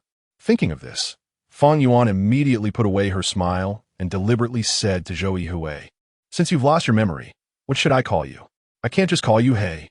Zhou Yuhui hurriedly replied, "When I was discovered, I had a letter with me. The address is in there. It's signed with Qi. My boss and the people around me all call me a Qi." As he spoke, Zhou Yuhui took out the brown envelope that contained the secret of his identity. Fang Yuan took the envelope and opened it. There was indeed only a line of text, and the handwriting seemed to be Zhou Yuhui's own, which she could recognize. However, she couldn't figure out what the signature meant. Yin Xiaotong took a glance and understood that the address was meant to allow him to temporarily escape the memory exchange's pursuit and gradually meet with her to recover his memory. As for the character Qi, it was likely an abbreviation for the Tianqi plan. After Fang Yuan read the envelope, she handed it back to Zhou Yuhui, but seemed unwilling to let him off so easily. After all, she still didn't know what was going on with him. It was possible he had staged a self-sacrifice plan to deceive Yin Xiaotong. Chapter 62: The Impact of Advertising Faced with Fang Yuan's Various Doubts. Zhou Yuhui found himself at a loss for words. It was useless for him to say anything now. Apart from the medical certificates from the hospital that could explain his previous situation, there was no other evidence. In Fang Yuan's eyes, these things were nothing. Anyone could easily forge them at a street stall. Yin Xiaotong, however, did not find anything suspicious and was advising Fang Yuan on the side. He doesn't even know who he is right now, so don't make it difficult for him. "Oh dear, I didn't expect our little girl to care so much about you." Fang Yuan shot a glare at Yin Xiaotong and then turned to Zhou Yuhui, saying, "You better hope all of this is true. If I find out you staged this whole thing just to deceive me, you'd better watch out." Naturally, Zhou Yuhui did not dare to offend Fang Yuan. From Yin Xiaotong's words, he could tell that Fang Yuan and she had a good relationship, which was evident from her coming over alone in the middle of the night. If he offended this lady, it would probably not be easy to deal with Yin Xiaotong in the future. He did not want to cut off the hard-earned lead he had. With his fragmented memory, he naturally did not recall that Fang Yuan had been his colleague, and even more so, his assistant and subordinate. Yin Xiaotong was then taken away by Fang Yuan, and the reason was simple. Zhou Yuhui's express station was too shabby, and they were worried that something inappropriate might happen with a man and a woman alone in one room. This reason left Zhou Yuhui both amused and helpless. But he also admitted that Fang Yuan had a point. Although he had saved Yin Xiaotong from the memory collector, they did not have any relationship, and living together like this could indeed raise eyebrows. Zhou Yuhui stood at the door of the express station, watching helplessly as Yin Xiaotong was taken away by Fang Yuan. However, he felt very relieved in his heart. After all, this incident had given him a lot to talk about with Yin Xiaotong, which could greatly help him in finding out his identity. The next morning, Boss Chui arrived at the express station. Upon entering, he saw Zhou Yuhui working happily with a smile on his face, even humming a tune. This change in just one night made Boss Chui curious. "Cui, what happened to make you so happy?" "Nothing, just feeling good." Zhou Yuhui was unwilling to share the news, as he did not know what the outcome of his acquaintance with Yin Xiaotong would be. If Yin Xiaotong did not know her identity, it could end up being a joke for Boss Chui. Seeing that Zhou Yuhui was unwilling to speak, Boss Chui did not press further. He glanced at the news for the day, and before he could read much, a huge advertisement suddenly covered the top of the screen. This was a suppressive advertisement. Regardless of whether you were a VIP customer or whether you had ordered a service to cancel advertisements, this ad would appear on your screen. The memory exchange was about to launch a brand new service, utilizing the world's most advanced memory transfer technology to conveniently and quickly perform memory transmission functions. This was the day of the king. For a negligible fee, you could experience an entire day of royal life, providing unparalleled imperial enjoyment. Noblemen and princes have no inherent privilege. It was about to become a reality, allowing ordinary people to experience the life of a king. Accompanied by powerful advertising slogans, exquisite images unfolded before Zhou Yuhui's eyes, magnificent palaces, beautiful queens and concubines, and a dazzling array of exquisite furnishings and delicacies, instantly stimulating everyone who saw the advertisement. One must admit that this advertisement was captivating enough.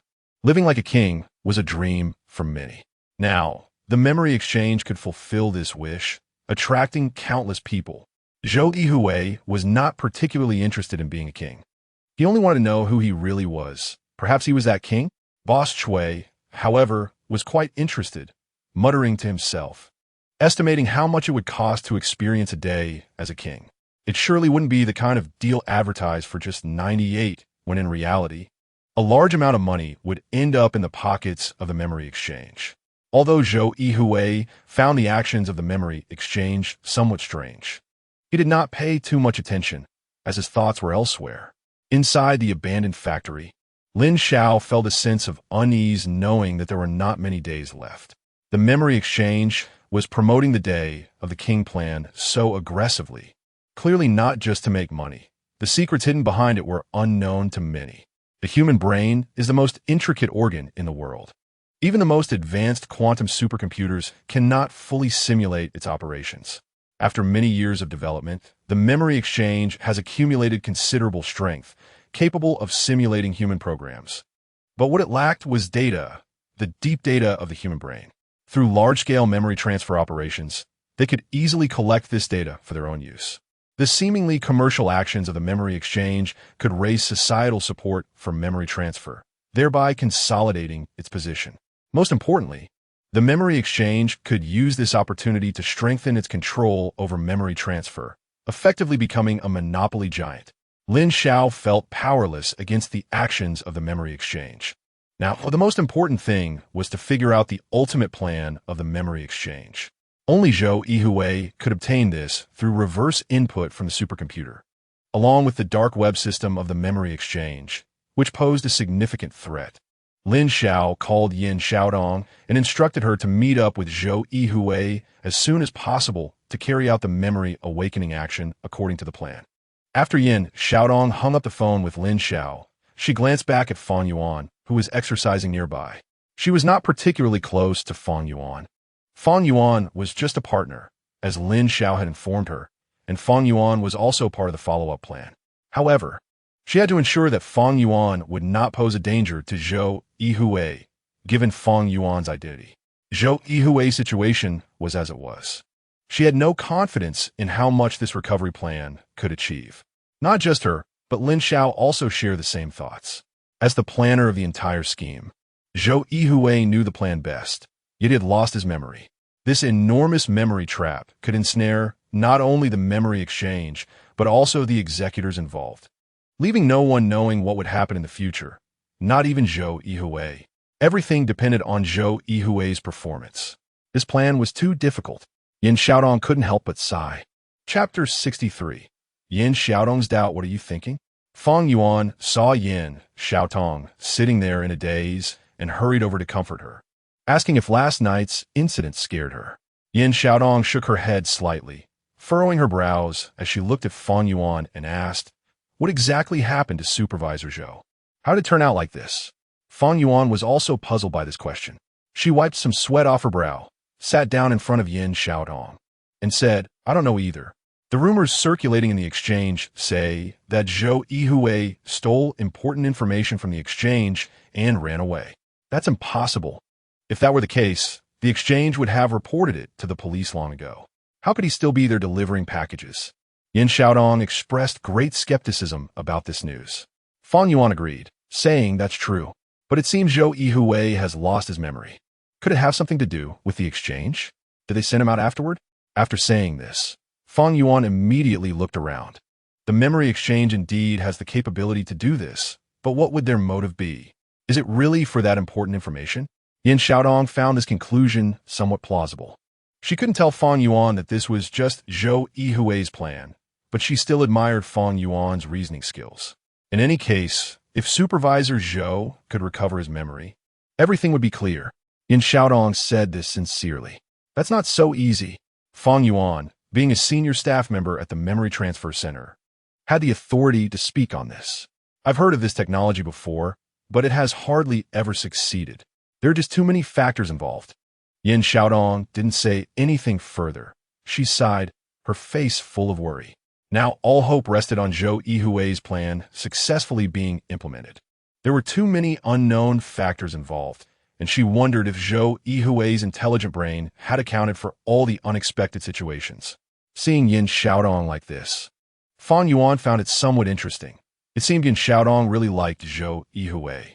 Originally, Zhou Yuhui was the technical supervisor at the memory exchange, and Yin Xiaodong was climbing high.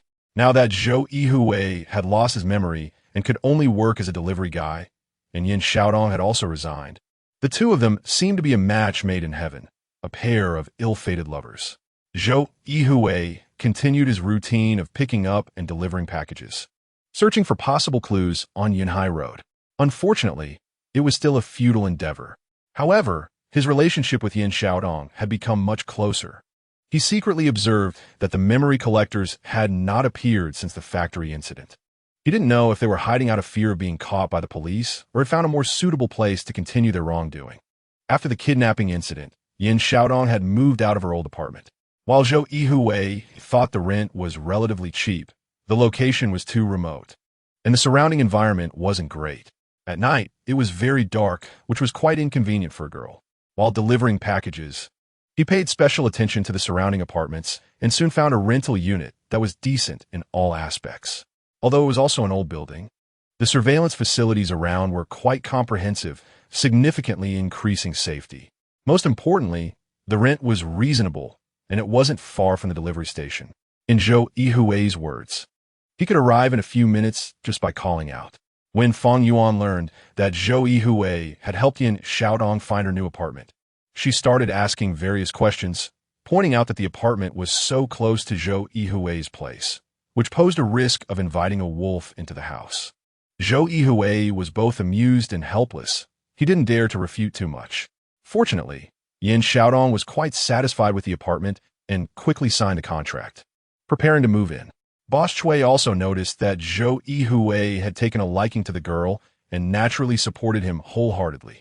He not only allowed Zhou Yuhui to use the delivery station's vehicle to help Yin Xiaodong move, but also specially gave him time off to help tidy up the house. After Yin Xiaodong settled in her new home, she was naturally in a good mood and suggested treating Zhou Yuhui to a meal. Zhou Yuhui was eager for this. He also hoped to learn more from Yin Xiaodong and see if there was anything he could remember. Yin Xiaodong wasn't wealthy, so the place she chose to treat him was a roadside eatery on Yunhai Road, which was a favorite spot for local residents. It was not only economical, but also a place to relive leisurely moments, which was rare in the fast-paced Longbin city, especially as technological advancements had led to the disappearance of many professions. Only here did some remnants remain. In Zhou Yuhui's words, Yunhai Road was a historical museum of Longbin City, where hundreds of years of life had condensed. The two found a suitable spot to sit down at the roadside, and Yin Xiaodong ordered a few dishes, all home-cooked meals. While waiting for the food, Yin Xiaodong's phone rang. She glanced at it and found it was Fang Yuan calling. "Hello, do you have time to go shopping with me?" Fang Yuan asked. "Wait a minute, I'm treating someone to dinner tonight." Yin Xiaodong replied with a smile. "Treating someone to dinner, and you didn't invite me?" Fang Yuan burst into laughter on the other end of the line. "It must be a guy, right? Afraid I'll be a third wheel? I guess it's Zhou Yuhui." Yin Xiaodong glanced at Zhou Yuhui across from her, smiled, and said nothing. Fang Yuan immediately understood and shouted, "What location? Count me in. I want to join the fun." As for Fang Yuan, Yin Xiaodong didn't know how to refuse. After all, Lin Xiao had said that Fang Yuan was part of the entire plan, and she couldn't fall out with her. However, Yin Xiaotong found it strange that Fang Yuan seemed very interested in Zhou Yuhui, as if she knew something. Thinking about this, Yin Xiaotong couldn't help but glance at Zhou Yuhui again. Could it be that Fang Yuan played a significant role in the plan? She immediately recalled when she accepted Zhou Yuhui's commission to execute this plan. She had speculated about who would know about it. Fang Yuan definitely knew something, and likely more than Yin Xiaotong herself. However, Fang Yuan was still working at the memory exchange, and if news of Zhou Yuhui appearing here was leaked by her, the original Zhou Yuhui wouldn't have any way to fight back. Now that he had lost his memory, he was even more vulnerable. What was Zhou Yuhui thinking back then? Did he really not fear that Fang Yuan would betray him? Yin Xiaotong naturally didn't know that Zhou Yuhui had no choice. Only Fang Yuan could provide him with convenience at the memory transfer center, which was his only way to escape from there. In any case, Fang Yuan was considered an informed party, so let her come over and see what her intentions were. Chapter 64. The unbelievable Fang Yuan. Not long after, Fang Yuan arrived at the food stall, riding a flying motorcycle. This was the latest model of a single-person flying device, naturally worth a considerable amount. Although it also had an automatic driving mode, controlling such a vehicle still required a license that was not easy to obtain. Its shiny exterior attracted the attention of many people on the road.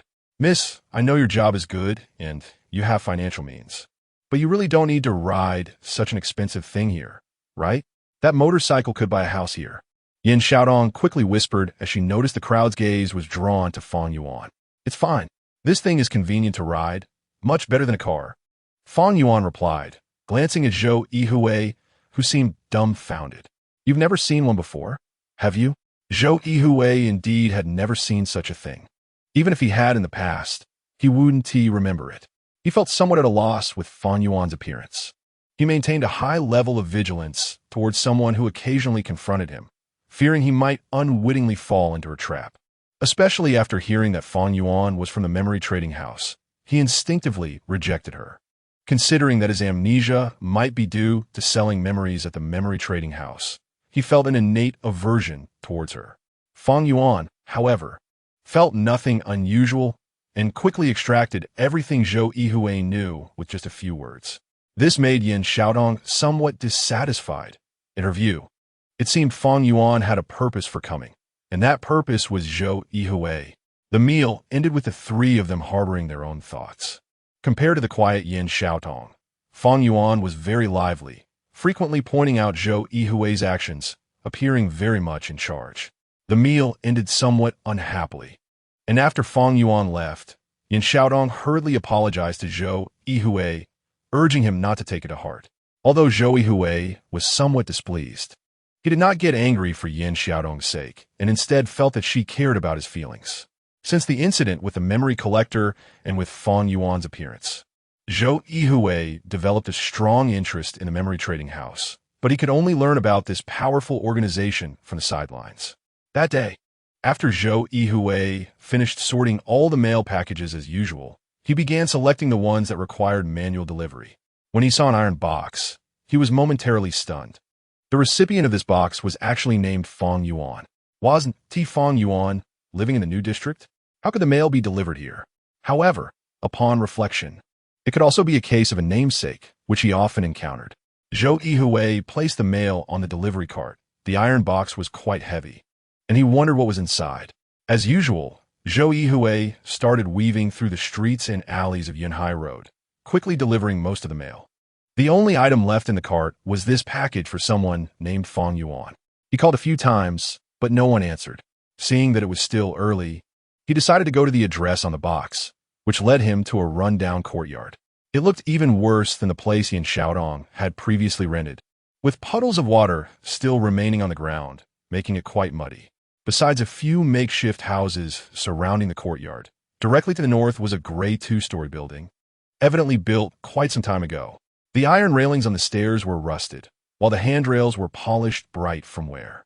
There were quite a few residents in the courtyard, about a dozen in total, and clothes of various types were hung all over the yard, giving it a flag-like appearance. Clearly, the people living here were mostly office workers, and, at this time, the large courtyard was silent, with almost all the rooms tightly shut. Zhou Yuhui found a room where Fang Yuan was staying, located in the corner of the two-story building. He could vaguely see a red infrared alarm device inside, indicating that safety was a concern. After checking the detailed address, he looked at the number on the door and called Fang Yuan again, but still no one picked up. Sighing, Zhou Yuhui decided to come back in the evening. Just as he was about to leave, his phone rang, and it turned out to be Fang Yuan calling. "Hello, I'm the delivery person, and you." Before Zhou Yuhui could finish, a familiar voice came through the phone. "I know you're the delivery person. There's a chain on my door. Just lock the package to the door for me." What surprised Zhou Yuhui was that the person on the other end of the call was indeed Yin Xiaodong's friend, Fang Yuan, who worked at the memory trading house. Wasn't she a high-ranking white-collar worker? She rode an expensive flying motorcycle that could buy the entire courtyard. Although he was filled with confusion, Zhou Yuhui placed the iron box at the door as Fang Yuan instructed. Sure enough, as she had said, there was a chain on her door, along with a combination lock. Zhou Yuhui secured the chain to the handle of the iron box. Testing it, he found it quite sturdy. Unless the door was removed, it would be impossible to take the box away. With immense curiosity, Zhou Yuhui glanced at Fang Yuan's room. Through the side window, he could vaguely see the room's arrangement. Suddenly, he spotted something that left him utterly shocked. Inside the room was a floating photograph. The latest trendy virtual reality 3D photo, allowing a full view of the scene at the time it was taken. The photo itself was not unusual. But what shocked Zhou Yuhui was that besides Fang Yuan, there was another person in the photo, himself. "I actually have a photo with Fang Yuan?" Zhou Yuhui was dumbfounded. How could this be possible? He wanted to take a closer look, but due to the angle in the window, he couldn't see clearly, yet he was certain that the person was him. Recalling Fang Yuan's attitude towards him, an unbelievable thought suddenly emerged in Zhou Yuhui's mind. Could it be that he had some connection with Fang Yuan? Before knowing Yin Xiaotong, he had never met Fang Yuan. Was it something that happened before his amnesia? Thinking about Fang Yuan's profession, Zhou Yuhui couldn't help but feel a chill run down his spine. Could it be that his amnesia was caused by Fang Yuan? Working at the memory trading house, she clearly had the means to do so. Zhou Yuhui quickly dashed down the stairs, as if the iron box in front of him contained a bomb. Chapter 65. Fang Yuan moved in a hurry. Zhou Yuhui rushed back to the delivery station, still shaken. His mind was racing as he meticulously recalled every detail of his acquaintance with Fang Yuan. At that moment, he suddenly remembered what Fang Yuan had said to him before. "What are you doing here?" He hadn't paid much attention to it at the time, but now it seemed to have a deeper meaning. Fang Yuan must have known him before. Zhou Yuhui immediately took out his phone and called Yin Xiaodong, Fang Yuan's best friend. She should know something about this situation. However, Yin Xiaodong's phone was also unreachable, going straight to voicemail. Zhou Yuhui felt increasingly restless, as if he had fallen into a huge conspiracy. Everything felt so unreal. Seeing Zhou Yuhui's distracted appearance, Boss Chui teased him a bit, but Zhou Yuhui couldn't be bothered to chat and just mentioned that he had something urgent to attend to. Boss Chui readily agreed, calling out to him, "Don't rush, take your time. You can't eat hot tofu in a hurry." Zhou Yuhui rushed out of the delivery station, heading straight to Yin Xiaodong's small apartment. Everything seemed normal, with no changes, and even freshly washed clothes were hanging to dry inside. "She probably didn't hear my calls because she was at work," Zhou Yuhui consoled himself. However, Fang Yuan's sudden appearance near Yinhai Road was unusual, and he needed to clarify this matter. After several encounters with memory recorders, Zhou Yuhui's vigilance towards the memory exchange had increased significantly, and he had to be cautious about Fang Yuan's unexpected change. In the evening, Zhou Yuhui's phone rang. It was Yin Xiaotong calling. "I saw you call me several times. What's going on?" Yin Xiaodong sounded like she was eating something on the other end of the line. "Yes, I do have something to discuss. Are you alone right now?" Zhou Yuhui asked. "Yes, I'm alone. What's up?" "I'm eating now, and I have some work to finish later, so I might be a bit late getting home." Yin Xiaotong replied, showing her understanding. "Call me before you come back. I'll pick you up." Zhou Yuhui hurriedly said, "No need.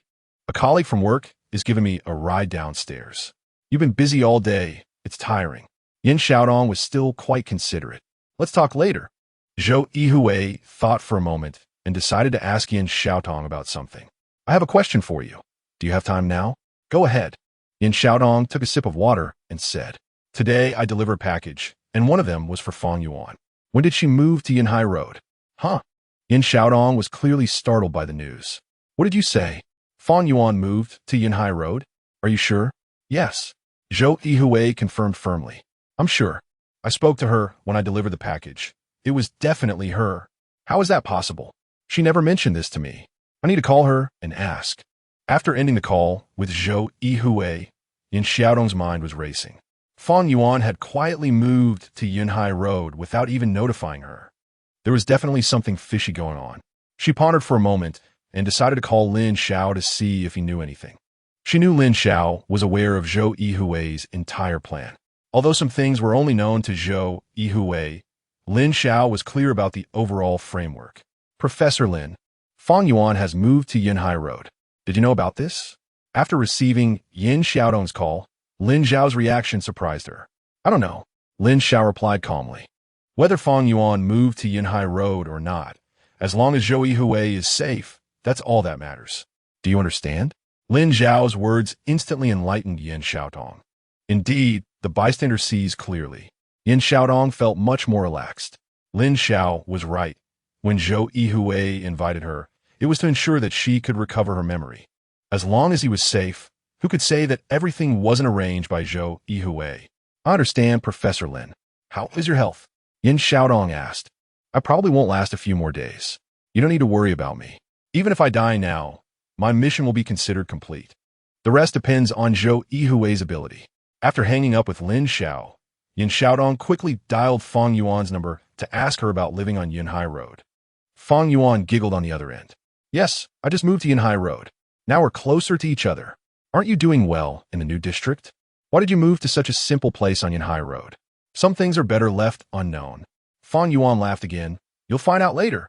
If she had said this before, it would have made Yin Xiaotong ponder for a long time. After Lin Zhao's guidance, she had come to terms with it. As long as she kept an eye on Zhou Yuhui to prevent any accidents, she could let Fang Yuan do whatever she wanted. If Fang Yuan intended to harm Zhou Yuhui, she could report it to the memory exchange at any time. After receiving Yin Xiaotong's reply, Zhou Yuhui returned to the delivery station to contemplate the situation.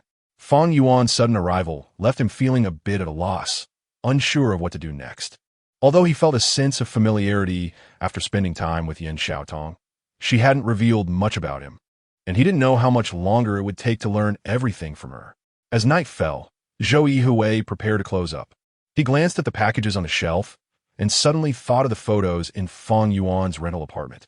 Since he couldn't find any clues from Yin Xiaotong, he could try to get them from Fang Yuan. Those photos were the most obvious example. Zhou Yuhui quickly tidied up his clothes and rode a salvaged bicycle toward Fang Yuan's rental apartment. He was already familiar with the route. By this time, many residents had returned to the courtyard, with the sounds of children playing, the clanging of pots and pans from various households, and the sounds of fighting from television programs all blending together to create a symphony of the night. Fang Yuan's rental apartment was dark, clearly indicating that she hadn't returned yet. Zhou Yuhui decided to stroll around while waiting for Fang Yuan to come back, hoping to inquire about what was going on in the room. Chapter 66. The suspicious photo. As time passed, the sky had completely darkened, but Fang Yuan still hadn't shown up. Zhou Yuhui had gone to the intersection several times to look around, but he didn't see any sign of her. If this continues, I might as well go in and take a look, Zhou Yuhui thought to himself. During the day, he had specifically observed that Fang Yuan's room was located at the easternmost end of the small building, with no other tenants living downstairs or next door. At the end of the corridor was an iron fire escape that also served as a maintenance staircase to the rooftop. This staircase was not far from the window of the room, and Zhou Yuhui had stood there before to see the photos inside the room. He glanced around. In the darkness, his figure had already blended into the night, making it nearly invisible. Zhou Yuhui climbed up to the maintenance staircase on the rooftop and reached the window. He peeked in, and the inside of the room immediately came into view. Although the room was unlit, the nearby streetlight shone directly through the window, making the scene very clear.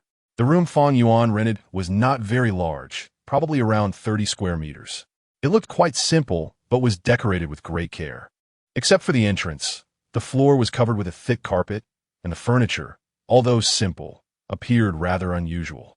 There was a large bed by the north window, with curtains hanging down embroidered with exquisite patterns, and the bedding was all high-end brands.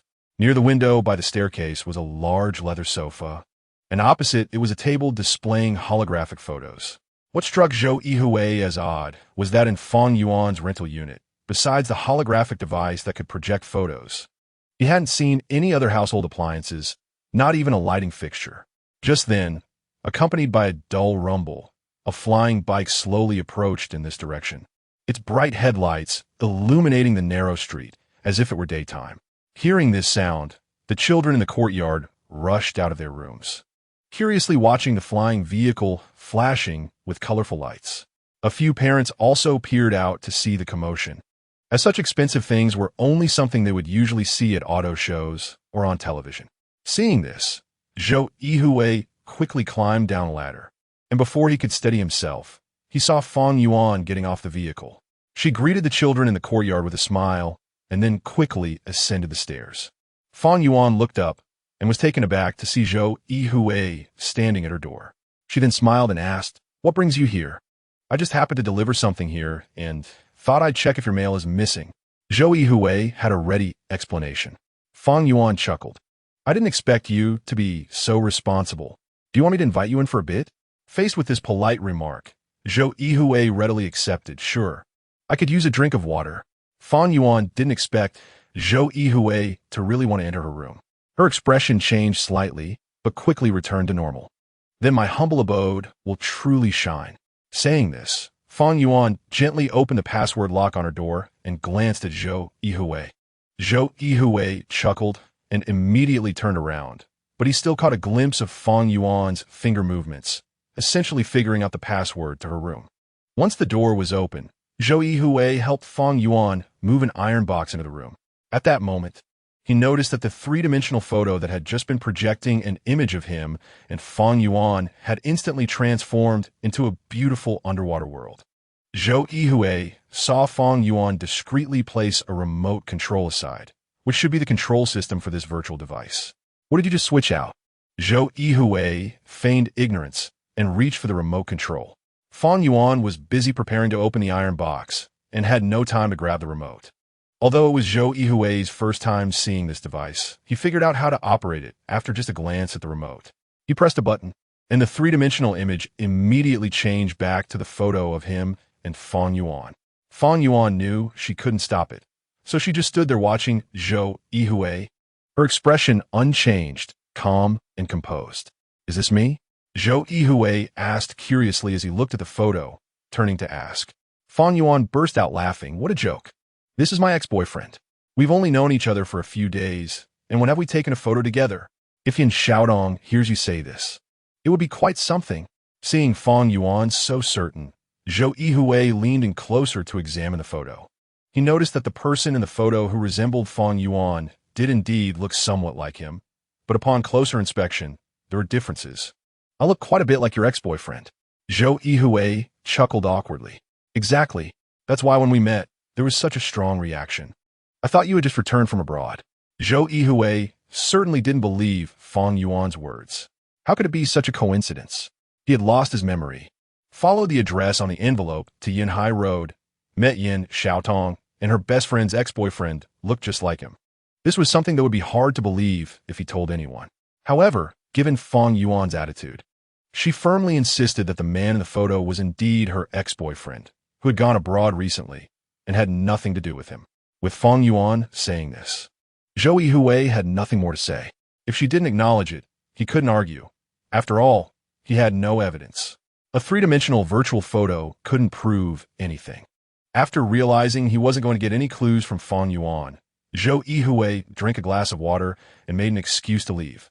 He had already made up his mind to come back when Feng Yuan wasn't home to take another look. Since she dared to display such an obvious photo, there were definitely more clues hidden away. If he had known Feng Yuan before, this situation would have been quite troublesome. Either she or Yin Xiaodong was likely deceiving him. Yin Xiaodong and Feng Yuan were best friends, and she must know her ex-boyfriend. When Zhou Yuhui first met Yin Xiaotong, she did not show any surprise, which suggested that their relationship was not as smooth as it seemed. This whole matter was certainly worth investigating. Chapter 67 Infiltration. Zhou Yuhui came out of Fang Yuan's room. Before he could walk down the stairs, he heard Fang Yuan talking in her room, seemingly on the phone with someone. What? When did this happen? I understand. I'll be there right away. You mustn't operate the machine without permission. After saying that, Fang Yuan hurriedly locked the door and rushed down. Seeing Fang Yuan in such a hurry, Zhou Yuhui pretended to care and asked, "What's wrong? Is something happening?" "Yes, one of my colleagues, Ms. operated the equipment. I need to get back to check it out. If I'm not careful, I might have to work all night. I'm leaving."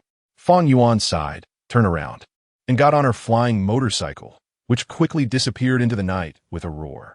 The children in the yard looked up at the flashing emergency lights of the flying motorcycle, bouncing up and down while mimicking the sound of it, before running back to their homes. Zhou Yuhui watched Fang Yuan fly away, then stopped at the intersection. This was definitely a great opportunity. With Fang Yuan leaving her room, he could sneak in and investigate. Without hesitation, Zhou Yuhui carefully observed his surroundings. Although the people in the courtyard were busy, some occasionally came out to fetch water or grab things. If he went in now, he would surely be discovered. After thinking for a moment, Zhou Yuhui returned to the delivery station, found a black-gray jacket, and tidied it up. This color was indeed hard to spot at night. Then he found a hood that could cover his face, used for wind protection in winter, which he tried on from a shelf. It fit well enough that even if he were caught on surveillance, his identity would remain unknown. Having prepared everything, Zhou Yuhui left again, riding his old bicycle quickly to Fang Yuan's rental house. After all this fuss, nearly an hour had passed, and most of the tenants in the courtyard had closed their doors, enjoying their family time. Zhou Yuhui parked his bicycle in a secluded corner, put on the hood, and stealthily slipped into the courtyard. He quickly climbed the stairs along the wall, looked around to ensure no one was watching, and dashed to Fang Yuan's door. Although he didn't see Fang Yuan inputting her password clearly, he could guess most of it from the traces she left on the keypad. He quickly typed in several likely passwords. The first two attempts failed, but on the third try, he heard a click, and the door opened slightly. A smile appeared on Zhou Yuhui's face as he swiftly entered the room, immediately turning off the infrared alarm on the wall. The three-dimensional photo was still lit up, depicting an underwater world. Zhou Yuhui ignored the device and began searching the room. What puzzled him was that aside from some personal items, there was almost nothing in Fang Yuan's room that indicated her identity. It looked more like a hotel room, with only a few sets of professional outfits. Remembering when he helped Yin Xiaodong move, there were at least 4 or 5 boxes just for clothes and shoes. Did Fang Yuan rent a room just to spend the night here? Or was it merely a cover for something? In a corner, Zhou Yuhui saw the iron box that had just been delivered today. Fang Yuan had already opened it, revealing several mechanical devices inside, which he couldn't identify, covered in strange characters. With his current level of memory, it was like reading a foreign language. After searching the entire room and finding no valuable clues, Zhou Yuhui sat on a chair at the door, pondering how he could find out what relationship he had with Fang Yuan. His gaze fell on the remote control for the three-dimensional photo. Perhaps there was a clue inside. Zhou Yuhui picked up the remote and began browsing the stored photos. However, aside from one that looked a lot like him, most were scenic pictures, along with some of Fang Yuan's travel photos, even one of her in a space station. Clearly, Fang Yuan had significant financial resources. Even though space stations had become popular tourist destinations, they were still pricey. And most people wouldn't spend that much just to experience weightlessness unless it was for an important occasion. The virtual device stored hundreds of photos, but Zhou Yuhui only found 2 that resembled him. One had a background that seemed familiar, possibly a park, but he couldn't recall where. This made Zhou Yuhui even more certain that the person in the photo at Fang Yuan's home must be him. Otherwise, he wouldn't have felt this way. But why wouldn't Fang Yuan admit it? Lost in thought while looking at the photos, Zhou Yuhui inadvertently glanced outside. Standing there, he could see the dazzling lights of Longbin New District, with clear laser advertisements showcasing the memory exchange. Could his amnesia really be related to the memory exchange? Zhou Yuhui decided to ask Yin Xiaotong about it. Since there was no breakthrough here, he would see if anything showed up on her side. He picked up the remote to restore the image back to the underwater world. Just then, he heard a faint sound, as if someone had touched something. He immediately became alert, tiptoeing to the front door and quietly looking outside. This glance startled him so much that he almost fell onto the carpet. In the corridor outside the door, two women with red armbands were peering into the room. They locked eyes with Zhou Yuhui in an instant. It turned out that the women knew when Fang Yuan left, but the continuously changing patterns in the room intrigued them, prompting them to check it out. They didn't expect to see Zhou Yuhui inside. Both sides were startled. The women, having worked in community social services on Yunhai Road for many years, had developed a certain courage. One of the women immediately shouted, "Who's in there? Come out," as she raised her strong flashlight. The blinding beam of the flashlight immediately illuminated the room, revealing Zhou Yuhui's figure. He had no idea how his presence had been discovered, but he knew that this situation was likely to end poorly. Whether he went out or stayed in, it would probably lead to a disastrous conclusion. Chapter 68. The police arrived. Zhou Yuhui immediately thought of calling Yin Xiaotong to urgently explain the situation. However, Yin Xiaotong's phone was once again unreachable, no matter how he tried. After hesitating for a moment, he decided to tell Fang Yuan about the matter. If he could gain her forgiveness, there might still be room for maneuver. However, the efficiency of the antis on Yunhai Road was beyond Zhou Yuhui's expectations. After several warnings and inquiries yielded no results, they directly notified the local police station. The police from Yunhai Road were also very responsible. They arrived at the scene within just 5 minutes of receiving the report. The arrival of the police instantly made the courtyard lively. However, the antis understood the importance of the police handling the case and only allowed a few young men to stay in the yard to prevent the people inside from becoming desperate. The children were taken inside by their mothers for safety. One police officer approached the door, examined the keypad lock, and then looked at the main door.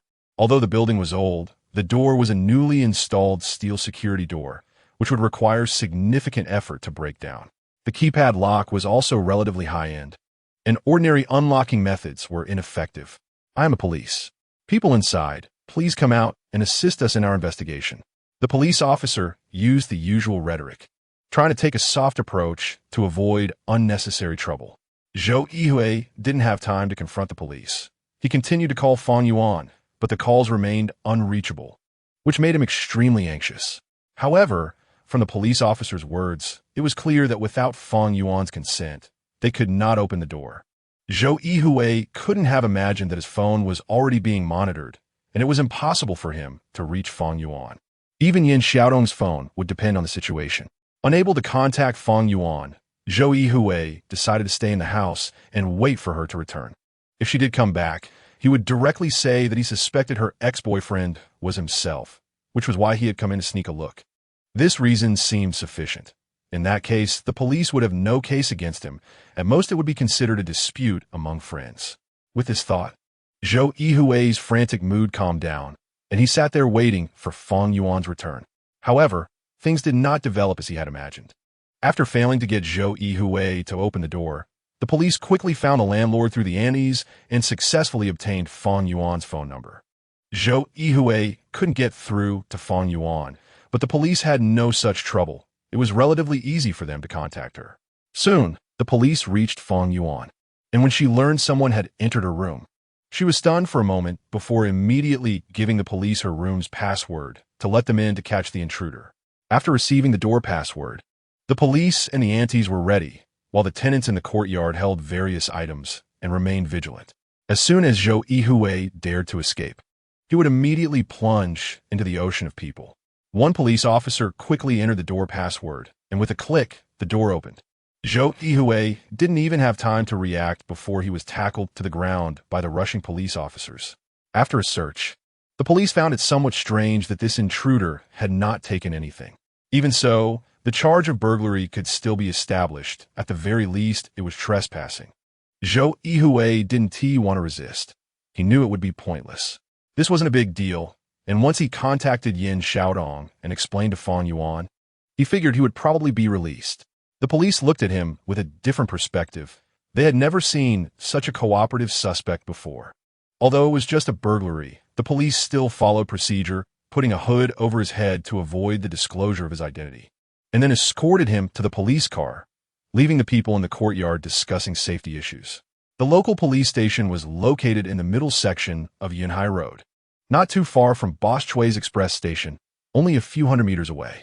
Zhou Yuhui had passed by the entrance almost every day while delivering packages, but he never expected to find himself inside one day. The police brought Zhou Yuhui into the detention room to prepare some records. Since Zhou Yuhui hadn't taken anything, it seemed like it would at most result in detention, not enough to go to court, but the necessary procedures still had to be followed. Name? The police officer stared at Zhou Yuhui and asked. I don't know. Zhou Yuhui replied very seriously. Be honest, do you know where this is? Otherwise, you won't have a good time. Now, what is your name? The police officer became angry, slamming his hand on the table. Zhou Yuhui looked at the police officer and said, I really don't know my name. I've lost my memory. They all call me Aki. Lost memory? The two police officers exchanged glances, surprised that he would use such an excuse. Put the record on hold. Input his fingerprint information into the system to see if he's a repeat offender. Since he wouldn't talk, the police had their ways. Soon, Zhou Yuhui's fingerprints were entered into the police system, and immediately a warrant notification appeared. The two police officers looked at each other in disbelief. They hadn't expected to catch a big fish from such a minor burglary. The notification stated that Zhou Yuhui was a former employee of the Memory Trading Institute, who had embezzled a large sum of money using his position and had fled months ago, now under a wanted status. The two police officers returned to the detention room, smirking as they looked at Zhou Yuhui, who felt a chill run down his spine, sensing an ominous premonition. One police officer approached Zhou Yuhui and took out a copy of the warrant notification, placing it in front of him. I say, how did you lose your memory? If it were me, I would forget everything too. The officer sneered. Zhou Yuhui quickly scanned the warrant notification in front of him, his memory allowing him to instantly understand the content. After reading it, he was momentarily stunned. What was going on? Could it be a mistake? How could he possibly be a wanted criminal, especially for embezzling a large amount of money? Putting aside how the police found this notification, just a photo on it could basically confirm it was him. The well-dressed Zhou Yuhui in the picture was wearing clothes he had never owned. It was impossible for the police to have fabricated this. His name was indeed Zhou Yuhui, and he was a staff member at the Memory Trading Institute. If that were the case, Fan Yuan would definitely recognize him. What on earth was going on? Zhou Yuhui was completely confused. He didn't know what to do. Do you have anything to say? The police officer saw Zhou Yuhui's expression and knew his psychological defenses had completely crumbled. Now is the perfect time to press on. Chapter 69. Sent to the city bureau, Zhou Yuhui was now consumed by thoughts of the suspect involved in the theft of a large sum of money from the memory trading house. What was going on? He felt a bit panicked. No matter what he said now, the police would definitely not believe him. After all, the notice for cooperation was right there, and he himself didn't even know what he had done previously. Could he really be the one who had embezzled the funds from the memory trading house? Zhou Yuhui was dumbfounded, unsure of what to say or how to defend himself. Shouting that he was wronged seemed pointless. Seeing that Zhou Yuhui wasn't saying anything, the police didn't press him further. They had inadvertently caught a big fish, and this year's rewards were guaranteed. As for solving the case, that was beyond their scope. If you're not going to talk, fine. We're too lazy to waste time with you. We'll send you to the city bureau early tomorrow morning, and let us see what you can do then. Just as the police finished speaking, the phone beside them rang. It was a call from the city bureau, asking if they had captured Zhou Yuhui. One officer picked up the phone and asked. So soon, the city bureau knew? But that wasn't too surprising. After all, once Zhou Yuhui's fingerprint information was reported, the bureau immediately issued an alert. The two officers were quite pleased and informed the bureau that, based on the fingerprint comparison, they could confirm it was indeed Zhou Yuhui. The city bureau instructed that once it was confirmed to be Zhou Yuhui, he should be sent over immediately for an overnight interrogation. The two precinct officers were momentarily taken aback, but soon understood. This guy was definitely involved in something significant, and the city bureau was anxious. Moreover, since this matter involved the memory trading house, it would certainly attract more attention from higher-ups. All right, informed the bureau that we're driving the suspect over now. Zhou Yuhui had barely warmed the seat before being taken out again, directly stuffed into the police car, and prepared for transport to the Longbin City Police Bureau. While Zhou Yuhui was lost in thought about the cooperation notice, in an underground parking lot of a community in Longbin's new district, the leader of the memory raiders lounged lazily in a recliner, bored as he watched his subordinates train. Since their failed attempt to capture Zhou Yuhui, contracts from a memory trading house had decreased significantly, which was a form of punishment, forcing them to stay here and train daily, waiting for the president to provide more opportunities. At that moment, his phone suddenly rang. Upon checking, it was a call from the president. He quickly got up from the recliner, standing at attention despite the other party not being able to see him. President, before the leader could finish his sentence, the president's sharp voice pierced through his eardrums. Zhou Yuhui has appeared. He has been captured by the police at the Yunhai Road precinct and is being sent to the Longbin City Police Bureau. The specific route will be sent to your computer shortly. Bring him to me. If you fail again this time, be prepared to join those people on Ghost Island. Hearing the words Ghost Island sent a chill down the leader's spine. He immediately shouted, "Understood, President. I will not disappoint you." The police car drove slowly along Yunhai Road. It was already midnight, and there were hardly any pedestrians on the street, only the occasional self-driving taxi passing by. Zhou Yuhui was restrained in the back seat of the police car, handcuffed to the railing. He didn't know what to do anymore. Hadn't he already checked his identity with the police when he was in the hospital? Why was there no cooperation notice at that time? And when he went to the precinct earlier, he hadn't seen this notice either. What was going on? A series of questions lingered in his mind. The police, while driving, glanced at Zhou Yuhui. This guy was quite bold, able to steal funds from the memory trading house, which was no ordinary place. The most critical part was that he was hiding right on Yunhai Road and even became a courier, clearly not taking the police seriously. However, seeing Zhou Yuhui remain silent, it was clear he intended to hold out until the end. Didn't he know that the memory trading house had already cooperated with the police to begin memory searches on suspects?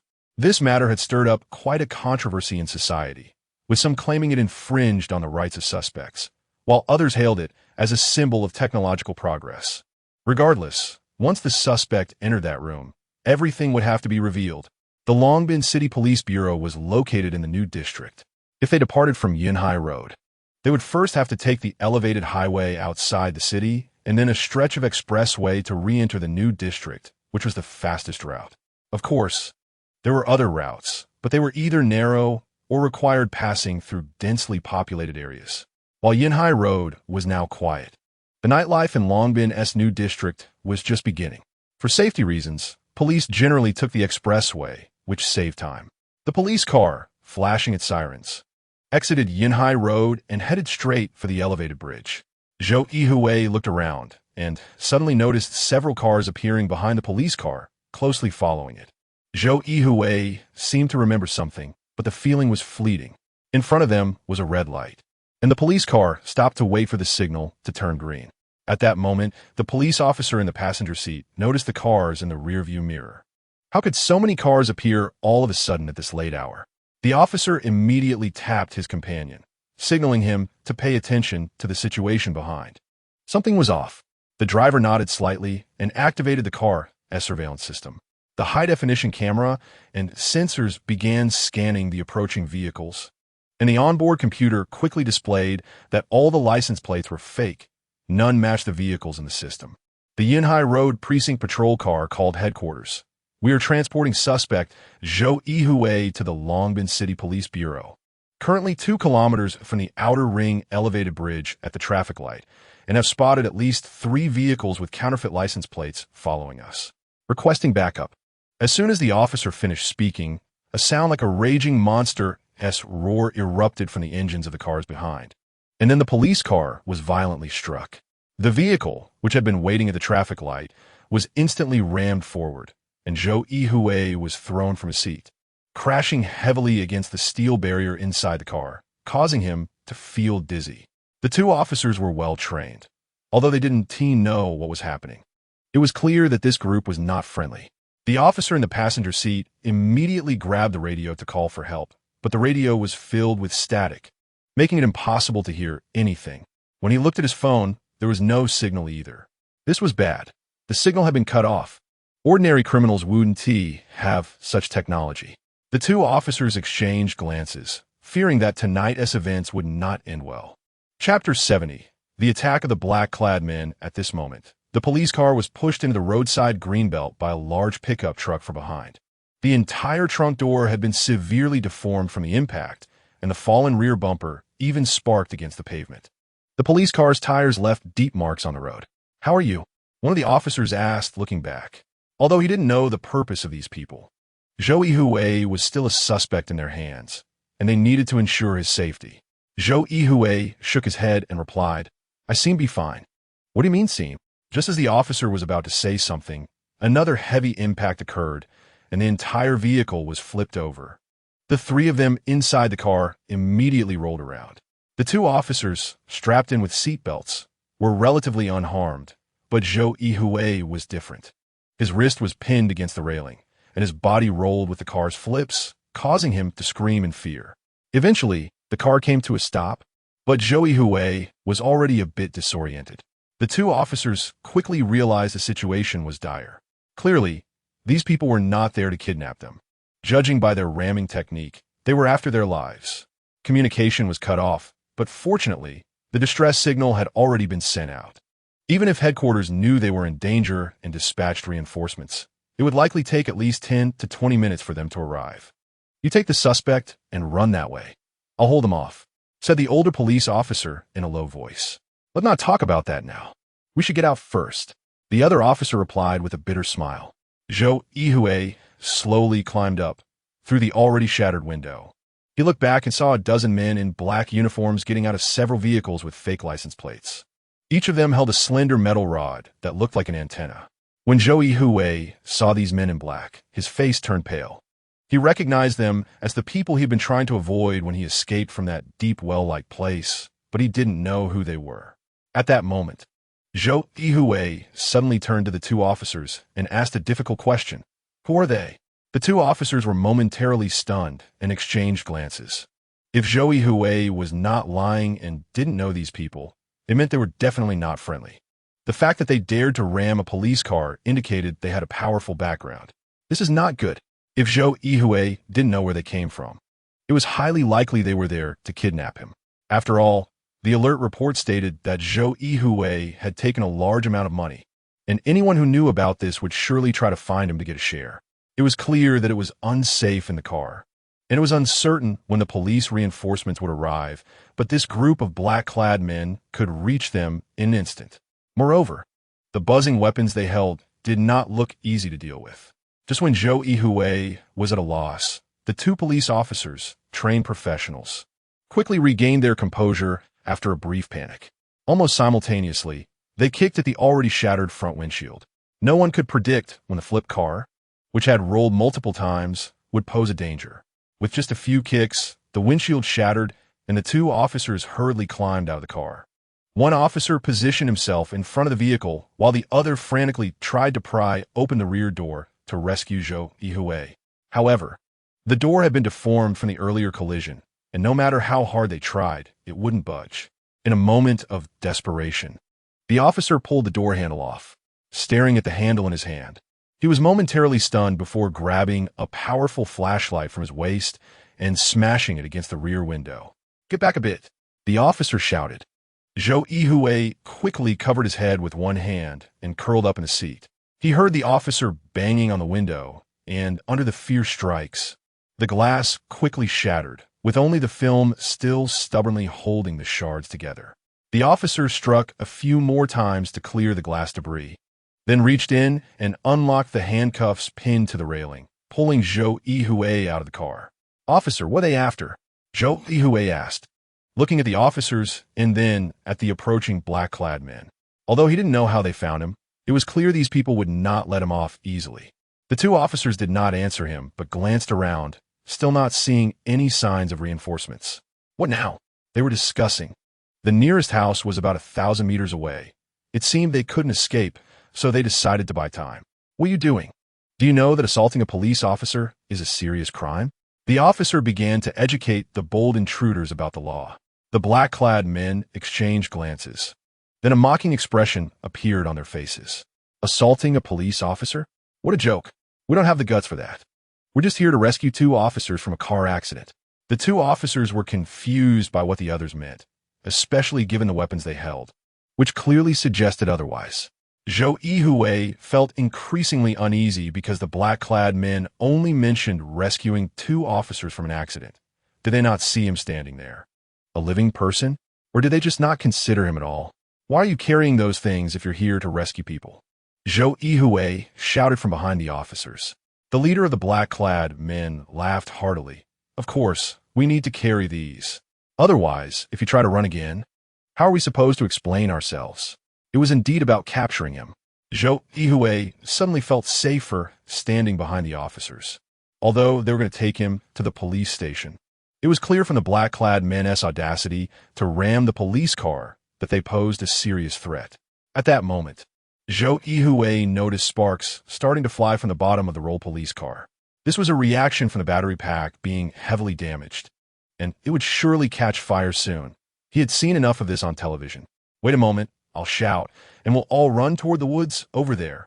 One officer whispered to Zhou Yuhui.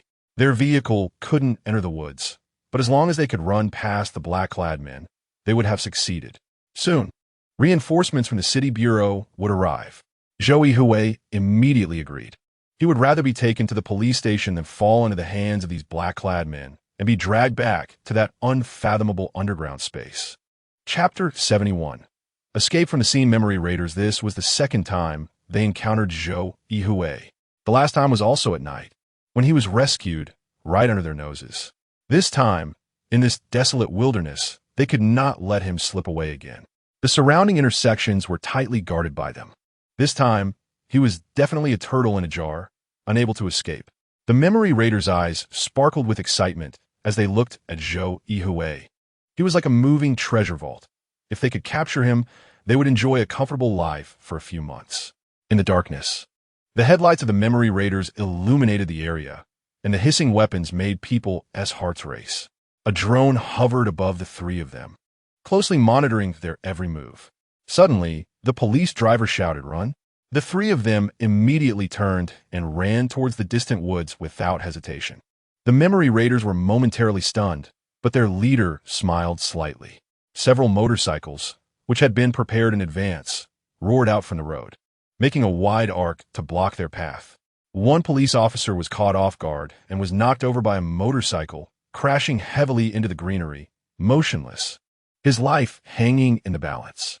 Zhou Yuhui and another police officer didn't have time to think. They pushed their legs to run faster. As long as they could reach the woods, they would be safe. But suddenly they heard a whoosh, and a device in the memory raider's hands launched a three-clawed projectile that landed heavily on them. A strong high-voltage pulse instantly knocked both of them to the ground. At that moment, Zhou Yuhui realized that this device was actually a stun gun. How did I know this was a stun gun? Zhou Yuhui was startled by his own sudden insight. He vaguely sensed something, just beginning to piece things together when the memory raiders approached him, grinning menacingly. Two words flashed in Zhou Yuhui's mind. It's bad. Capturing Zhou Yuhui filled the memory raiders' leader with pride. He wouldn't have to endure the president's scolding anymore and would gain a significant profit. As for the two police officers, they could just be left there. Kidnapping police officers was a big deal, and he didn't want to cause an even bigger mess. Seeing his subordinates escorting the staggering Zhou Yuhui back, the leader couldn't suppress his smile. Zhou Yuhui looked at this seemingly unfamiliar, yet slightly familiar figure, constantly guessing his identity. Kid, no matter how agile you are, you can't escape from my grasp. The memory raiders' leader laughed heartily. Lock him up and send him to the president. You can't take him. The two police officers stood up unsteadily. The memory raiders' leader sneered. In Long Bin, there's really no one I can't take. With that, he turned and left. Before the two police officers could take a step, they were shocked again and collapsed on the ground. The memory raiders' leader shouted, "Who can stop me?" Ha ha ha. His momentum was truly overwhelming. After saying this, he jumped into the vehicle, ready to report back to the memory trading company. At that moment, a roaring sound came from the sky. Everyone looked in the direction of the sound and saw a colorful warning light flashing in the dark night sky. It was the mark of a flying motorcycle. Before the memory raiders could react, a flying motorcycle dove down from the sky and crashed directly onto the black-clad memory raider on the ground. The other memory raiders quickly dodged to avoid it. The collision protection of this thing was far better than a car's bumper. Upon hearing the sound, Zhou Yuhui couldn't help but feel a surge of joy. His first thought was of Fang Yuan, although she couldn't possibly know he was in trouble. However, whoever it was, they were unlikely to be in cahoots with these people. The flying motorcycle perfectly landed next to Zhou Yuhui. Before he could call for help, the driver lowered their voice and said, "Get in." The person used a voice changer, making it impossible to recognize their original voice. Zhou Yuhui had no choice. He jumped onto the flying motorcycle without hesitation. Before he could steady himself, the motorcycle showcased its incredible flight capabilities. Soaring at a 75-degree angle, the motorcycle almost became vertical to the ground as it shot into the sky. If it weren't for the fixed device securing his legs, Zhou Yuhui would have definitely fallen off. This was the unique skill of the flying motorcycle, almost matching the performance of a fighter jet. Ordinary people could hardly withstand such strong maneuverability, and Zhou Yuhui instantly felt difficulty breathing, experiencing symptoms of oxygen deprivation. The memory raiders were dumbfounded, watching everything unfold before them. This was no longer a case of a cooked duck flying away. It was as if a piece of meat about to be eaten had been snatched away. What are you waiting for? Chase. The leader of the memory raiders was momentarily stunned, but quickly reacted, kicking one of his subordinates aside. The sounds of various vehicles and the friction of motorcycle tires against the ground immediately intertwined, creating chaos. However, the other side was flying in the air, and they couldn't catch up on the ground. After just a short distance, the flying motorcycle quickly disappeared from their view. They couldn't even hear it, let alone see that unique signal light. Just as the leader was feeling frustrated, the sound of police sirens echoed from a distance. Clearly, the Longbin City Police Department had discovered that the vehicles from the Yunhai Road Police Station had been damaged, and combined with the recent distress report, they immediately dispatched reinforcements. Retreat. The leader of the memory raiders was furious. Zhou Yuhui had escaped, and this was no longer a place they could stay. If the police found them, they would have to bear the consequences themselves. The memory raiders quickly fled the scene, and a few minutes later, the police reinforcements arrived. What they saw was a scene of a terrible car accident, with their two officers lying unconscious on the ground, and the suspect they were escorting had vanished without a trace. They immediately concluded that someone had secretly kidnapped the suspect and promptly sent out alerts to all police stations and departments in Longbin City, instructing them to arrest Zhou Yuhui as soon as he was spotted. Unbeknownst to Zhou Yuhui, he was now sitting on the flying motorcycle, speeding along a low-altitude route. The speed of the flying motorcycle had returned to normal, and with the help of the resistance elimination system, his breathing difficulties had greatly improved. The motorcycle passed through the brightly lit Yunhai Road Historical Protection Area, heading straight towards the new district of Longbin. The surveillance system in the new district was highly advanced. If they reached there, wouldn't they be recognized immediately? Zhou Yuhui looked ahead at the driver with confusion. From the appearance, the driver seemed to be female, but she wore a helmet and was fully encased in armor protective gear, making it impossible to see her face. Zhou Yuhui felt uneasy, not knowing what awaited him next. Chapter 72, another envelope. After more than an hour of rapid travel, the flying motorcycle slowly landed in a remote community in the Longbin New District. This area is part of Longbin's newly planned high-tech park, surrounded by many automated high-tech factories, and is a key region for Longbin's economic development. There aren't many residential buildings here, just a few scattered high-rise buildings, most of which are occupied by technical personnel from the surrounding factories. This is similar to the apartment where Zhou Yuhui previously lived, but here, the properties not only have residential rights, but also rights for buying and selling. And many people treat it as part of their investment. However, this place is almost like a sleeping building. The residents here are those who do not want to struggle with the crowded traffic in the city. Although the facilities are somewhat simple, they are sufficient for living, just not very convenient, making it very suitable for the technician's mindset. With fewer people and no hassle, being able to maintain a living is enough to satisfy those single homebodies. The flying motorcycle parked atop an apartment building, and Zhou Yuhui glanced around, noticing several flying motorcycles docked here, all of which are quite valuable, indicating that the residents here are relatively wealthy. The rooftop also had some hangars specifically for parking these flying vehicles. Once the motorcycle came to a stop, Zhou Yuhui finally had the chance to express his gratitude, saying, "Thank you so much for saving my life. May I ask how to address you?" "No need for formalities. How will you thank me?" The other party took off their protective suit, revealing their true appearance. Zhou Yuhui stared at his savior, momentarily stunned, muttering, "How is this possible?" "What do you mean impossible?" Fang Yuan smiled at Zhou Yuhui. Zhou Yuhui looked at Fang Yuan, his mind in chaos. He had been caught as a thief at Fang Yuan's home, and after multiple failed attempts to call her, he was identified as a wanted criminal for allegedly stealing a large sum from the memory exchange. Subsequently, he was taken to the Longbin police station, where those men in black attempted to take him from the police, and Fang Yuan saved him from them. What a dizzying scene! What exactly was going on? Zhou Yuhui looked at Fang Yuan and asked, wanting to know how she found his location. In response to his question, Fang Yuan smiled lightly, as if she had anticipated his inquiries, and said, "Come with me. I have something to give you." "You'll understand then." Zhou Yuhui, confused, followed Fang Yuan to an apartment on the mid-level of the building via the elevator in the rooftop garage. When Fang Yuan reached the door, it opened automatically. Zhou Yuhui took a glance inside and concluded that this was Fang Yuan's real home, as the furnishings were entirely different from those at Yunhai Road, which felt more like a guest room, while this was a genuine home. Besides various physical photographs, there were also toys of different sizes, figurines, and plush toys neatly arranged in every corner of the room. What surprised Zhou Yuhui was that Fang Yuan's room even housed a monkey, a real monkey. Although he couldn't tell the breed, he could recognize a real monkey when he saw one. The little monkey sat obediently on a shelf. Fang Yuan added some nuts to a small jar in front of the monkey and gently patted its head. And the little monkey began eating without any signs of jumping around. "Make yourself comfortable." Fang Yuan went to the fridge and took out 2 cans of drinks, placing them in front of Zhou Yuhui. "Didn't you say you had something to give me? What is it?" Zhou Yuhui asked while surveying his surroundings. Fang Yuan chuckled and said, "What if I told you I don't know either? Would you believe me?" "Ah, I would believe that, even if he didn't believe it." It was useless. He could only confirm it upon seeing the item.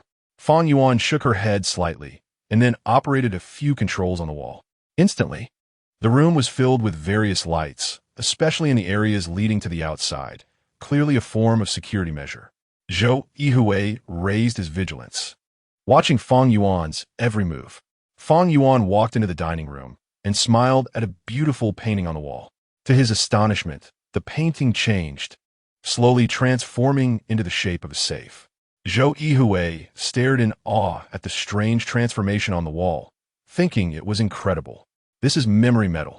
It only activates its memory characteristics after receiving a specific signal, which is a good concealment method. Fang Yuan explained to Zhou Yuhui. Zhou Yuhui understood that this thing must be worth a fortune, but he did not mention it, as what mattered most was the contents of the safe. The safe itself was quite ordinary, embedded in the wall and surrounded by fireproof materials and heavy metals. The opening mechanism was simple. It required a fingerprint, an iris scan, and a regular key hanging on the key rack by the door. The safe slowly opened, revealing not only some precious metals, but also a brown envelope. Seeing this brown envelope, Zhou Yuhui was instantly astonished. It was identical to the only item he had carried with him back then. The envelope was sealed with wax, with handwritten characters indicating it was important. "This is for you." Fang Yuan handed the envelope to Zhou Yuhui. Zhou Yuhui looked at the envelope and then at Fang Yuan, asking, "How do you know it's for me?" Fang Yuan smiled slightly. "Naturally, you told me. I also have a recording." Clearly, Fang Yuan had taken great care in her protection, even keeping the original recording. Once activated, the recording played a voice that was not Zhou Yuhui's but that of an elderly man. "This is what Zhou Yuhui asked me to give you. Once he is wanted, you can hand this over to him. Zhou Yuhui felt a sense of alertness as he recognized the voice. It belonged to the person who had taken him from the suburban park during the rain. "Who is he?" Zhou Yuhui asked. Fang Yuan shook her head. "I don't know. He is just your contact with me. He said to tell you that once you read the contents of this letter, you will understand the situation." Zhou Yuhui hesitated for a moment before tearing open the wax seal. He carefully read the letter while occasionally glancing at the quietly waiting Fang Yuan, seemingly trying to discern the authenticity of the letter, as his doubts remained unresolved. He couldn't guarantee that the letter wasn't forged by Fang Yuan. Chapter 73. A letter from the past. Inside the envelope was only a piece of paper, with not much handwriting, but the content was quite substantial. This was a letter written by Zhou Yuhui before his amnesia to his present self. In the letter, Zhou Yuhui informed his current self that he was indeed an employee of the memory exchange, specifically the technical supervisor responsible for memory transfer. He had discovered some illegal activities within the memory exchange, which led to threats against his life. To evade pursuit, he designed a massive memory trap called the Apocalypse Plan to protect his safety. The transferred memories could not be restored by himself, but memories shattered by electromagnetic means had a chance of recovery. If he saw this letter, it meant that his Apocalypse Plan had already been set in motion, and his memories had been shattered. Zhou Yuhui finally understood why he had become this way. It was because his memories had been shattered, and it was a plan he had devised himself. He glanced at Fang Yuan beside him and asked, "Do you know about this plan?" "You didn't tell me. Only said it was for confidentiality, letting me know just a little bit." Fang Yuan replied calmly. At this moment, Zhou Yuhui couldn't help but admire his own caution.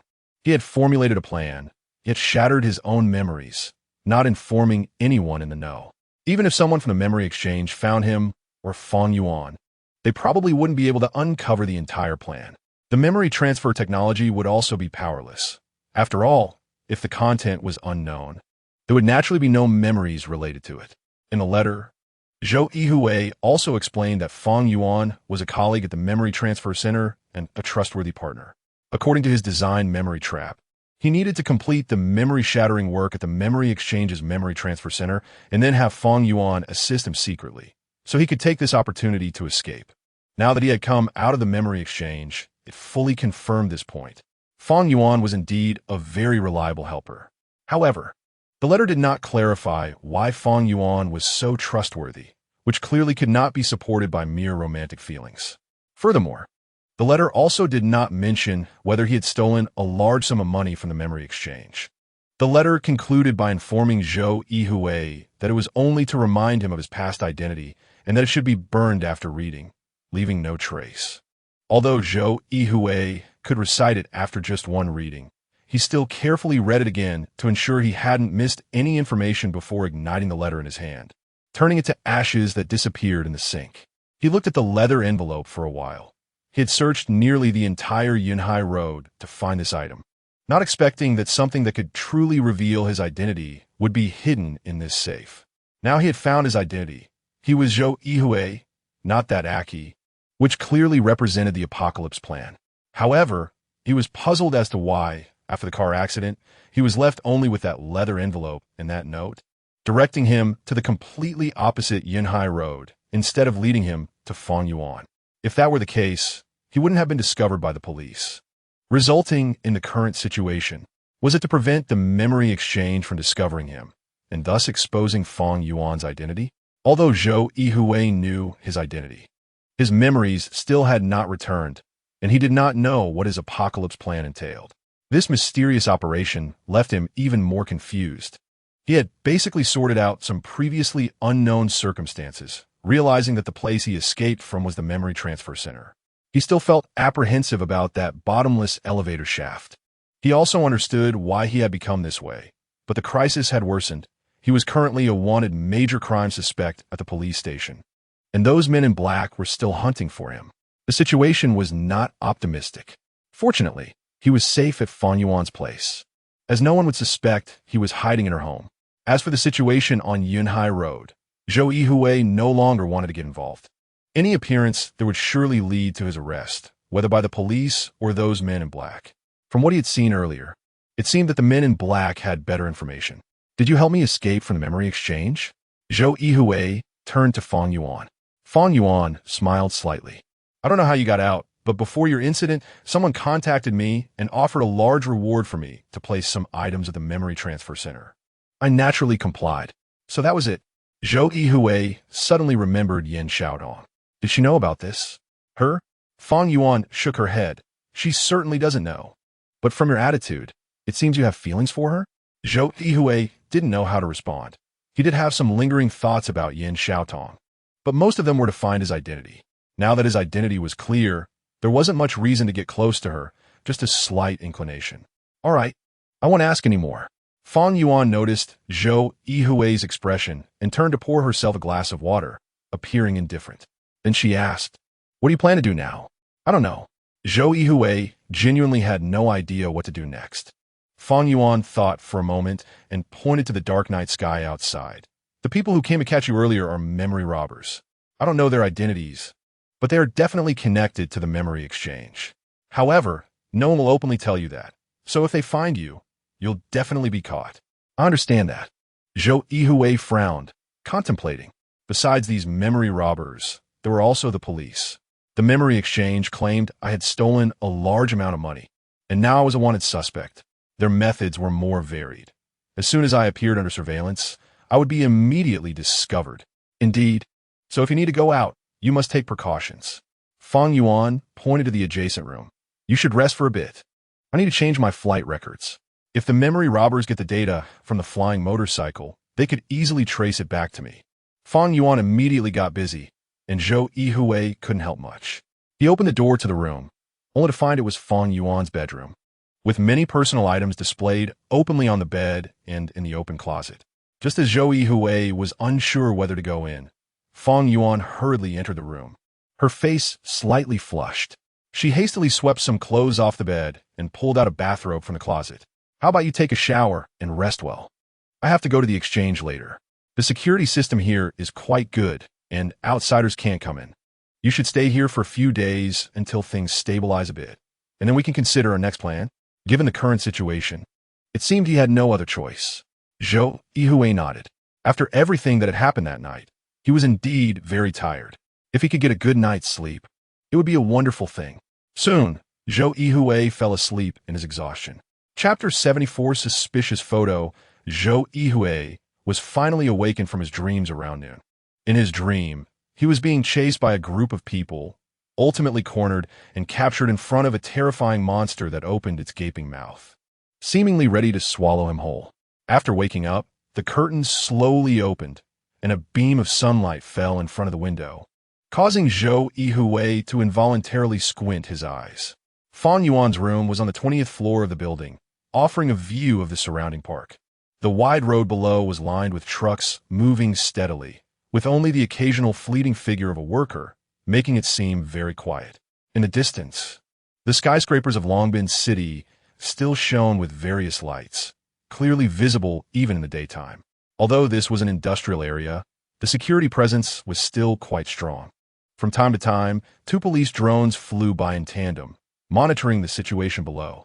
After all, such automated factories had few personnel, making them very suitable for theft.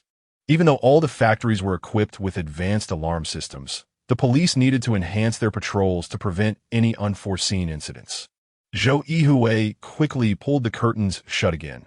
He couldn't guarantee whether those low-flying drones would spot him, and if his whereabouts were exposed, the consequences would be unimaginable. Fang Yuan had gone to work, leaving Zhou Yuhui alone at home, which provided him with a slight sense of security. The apartment had a layout of 2 bedrooms and 2 living rooms. Besides the bedroom, there was another room that Fang Yuan had converted into a bathroom, featuring the large bathtub where Zhou Yuhui had almost fallen asleep the night before. In the living room, a small monkey was curled up sleeping with a toy, looking very well behaved. Zhou Yuhui couldn't understand why Fang Yuan kept such a pet.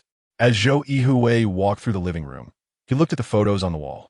Many of them were familiar to him, but they were all 3-dimensional images made using 3D printing technology, appearing lifelike. At that moment, one photo caught his eye. It was a picture of him and Fang Yuan together, taken at Yunhai Road. Judging by the clothes he was wearing and the surrounding scenery, This photo seemed to have been taken not long ago, as there appeared to be a banner in the background celebrating Long Bin City's achievement. When Zhou Yuhui was delivering packages, he had heard the elderly people on Yinhai Road say that this honor was hard-earned, requiring everyone to participate in cleaning and organizing the streets, only for things to return to normal shortly afterward. Zhou Yuhui glanced around. Fang Yuan's computer was in a corner, presumably her home office. The computer had no password, so he quickly checked the date on the banner, which should have been about 2.5 months ago, right around the time of his fragmented memories. This meant it was likely during the time he designed the apocalypse plan, this memory trap. Realizing this, Zhou Yuhui immediately understood that if this item had been left over from that time, it must contain some secret. After all, based on the letters he left behind, he had actively chosen to shatter his memories, and his relationship with Fang Yuan had not yet reached the point of going on dates in the park.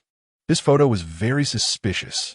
Zhou Yuhui continued to search the room for more clues, but aside from the physical photo, there was nothing else that caught his attention. He sat down in front of Fang Yuan's computer and searched for information about the memory exchange. To his surprise, the entire internet was filled with various comments about the memory exchange, including both positive and vicious attacks, but more prominently were recruitment ads seeking memory collectors. This had already formed a massive industry, even spawning many memory creation workshops specifically providing training for memory collectors. News stories often featured large rewards for memory transfers, each time sparking a huge wave that many young people rushed to the memory exchange. What astonished Zhou Yuhui was that he couldn't find any information about himself online. Whether it was about him or the rumored theft of large sums of money, there was no trace, as if it had never happened at all. Zhou Yuhui interpreted this as the memory exchange deliberately choosing not to publicize such matters for the sake of their reputation, a common practice among many large companies in similar situations. However, the incident of the police being attacked the previous night did not appear in any news reports either. Everything that had happened seemed to have been swallowed by darkness. Zhou Yuhui immediately sensed the unusual nature of the situation. While it was expected that there would be no information about him online, after all, he had not found any clues about himself at the hospital or the delivery station. The fact that a police vehicle had been struck and that memory thieves had come to abduct people without any news coverage was quite unsettling. Was it because the incident occurred in a remote location? Zhou Yuhui was still uncertain about this reasoning. He was very concerned about the power of the memory thieves, as their actions had already demonstrated their boldness, and Fang Yuan had mentioned they were linked to the memory exchange. At that moment, Zhou Yuhui felt hungry. Just as he thought about heading to the kitchen to find something to eat, he noticed a note on the dining table. It was a message from Fang Yuan, saying there was a box meal in the warmer and that he should eat first, and she would bring him more food when she returned. Zhou Yuhui smiled wryly. While this place was safe, it was not as convenient as Yinhai Road, where he could easily find something to eat. If all else failed, there were always those little gardens tended by the elderly, where he could pick some fruits or radishes to fill his stomach. After eating the takeout Fang Yuan had left, Zhou Yuhui pondered what to do next. He couldn't just stay in Fang Yuan's house forever, could he? He needed to figure out what his plan was, as it was crucial for the restoration of his memories. The letter had mentioned that the so-called apocalypse plan memory trap could protect his safety, but he did not feel safe at all. He needed to understand everything. Unable to find any information about himself online, Zhou Yuhui decided to start with the memory exchange, looking through reports from the past few months to see if anything suspicious had occurred. Following this lead, he did find a report that seemed somewhat useful, which mentioned that the memory exchange was helping those who appear to be suffering from memory transfer side effects. Memory transfer side effects?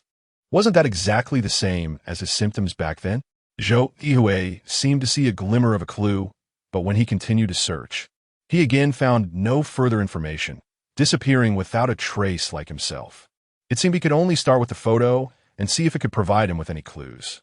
Chapter 75. Disguised visit to the park. Zhou Yuhui carefully examined the 3D printed photo in front of him. Aside from himself and Fang Yuan, there was no one else in the picture.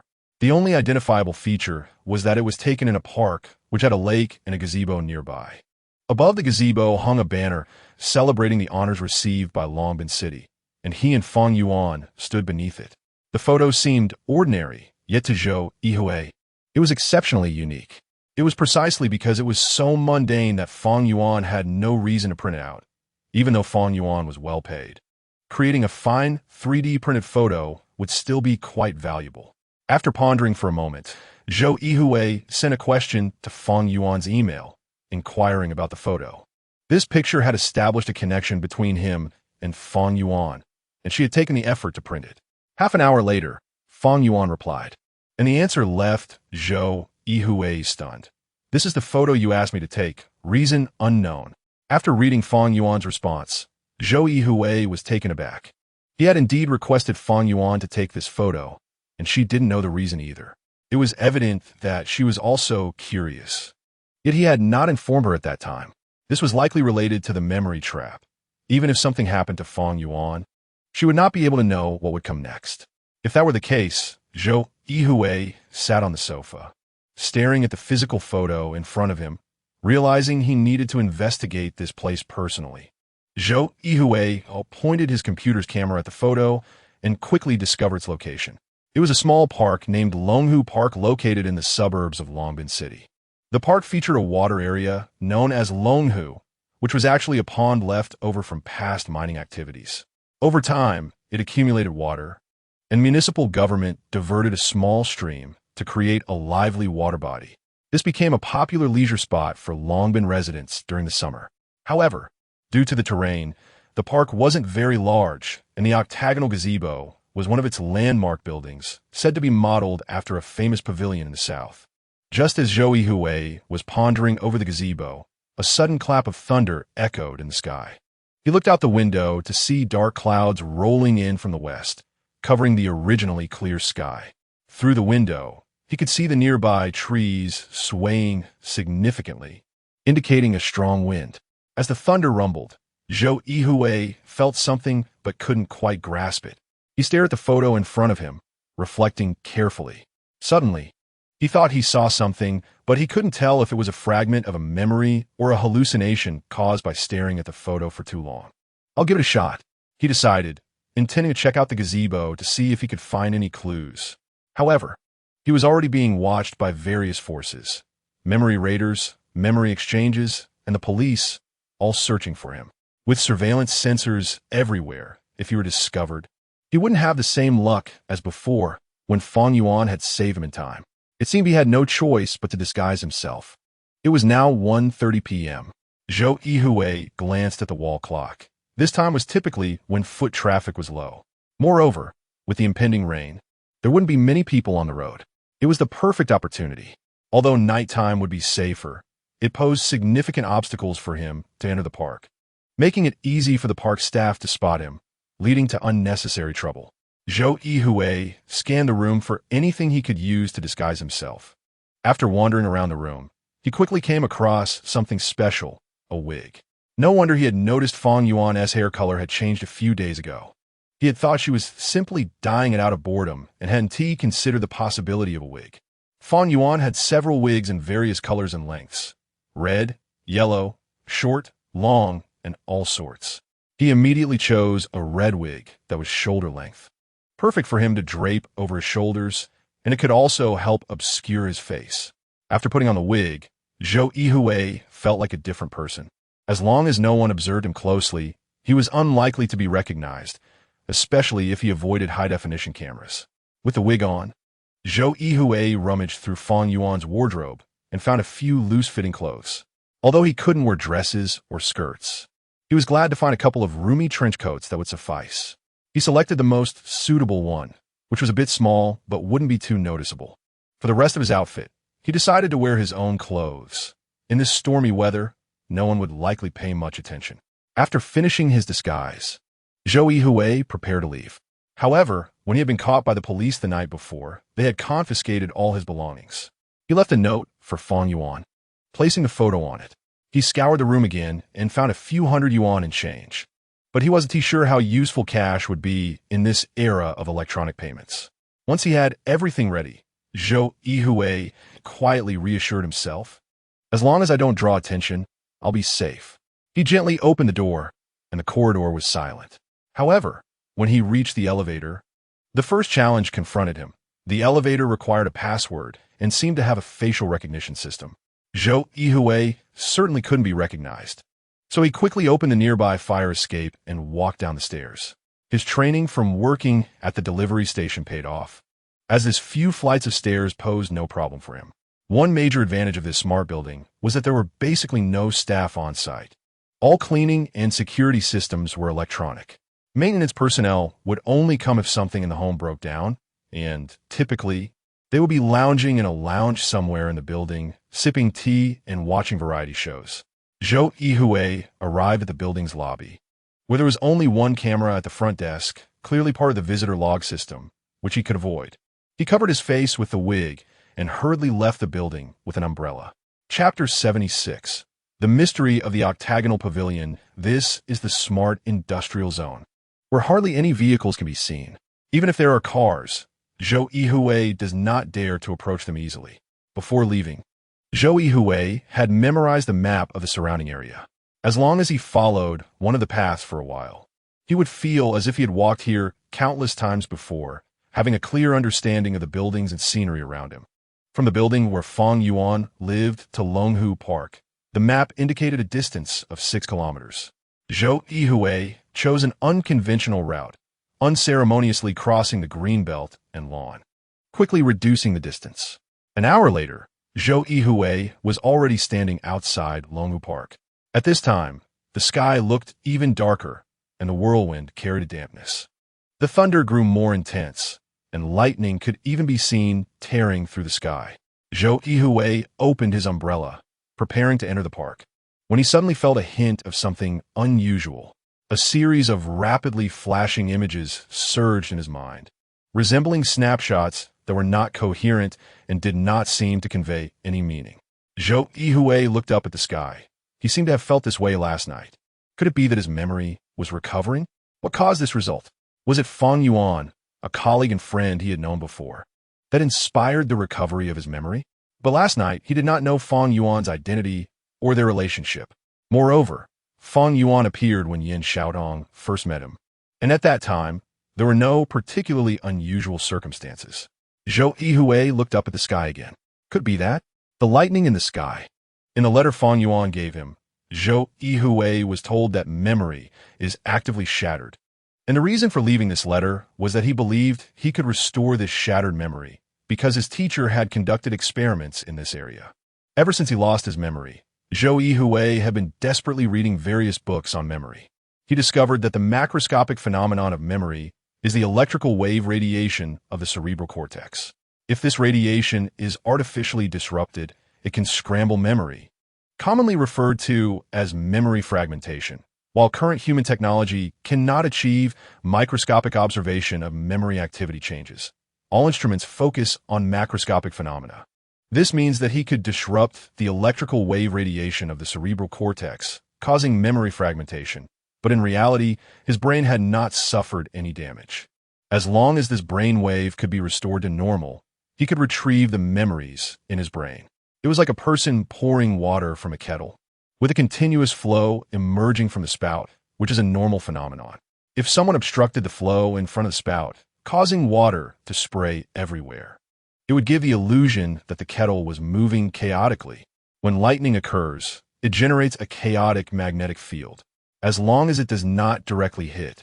Humans are not significantly affected by this change.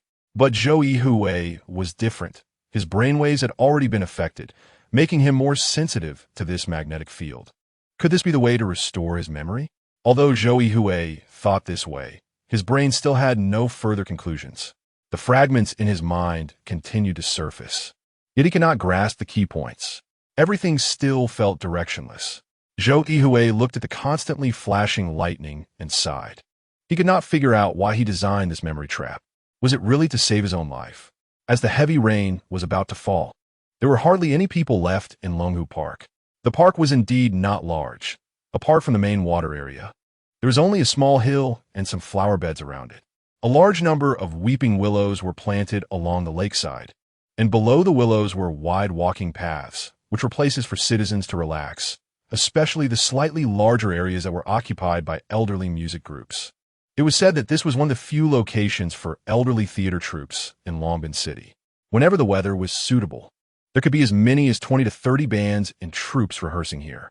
Zhou Yuhui occasionally saw one or two elderly people passing by, carrying eru or flutes and holding benches. The old folks were not particularly curious about the woman in the park. After all, the rain was about to fall, so they should hurry home. Once inside the park, Zhou Yuhui immediately spotted the octagonal pavilion atop the small hill. Although the hill was only about 7 or 8 meters high, it felt elevated compared to the water surface below. Standing in the pavilion, he could see over the treetops and overlook the entire park. Zhou Yuhui quickened his pace, heading straight for the octagonal pavilion. To his relief, there was no one in the pavilion, allowing him ample time to check if there was anything special about it. Following the winding path, Zhou Yuhui hurried up to the octagonal pavilion. Looking up, he saw that the banner above was still hanging there, though it looked somewhat worn due to the passage of time. Zhou Yuhui recalled the photo from that time. He and Fan Yuan had stood on the edge of the pavilion for a picture.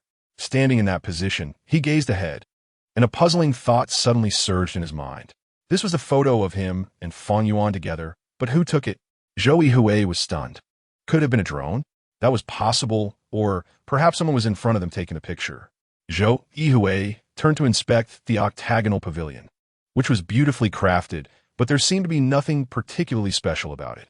Neither the colorful paintings nor the various inscriptions appeared to have any special connection.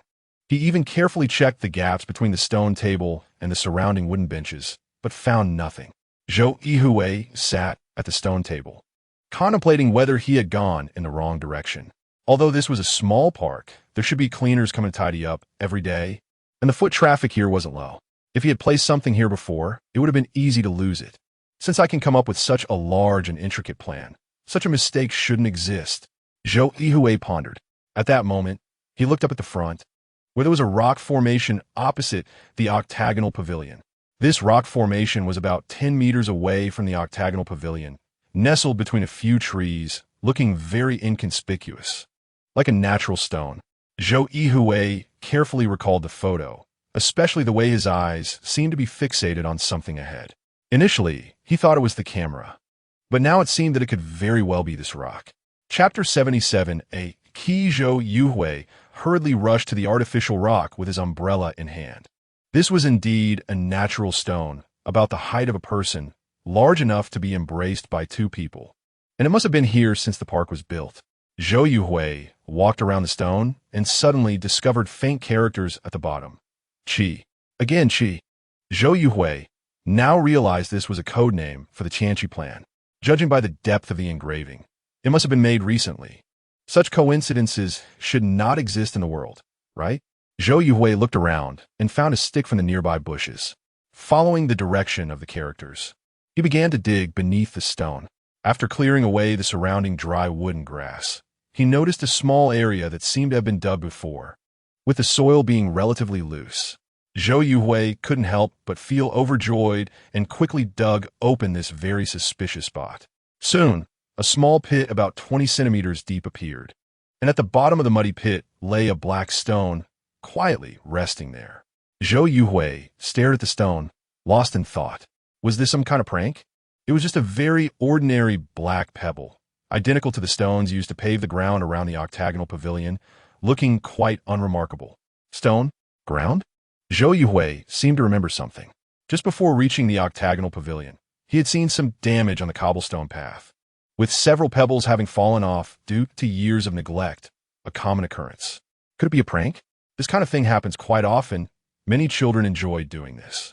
Zhou Yuhui immediately inspected the pebble closely, noticing that an additional character had appeared, Tianqi. He was sure this stone was the one he had buried. He held the pebble and searched around, quickly finding a corresponding damaged area on the path not far away. He squatted there, looking at the remaining traces of cement on the path, and based on the peeling signs, it shouldn't have been long since it was damaged. Just then, a series of thunderclaps followed by a heavy downpour began to fall. Zhou Yuhui held up his umbrella, looking around and continuously tapping the nearby ground, but found nothing. Helpless, he had to return to the octagonal pavilion, staring deeply at the spot where the black pebble had appeared. What was the purpose of burying this stone? Why hadn't he found anything else? This was just a very ordinary stone. Now, the character Qi seemed to have become a synonym for the entire plan. Anything marked with it could possibly be something he had left behind, not to mention that this stone also had the words Tianqi, further indicating the existence of the Tianqi plan. The rain grew heavier, and Zhou Yuhui knew he couldn't leave for a while. He began to search more carefully in the octagonal pavilion, but unfortunately, after half a day of observation, he found no clues. At this moment, Zhou Yuhui realized that the position of the black pebble, the large stone where it was buried, and the octagonal pavilion where he stood seemed to be in a straight line. Could this also be a direction? Zhou Yuhui immediately looked in that direction. Behind the octagonal pavilion, or rather towards the lake in the photo, were two small trees, about the height of a person. A straight line immediately formed in his mind. Passing right between these two trees, ignoring the heavy rain outside, Zhou Yuhui quickly dashed out of the octagonal pavilion. In the space between the two small trees, he found a seemingly randomly placed piece of rubble. Zhou Yuhui moved the stone aside, revealing soft soil underneath. He didn't have time to think, and immediately began to dig with his hands. This time, after digging down for a bit, his fingers touched something that felt metallic. When he pulled it out and rinsed it in the rain, he discovered that it was actually a key. It looked like a very ordinary key, with a small plastic strap tied to the hole, featuring a special code that gave it a mysterious air. Zhou Yuhui returned to the octagonal pavilion with the key, hurriedly wiped the rainwater off, and examined it closely. The key appeared to be for a security door, with 3 grooves for security features. However, such keys were typically used in historical cultural areas like Yunhai Road, while new districts usually replace their locks with electronic identification systems, like Feng Yuan's room, where electronic locks not only prevent theft, but also clearly identify everyone passing through the door. Zhou Yuhui looked at the key, puzzled once again. Could this incident really be related to Yunhai Road? He glanced at Long Bin in the distance, everything hidden in the rain and mist, with only the flickering laser advertisements faintly visible put up by the memory trading center. At that moment, several drones moved slowly in the rain. Seeing this, Zhou Yuhui quickly used a wig to cover his face and hid behind one of the columns of the octagonal pavilion, watching the movements of the drones intently. The drones lingered briefly near Longhu Park, scanned the area, and then headed towards the suburbs. Zhou Yuhui noticed the police markings on the drones and then looked at the heavy rain outside. If he went back now, he would definitely attract the attention of these drones. After all, who would casually stroll around in the rain? As a police duty, they would surely increase their vigilance. The last thing Zhou Yuhui wanted was to be monitored by others, as that would be the biggest way to expose his identity. He looked at the key and recalled the letter he had left for himself. This key was very likely the key to unlocking the memory trap, perhaps also an element for restoring his memory. Zhou Yuhui contemplated the series of changes from when he was discovered at the accident scene to finding this key. They seemed to be interconnected. However, he couldn't quite figure out what role Yin Xiaodong played in this plan. He had always believed that Yin Xiaodong was the key to unlocking his memory, but unexpectedly, Feng Yuan appeared out of nowhere with a letter explaining everything. To make him believe the letter was real, she even left a fingerprint on it, which Zhou Yuhui had compared and confirmed was indeed his own fingerprint. Since his finger had been injured, the fingerprint didn't appear very complete. This indicated that Feng Yuan's letter was genuine. Had he gone through such a long circle just to protect Feng Yuan? This seemed a bit off. Although Zhou Yuhui thought this way, if asked why it fell off, he couldn't quite articulate it. Just then, a bolt of lightning struck the octagonal pavilion where Zhou Yuhui was, startling him. His mind suddenly felt much clearer, and when he looked around, the scenery appeared extraordinarily vivid, as if he had been here before. This change delighted Zhou Yuhui. It seemed he had found a way to restore his memory. However, this method was far too coincidental and dangerous. One misstep could leave him in ruins, even more dangerous than being caught by the trading center. He should think of other methods instead. Chapter 78, borrowing a phone to make a call. The heavy rain did not last long and soon turned into a light drizzle. Longhu Park, shrouded in misty rain, resembled a fairyland, with clouds and fog swirling and various sights appearing hazy. Zhou Yuhui looked at the beautiful scenery before him, but had no time to appreciate it. His mind was filled with how to figure out what his enlightenment plan was. Besides the near-death experience with the lightning therapy, could this key be the key to it all? He had the key in his pocket, ready to return to Fang Yuan's residence, but suddenly remembered something he had overlooked. Fang Yuan's room was equipped with a facial recognition system.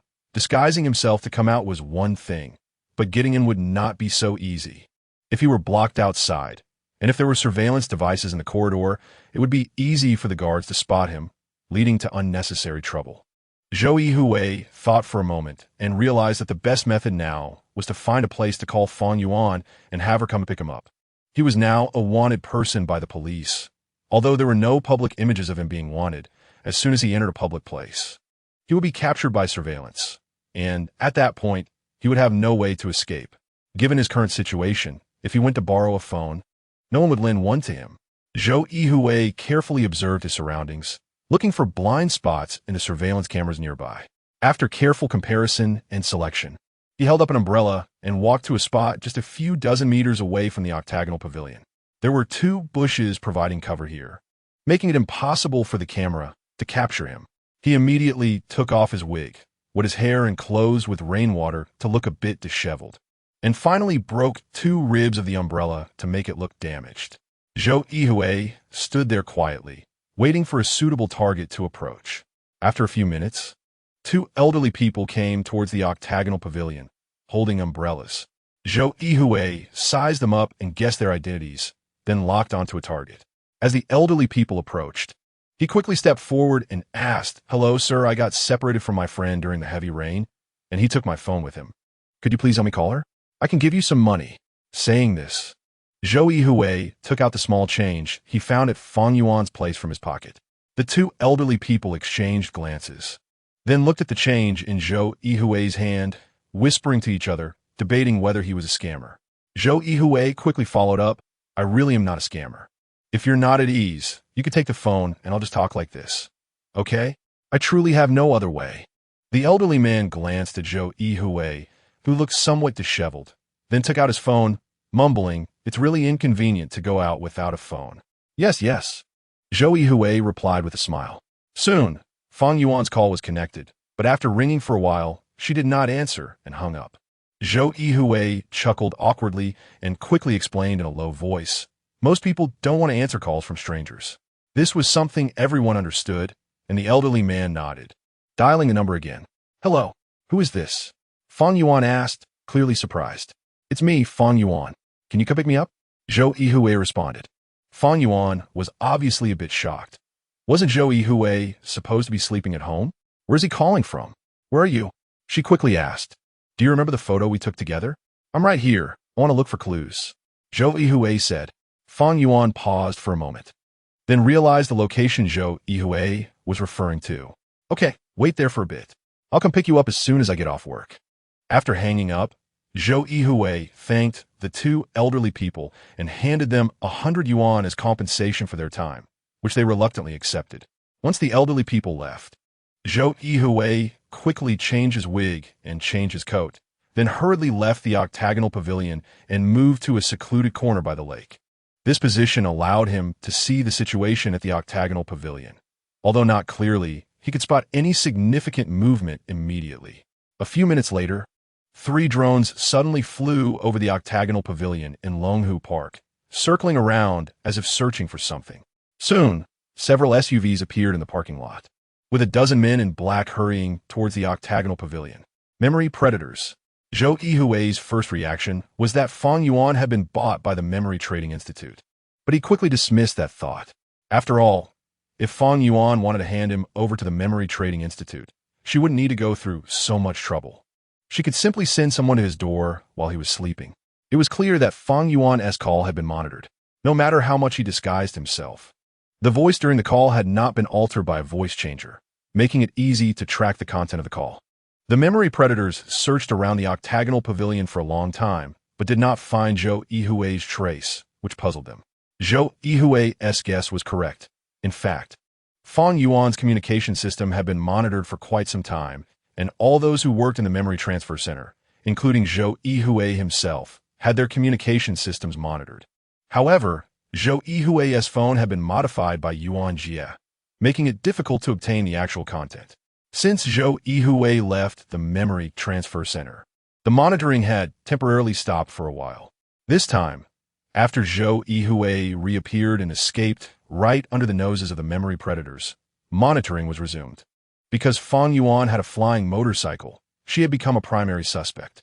However, after Zhou Yuhui left, Fang Yuan became the nominal technical supervisor of the memory transfer center. The memory predators did not want to escalate the situation too much, as the Memory Trading Institute still needed to operate. The president just wanted to know what Zhou Yuhui knew. After all, a long time had passed without any adverse effects on the Memory Trading Institute. However, this remained a significant hidden danger that needed to be addressed properly. With no result from their search inside and outside the octagonal pavilion, the memory predators began to wonder if they had gone to the wrong place and immediately notified their companion stationed at the Memory Trading Institute to keep a close eye on Fang Yuan's flying motorcycle. Seeing this, Zhou Yuhui quickly slipped away from Longhu Park and headed on foot towards Yunhai Road. Chapter 79. Escape again walking in the light drizzle. Zhou Yuhui blended seamlessly into the crowd. Even the memory raiders stationed high up in the octagonal pavilion and the drones hovering above failed to spot his long-haired figure. Long Lake Park was still quite a distance from Yunhai Road, and Zhou Yuhui had no idea when Fang Yuan would arrive there. He needed to re-establish contact with her as quickly as possible. Otherwise, he could easily run into those memory raiders at the octagonal pavilion. After leaving Long Lake Park, Zhou Yuhui walked briskly along the surrounding streets, observing the surveillance cameras while contemplating how to contact Fang Yuan again. A driverless car zipped past him, and he quickly hid his face with his long hair. He knew that such autonomous taxis were equipped with high-definition cameras that could transmit footage directly to the taxi company's headquarters, a method used by the police to monitor the streets. Moreover, the vehicles stored a wanted database, and once the cameras identified a target, they would immediately issue a warning and send information to the police.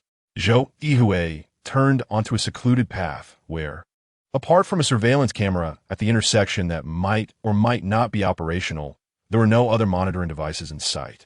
At that moment, he spotted a fruit stall not far away, where a middle-aged man leaned against a wall, helplessly watching the raindrops fall. On such a day, there were few people on the street, and apart from a few self-service purchases, the stall was virtually closed for the afternoon. Zhou Yuhui turned around and took off his wig. This disguise could obscure the camera's view, but if he faced someone directly and spoke, it would give him away. "Boss, can I get some oranges and apples?" He pretended to buy fruit. The frowning stall owner immediately brightened up and hurried over, asking, "How much do you want?" "Just weigh out 3 or 4 pounds of each." Zhou Yuhui didn't even ask for the price. The owner quickly grabbed a bag to fill with fruit, while Zhou Yuhui kept his head down, scanning the stall and pretending to look for his phone. "Where's my phone?" he exclaimed. The owner's expression shifted slightly. Without a phone, how could he pay? Zhou Yuhui noticed the change and quickly pulled out a few bills from his pocket. Thankfully, he had some change. The fruit stall owner smiled and said, "Yeah, it's really inconvenient these days to go out without a phone, but it's okay, we have facial scanning." Zhou Yuhui chuckled. "Exactly.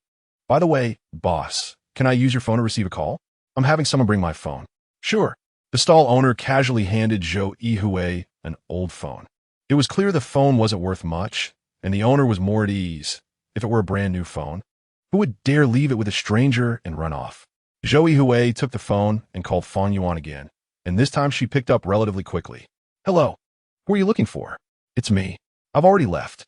Call me back immediately when you arrive, so I can give you the address." Zhou Yuhui didn't mention that her communications were being monitored. After all, their previous conversation was definitely intercepted. After buying 2 bags of fruit, Zhou Yuhui handed the owner 50 yuan, leaving the rest as communication fees, which made the owner extremely happy. Naturally, he had no complaints and even enthusiastically brought Zhou Yuhui a bottle of water, inviting him to rest on a nearby chair. However, Zhou Yuhui couldn't sit still. He constantly observed the situation on both sides of the street and checked out the surrounding buildings to see if there were escape routes. A little over 10 minutes later, his phone rang again. It was Fang Yuan calling. Zhou Yuhui cautiously answered, and hearing her voice let out a sigh of relief. I'm near the park, but I seem to see some people. Yes, don't mind them. Head straight to Information Road.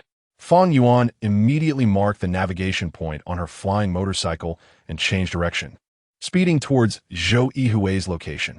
Meanwhile, the memory raiders searching for Zhou Yuhui in Long Lake Park received the call information. Their leader immediately ordered the drones to take off and monitor all entrances and exits of Information Road, while ground vehicles sped towards that location to capture Zhou Yuhui. Fang Yuan also spotted the drones behind her and sensed danger, realizing Zhou Yuhui was in jeopardy. She accelerated, darting into the narrow street, and soon saw Zhou Yuhui standing by the roadside. Get in, she shouted as she landed the flying motorcycle. There are drones. Zhou Yuhui quickly hopped onto the motorcycle, leaning in close to Fang Yuan. Let us see if we can knock them out. Fang Yuan nodded, and the flying motorcycle surged forward, kicking up a cloud of dust that made the fruit stall owner cough. Just as he was about to complain, he saw Zhou Yuhui leave without even taking the fruit, and he couldn't help but smile. Today's 50 yuan was easy money. After taking off, the flying motorcycle suddenly made a 360-degree turn, charging straight at the drones that were closely pursuing them. The memory raiders' drones were naturally no match for the police's larger drones. They could only execute short-range monitoring and were much smaller in size. Faced with such a massive flying vehicle, they stood no chance. Upon impact, the drone lost control and plummeted to the ground. Other drones were still hundreds of meters away, and Fang Yuan steered the flying motorcycle towards the outskirts, speeding away. The flying motorcycle's speed far exceeded that of the drones, and within minutes, they disappeared from sight under the cover of the forest in the outskirts. At that moment, the memory raiders on the ground had just arrived at the fruit stall. Wasn't this the person who came here earlier? One of the memory raiders pulled out a 3D photo and projected it in front of the fruit stall owner. Yes, he was taken away by a flying motorcycle. The stall owner couldn't suppress the smile on his face upon seeing the pile of cash on the ground. Today was indeed his lucky day, unexpectedly gaining so much money. Target confirmed, it's him. The memory raider immediately reported Zhou Yuhui's movements. The pursuing drones accelerated once more, searching for the flying motorcycle's trail, while another team quickly changed direction towards Fang Yuan's residence, preparing to lay in wait. Although they didn't know if this would yield results, they couldn't rule out the possibility that Fang Yuan might return. Chapter 80. Finding a place to search for clues. Fang Yuan seemed to be very experienced in evading drone tracking. She first accelerated to leave the drone's line of sight, then immediately lowered her altitude, using the cover of the trees to further eliminate the possibility of being detected. Finally, she made a large arc and rushed back into the urban area of Longbin City. There were quite a number of flying motorcycles now. Although some areas were restricted airspace, the region between 30 to 300 meters above the roads was open for free flight. Additionally, the collision avoidance radar on flying motorcycles was exceptionally advanced, capable of detecting even a millimeter-thick steel wire instantly to prevent flying accidents. Blending in with the crowd of flying motorcycles, Fang Yuan slowed down. A few minutes later, she once again left the traffic and turned into an elevated parking lot. This was a parking area specifically for flying motorcycles, located on the 30th floor of a building, nearly 100 meters above the ground. What happened? Fang Yuan got out of the vehicle and asked with some dissatisfaction, "Didn't you say to wait at home? If there's something, we could discuss it later." Zhou Yuhui looked around and then whispered, "Let's first get to a safe place. I have a major discovery." Fang Yuan pointed to an elevator near the parking lot. "Let's go to the rooftop. There are cameras." Zhou Yuhui whispered, "With me here, there's no problem." Fang Yuan seemed to dismiss the surveillance cameras. She pointed to the overhead. "If we were afraid of those things, we would have been exposed long ago." Zhou Yuhui looked up and saw a glaring surveillance camera right where the flying motorcycles were parked. He was instantly dumbfounded. "My vehicle has activated its shielding function, so those cameras will temporarily be in blackout mode." Fang Yuan held a palm-sized white object in her hand, which had a few antennas on it, looking like some kind of jammer. The two immediately took an elevator from the parking lot to the rooftop. Fang Yuan kicked open the iron door at the rooftop. Judging by the footprints on the door, It seemed that this was not the first time such a thing had happened. What exactly is going on? Fang Yuan asked. Zhou Yuhui took out a key from his pocket and placed it in front of Fang Yuan. Take a look at this first. Do you have any impression of it or know where it came from? Fang Yuan took the key and examined it carefully, then shook her head slightly. This is a mechanical lock key, one of those old-fashioned anti-theft armor door keys. I've never seen anything like this before. Where did you get it?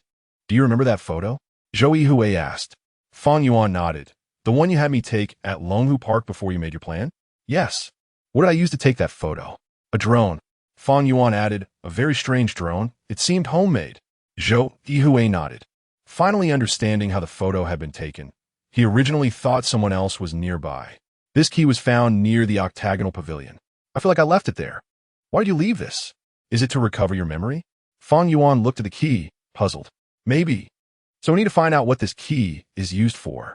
Fang Yuan had never seen this key either. It seemed only Zhou Yuhui knew where it was used. But his memories had become fragmented, making it feel like a headless cycle. At this moment, Fang Yuan focused on the string of codes on the key and said, perhaps we can find some clues from this code. Yes, that's what I was thinking. But how do we check it? Zhou Yuhui looked at the surrounding tall buildings and said, we were just targeted by the memory marauders. Your home must also be unsafe. That's not a problem. After all, they have no evidence. I'm still with the memory exchange, so they wouldn't dare to be too reckless. Fang Yuan seemed quite confident in herself. But the main concern was that Xiao Huang was still at home, and she couldn't help but worry. Be careful. Wasn't I also a person from the memory exchange before? In the end, it turned out like this. Zhou Yuhui sighed. It was really not worth it to risk everything for a monkey. But he didn't know how important that monkey was to Fang Yuan. Fang Yuan furrowed her brows. Zhou Yuhui had a point. She had just been tracked by those drones, indicating they had a specific purpose, and they only appeared after she finished talking with Zhou Yuhui, clearly indicating her communication system had been monitored. How about this? I'll go back and try. If things go south, I'll leave immediately. No matter how strong the memory marauders are, they wouldn't dare to attack flying motorcycles in Longbin City. Fang Yuan insisted on her decision. After all, her rescue of Zhou Yuhui was purely for money, with no intention of harming the memory exchange. Zhou Yuhui didn't know Fang Yuan's thoughts, but seeing her attitude, he realized she was determined to go back. So he no longer tried to stop her. However, Zhou Yuhui definitely couldn't follow her back into danger. The memory marauders were out searching, and Fang Yuan's situation was also very dangerous. They needed to find an absolutely safe place. After a moment of thinking, Fang Yuan quickly chose a location. She opened the electronic map in her hand and began searching within Longbin City before finally pointing to a blank area and saying, it's here. Zhou Yuhui glanced at the map, which had nothing marked on it, looking very mysterious. What place is this? Zhou Yuhui asked. This is a demolition area in Longbin City. Based on my experience, such areas usually cut off water and electricity supplies, and various monitoring facilities are also removed. Only the outer fences will have surveillance cameras and sensors to prevent anyone from sneaking in, and during the day, there are patrol personnel who occasionally go in. What a great place. It's a treasure for the homeless. Zhou Yuhui immediately said. Naturally, so the management is also relatively strict. But for us, it shouldn't be a big problem, Fang Yuan said with a smile. When Zhou Yuhui arrived at the demolition area on his flying motorcycle, he naturally understood the meaning behind Fang Yuan's words. From the air, the area prepared for development was quite large, at least the size of 7 or 8 football fields. Most of the buildings inside had already been leveled, leaving only some remnants still standing. Countless bricks and stones were scattered in the overgrown grass, while the few scattered trees remained lush and even more vigorous. The 4-meter-high fence was made of barbed wire and walls, with only a few entrances having guard posts, and no sight of any guards. They were probably sitting inside the buildings. Chapter 81. Hiding in an abandoned mall, the fence naturally could not block the flying motorcycle in the air. After quickly reaching the sky above the demolition area, Fang Yuan performed a rapid descent, swiftly parking the motorcycle behind a crumbling wall, not giving the sensors a chance to sound an alarm. At this moment, Zhou Yuhui noticed that beneath this wall, there was actually an entrance to an underground space. There used to be an underground mall here. Fang Yuan explained. Clearly this was not a place she stumbled upon randomly. Zhou Yuhui glanced at the distant fence and then at the surrounding desolate and broken buildings. This indeed was a good place to evade pursuit. However, if discovered, it would also be a trap, a situation where they would be caught like turtles in a jar. For him, this was indeed the best hiding spot. Fang Yuan handed over the emergency supplies from the motorcycle to Zhou Yuhui, suggesting he hide here for the time being, as the apartment was no longer safe. This would serve as a temporary camp to see if they could find the target corresponding to the key. By the way, have you been in contact with Yin Xiaotong? Zhou Yuhui suddenly asked. Fang Yuan nodded. I contacted her this morning. She was very surprised about your being wanted, but didn't say much, just asked if you had contacted me. Zhou Yuhui said nothing. Now that he had found a way to restore his memory, Yin Xiaotong seemed less important. If he recovered his memory in the future, he would still need to thank this girl for her inspiration, especially for establishing the connection with Fang Yuan, which was key to his progress. As night fell, Fang Yuan turned off the motorcycle's lighting system and quickly left the demolition area. Only after getting a good distance away did she turn on the lights and flight positioning system, heading towards the apartment. Watching Fang Yuan leave safely, Zhou Yuhui observed the surrounding activity. It seemed to have attracted no attention. He then switched on his flashlight and entered the abandoned underground mall. Having just rained, the entrance to the underground mall was still quite slippery, with various dried grass and leaves piled on the steps, emitting a foul odor. After descending a dozen steps, he encountered a wall, likely erected to prevent people from using this place as free lodging. The end of the mall's stairs was blocked by a brick wall. However, this method could not deter the curiosity of the homeless. In a corner of the wall, he could see a hole big enough for a person to enter. The opening seemed to be obstructed by something, making it impossible to see inside, and it was also covered with dry grass. Zhou Yuhui shone his flashlight inside. There was an old mattress, and through the gaps, he could see a spacious interior with a few iron buckets in the middle, surrounded by some old tables and chairs piled up to form a makeshift shelter. Clearly, this used to be a comfortable home for some people. But now there was no movement inside, leaving him uncertain if anyone was still there. Gently lifting the mattress, he crawled inside. The empty underground space echoed, sending chills down his spine. The ventilation system had long ceased to function, making the air inside feel murky and slightly damp, making it hard to breathe. Zhou Yuhui immediately checked around the entrance. The light from the flashlight illuminated the ground, revealing a thick layer of dust and some disordered footprints on the once marble floor, indicating that it had been a long time since anyone had been here, as those footprints were also covered in dust. The makeshift shelters were somewhat cleaner inside, just coated with a layer of dust. The iron buckets contained remnants of charcoal ashes, likely used for lighting or heating. But lighting a fire in such a closed environment was practically equivalent to suicide. It seemed the previous residents had not been here for a long time. Zhou Yuhui wandered around, finding some candles and a few lighters, probably left behind by previous occupants. He tried to strike a match, and it actually lit. The candle's glow, though weak, was enough to dispel some of the surrounding darkness. He turned off the flashlight and quietly awaited Fang Yuan's return. Time passed slowly, and the surroundings were silent. With hardly a sound to be heard, only the occasional rustling from the direction of the hole, likely small animals foraging in the overgrown grass. Zhou Yuhui carefully thought back to anything he could remember, but his memories still began from the car accident on that rainy night. He could not recall anything from before. Even though Fang Yuan had mentioned taking photos with him not long ago at the octagonal pavilion, he couldn't find any clues in his memory. He wasn't sure how much time had passed when he seemed to hear some sort of noise, like the sound of strong winds blowing through the trees, or perhaps the vibration of a transmitter. He immediately blew out the candle, gripping the flashlight tightly, and quickly ran deeper into the darkness, hiding behind a pile of debris. Before long, a beam of light pierced the darkness, forming a large spot of illumination moving through the underground space. Zhou Yuhui looked closely and saw Fang Yuan's figure.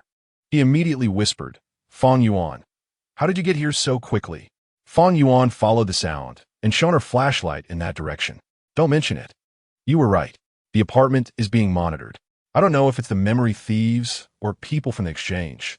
I'm sorry for dragging you into this, leaving you with no home to return to. Zhou Yuhui looked at Fang Yuan apologetically. It's nothing. I didn't lose much anyway. I just wonder how they will treat Xiao Huang. Fang Yuan sighed, and then took out her backpack. This is my new computer and phone. I don't know if there's a signal here. Want to get caught buying things? Zhou Yuhui hurriedly asked. Obviously, electronic payments would leave traces, and the memory thieves might have the means to track them down, not to mention the powerful exchange. Fang Yuan smiled lightly. You probably don't know that there is something called chain currency in the world, which allows for discrete transactions. Not even the police can track it. Zhou Yuhui chuckled in agreement, as he truly didn't know what chain currency was. It was clearly a means of payment that could conceal one's whereabouts. Will they be able to find this place based on the trajectory of your flying motorcycle? Zhou Yuhui still felt uneasy. You don't need to worry about that. I've sorted everything out. I can enter the memory exchange, so this small problem won't trouble me. Fang Yuan was very confident in her technical measures. In addition to buying a computer and phone, Fang Yuan also brought plenty of canned food, water, and various emergency supplies, along with what the flying motorcycle originally carried. Enough for the two of them to survive here for a week. Fang Yuan rearranged the entrance to minimize external attention and then turned on the emergency lighting, driving away the surrounding darkness. Chapter 82: The Mystery of Key Codes. After having a light meal, the two of them took various photos of the key in Zhou Yuhui's hand and then entered the information into the computer to conduct various searches to see if they could find any clues about the key. Unfortunately, this method could only identify the types of locks that the key could open. As they had thought before, this key was meant for old anti-theft armored doors, which were almost ubiquitous in buildings over 30 years old in Longbin City, numbering in the countless. Do you think this key is related to Yanhai Road? Zhou Yuhui looked at the key and suddenly thought of a delivery station. In all of Longbin City, the places that could meet this specification were mostly on Yanhai Road. Perhaps this string of codes held a secret. Fang Yuan looked at the code on the key. Although she did not dismiss Zhou Yuhui's idea, she proposed what seemed to be a more effective approach. However, no matter how she searched, Fang Yuan could not find the specific content of the code. After working hard for half a day with no results, Zhou Yuhui felt a bit disappointed. It was not easy to find the key, yet he could not figure out where it could be used. At that moment, Fang Yuan suddenly thought of a question she had overlooked regarding the code. This key was hidden by Zhou Yuhui, so he must have used his own method to conceal the content of the code. However, the amnesiac Zhou Yuhui, with an IQ over 160, would definitely not use a simple method to create a password. Yet another important thing that Zhou Yuhui had to consider was that, after losing his memory, he would absolutely not be able to solve a complex password. Therefore, this password must be unexpected yet easy to decipher. Let's start from the simplest composition method of passwords, binary for electronic systems. Soon, Fang Yuan converted the string of codes into binary numbers. When all the binary codes appeared in front of Zhou Yuhui, Fang Yuan could quickly recognize the meaning hidden in these codes. However, to Zhou Yuhui, they were just a series of zeros and ones. After staring for a while, she still could not figure it out. But for Zhou Yuhui, looking at these complex zeros and ones, he immediately drew a series of numbers on the ground. Once he finished writing all the numbers, Fang Yuan was astonished to discover that it was a phone number. However, after Fang Yuan dialed the number, she found it was a disconnected line. Could it be that they were heading in the wrong direction? Can we find out who this number belongs to? Zhou Yuhui immediately asked. This was quite convenient. Fang Yuan quickly found out that it was a phone number of a deceased elderly person, and the two seemed to have fallen into another predicament. Zhou Yuhui looked at the number and then at the key in his hand. Could it be the address of this elderly person? Fang Yuan was taken aback. Could it really be that simple? Regardless, it was indeed a lead. Fang Yuan quickly checked again and found that the elderly person's original address was indeed on Yanhai Road, and it had been rented out before. Again, it was Yanhai Road. Zhou Yuhui became even more convinced that he had left this key for a reason, perhaps to lead himself to this house, where there might be a way to recover his memory. This method was indeed both simple and roundabout. It was unlikely that an ordinary person would think of such a way to determine a location. It was probably only someone like Zhou Yuhui who could come up with this method. With a clue in hand, the two did not dare to delay and immediately left the underground mall quietly. Fang Yuan's flying motorcycle was hidden in the grass, but as she explained, the flying motorcycle needed to recharge. However, once it entered the public power grid, its location would be immediately marked, making it likely to be discovered by memory robbers. Now, the remaining power of the flying motorcycle could only last until they reached Yunhai Road. Their subsequent actions would likely have to rely on walking. Zhou Yuhui reluctantly had to disguise himself once more. Just as Fang Yuan had said, the flying motorcycle issued a power loss alarm near Yunhai Road and landed in the nearest parking lot for safety. The two of them could not care less about the flying motorcycle and headed straight for the house left by the elderly person based on the door number they had obtained. Along the way, they hid and dodged, afraid of being spotted by surveillance cameras or police drones, as Zhou Yuhui was currently a wanted criminal. When they arrived at the precise location, Zhou Yuhui was shocked to find that the elderly person's house was not far from the delivery station. If it weren't for the obstructing houses, the straight-line distance on the map was only about 200 meters. However, this house was on another street, so the actual distance required a long detour. In the dimly lit street, Zhou Yuhui and Fang Yuan's figures kept jumping. They walked with 10 steps, occasionally having to be wary of drones flying overhead. The police took nighttime patrols very seriously, and aircraft continuously swept over, monitoring key locations in the area. Soon, they arrived in front of an old 4-story residential building. This building was at least 40 to 50 years old, with a mottled wall full of historical traces. The gate at the entrance was so rusted that it was barely standing, leaning to one side, and the ground was filled with various electric bikes. It was evident that this place was almost entirely made up of tenants, and the hallway was filled with various rental advertisements, with faint snoring sounds coming from the windows. The soundproofing quality here was terrible. The two of them arrived at the door of a room on the second floor, which was the elderly person's rental room. Zhou Yuhui listened carefully, but there was no sound inside. He couldn't tell if the occupants were asleep or if no one was home.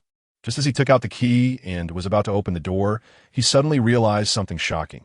The key was not the right one. The door lock for this room had been changed, and it did not use the type of key Zhou Yuhui held at all. The two of them were, as if struck by lightning, staring blankly at the door lock in front of them. This joke was a bit too much. They had found the address, but the lock had been changed, and this key simply wouldn't open it. Could it be that this key is just telling us the address? Fang Yuan suggested to find a reason for the situation. However, even so, they still did not dare to break down the door in the middle of the night. Let's find a place to wait until dawn, and then we can come back. Zhou Yuhui was quite familiar with the surroundings from his delivery days. We have no choice. The two of them could only go downstairs to find a safe place and wait until dawn to resolve the issue. In the dimly lit hallway, Zhou Yuhui and Fang Yuan walked cautiously. Just as they were about to exit the hallway, Zhou Yuhui turned back to take a look at the small building behind him. Fang Yuan, do you think this building might have a basement? Zhou Yuhui noticed that there seemed to be some small windows below the first floor of the building, looking like a semi-basement. It's possible. Fang Yuan shone her flashlight, and indeed found a small door to the basement. And the lock style was identical to the anti-theft armored door above. The two exchanged glances. The lock on the upper door had been changed. So perhaps this key was never meant to be used there. Chapter 83. The Strong Girl Following the Dark Corridor. Zhou Yuhui quickly found the basement belonging to the old man's building. What lay before them was indeed a security armored door, almost identical to the door upstairs. And most importantly, the lock matched perfectly with the key in his hand. Zhou Yuhui's hand holding the key began to tremble as he gently inserted it into the keyhole. Everything was so smooth, without a hint of obstruction. Accompanied by the crisp sound of turning, Zhou Yuhui's heart raced, indicating that he was on the right track in his search for memories. When a final click echoed, Zhou Yuhui held his breath and gently pulled open the slightly ajar security door. In the beam of the flashlight, the space behind the door was clearly revealed to the two. It was a basement warehouse, seemingly empty, except for a shelf in the corner where something appeared to be placed. The two hurried into the basement, and Zhou Yuhui discovered that the item on the shelf was actually an oil painting. He couldn't tell what the painting depicted or who the artist was. The shelf itself was nothing special, just an ordinary wooden shelf that looked decades old. But the painting had some intrigue. I'll take the painting back for a closer look. Although the result in front of him left Zhou Yuhui somewhat disappointed. Having something was far better than having nothing. Just as he reached the door with the painting in hand, he saw a figure standing in front of the building. Upon seeing the two come out, the figure spoke up. "Are you just going to leave like this? Don't you have anything to say to me?" Zhou Yuhui and Fang Yuan behind him were instantly stunned. "What are you doing here?" Fang Yuan looked at Yin Xiaotong, unsure of what to say. Zhou Yuhui was even more astonished. He had exerted great effort to find this place, and even the memory plunderers were unaware of their whereabouts. How could Yin Xiaotong suddenly appear? However, Yin Xiaotong ignored Fang Yuan's question and looked at Zhou Yuhui, softly asking, "Where have you been these past few days?" "I've been looking for you." Zhou Yuhui looked at Yin Xiaotong, puzzled by the meaning behind her words. He cautiously glanced around, seemingly without any other movement. "How did you know I was here?" Zhou Yuhui asked Yin Xiaotong. Yin Xiaotong smiled lightly. "How I know is not something you need to worry about. I just want to know your purpose in saving me back then." Zhou Yuhui was taken aback. He didn't understand the meaning behind Yin Xiaotong's question. At that moment, Fang Yuan approached Yin Xiaotong, smiling as she said to her friend, "He saved you because he wanted to get close to you. Do you have any thoughts on that?" Yin Xiaotong glanced at Fang Yuan, then pointed at Zhou Yuhui and said, "I want you to give Zhou Yuhui to me. Is that okay? Give him to you?" Fang Yuan's large eyes began to dart around as she speculated on Yin Xiaotong's intentions. She looked at Zhou Yuhui beside her, pondered for a moment, and then leaned closer to Yin Xiaotong, whispering, "What is in it for me?" Yin Xiaotong smiled slightly, speaking in an even lower voice. Fang Yuan's expression changed instantly. She didn't know how Yin Xiaotong found out about this matter. Clearly, she intended to use this to blackmail her. "Mr. Zhou, it seems I have to return what belongs to the owner. From now on, I won't get involved in your matters with Yin Xiaotong." After saying this, Fang Yuan turned and left, leaving Zhou Yuhui standing there, utterly confused. Zhou Yuhui didn't understand what had happened. He stared at Yin Xiaotong and asked, "What do you mean? Am I just an object?" "No, you are much more precious than an ordinary object." Yin Xiaotong smiled sweetly, showing no intention of harming him. Zhou Yuhui was about to say something when he noticed that Fang Yuan had returned, holding something in her hand. Zhou Yuhui recognized it as the kind of stun gun used during the chase with the memory plunderers. Fang Yuan stealthily hid behind a nearby bush, aiming the stun gun at Yin Xiaotong, who was talking to Zhou Yuhui. Although Zhou Yuhui didn't understand where Fang Yuan had gotten the stun gun, it was clear that her earlier actions were meant to deceive Yin Xiaotong and make her lower her guard. Seeing this, Zhou Yuhui immediately began to distract Yin Xiaotong.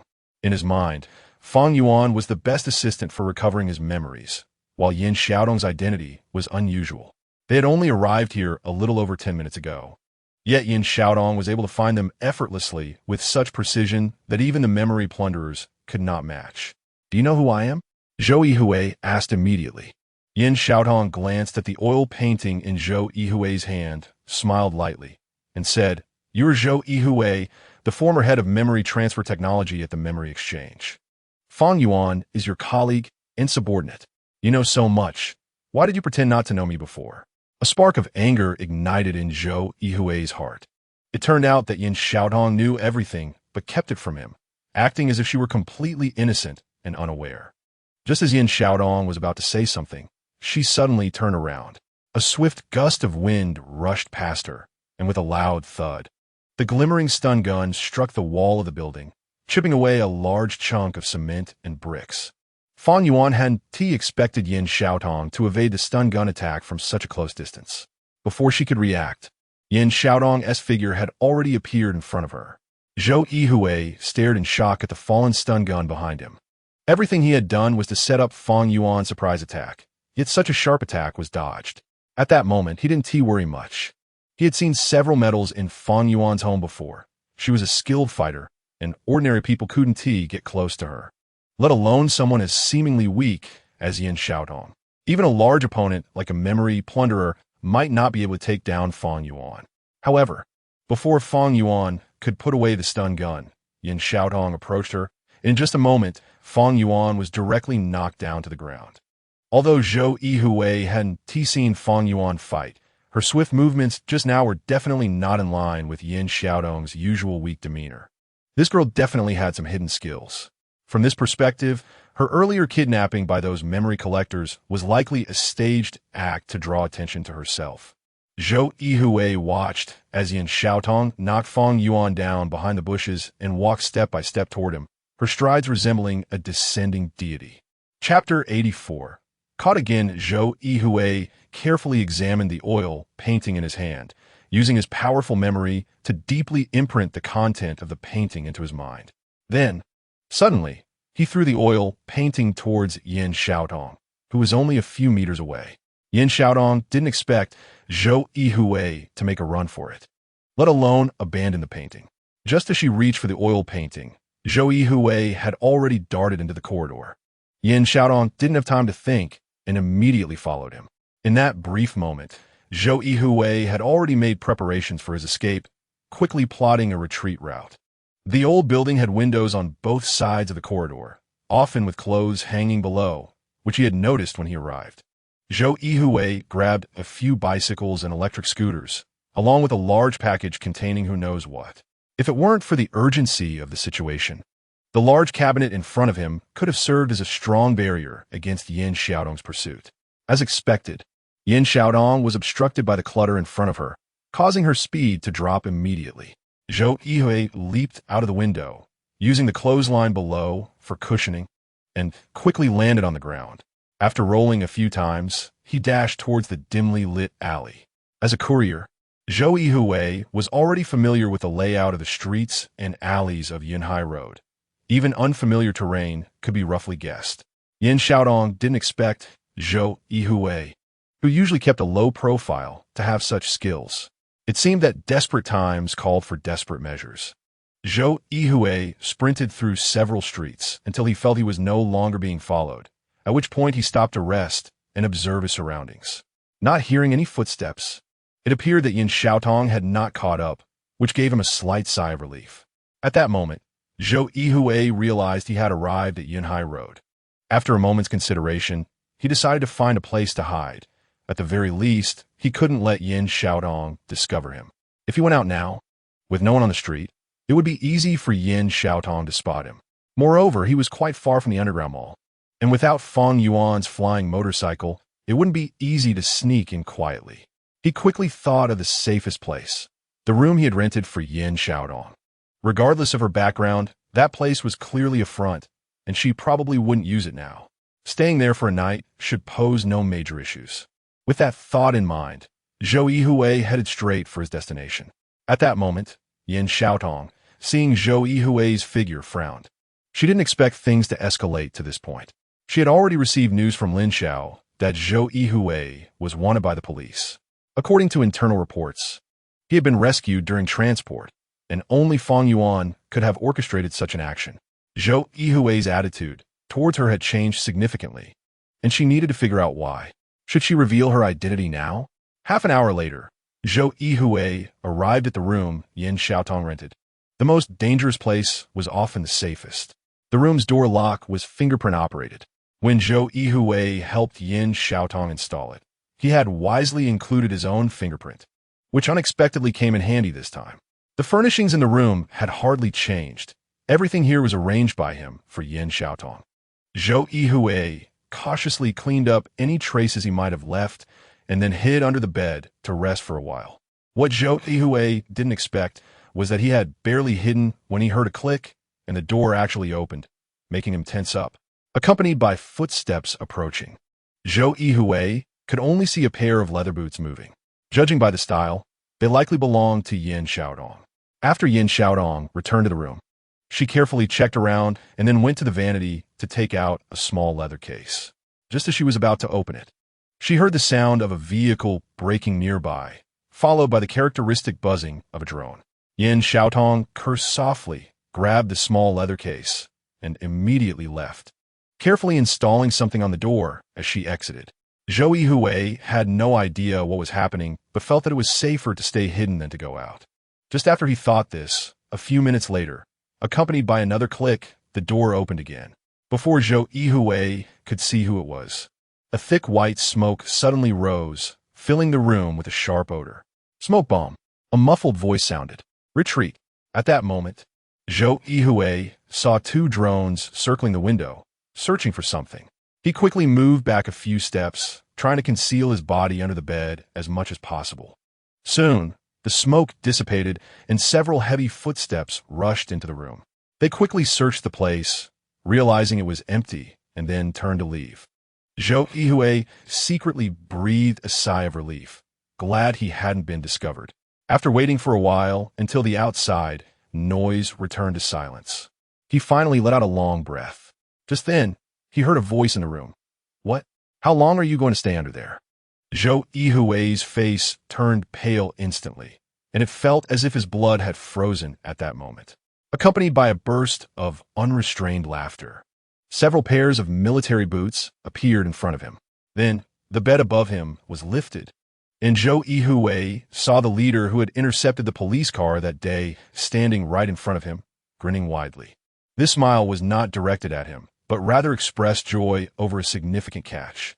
Tie him up first. The leader of the memory plunderers was ecstatic. After the last ambush failed, he had nearly been sent away by the president.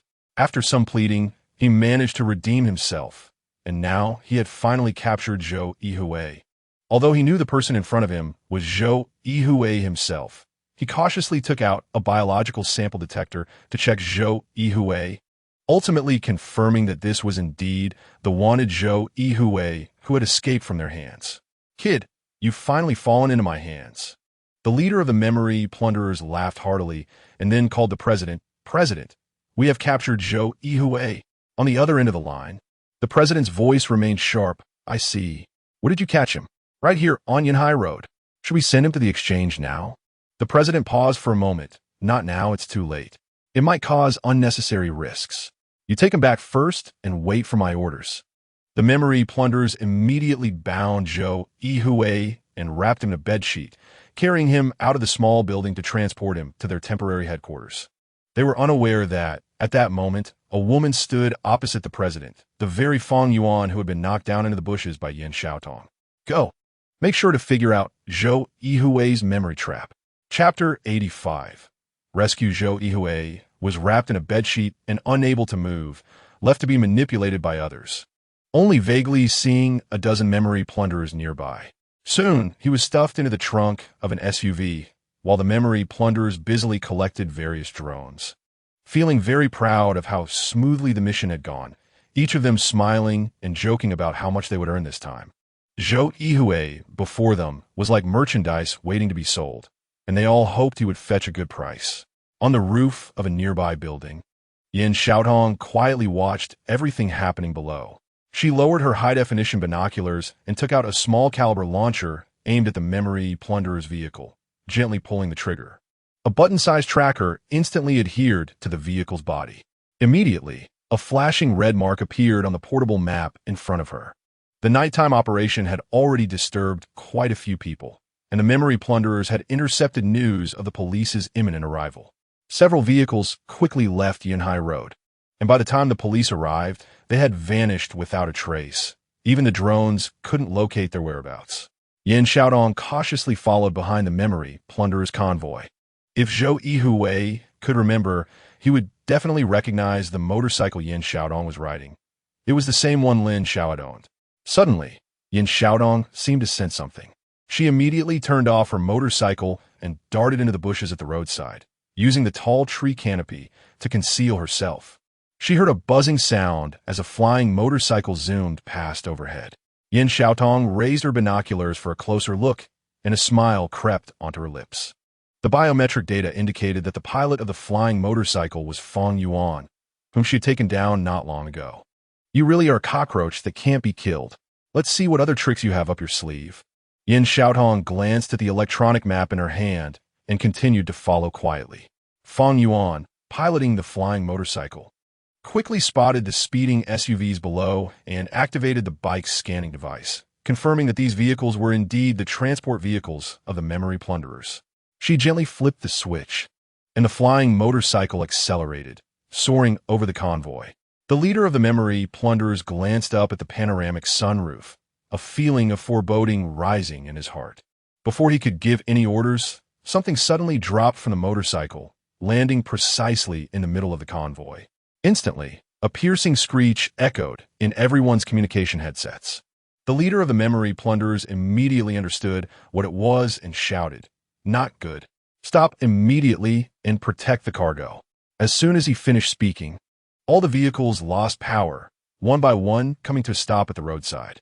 The memory plunderers got out of their vehicles, looking confused and unsure of what was happening.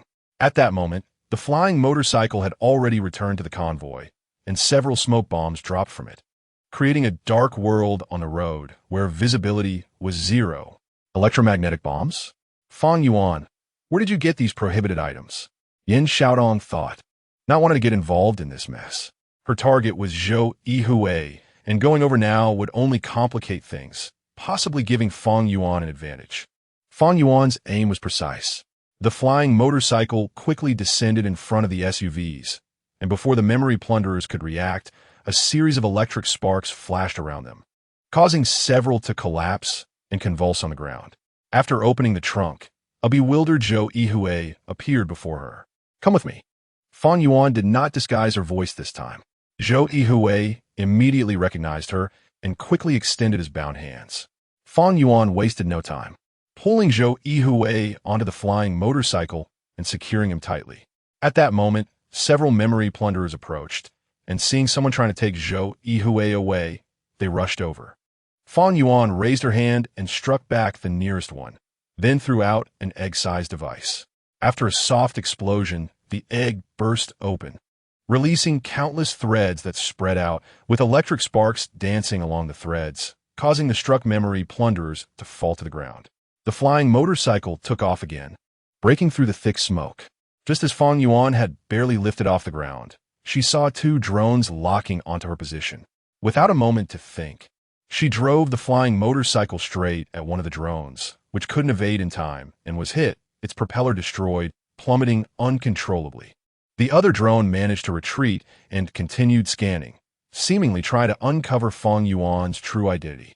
Fang Yuan glanced at the dissipating smoke below and quickly changed direction, speeding away into the distance, ignoring the pursuing drone behind her.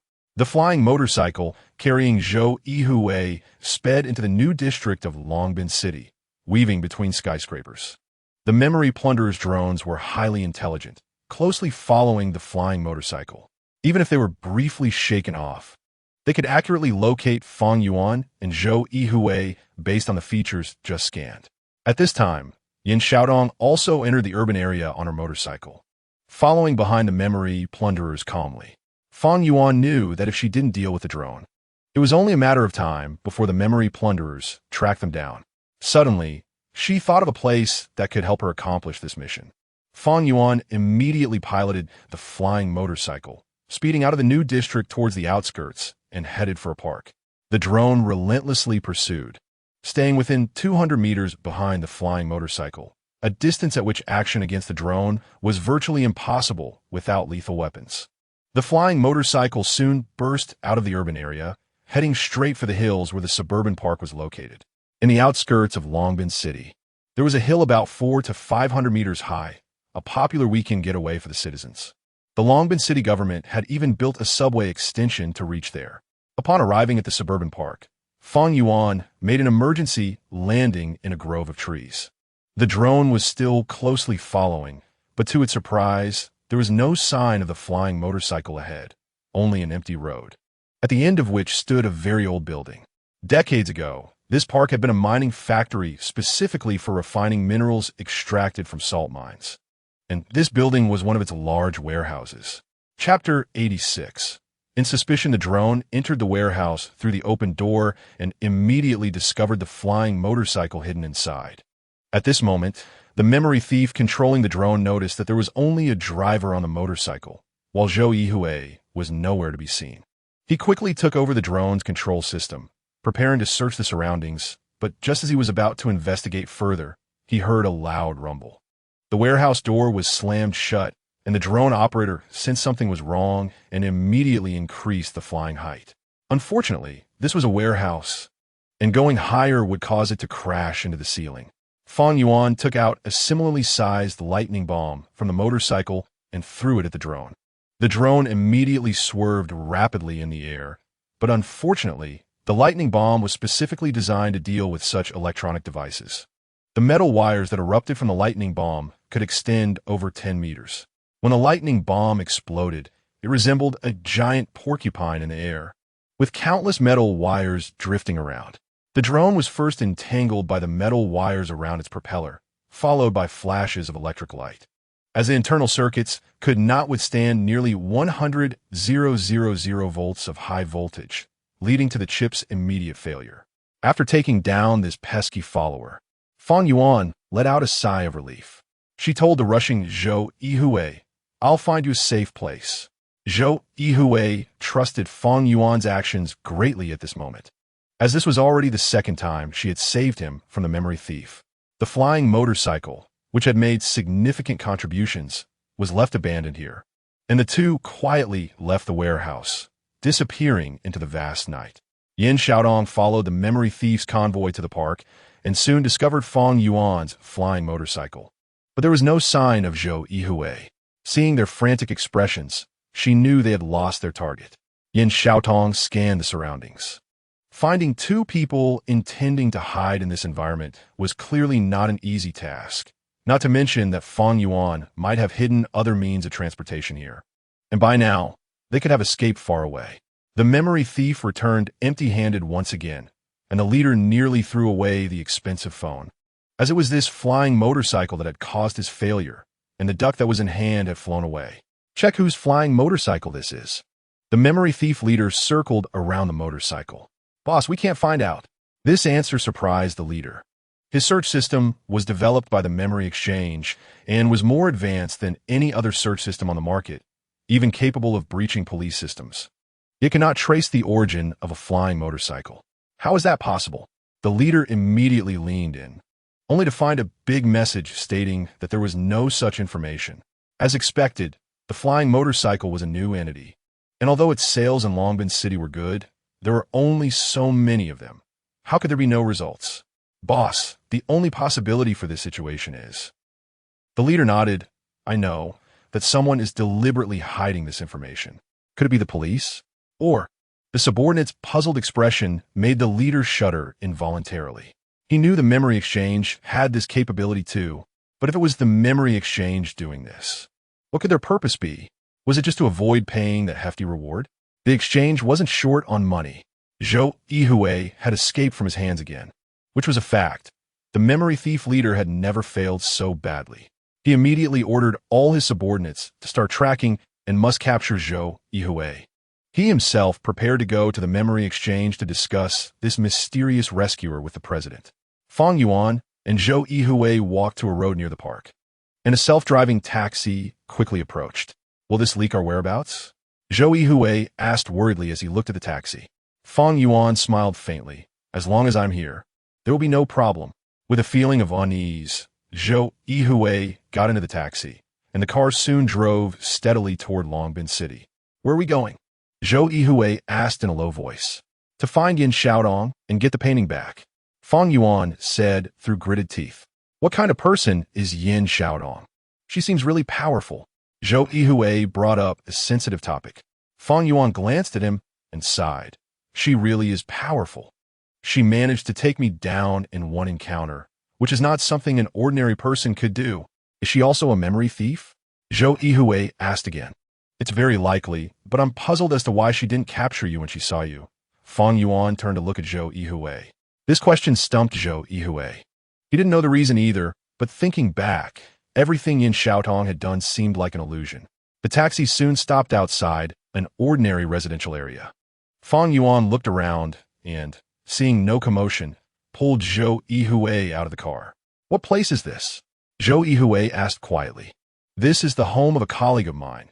She went on a business trip for 2 years and asked me to look after it when I have time. No one knows about this, so we can hide here for a while and think of a way to get the painting back. No need to rush for the painting. I've already memorized its content." As long as you give me enough time, I can figure out what it means. Zhou Yuhui had realized through these few riddle-like memory searches that the clues he had provided initially formed a chain that wouldn't be interrupted by any one event. When he saw that painting, an image flashed in his mind. The clue was probably within that image. All right, let's split up. You focus on studying the content of that painting, and I'll find clues to figure out Yin Xiaodong's whereabouts and her true identity. Fang Yuan immediately assigned tasks to the two. Fang Yuan led Zhou Yuhui skillfully around the surveillance facilities in the neighborhood and came to a 6-story residential building. Although this neighborhood looked somewhat old, it was much better than the Yinhai Road area, though some facilities were aging. Such a neighborhood was perfect for Zhou Yuhui at this moment. The two quietly went upstairs and entered a room on the 3rd floor. Everything was silent. As long as the owner did not return, no one would discover their hiding place. Fang Yuan had installed miniature cameras on the window in the corridor and above the entrance door to guard against any potential sudden attacks.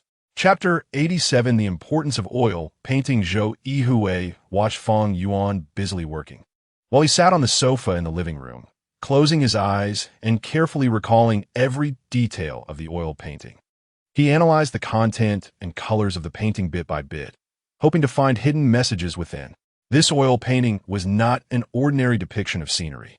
It resembled the Cubist style of Picasso, but it was not entirely so. The canvas was filled with many fragmented patterns, making the whole image seem a bit chaotic. Yet there were connections amidst the chaos. If this were a famous artist's work, many critics would undoubtedly consider it a piece of high artistic value. However, to Zhou Yuhui, it appeared to be a haphazardly smeared piece of work. Nonetheless, he knew that this was impossible. The painting must contain special content that could guide him in recovering his memory. After thinking for a while, without any progress, he opened his eyes and glanced at the pitch-black night sky, deciding to ease his tense mind first. Fang Yuan, what exactly is going on? Zhou Yuhui asked. What do you mean? Fang Yuan turned on the television, displaying all the surveillance footage, and everything around seemed normal, with no issues detected. Zhou Yuhui frowned and said, I mean Yin Xiaodong. What is her identity? How could she find our location so quickly? That place was something we had a hard time discovering. Fang Yuan was also puzzled by this. Theoretically, it should be impossible because the move from the underground shopping mall in the demolition area to the old man's basement was a coincidence. And even she herself didn't know where they would end up. Could it be that Yin Xiaodong has been watching me for a long time and followed us when we left? This conclusion seemed plausible to Zhou Yuhui. Do you think those memory raiders are related to Yin Xiaodong? Zhou Yuhui still felt uneasy about the memory raiders. These guys acted ruthlessly and without restraint, even disregarding the police. Fang Yuan hesitated for a moment and shook her head slightly. I don't know about that. If they weren't related, they arrived just after Yin Xiaodong. And when you were hiding in her house, the memory raiders showed up right after, yet she vanished without a trace. Zhou Yuhui was indeed the party involved. It was true that not long after Yin Xiaodong left, the memory raiders arrived at the scene. If it weren't for Fang Yuan's timely help, he would have definitely been caught in that dark corner by now.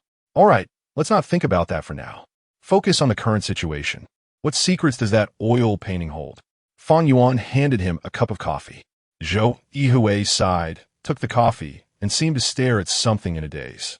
Following his line of sight, Fang Yuan noticed he was looking at the surveillance footage on the TV. Since Fang Yuan had installed several cameras, they were neatly arranged on the screen. Seeing Zhou Yuhui in deep thought, Fang Yuan didn't dare to interrupt him, allowing him to drift away, his fingers still spinning.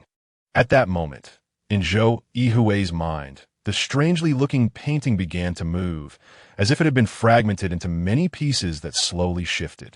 The lines acted as connections, linking these patterns together. After a long time and considerable effort, Zhou Yuhui seemed to grasp the key points. Just then, Zhou Yuhui suddenly sighed, returned to his senses, looked at Fang Yuan, and shook his head slightly. What's wrong? No progress? Fang Yuan asked with concern. Zhou Yuhui appeared troubled. I seem to have figured out what code is hidden in that painting, but I need time. Time? We have plenty of time right now. We can stay here for 10 days or half a month without any problem. Fang Yuan said with a smile. No, I realize I still need that painting. If I can't get the painting, I might have to paint it myself to find the clues. Zhou Yuhui said with a bitter smile. Paint it yourself? Fang Yuan was taken aback and then asked, Can you even paint?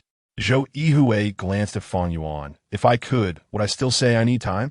You want to learn to paint on the spot? That sounds a bit difficult. Fang Yuan was also dumbfounded. It might really require time. Painting isn't like other tasks. Without a solid foundation, how can one create, especially such a complex oil painting? Zhou Yuhui nodded slightly and sighed. Who says otherwise? So now we need to take 2 steps. One is to help me find some paper and pens. I'll try to see how much artistic talent I have and paint as much as I can. That's really hard to say. Fang Yuan expressed great skepticism. She was quite familiar with Zhou Yuhui and knew he had little interest in painting. If he were to learn now, although he was exceptionally intelligent, painting required talent, not just cleverness. So there's another way. Zhou Yuhui said to Fang Yuan. Fang Yuan immediately understood. You mean for me to go find that painting? Exactly. I think retrieving that painting is much easier than painting it myself. Zhou Yuhui confirmed. Fang Yuan thought for a moment. That oil painting had been in the basement during the fight with Yin Xiaotong, and she didn't know where it had been thrown. If Yin Xiaotong hadn't taken it away, it should still be at the scene. Even if she couldn't retrieve the painting, having a photo of it would suffice. As Zhou Yuhui wasn't looking for the actual piece, but rather the connections within it. Although it sounded easier, actually solving it was another matter entirely. All right, I'll try my best. Fang Yuan pondered for a moment, and then took out her phone to dial a number. Zhou Yuhui couldn't hear the conversation, but Fang Yuan seemed to be speaking in some dialect he had never heard before. After finishing the call, Fang Yuan turned to Zhou Yuhui and smiled faintly. I've already found someone to help with this. I expect to have news within half an hour. However, if Yin Xiaodong took the painting, that would be a bit troublesome. Hearing Fang Yuan say this, Zhou Yuhui felt a glimmer of hope. If he really had to learn to paint here, it would likely be a daunting task. Chapter 88. The return of Yin Xiaodong. Half an hour later, Fang Yuan received another phone call. This time, the conversation was very brief, lasting only a few seconds. From Fang Yuan's expression, it was clear that the outcome was likely not ideal. No oil painting was found at the scene. It's estimated that Yin Xiaodong took it. Fang Yuan put down the phone and said, This is a bit difficult to handle. We have no idea where Yin Xiaodong is or what her identity is. Zhou Yuhui sighed. Fang Yuan remained silent. She also had doubts about Yin Xiaodong's identity. After all, how could a receptionist at an exchange possess such formidable skills? Moreover, she had managed to locate them so quickly. There was no way she didn't have a powerful team behind her. At that moment, the television screen suddenly flickered, as if someone had entered the surveillance range. However, the next scene made both Fang Yuan and Zhou Yuhui feel tense. All the surveillance cameras set up at the corridor door and windows had malfunctioned, and the entire screen displayed a distorted array of colorful lines, as if affected by strong electromagnetic interference. What is going on? Zhou Yuhui asked as he looked at the screen. Fang Yuan immediately understood what had happened. She quickly took 2 sharp knives from the kitchen and placed them on the table in front of her. Help me move the table closer. Zhou Yuhui helped Fang Yuan move the dining table to about a meter away from the door. If it weren't for the 2 chairs still on it, it would have looked like they were preparing to welcome guests for a meal. Before long, just a few minutes later, a steady and rhythmic sound of footsteps approached from outside the door. The footsteps stopped at the door, followed by 3 very rhythmic knocks. It sounded as if someone had come to visit or the homeowner had returned home and was waiting to be let in. The 3 knocks startled Zhou Yuhui and Fang Yuan inside the house. Fang Yuan hurriedly went to the window to check the situation, but found nothing unusual. Outside was still quiet, and no sounds could be heard in the dark community. Is there only one person outside? Fang Yuan exchanged glances with Zhou Yuhui, asking him whether to open the door. Zhou Yuhui was also unsure of who was outside.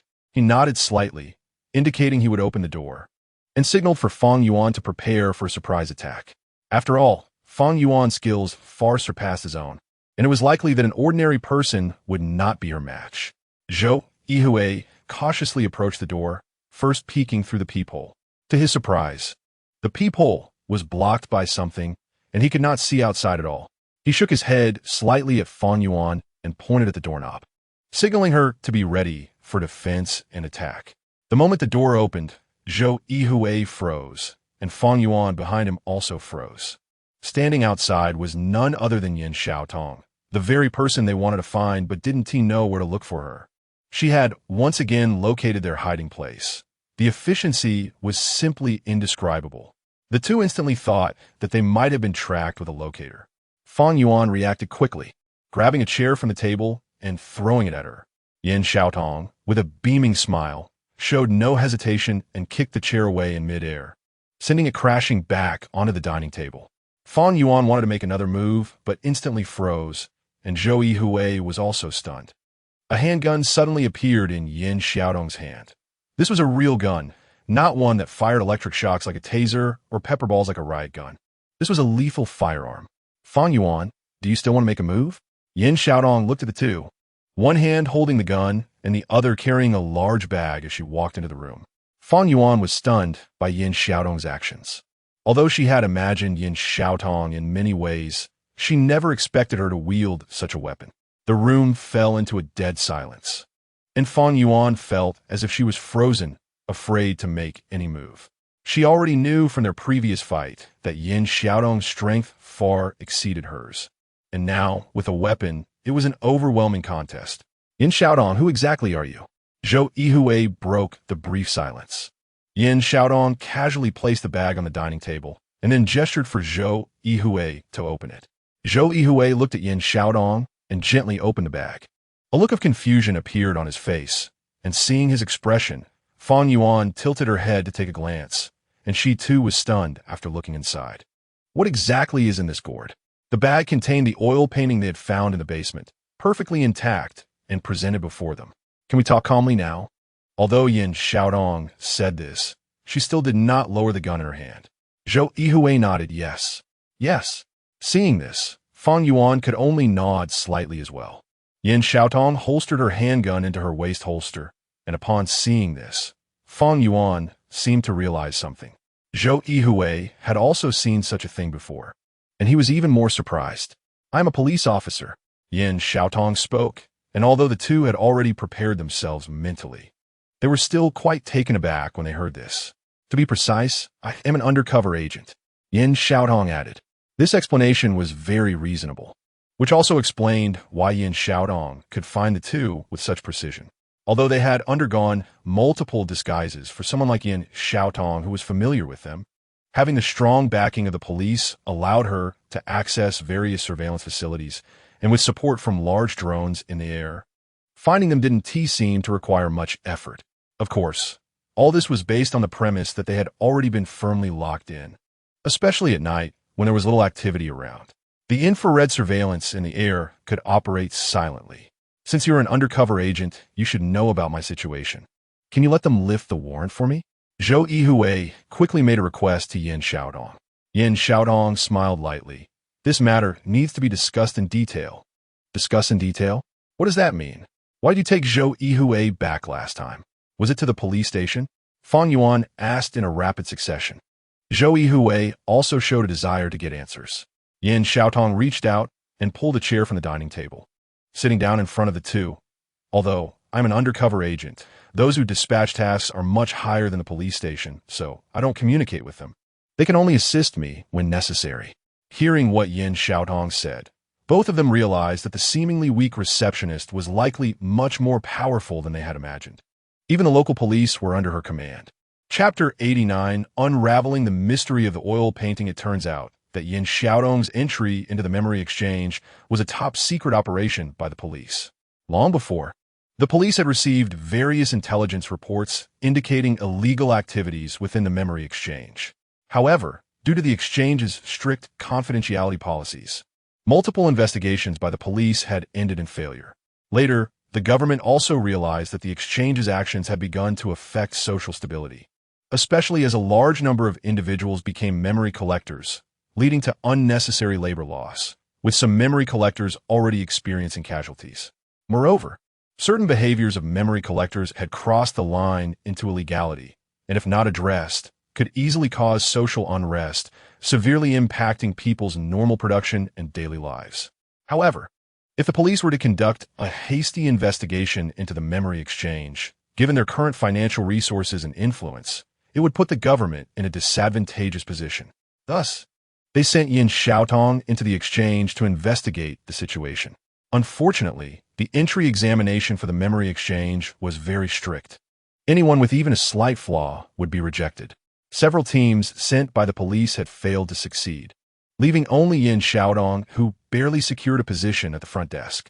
To achieve this, the police had even altered all her social connections, transforming her into a completely different person. Little did anyone know, before her investigation yielded any results, the incident involving Zhou Yuhui's escape occurred. This event was initially outside Yin Xiaodong's mission, but Zhou Yuhui was the technical supervisor of the memory transfer project. He certainly knew much more than a front desk worker, and his escape would undoubtedly bring unexpected advantages. Most importantly, at this moment, Yin Xiaotong received a call from Zhou Yuhui, explaining the impending memory trap known as the Apocalypse Plan. The Apocalypse Plan? You know about the Apocalypse Plan? Zhou Yuhui was instantly stunned upon hearing this, and Fang Yuan beside him was equally surprised that Yin Xiaotong was aware of the plan. She knew about it from the sealed leather envelope, and, theoretically, only 2 people in the world should know about it. Unexpectedly, Yin Xiaotong was one of them. Yin Xiaotong lightly tapped her forehead, affirming, "Yes, I know about the Apocalypse Plan because you told me. I told you about my Apocalypse Plan?" Zhou Yuhui looked at Fang Yuan, confused about the situation.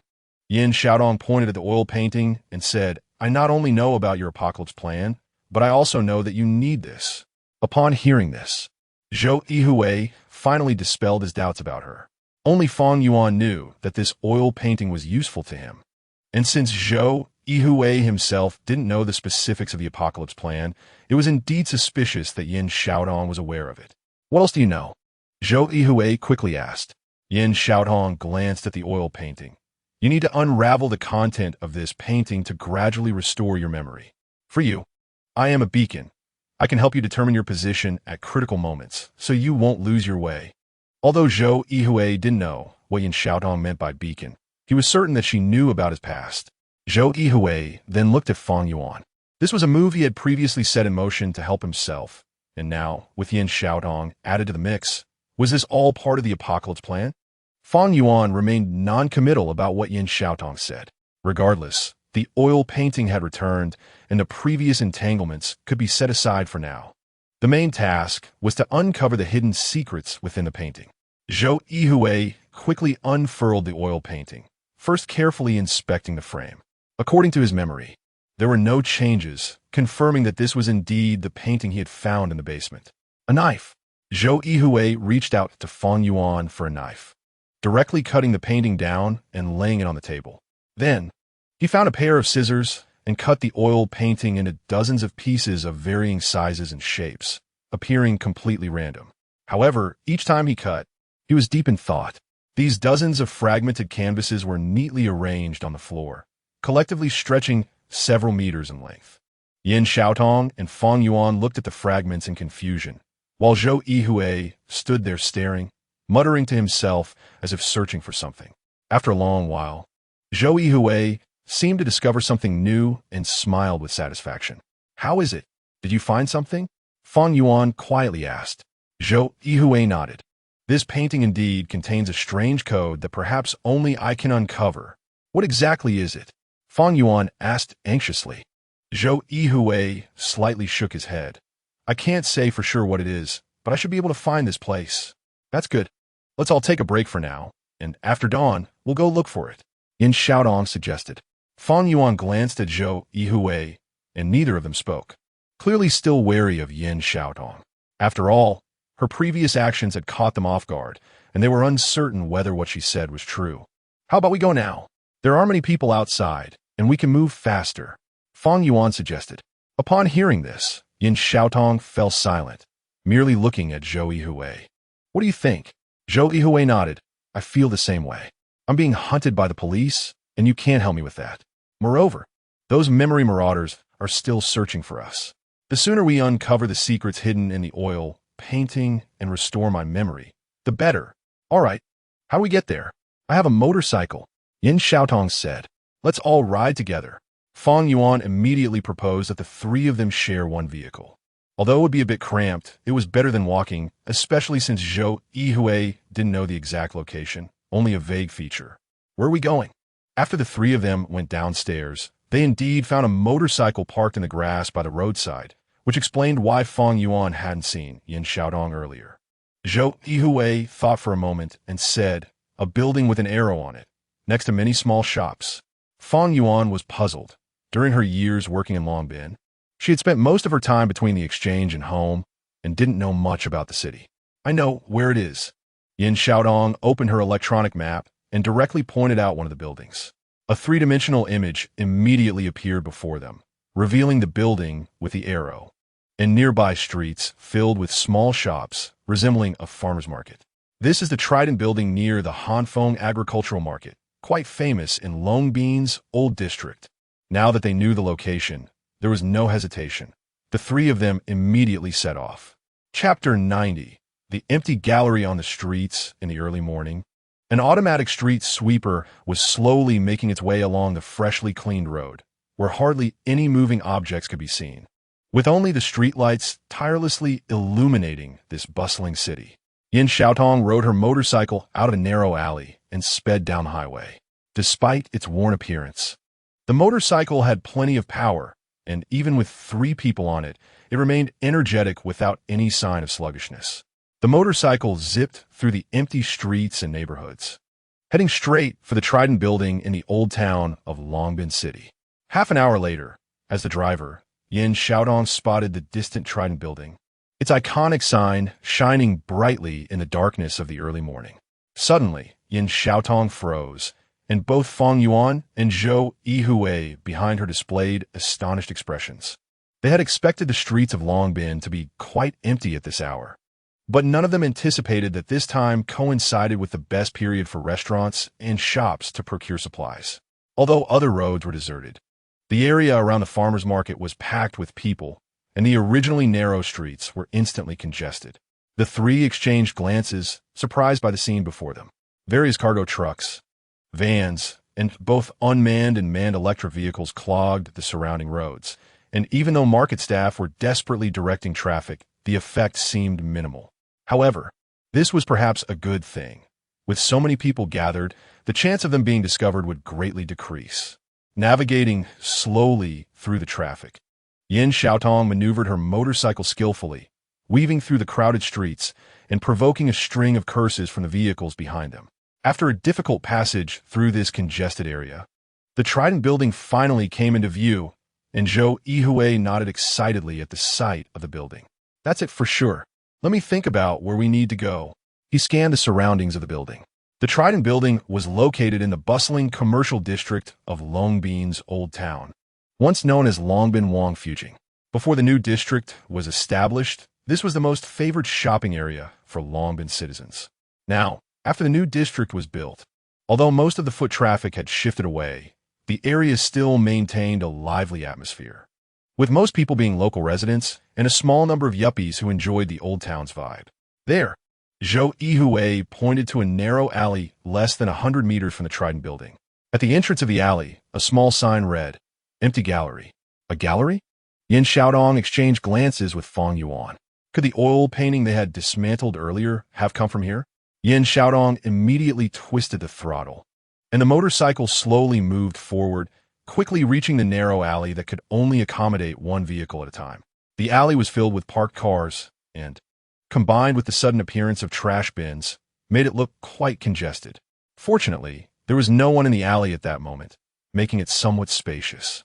The alley was long, and with tall sycamore trees on one side obscuring the yellow glowing streetlights, a gentle breeze swept through, casting flickering shadows on the ground, creating a sense of mystery.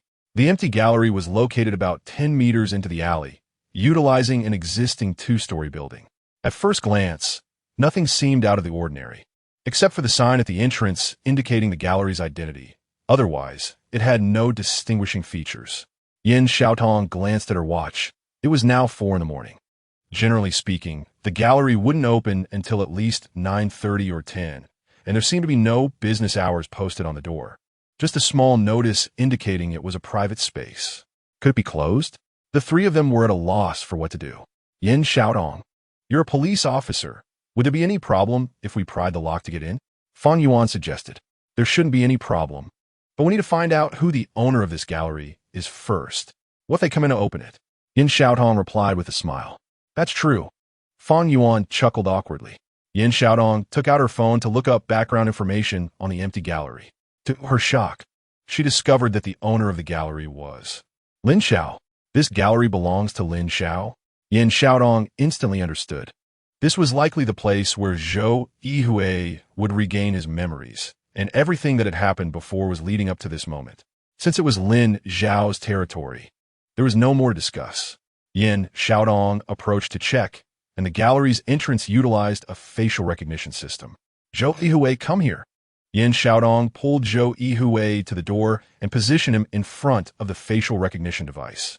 With a click, to the astonished eyes of Zhou Yuhui and Fan Yuan, the gallery door opened.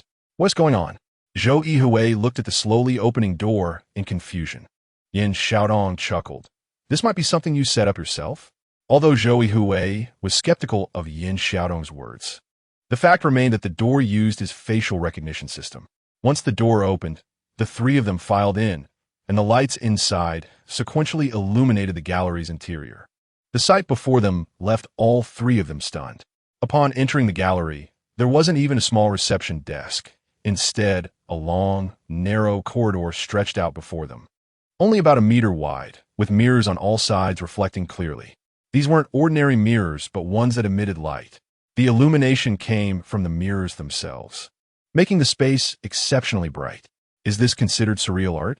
Fan Yuan looked at Zhou Yuhui. Zhou Yuhui managed a wry smile. How would I know? In light of the situation, the three of them remained cautious. Yin Xiaodong walked to the front, Zhou Yuhui was in the middle, and Fan Yuan took the rear. They formed a line, stepping carefully down the bizarre corridor, and to be safe, Yin Xiaodong even drew her gun for precaution. Walking through this corridor, the reflections in the mirrors created a dizzying effect. Aside from the slight comfort of knowing they were together, the endless reflections on all sides made every step feel as though countless people were accompanying them. However, Zhou Yuhui seemed to sense something, constantly stopping to observe the mirrors, as if searching for something unusual. After taking a few steps, he would retreat a bit and then move forward again. After going back and forth several times, he suddenly blurted out a statement that astonished both Yin Xiaodong and Fan Yuan. I think I'm starting to regain my memory. What? Both of them exclaimed in unison. Really? Zhou Yuhui hesitated at their questions. I said, I think, because something seems to be becoming clearer in my mind, but I'm still not at the ideal point. I still can't remember anything. Hearing this, the two felt somewhat disheartened, but Yin Xiaodong quickly said, since it's having an effect, let us keep moving forward. Maybe this is truly something you arranged. Upon hearing this, Zhou Yuhui nodded and continued walking forward. Chapter 91, The Process of Restoring Memory. The corridor was long and appeared to be circular. After walking for dozens of meters, a round room appeared in front of them.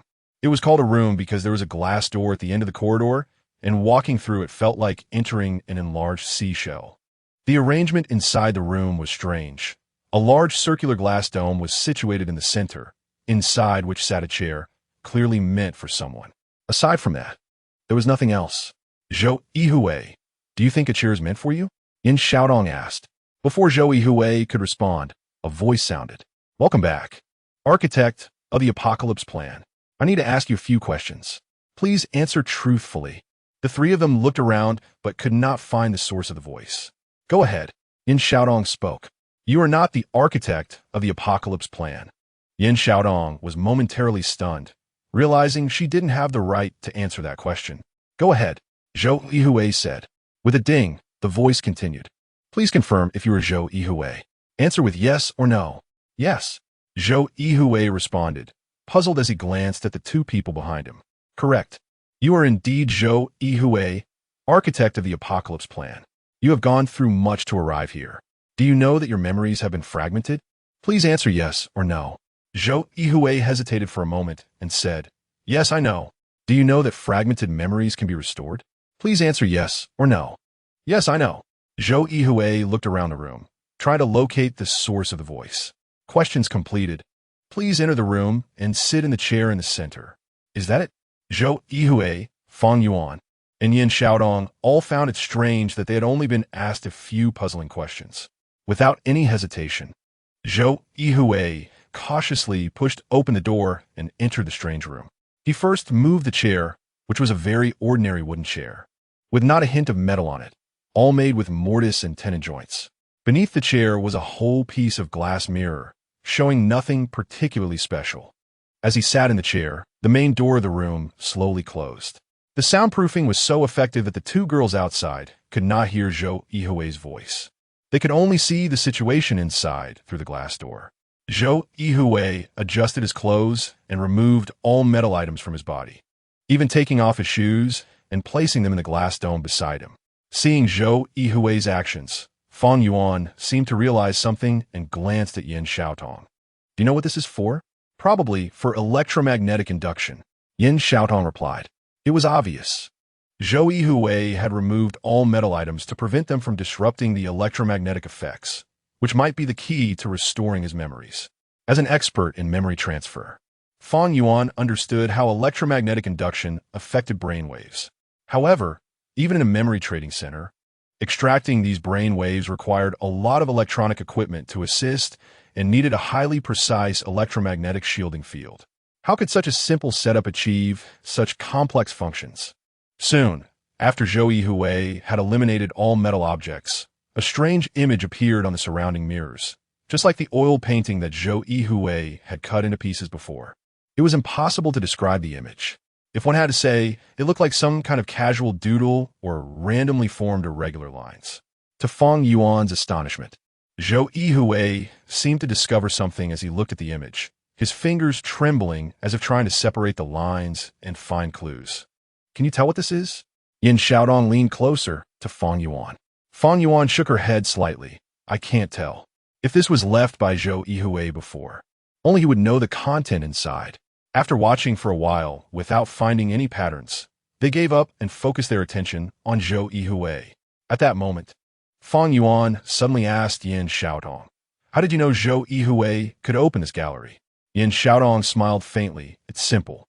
This gallery was opened by Zhou Yuhui's friend, and he probably only has one friend.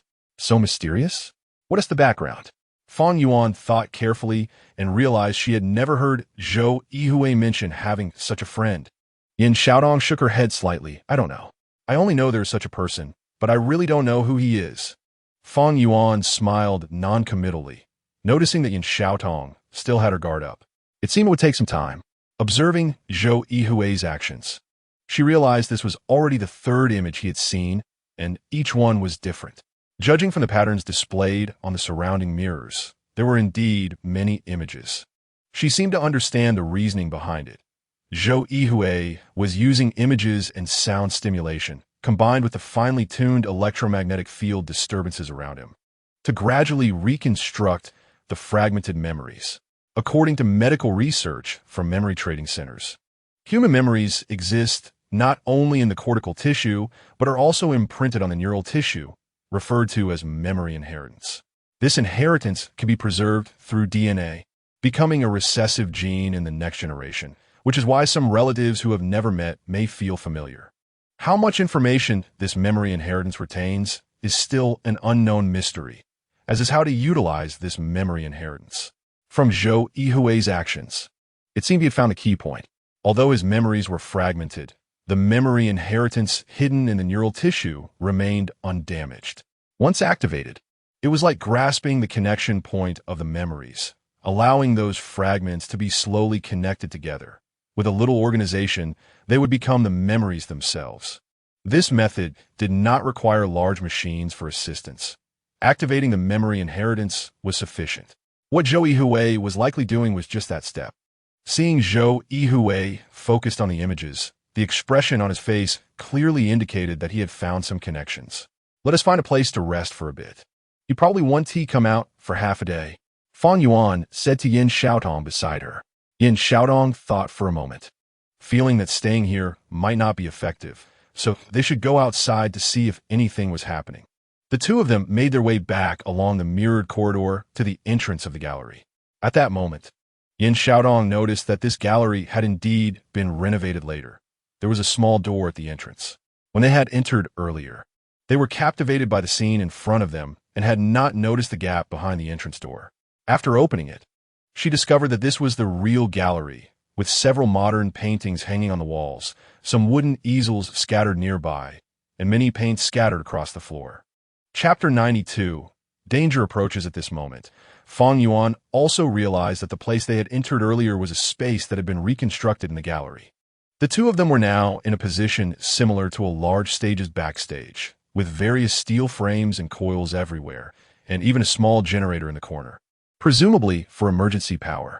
Such an arrangement could not have been achieved without detailed planning, whether it was the gallery's owner or Zhou Yuhui who set it up. It was clear that Zhou Yuhui had prepared everything long before his memory shattered, just waiting for his arrival.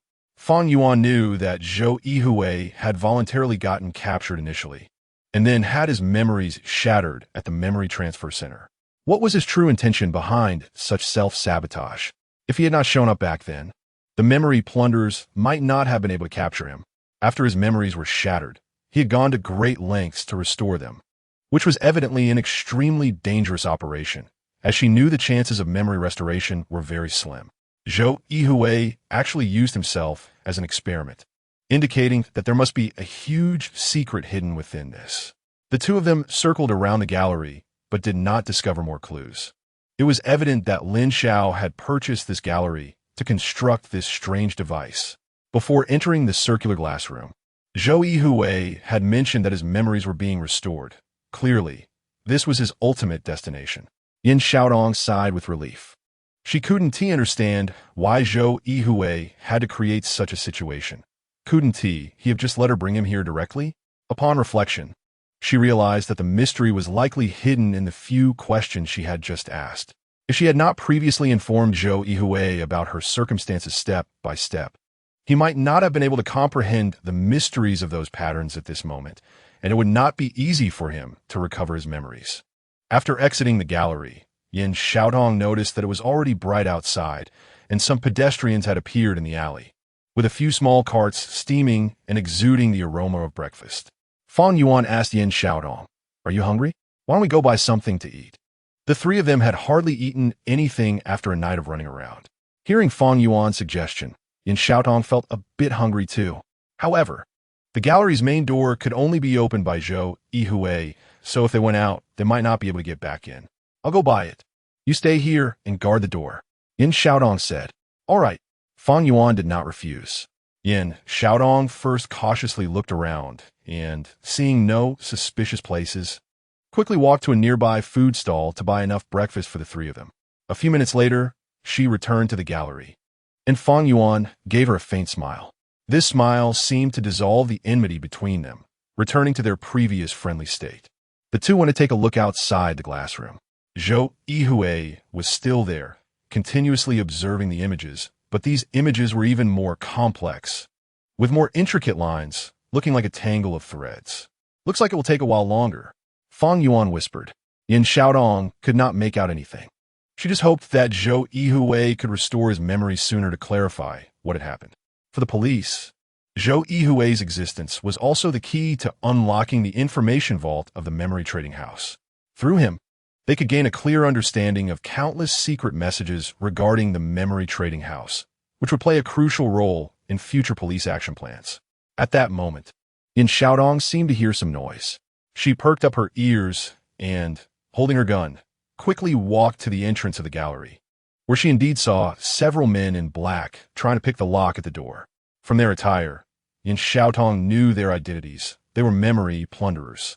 She couldn't help but furrow her brow. How they find this place? What is happening?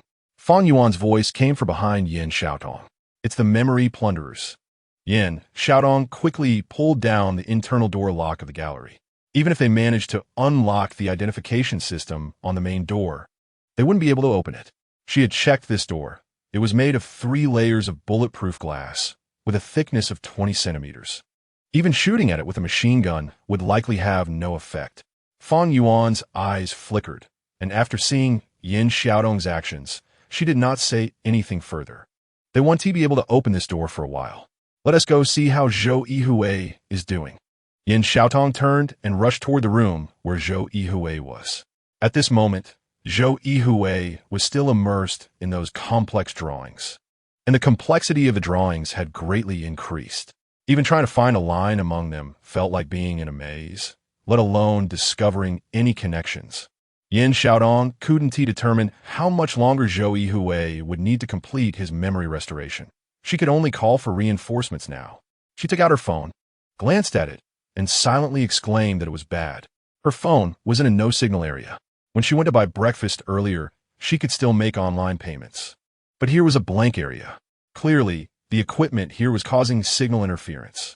Remembering what Fan Yuan had said earlier about needing a stable electromagnetic environment, it was evident that there would be no signal for her phone.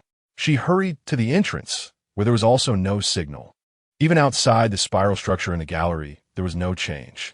It was clear that Lin Xiao had fully considered this when transforming the place. As soon as one entered the gallery, they were in a signal-blocking area, unable to call for reinforcements. She could only wait to see whether Zhou Yuhui's memory restoration speed will be faster than the memory plunderer's ability to open the door.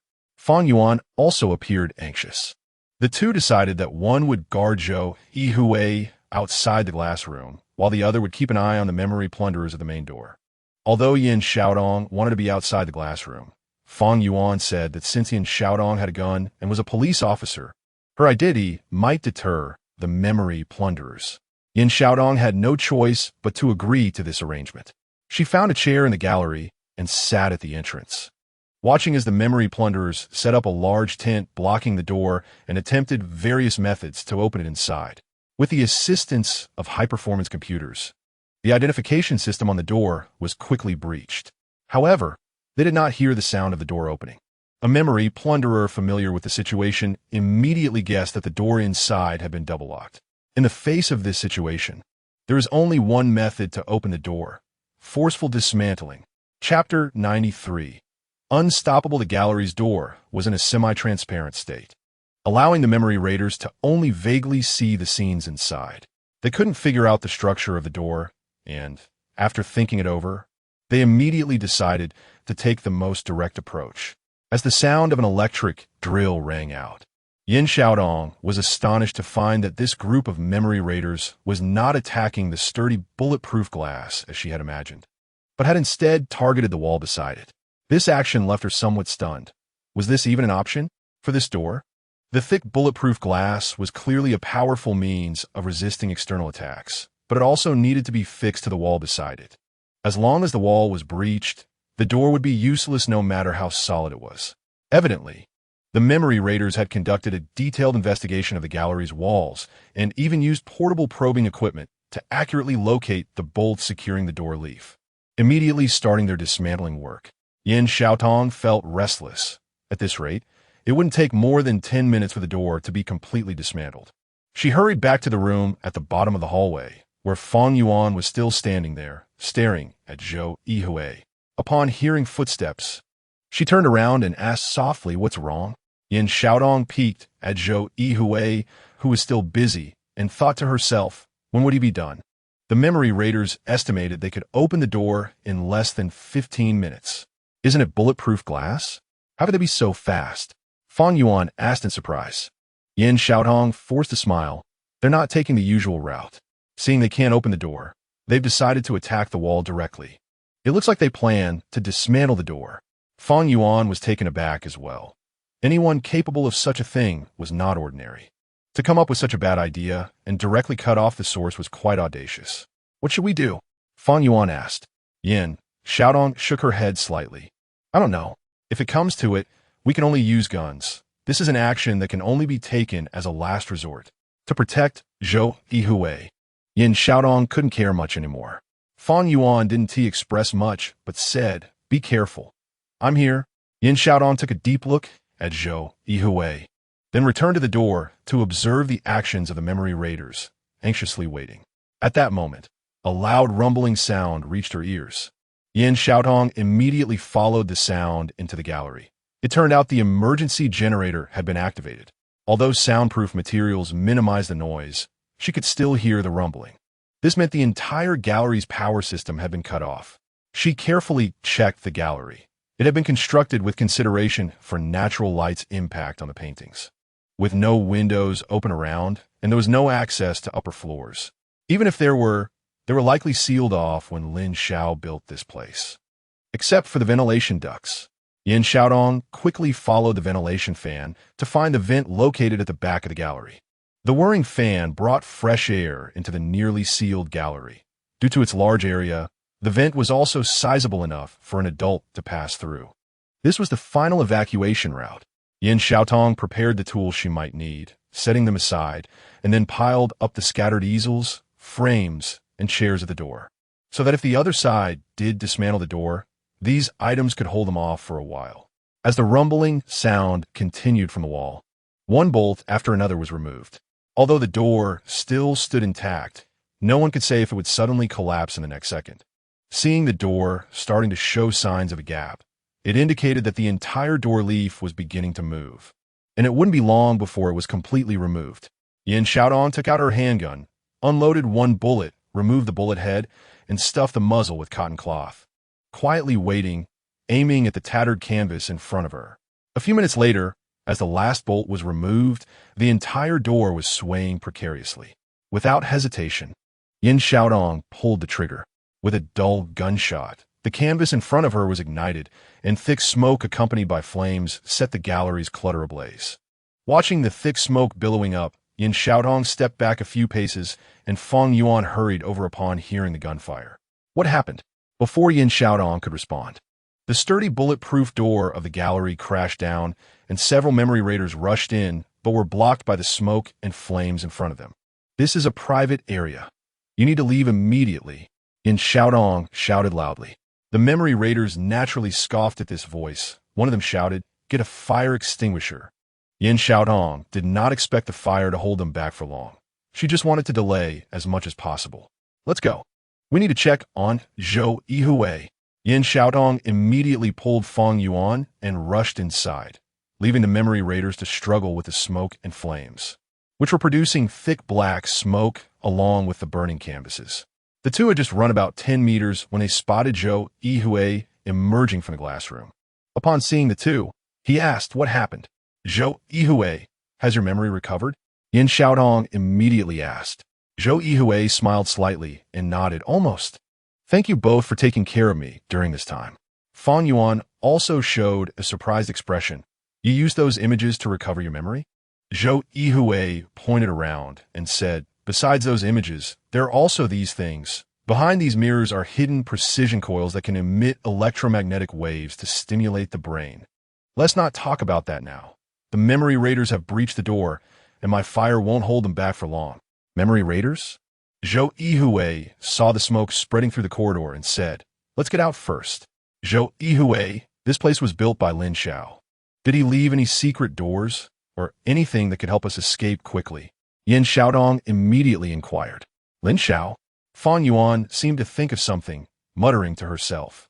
Zhou Yuhui shook his head. "This place was carefully crafted by me and him. For safety reasons, there are no secret doors left." "But aren't you a police officer?" "I can cut off the electromagnetic interference system here. Hurry and call for help." Chapter 94.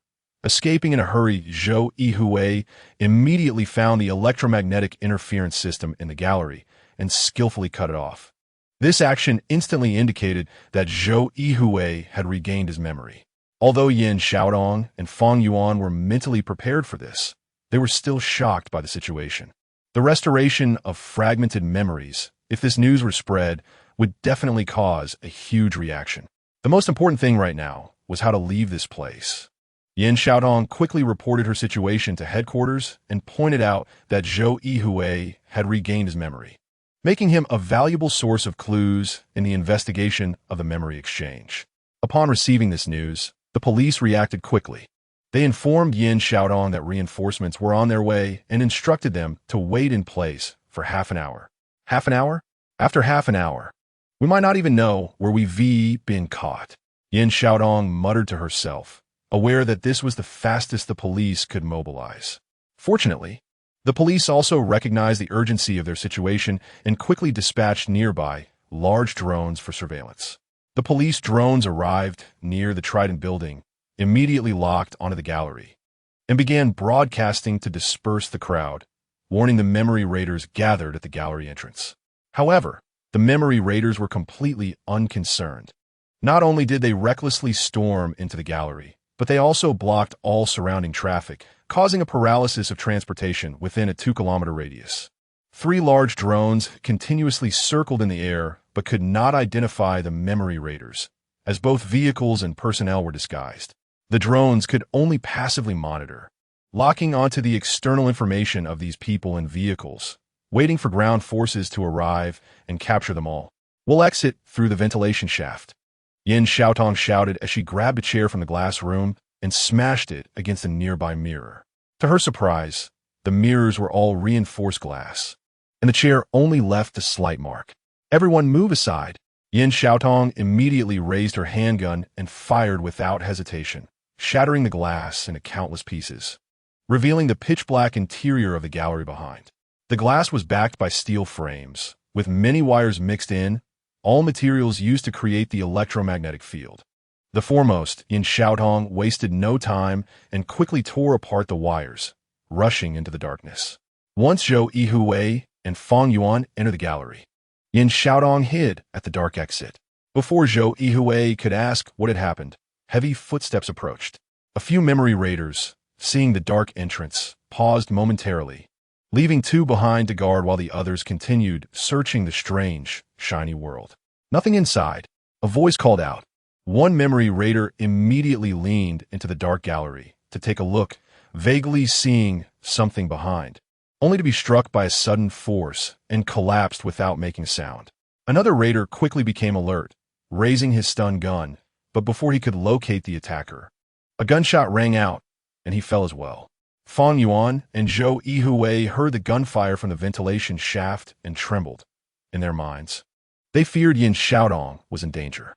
Soon, Yin Xiaotong returned to the ventilation shaft with a stun gun, glancing up at Fang Yuan, who was climbing out. "Hurry! My handgun has only a few bullets left, and there are too many of them." Fang Yuan muttered, "It's too cramped in here." Despite her words, she quickened her pace and soon kicked open the ventilation fan, sliding down from the end. "She won't get hurt, will she?" Zhou Yuhui asked with some concern. "No, we're on the first floor. It's only 2 or 3 meters high at most." Yin Xiaotong pointed to the ventilation shaft. "You go quickly." Zhou Yuhui didn't hesitate and hurriedly followed Fang Yuan out of the ventilation shaft. At that moment, a group of memory raiders charged over. Yin Xiaotong suddenly turned on her flashlight, blinding several of them. Seizing the opportunity, she leaped and grabbed the iron frame of the ventilation shaft, quickly crawling toward the exit. A memory raider, dimly seeing Yin Xiaotong's fleeing figure, lunged forward to try and catch her, only to be met with his own weapon. The stun gun clattered against the iron frame as erratic currents flashed in the darkness, causing the burly man to collapse. The remaining raiders stood there, momentarily stunned. "What are you waiting for? Get out and catch them," a leader shouted loudly. It was only then that a few memory raiders reacted and rushed to the shattered mirror hole, retracing their steps to look for the location of the ventilation shaft outside the gallery. The leader sneered, cautiously checking the inside and realizing the people had already escaped. He then mimicked Yin Xiaotong's actions and crawled into the ventilation shaft. Once Yin Xiaotong landed, she found that it wasn't a street but a courtyard, where Zhou Yuhui and Fang Yuan were observing something in a corner. "What's wrong?"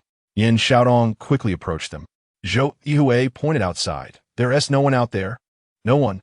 If there's no one, why aren't we running?" Yin Xiaotong said.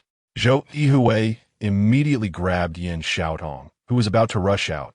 "No one outside means the memory raiders have already secured the area. If we rush out, we'll become obvious targets. They are numerous, with vehicles and weapons. We are likely no match for them. What should we do then? The police reinforcements will take some time to arrive. We must leave here." Yin Xiaotong looked around, about to say something when a buzzing sound rose. "It's a drone," Fang Yuan exclaimed. "It's the memory raiders' drone," Yin Xiaotong added. The surrounding streets had been cleared, and once the drones found them, it was only a matter of time.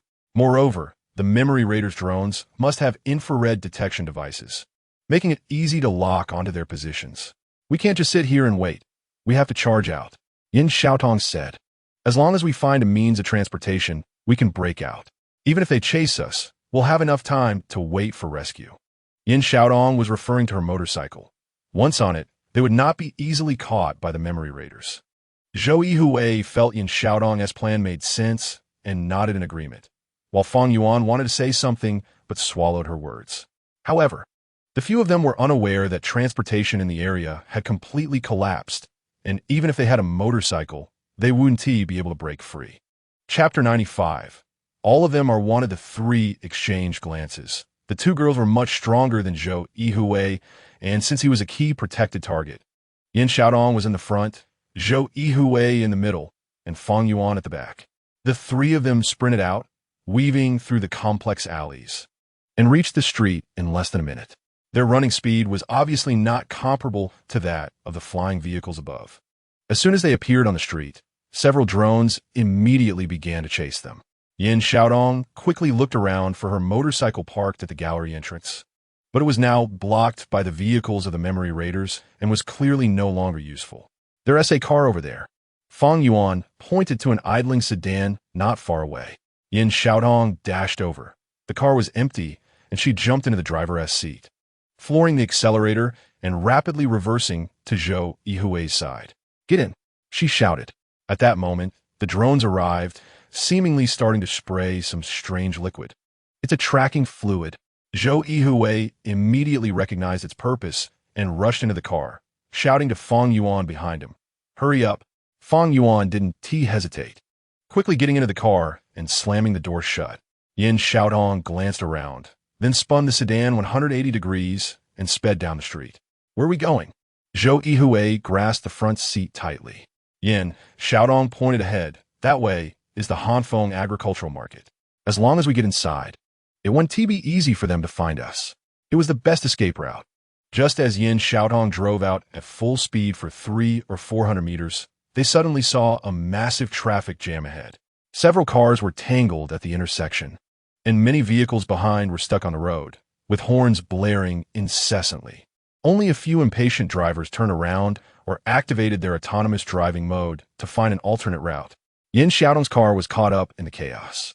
Seeing this situation, the three of them realized there was only one way forward. "Get out." Yin Xiaotong glanced at her watch. The police wouldn't arrive for another 20 minutes. Could they make it in time?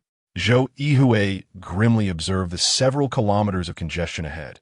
Even if the police arrived, it would be difficult for them to get through. Yin Xiaotong was unsure if the police would deploy aerial units, and decided not to pin their hopes on them. After the three got out of the car, Zhou Yuhui looked up at the sky. The memory raiders' drones were still trailing them, although they had stopped spraying the strange liquid. The surveillance cameras were firmly locked onto the three of them. Under Yin Xiaotong's lead, they wove through the crowded traffic and soon reached the Hanfeng agricultural market. The drones attempted to follow them into the market, but amidst the many trucks, they quickly lost sight of their targets. The three quietly hid in a vegetable transport truck, vigilantly watching their surroundings. "What are you doing?" A stern voice came from outside the truck. It turned out the driver had arrived. Seeing this, Yin Xiaotong immediately pulled out her badge. "I'm a police officer on a mission. You can pretend you didn't see us." The driver glanced at Yin Xiaotong's badge and then at her holstered gun, quickly nodding. Delaying a police investigation was serious. Yin Xiaotong nodded. Inside the market was chaotic, and it would not be easy for the memory raiders to find them among such noise. As long as they waited for police reinforcements to arrive, those raiders would likely give up. Time passed slowly. The truck seemed relatively safe. They could even hear the drones whizzing by nearby, but they could never determine their exact location. Even with infrared scanning equipment, the drones were ineffective against the refrigerated trucks. At that moment, Yin Xiaotong noticed something strange. Several workers walked past the truck, and one of them scrutinized them closely. A few minutes later, the crowd passing by increased significantly, and some even took photos discreetly. Although their actions were disguised, they couldn't hide their surveillance of the three. "What did you find?" Zhou Yuhui, having regained his memory, quickly noticed Yin Xiaotong's unusual expression. These people seemed to have a purpose. Yin Xiaodong hesitated to confirm if these workers posed a threat to them. Hearing this, Zhou Yuhui became alert and carefully observed the passing workers. Their behavior indeed seemed off. Are they memory raiders? They don't seem like it, Zhou Yuhui said. Yin Xiaodong slightly shook her head. Definitely not. They're just workers. Memory raiders Wu Ti have their kind of hesitation. Suddenly, Zhou Yuhui whispered, "This is bad." "What's wrong?" Yin Xiaodong asked hurriedly. "We might be wanted." Zhou Yuhui extended his hand. "Give me your phone." Yin Xiaodong quickly handed over her phone and asked, "Is my phone being monitored?" "It's not your phone that's being monitored, but these phones are likely being heavily suppressed by the memory raider signals." Zhou Yuhui skillfully operated her phone for a moment, then pointed at the screen. "Look." Yin Xiaodong and Fang Yuan leaned in to see, both astonished. On Yin Xiaodong's phone screen, the images of the three of them appeared, with a bounty amount for Zhou Yuhui clearly displayed at the top. Anyone who can pinpoint Zhou Yuhui's location will receive 1,000 yuan. Those who photograph him will get 5,000. And those who livestream his movements can earn up to 10,000. A single photo was worth 5,000 yuan. Although the workers had seen Yin Xiaodong's holster gun, the lure of money was irresistible. It was unclear how many people had already uploaded their photos, but their location had clearly been exposed. "Then why haven't they come to catch us?" Fang Yuan whispered. "It's definitely because of the traffic." Zhou Yuhui glanced outside. Although the traffic jam made it difficult for them to move, it also blocked the memory raiders. Moreover, they wouldn't recklessly attack unless they had numerical advantage. If they managed to escape, it would be unlikely for them to track their whereabouts easily again. Chapter 96 still discovered there were still about 10 minutes until the police arrived. The memory raiders would definitely reach them first. And the police would also need time to find their location in the farmer's market. "We can't just sit here and wait. We need to withdraw," Fang Yuan whispered. Zhou Yuhui looked at Yin Xiaodong beside him. If they withdrew now, they would have to notify the police. And it was uncertain whether the police's communication system had been compromised by the memory raiders. Withdraw.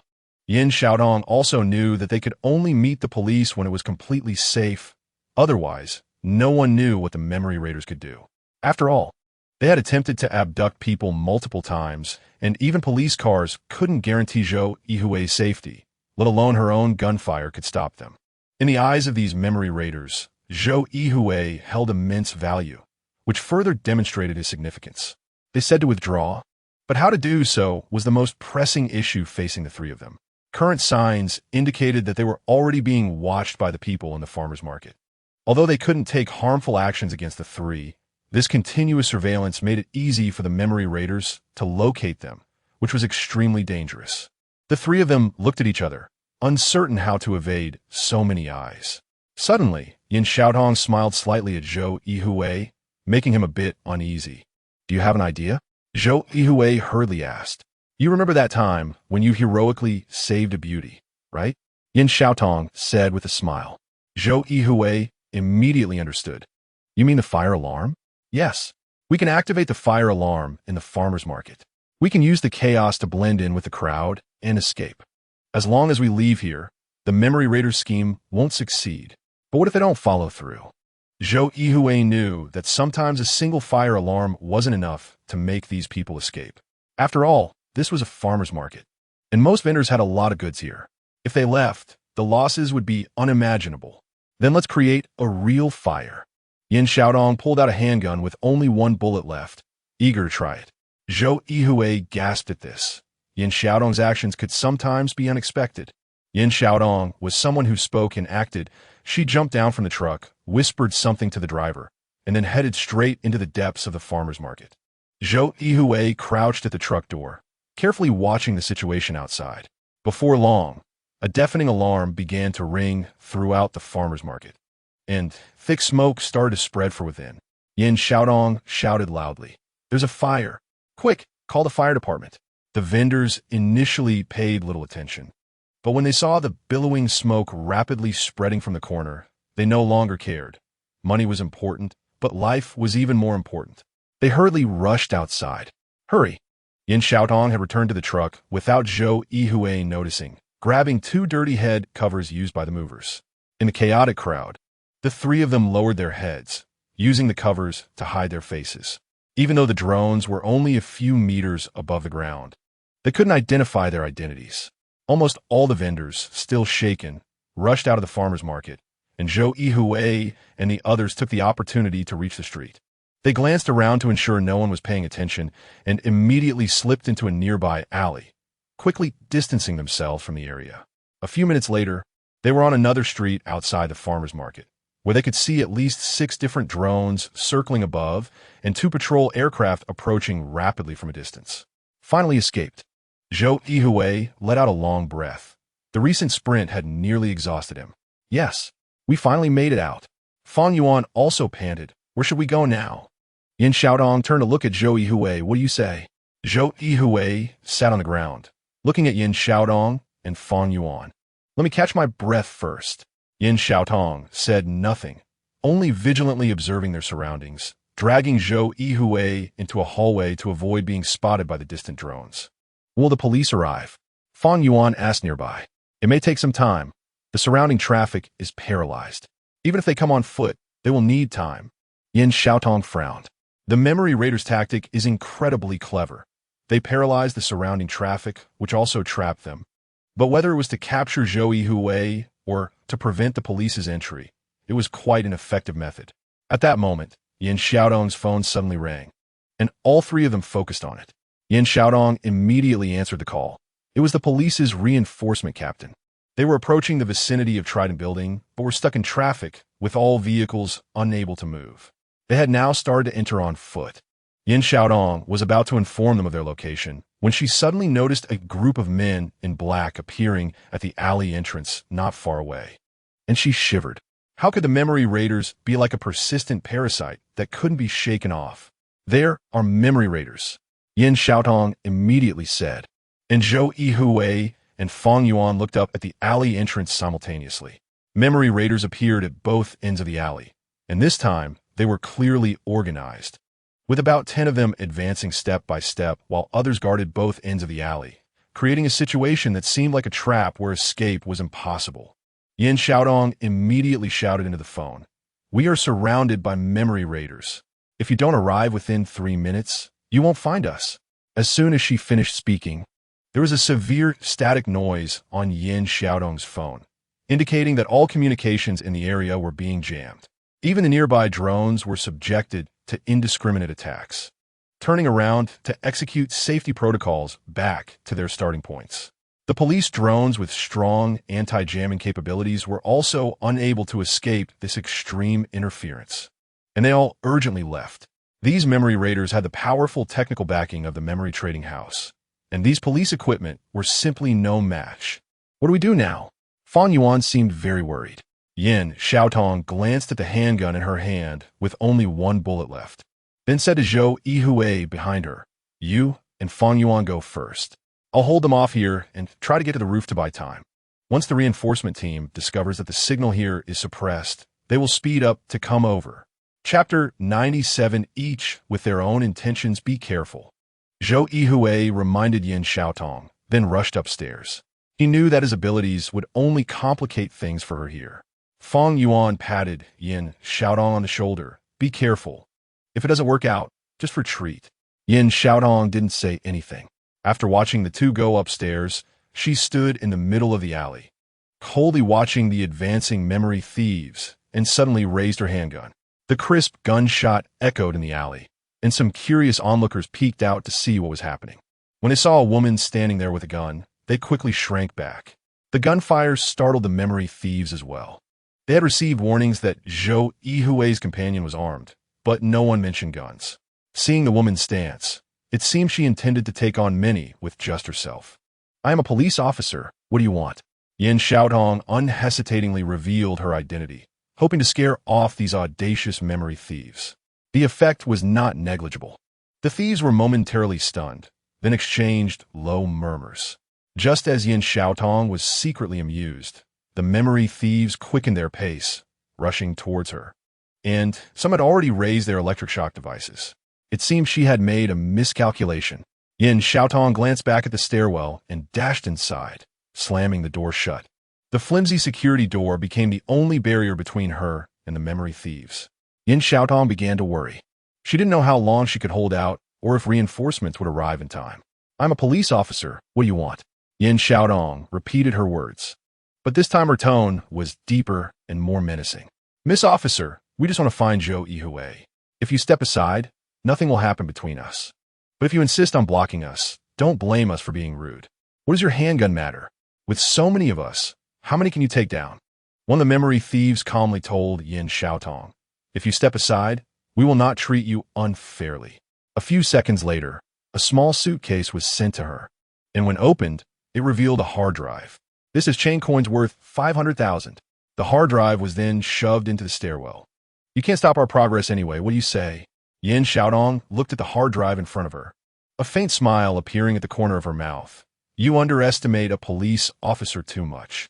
Is a police officer's duty worth only this much chain coin? I tell you, it is priceless. As long as I stand here, you can forget about passing through. If you refuse our hospitality, you'll get our punishment." The memory thieves were enraged, not expecting this young girl to be so unyielding. Strong attack. With a command, several tear gas canisters were thrown into the stairwell. Yin Xiaotong was immediately choked and began to cough, quickly tearing off a piece of her clothing to cover her mouth and nose while looking for a slightly safer spot. At that moment, accompanied by a few mechanical clicking sounds, the mechanical lock of the stairwell door was opened. Just as they were about to enter, they found that Yin Xiaotong had already locked the door from the inside. This old mechanical lock could not be opened from the outside. "Break it down." This command immediately reached Yin Xiaotong's ears. Before she could react, several dull crashing sounds echoed, and the seemingly sturdy security door began to sway. These memory thieves were clearly experts at breaking doors and picking locks. A few seconds later, Yin Xiaotong felt a rush of fresh air entering the stairwell, and she immediately realized that the door had been opened. In the haze, she saw a figure come in, and without hesitation, she rushed forward, delivering a punch to the person's waist, followed by a throw that sent them crashing into the crowd behind. Just as she prepared to attack again, another person suddenly appeared, their electric shock device emitting a dazzling blue-white light amidst the tear gas smoke. Yin Xiaotong didn't even have time to react before the electric shock device struck her, and she was instantly knocked to the ground, her last consciousness hearing someone say, "Put the gun down." Clearly, these memory thieves did not want to confront the police directly. They knew they were on the edge of legality, and once caught, the charge of stealing firearms could not be easily covered by a scapegoat. Zhou Yuhui and Feng Yuan had already rushed to the rooftop of the building. 2 drones were flying right above them. They exchanged glances, realizing this was a dead end. Zhou Yuhui quickly ran to the corner of the rooftop, seeing the shadows of memory thieves all around, with the drones hovering above him, leaving no chance of escape. "Is there a signal?" Feng Yuan leaned closer to Zhou Yuhui, who was holding the phone Yin Xiaotong had given him. "No." Zhou Yuhui shook his head slightly, disappointment filling his eyes. They were now on the rooftop of a 6-story building, unable to make calls, and the only stairway was occupied by memory thieves, leaving no escape route. "Look over there." Suddenly, Feng Yuan excitedly pointed to a shadow in the distance. Zhou Yuhui focused his gaze and saw a flying device approaching. From its appearance, it seemed to be a police device with markings, but it was too far to see clearly. "Is it police reinforcements?"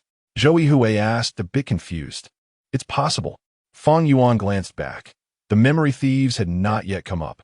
Soon, the flying device quickly approached, and Zhou Yuhui saw the markings on it. While not police insignia, it resembled some kind of security emblem. Zhou Yuhui stared intently at the flying device, seemingly thinking of something, anxiously looking around but finding no solution. The flying device slowly landed on the rooftop, and when the cabin door opened, a figure appeared. Zhou Yuhui stared blankly, unsure of what to say. Feng Yuan nodded slightly at the figure. "President, you're here." Upon hearing this, Zhou Yuhui suddenly realized the problem. Feng Yuan was actually an insider at the memory trading house. Thinking of his apocalypse plan and all that had happened before, Feng Yuan seemed to know almost everything. He could already see the smug smile on the president's face. Chapter 98. Entering the tiger's den, the president looked at Zhou Yuhui, who was in shock. With a condescending expression, as if there was nothing he couldn't accomplish. Even if Zhou Yuhui thought of that so-called apocalypse plan, it would still fall into his hands. Didn't he expect this, did you? The president's voice remained sharp. Zhou Yuhui sneered. So what if I thought of it? So what if I didn't? The president was momentarily taken aback by Zhou Yuhui's defiance at such a critical moment. Take him away. The president didn't want to waste any more words. The person was already in his grasp. Once they reached the memory transfer center, everything would become clear, and by then, whatever Zhou Yuhui had to say would no longer matter. Two of the president's personal bodyguards immediately jumped down from the aircraft, approached Zhou Yuhui, and placed binding rings on him, rendering him completely immobile. They then stuffed him into the luggage compartment of the aircraft, which was just small enough to fit him. At this moment, Fang Yuan slightly bowed to the president. President, I have delivered Zhou Yuhui to you. Will my reward be fulfilled? Don't worry about that. You won't miss out on your benefits. Once I clear Zhou Yuhui's memory and obtain the critical data, you'll get it. The president was clearly shrewd and cautious this time, having learned from the previous incident when Zhou Yuhui had disrupted his plans. After all, a traitor could not be trusted. Once they betrayed once, they might do it again. The president's aircraft took off immediately, quickly disappearing from Fang Yuan's sight. At that moment, the memory raiders also reached the rooftop, only to find that Zhou Yuhui was already gone, leaving only Fang Yuan standing there. Take her away. Although Zhou Yuhui was gone, they still had Fang Yuan, which could still fetch a price. Fang Yuan offered no resistance as the memory raiders took her away. As they left the building, she took a glance at the corridor, where Yin Xiaotong was still unconscious, indicating the electroshock device was indeed quite powerful. However, neither Fang Yuan nor the memory raiders realized that just as they left, Yin Xiaotong got up from the ground. She stood at the corner, watching the memory raiders take Fang Yuan away, a faint smile appearing on her lips. Then, Yin Xiaotong activated her hidden communication system. This is Yin Xiaotong. Fang Yuan left with the memory raiders 2 minutes ago in a black SUV. Send someone to track them immediately.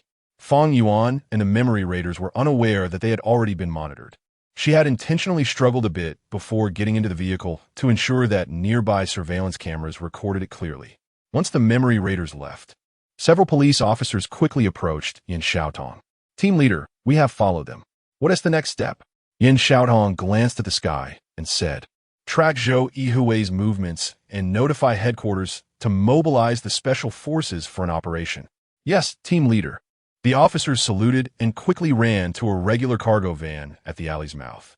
If Zhou Yuhui were here, he would surely recall this vehicle. Yin Xiaotong found a handgun on the ground and sighed softly. Fang Yuan was indeed from the memory trading company. She just didn't know when Fang Yuan had sided with the president. Was it when Zhou Yuhui entrusted her with the heavy responsibility of saving him? Or when she learned that Zhou Yuhui had regained his memory? Hope your trap works. Yin Xiaotong silently prayed for Zhou Yuhui. At this moment, Zhou Yuhui was lying in the luggage compartment of the aircraft, enduring the deafening roar of the propeller outside. This was likely the president's aircraft. Although he lay in the empty luggage compartment without a seatbelt, he felt no shaking. It was very stable. He looked down at his shoes, which were equipped with a listening device. Yin Xiaotong had given it to him during their last encounter, claiming it could secure evidence at a critical moment. He just didn't know if this device could function properly under the intense electromagnetic suppression, transmitting the information about Fang Yuan's siding with the memory trading company. However, that was a minor concern. The most important thing now was to confirm that the president would take him back to the memory transfer center, as that was his ultimate destination. He stayed quiet, making no move to resist, to avoid provoking the president and bringing unpredictable consequences upon himself. The aircraft was fast, and in no time, it arrived above the memory trading company, gracefully landing on the helipad atop the building. After opening the luggage compartment, 2 internal guards immediately stepped forward to escort Zhou Yuhui out. He slightly opened his eyes to glance at the sun overhead and then at the familiar building in front of him. A heavy stone in his heart finally fell. Since you are so obedient to bring me here, this is your fate. Notify the memory transfer center that all schedules for today are canceled. That is my order. The president's sharp voice sounded again. "Yes, President." The bodyguard beside him immediately began whispering something, seemingly issuing commands. It was clear that clearing the memory transfer center was intended for his own benefit. He must be planning to use the same trick again, to transfer his memories and review what he had set in motion with that apocalypse plan. Zhou Yuhui watched everything before him with an expressionless face, standing silently and waiting for the president's next move. The president glanced back at Zhou Yuhui, surprisingly saying nothing, only pointing to the nearby elevator. The bodyguard quickly pushed the wheelchair toward the president's exclusive elevator. Before entering the memory transfer center, search him thoroughly. Leave nothing behind. The president suddenly shouted as the elevator doors were about to close. This voice didn't scare Zhou Yuhui, but it startled the internal guards watching him.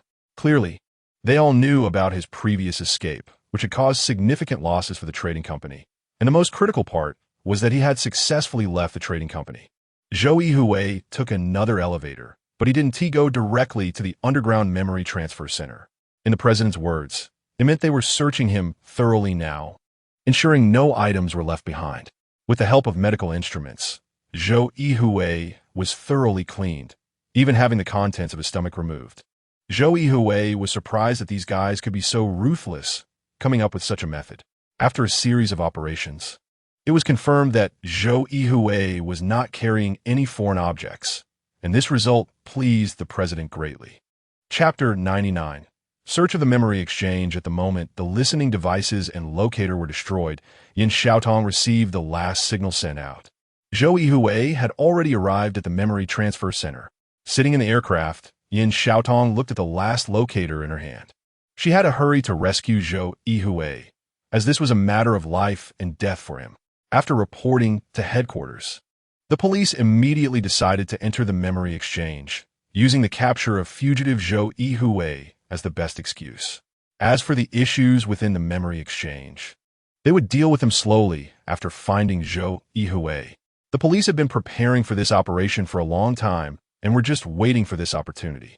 As Zhou Yuhui was being cleared out, Yin Xiaodong had already led a large group of police officers towards the memory exchange to quickly locate Zhou Yuhui. The search team was divided into two parts. One part, led by Yin Xiaotong, took the aircraft directly to the helipad on the top floor of the memory exchange, entering the exchange from there to conduct a search, while the remaining team started from the ground to control traffic inside and outside the exchange, preventing anyone from secretly taking Zhou Yuhui away. For police aircraft immediately took off, carrying reinforcements and special police straight to the memory exchange. Thanks to Yin Xiaodong's undercover work, the internal structure of the memory exchange had been mostly figured out, and the police even pulled out the original blueprints of the salt mine.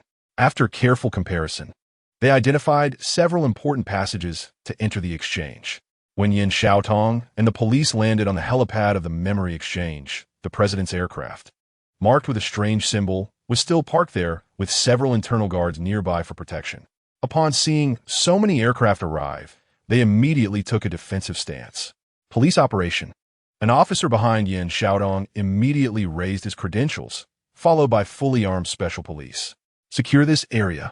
No one or aircraft is allowed to leave without permission. Yin Xiaotong had been authorized as the scene commander. Several special police nodded and promptly cleared all personnel from the rooftop. The internal guards immediately came forward to block them. This is the memory exchange. What do you mean by this? Do you want to keep working? The guard spoke arrogantly. It was no wonder. The memory exchange was now considered the most glamorous and powerful enterprise in Longbin. Every piece of information released by the memory exchange attracted countless people's attention. Behave yourselves. The special police didn't care about that, immediately stepping forward to pin the speaking guard to the ground, then holding several assault rifles to his head.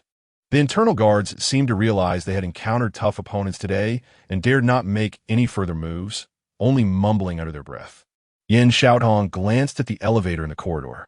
She knew that the elevators there were all equipped with identification systems, controlled by the exchange's supercomputer. Take the stairs to the 11th floor and immediately take over the control center.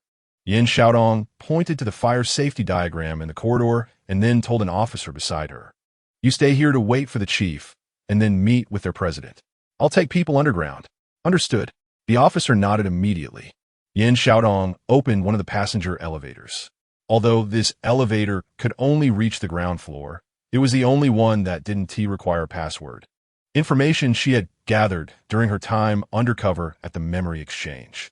Yin Xiaodong led 7 or 8 special police into the elevator, then looked up at the camera inside, smiled slightly, and made a hand gesture like a gun, which could be seen as a sign of victory. After all, it was unprecedented for police to enter here so ostentatiously.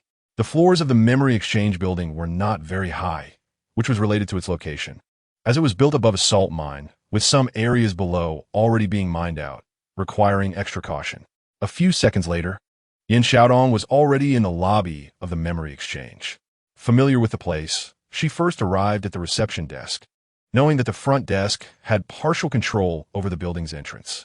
The appearance of Yin Xiaodong surprised the receptionists, who were former colleagues.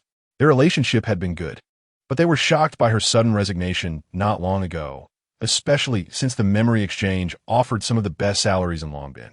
Months later, Yin Xiaodong suddenly appeared before them, accompanied by armed police, leaving them all astonished. Xiaodong, what is this? The girls exchanged glances, unsure of what had happened.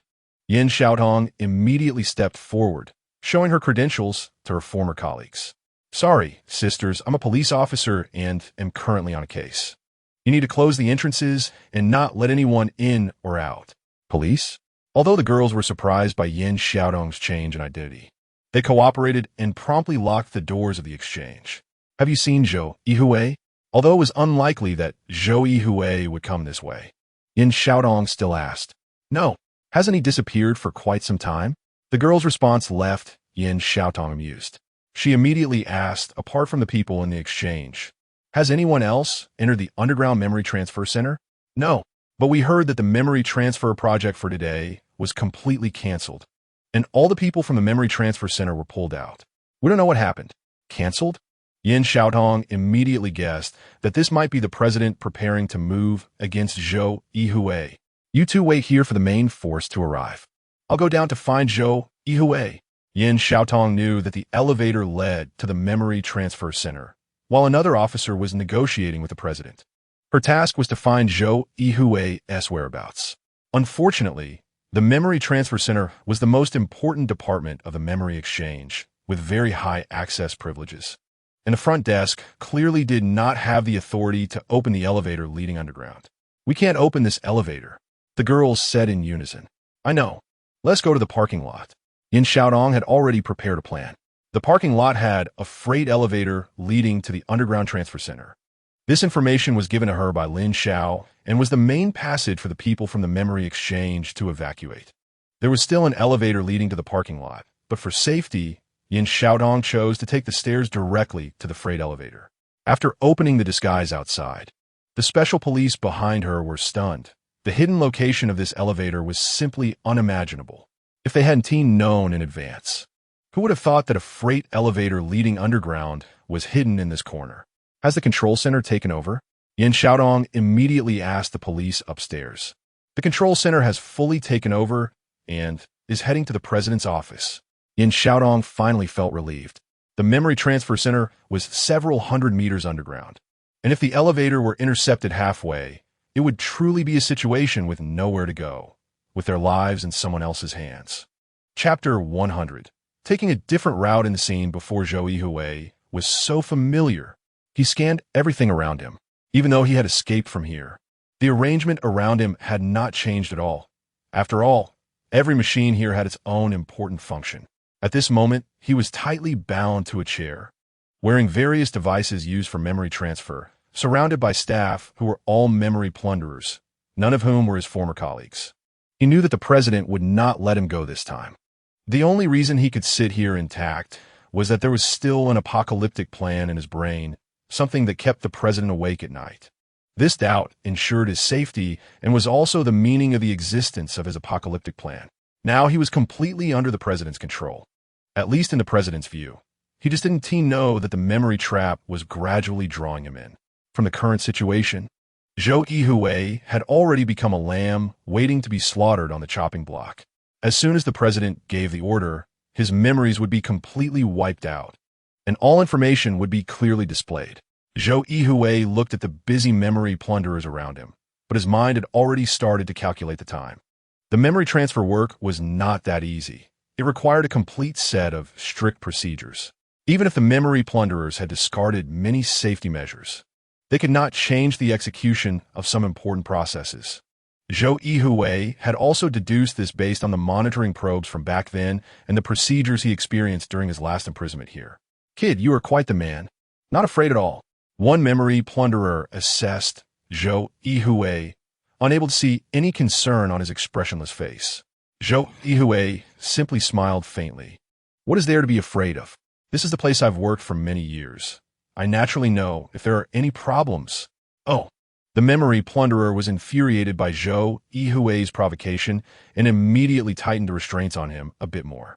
Zhou Yuhui remained unfazed, looking around expressionlessly. As footsteps echoed, the noise in the corridor suddenly disappeared, and Zhou Yuhui knew without looking what the reason was. The president was pushed to the memory transfer center by his bodyguards. He glanced at Zhou Yuhui, but did not say much, only quietly asking the leader of the memory plunderers beside him, "How's the preparation going?" "We still need to wait 5 more minutes. The equipment is being debugged.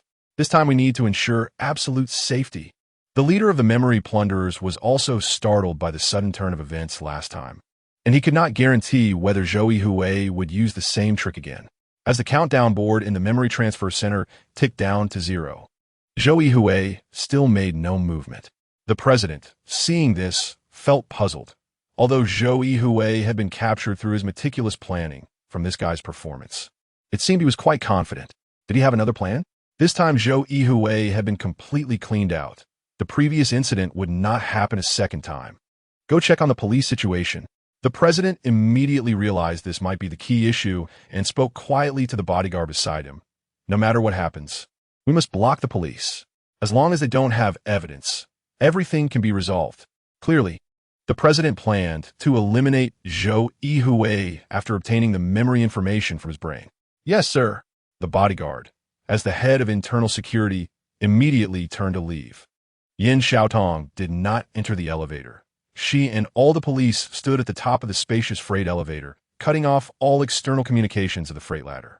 She had just received information from the special police inside the building that although the control center had been occupied, the memory exchange still controlled all facilities within the building. This indicated that the memory exchange had a higher level control system, which was likely in the hands of the president, who had already left the office. Although the speed of the freight elevator could not compare to the passenger elevator, it was still much faster than ordinary elevators. The sound of rushing air filled everyone's ears as they watched the elevator speed towards the depths below, causing a sense of unease to rise in each person's heart. With a crisp sound of the elevator doors opening, Yin Xiaodong vaguely saw a dozen strong men guarding the entrance, each holding a stun gun, and some even pointing guns directly at the elevator exit. The empty elevator surprised these men, and in that moment of distraction, several tear gas canisters were instantly thrown in. The thick smoke quickly spread through the corridor, but this time the fire control system did not activate, as the president had learned from experience and had cut off the fire control system in advance. Yin Xiaodong immediately leaped down from the elevator with the special police and shouted loudly, "Police! Everyone duck and cover your heads. Do not attempt to resist." Both the memory plunderers and internal security had long known about the police's arrival, but did not expect them to come so quickly and from such a hidden place. In their astonishment, they naturally did not follow Yin Xiaodong's orders and immediately swarmed forward, trying to push them all back into the freight elevator. Without hesitation, Yin Xiaodong raised her assault rifle and aimed at a guy holding a pistol behind. The gunfire echoed through the corridor, stunning everyone. They did not expect the police to open fire without much warning, and it was live ammunition right from start. "Immediately drop your weapons and cover your heads." Yin Xiaodong shouted again. The internal security guards exchanged glances. Although they were well paid, directly confronting the police was not their duty, and it was not worth risking their lives for that money. Even if they were safe, obstructing the police could mean a few years in prison. The internal security guards wisely dropped their weapons and all crouched down, but the memory plunderers were different. They were paid by the president, and the president's orders were their duty. Seeing that the memory plunderers showed no signs of surrender, Yin Xiaotong wasted no time, pointing at them with a wave of her hand. The special police immediately surged forward. Anyone daring to resist with a dangerous weapon would face fierce retaliation. In an instant, 4 or 5 memory plunderers were taken down to the ground. Yin Xiaotong did not have time to care about them. She led a few people quickly towards the memory transfer center, as the corridor was already in chaos. Seeing this, the president immediately said, "Shut down the memory transfer center. Prepare to extract the memories." As the huge shield door in the corridor slowly closed, Yin Xiaotong grew anxious. She knew that once the shield door closed, even if the police's heavy dismantling team came, it would probably take several hours to open it. By that time, even if they found Zhou Yuhui, it would likely be too late. Now she was still over 100 meters away from the shield door, and even at her fastest speed, she could not complete this task in time. Just at this critical moment, a piece of information suddenly flashed through Yin Xiaotong's mind, something Lin Xiao had told her before. Chapter 101. Power interruption. Yin Xiaotong turned and rushed towards a nearby passage, quickly scanning the door for any signs. Suddenly, a conspicuous mark caught her eye. It was it, the main control center for the power supply of the memory transfer center. Fortunately, the lock on the door was a standard card lock with minimal defenses. Without hesitation, Yin Xiaotong shot the lock open and kicked the door wide, charging inside. Inside the room were dozens of distribution cabinets of various sizes, emitting a continuous buzzing sound. A staff member who seemed to manage the place stood up upon hearing the noise, but before he could speak, he saw the assault rifle in Yin Xiaotong's hands. "Police, where's the main switch?" The staff member, somewhat trembling, pointed to a nearby distribution cabinet that had a clear main switch sign. Yin Xiaotong rushed over and pulled down the main switch with all her might. A series of dull sounds of interrupted electric currents echoed throughout the room as the entire power system of the memory transfer center was cut off, and the lights instantly switched to emergency power. The moment the power system was cut, darkness didn't even have half a second to linger before it vanished from sight. The memory trading center had very tight power prevention measures, especially in such a crucial location as the memory transfer center, which had at least 3 different forms of power supply to ensure safety during the memory transfer process. The backup power was already substantial enough to support the massive electronic equipment system, leaving no capacity to supply power to any auxiliary departments. When Yin Xiaotong pulled down the main switch of the memory transfer center as power system, cutting off the electricity to the outside, all other auxiliary facilities ceased operation, except for the memory transfer center, unless the backup power system of the memory trading center was activated. The slowly closing electromagnetic shielding door was one such auxiliary facility. When all power was concentrated on protecting various important devices, the electromagnetic shielding door immediately stopped functioning. After all, if this door did not close, the memory transfer process could not proceed, and even if it couldn't be opened, power could be redistributed after shutting down the memory transfer equipment. When this electromagnetic shielding door was originally designed, it was not intended for use as a security door, so a gap wide enough for one person to pass through was left open. The memory plunderers inside the memory transfer center were stunned, unsure of what to do, with a few even considering using their bodies to close the door. Unfortunately, the electromagnetic shielding door weighed several tons, and even manually closing it required a lot of strength, let alone for the few of them.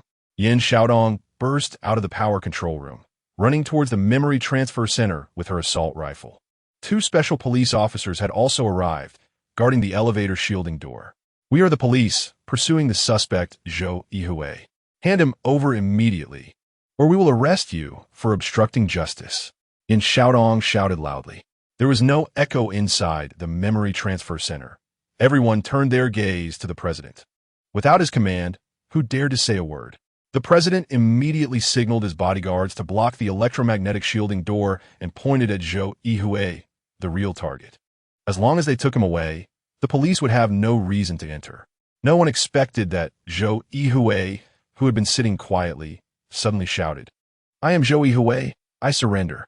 This voice immediately echoed in the memory transfer center, leaving everyone dumbfounded. The president also forgot to control Zhou Yuhui's speech. His shout immediately gave Yin Xiaotong outside a reason to enter. Yin Xiaotong rushed in with 3 or 4 special police officers.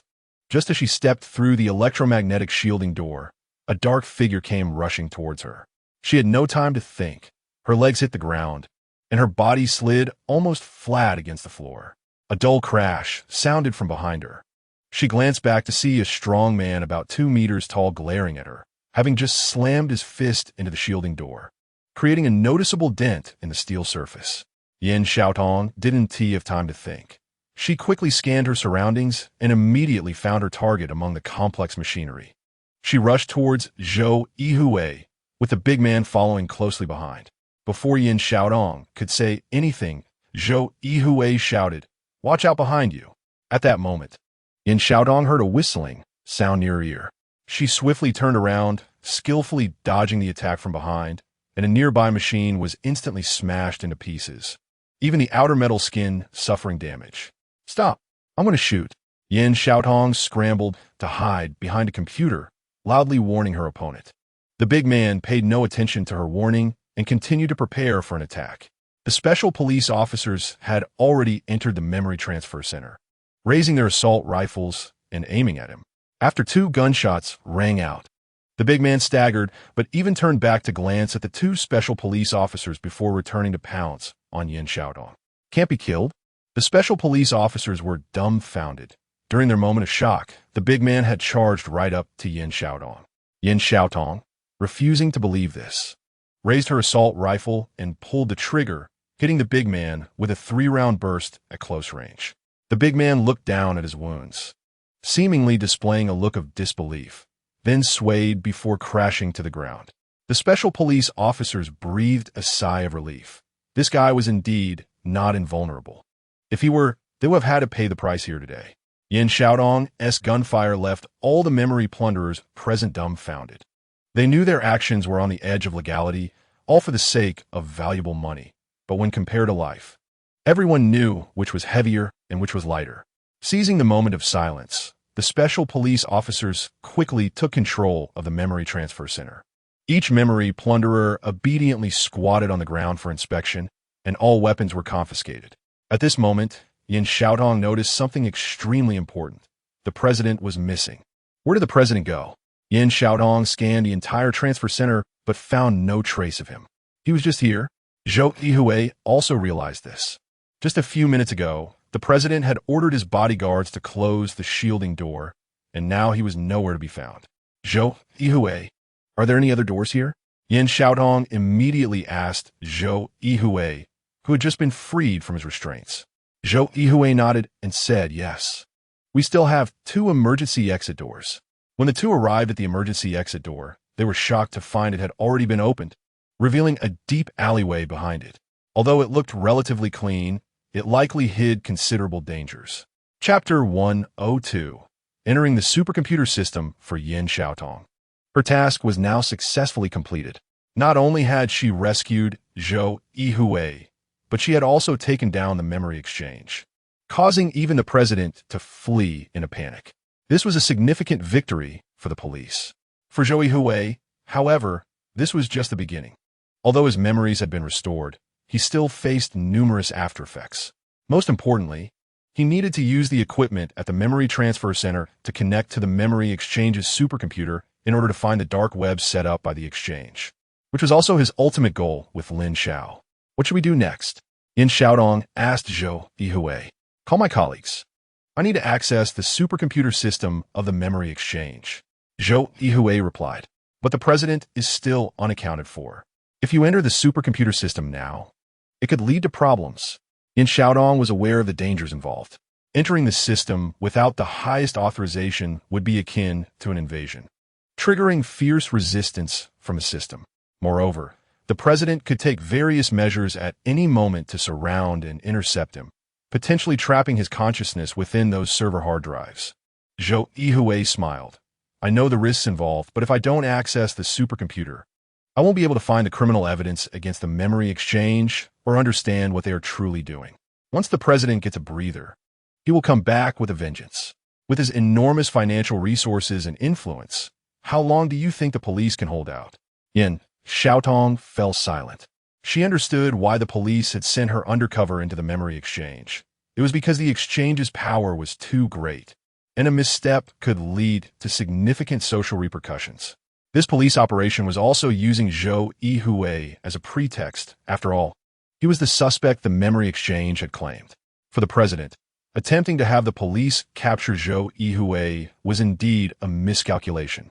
Or perhaps he had dug his own grave, ultimately becoming trapped in a snare that allowed Yin Xiaotong to seize this opportunity and break in. Zhou Yuhui's purpose for being here was to access the exchange's supercomputer system. If he didn't act quickly, he might never get this chance again. As Zhou Yuhui had pointed out, although the police had made a grand entrance into the memory exchange, they had not interfered significantly with its operations. After receiving the news that Zhou Yuhui had been found, they had mostly withdrawn from the exchange building, and most of the exchange's operations had returned to normal. Even the president had returned to his office, engaging in friendly discussions with police leaders, completely unaware of what had transpired at the exchange. The police also had their own plans. If Zhou Yuhui did not provide solid evidence, they would face lawsuits from the memory exchange's powerful legal team, which was no small matter. Now, while the president was preoccupied, it was the best opportunity for Zhou Yuhui to take action, especially since all communications and power connections had been cut off, making it like an isolated island. The staff at the Memory Transfer Center were very surprised to see Zhou Yuhui, although there were various rumors. Most colleagues did not believe that a promising technical director would have ulterior motives. Zhou Yuhui briefly explained his plan, and the colleagues were very cooperative, though they were unsure of his intentions. Soon, the memory transfer process began.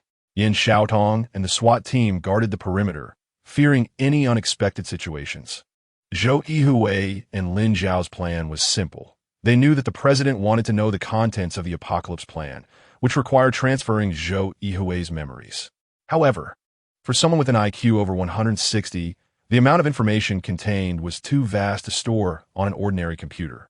Although the supercomputer at the Memory Transfer Center could store it, it was not secure, as most staff members had access to the operational password. On the other hand, the main control supercomputer of the exchange had no such concerns. The ultimate controller of this computer was the president himself. Given his paranoid nature, he would surely transmit Zhou Yuhui's information to the supercomputer. Once Zhou Yuhui's brain information was connected to the supercomputer, he could use the backtracking feature of the memory transfer program to send some fragments of the supercomputer's information back into his brain. How much could be sent back depended on luck, but even a tiny bit could allow Lin Zhao's backdoor program to unlock the supercomputer. Most importantly, since all information could not be transmitted back at once, the memory fragments left in the supercomputer would become a lead, serving as a beacon for Zhou Yuhui to find the darker sides of the memory exchange. This memory fragment was the memory trap he had set. To find this fragment, he would have to return here and follow the transmission path to search for it. The moment Zhou Yuhui connected to the exchange's supercomputer, the supercomputer immediately issued a warning signal. At the same time, the president in his office noticed this situation. He knew that the supercomputer's defense system was extremely tight, and no one could breach it. However, Zhou Yuhui dared to enter despite knowing this, indicating that he had his own plan. Recalling his previous actions, it was clear that he was not working alone. Someone was helping him from the shadows. Fang Yuan, do you know who is helping Zhou Yuhui from behind? The president turned to look at Fang Yuan, who stood beside him. He had never noticed before that this technician at the Memory Transfer Center had such courage and loyalty, having saved him from danger twice. Lin Xiao. As soon as Fang Yuan spoke those two words, the president's expression darkened instantly. Lin Xiao. The president lay back in his wheelchair, staring at the massive crystal chandelier above him, murmuring to himself. It was this Lin Xiao who had nearly trapped him in a place of no return. He had come back from the dead, obviously proving that his previous attack had not truly killed him. He had been lurking around him all along, and this time he had chosen Zhou Yuhui. Although Zhou Yuhui was not his most core personnel, he possessed immense destructive potential. At that moment, the president suddenly realized that Lin Xiao was the designer of the entire memory exchange's security system. The supercomputer's firewall had been designed by him. Although this firewall had been validated countless times without any issues, it was clear that this time Lin Xiao was collaborating with Zhou Yuhui, indicating a massive conspiracy. No matter what conspiracy you have, you can't escape my pursuit. The president sneered, opening the exchange's dark web system. And simply inputting a few lines of information caused the entire dark web of the exchange to erupt. Fang Yuan felt her phone vibrate several times.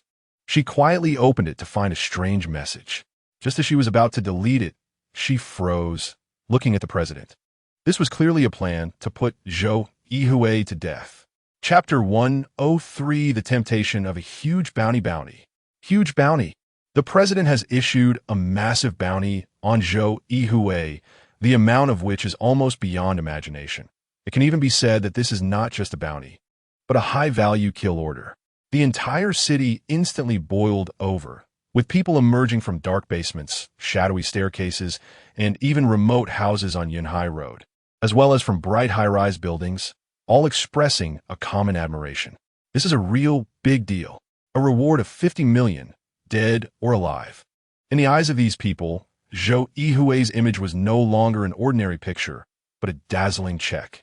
Some people in the hall of the Memory Trading Center also saw this news. They were eagerly watching the entrance and exit of the trading center, as the high bounties displayed on the big screen no longer held any allure. They were all waiting for Zhou Yuhui's appearance. At this moment, Zhou Yuhui, several hundred meters underground, was unaware of what was happening on the surface. He was searching for the previously lost memory fragments through the memory transfer system. This was a continuation of the gallery's memory recovery system, and under the protection of the powerful equipment at the memory transfer center. Zhou Yuhui easily accessed the supercomputer of the memory trading center. At that instant, the president realized his intentions and immediately issued the news of the high bounty. However, during the few seconds of delay on the president's part, Zhou Yuhui had enough time to do many things. Although the president ultimately pressed the command to shut down the supercomputer, he knew that if he did not shut it down, Zhou Yuhui, with Lin Xiao's help, would bring unexpected attack methods. However, the president still underestimated the situation. Although the memory transfer process had certain limitations in time and speed, the computing power of the human brain had already surpassed that of any supercomputer. In this vast power gap, the memory fragments hidden within the supercomputer were immediately located. After finding the memory fragments, Zhou Yuhui quickly activated the backdoor program that Lin Xiao had told him about, and instantly, countless pieces of information flooded his brain. Even with his extraordinary memory, he could not bear such immense data pressure. In that moment, Zhou Yuhui seemed to see the shadow of death. He did not expect the impact from the supercomputer to be so fierce. Just then, all information transmission was interrupted, and Zhou Yuhui escaped from the gaze of death. Zhou Yuhui looked at the interrupted information transmission channel, knowing that the president, who held the highest authority, had shut down the supercomputer of the memory trading center. This could be considered a roundabout way of saving his life, preventing the massive amount of information from destroying his memory system. Seeing Zhou Yuhui standing there in a daze, Yin Xiaodong hurriedly approached him. "Are you okay?" Yin Xiaodong observed Zhou Yuhui's expression. Zhou Yuhui moved his lips slightly, but said nothing. After a few seconds of pause, he finally exhaled slowly. "I underestimated the power of the trading center's supercomputer." Zhou Yuhui glanced at Yin Xiaodong. "As long as you're okay, what should we do next?" Zhou Yuhui shook his head slightly, saying, "The president has shut down the supercomputer of the trading center. Although I have obtained some data, it is simply too massive, and organizing it will likely take a long time. That's not a problem. We can take our time," Yin Xiaodong said excitedly. "As long as we have the information from the memory trading center, it will be manageable." Zhou Yuhui gave a wry smile. "Do you think that now that I have the information from the memory trading center, the president will let us leave so easily? Not to mention that he had already been chased by memory predators just for knowing the clues about the dark web. Now that Zhou Yuhui had obtained a vast amount of data about the memory trading center, the president would definitely not let him go." Yin Xiaodong was unconcerned. "We are the police. Does he dare to attack the police? Attacking the police is unlikely, but do you know about the dark web?" Zhou Yuhui casually opened a computer beside him and entered the code. In the astonished gazes of those around, they saw Zhou Yuhui with a bounty of 50 million could be taken down dead or alive as long as his identity was confirmed, allowing them to secretly obtain this huge sum. Yin Xiaodong was somewhat stunned. Is Zhou Yuhui looking for death? She saw that the expressions of everyone around had changed. This was 50 million, and even though their salaries were considerable, this was a number they could hardly aspire to in a lifetime. The key was that this money was anonymous, and no one would know. Not to mention the special police, whose salaries were even lower. The temptation for them would be greater. The most critical point was that they all had deadly weapons, and if anything went wrong, it could lead to a bloody massacre. Zhou Yuhui naturally knew his situation. He looked around calmly and said, "Colleagues, this is the treatment the president has given me. I am sharing this news with you because I may not be the first victim, but I will definitely not be the last. This bounty could fall on me, and it could also fall on you, and only he knows who ultimately takes the 50 million. Everyone fell silent. Zhou Yuhui's words, though few, deeply pierced their hearts. This money was indeed easy to take. Even just a matter of a hammer. But once they got the money, who would dare to say they weren't the next Zhou Yuhui? Or rather, who would dare to say that someone would actually claim the 50 million? Such things would never be openly discussed.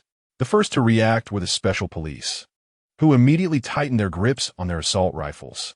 Mr. Zhou, your current identity is that of a criminal suspect. We will arrest you.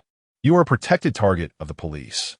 The allure of money is indeed considerable, but our duty is even more important.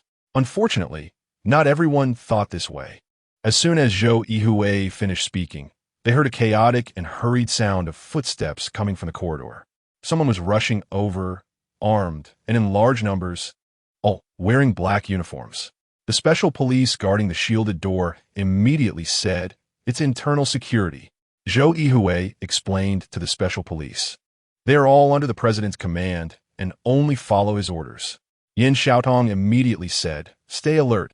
Use weapons if necessary." Then she glanced at her communication device, which had completely lost signal. She turned to Zhou Yuhui and asked, "There is no signal here. We can't contact headquarters. Should we leave here first and talk on the surface?" Zhou Yuhui looked at the electromagnetic shield door that could not be shut down and slightly nodded. They were several hundred meters underground, and the memory transfer center had no signals. All signals needed to be transmitted through fiber optics or non-working area repeaters, all of which were under the president's control. The most important thing was that the police force currently in the memory transfer center consisted only of them. Facing the continuous reinforcements of internal security, they would likely not last long and could not expect the police to provide effective support. Chapter 104. Underground Pursuit. Zhou Yuhui glanced back at his former colleagues beside him. "What about you? Are you coming or not?" His colleagues hesitated. The internal guards were clearly targeting Zhou Yuhui, and there was no need for them to take risks with him. If the president found out they had any connection to Zhou Yuhui, it was uncertain whether they could keep their positions. "You go ahead, we're fine." They politely declined. Yin Xiaotong, with a serious expression, said to Zhou Yuhui, "Let us focus on ourselves first. They shouldn't be in any danger." Zhou Yuhui knew the president had a vengeful nature, but if all these people were dismissed, the work at the memory trading house would likely be put on hold, which he did not want to see. So he estimated that his colleagues were not in significant danger. It was just that no one knew what those internal guards might do in a moment of desperation. "All right, take care."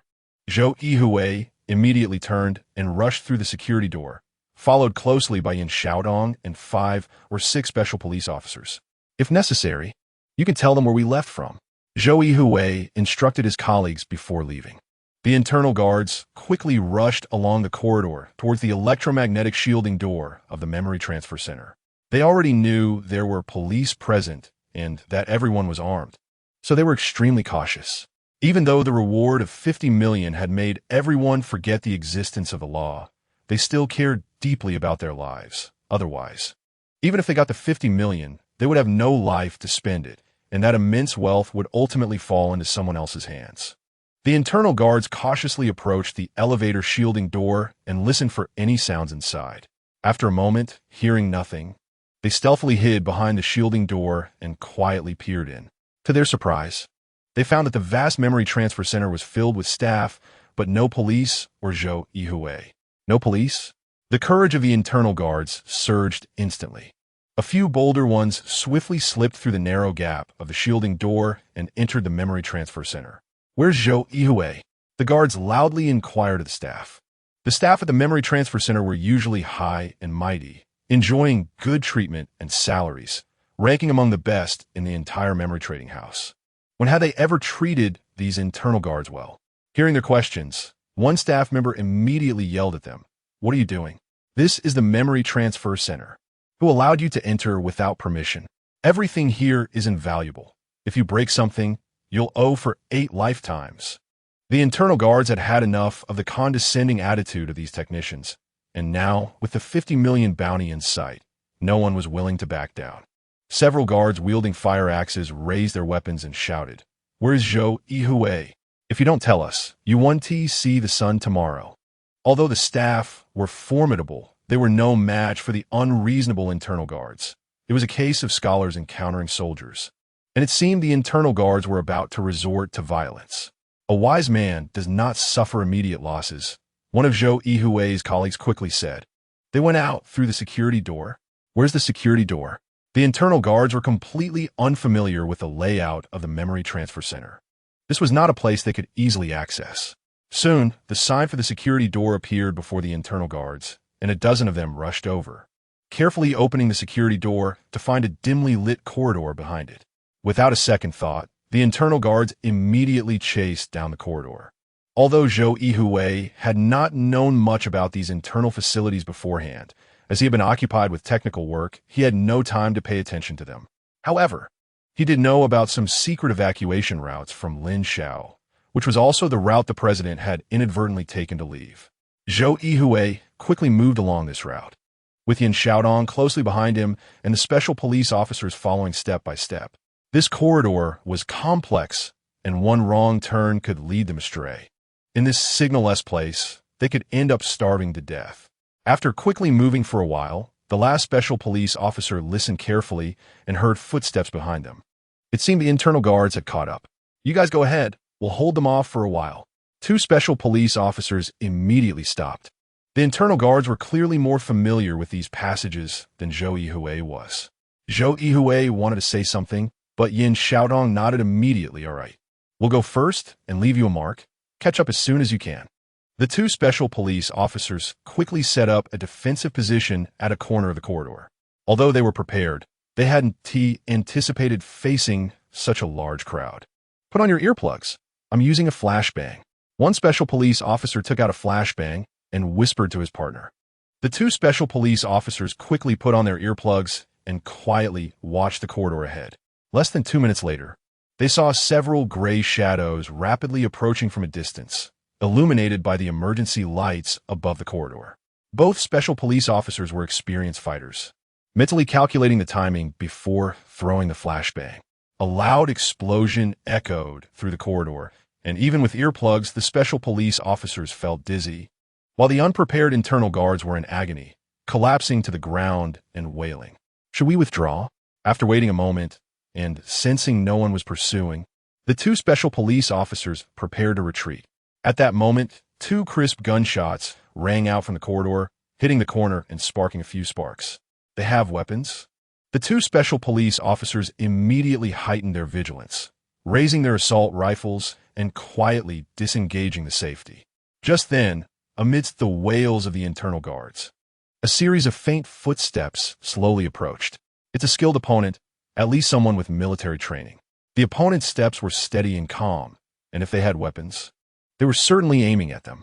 Just as the 2 officers were about to take the initiative, 2 smoke grenades were thrown in, clearly a prelude to an attack. Without hesitation, the 2 special police officers pulled the triggers of their rifles, and a series of crisp gunshots rang out in the corridor. The internal guards, still wailing, immediately dropped to the ground, not daring to move. The special police officers had no intention of engaging in a protracted battle with these people. After a few bursts of fire, they quickly provided mutual cover as they retreated.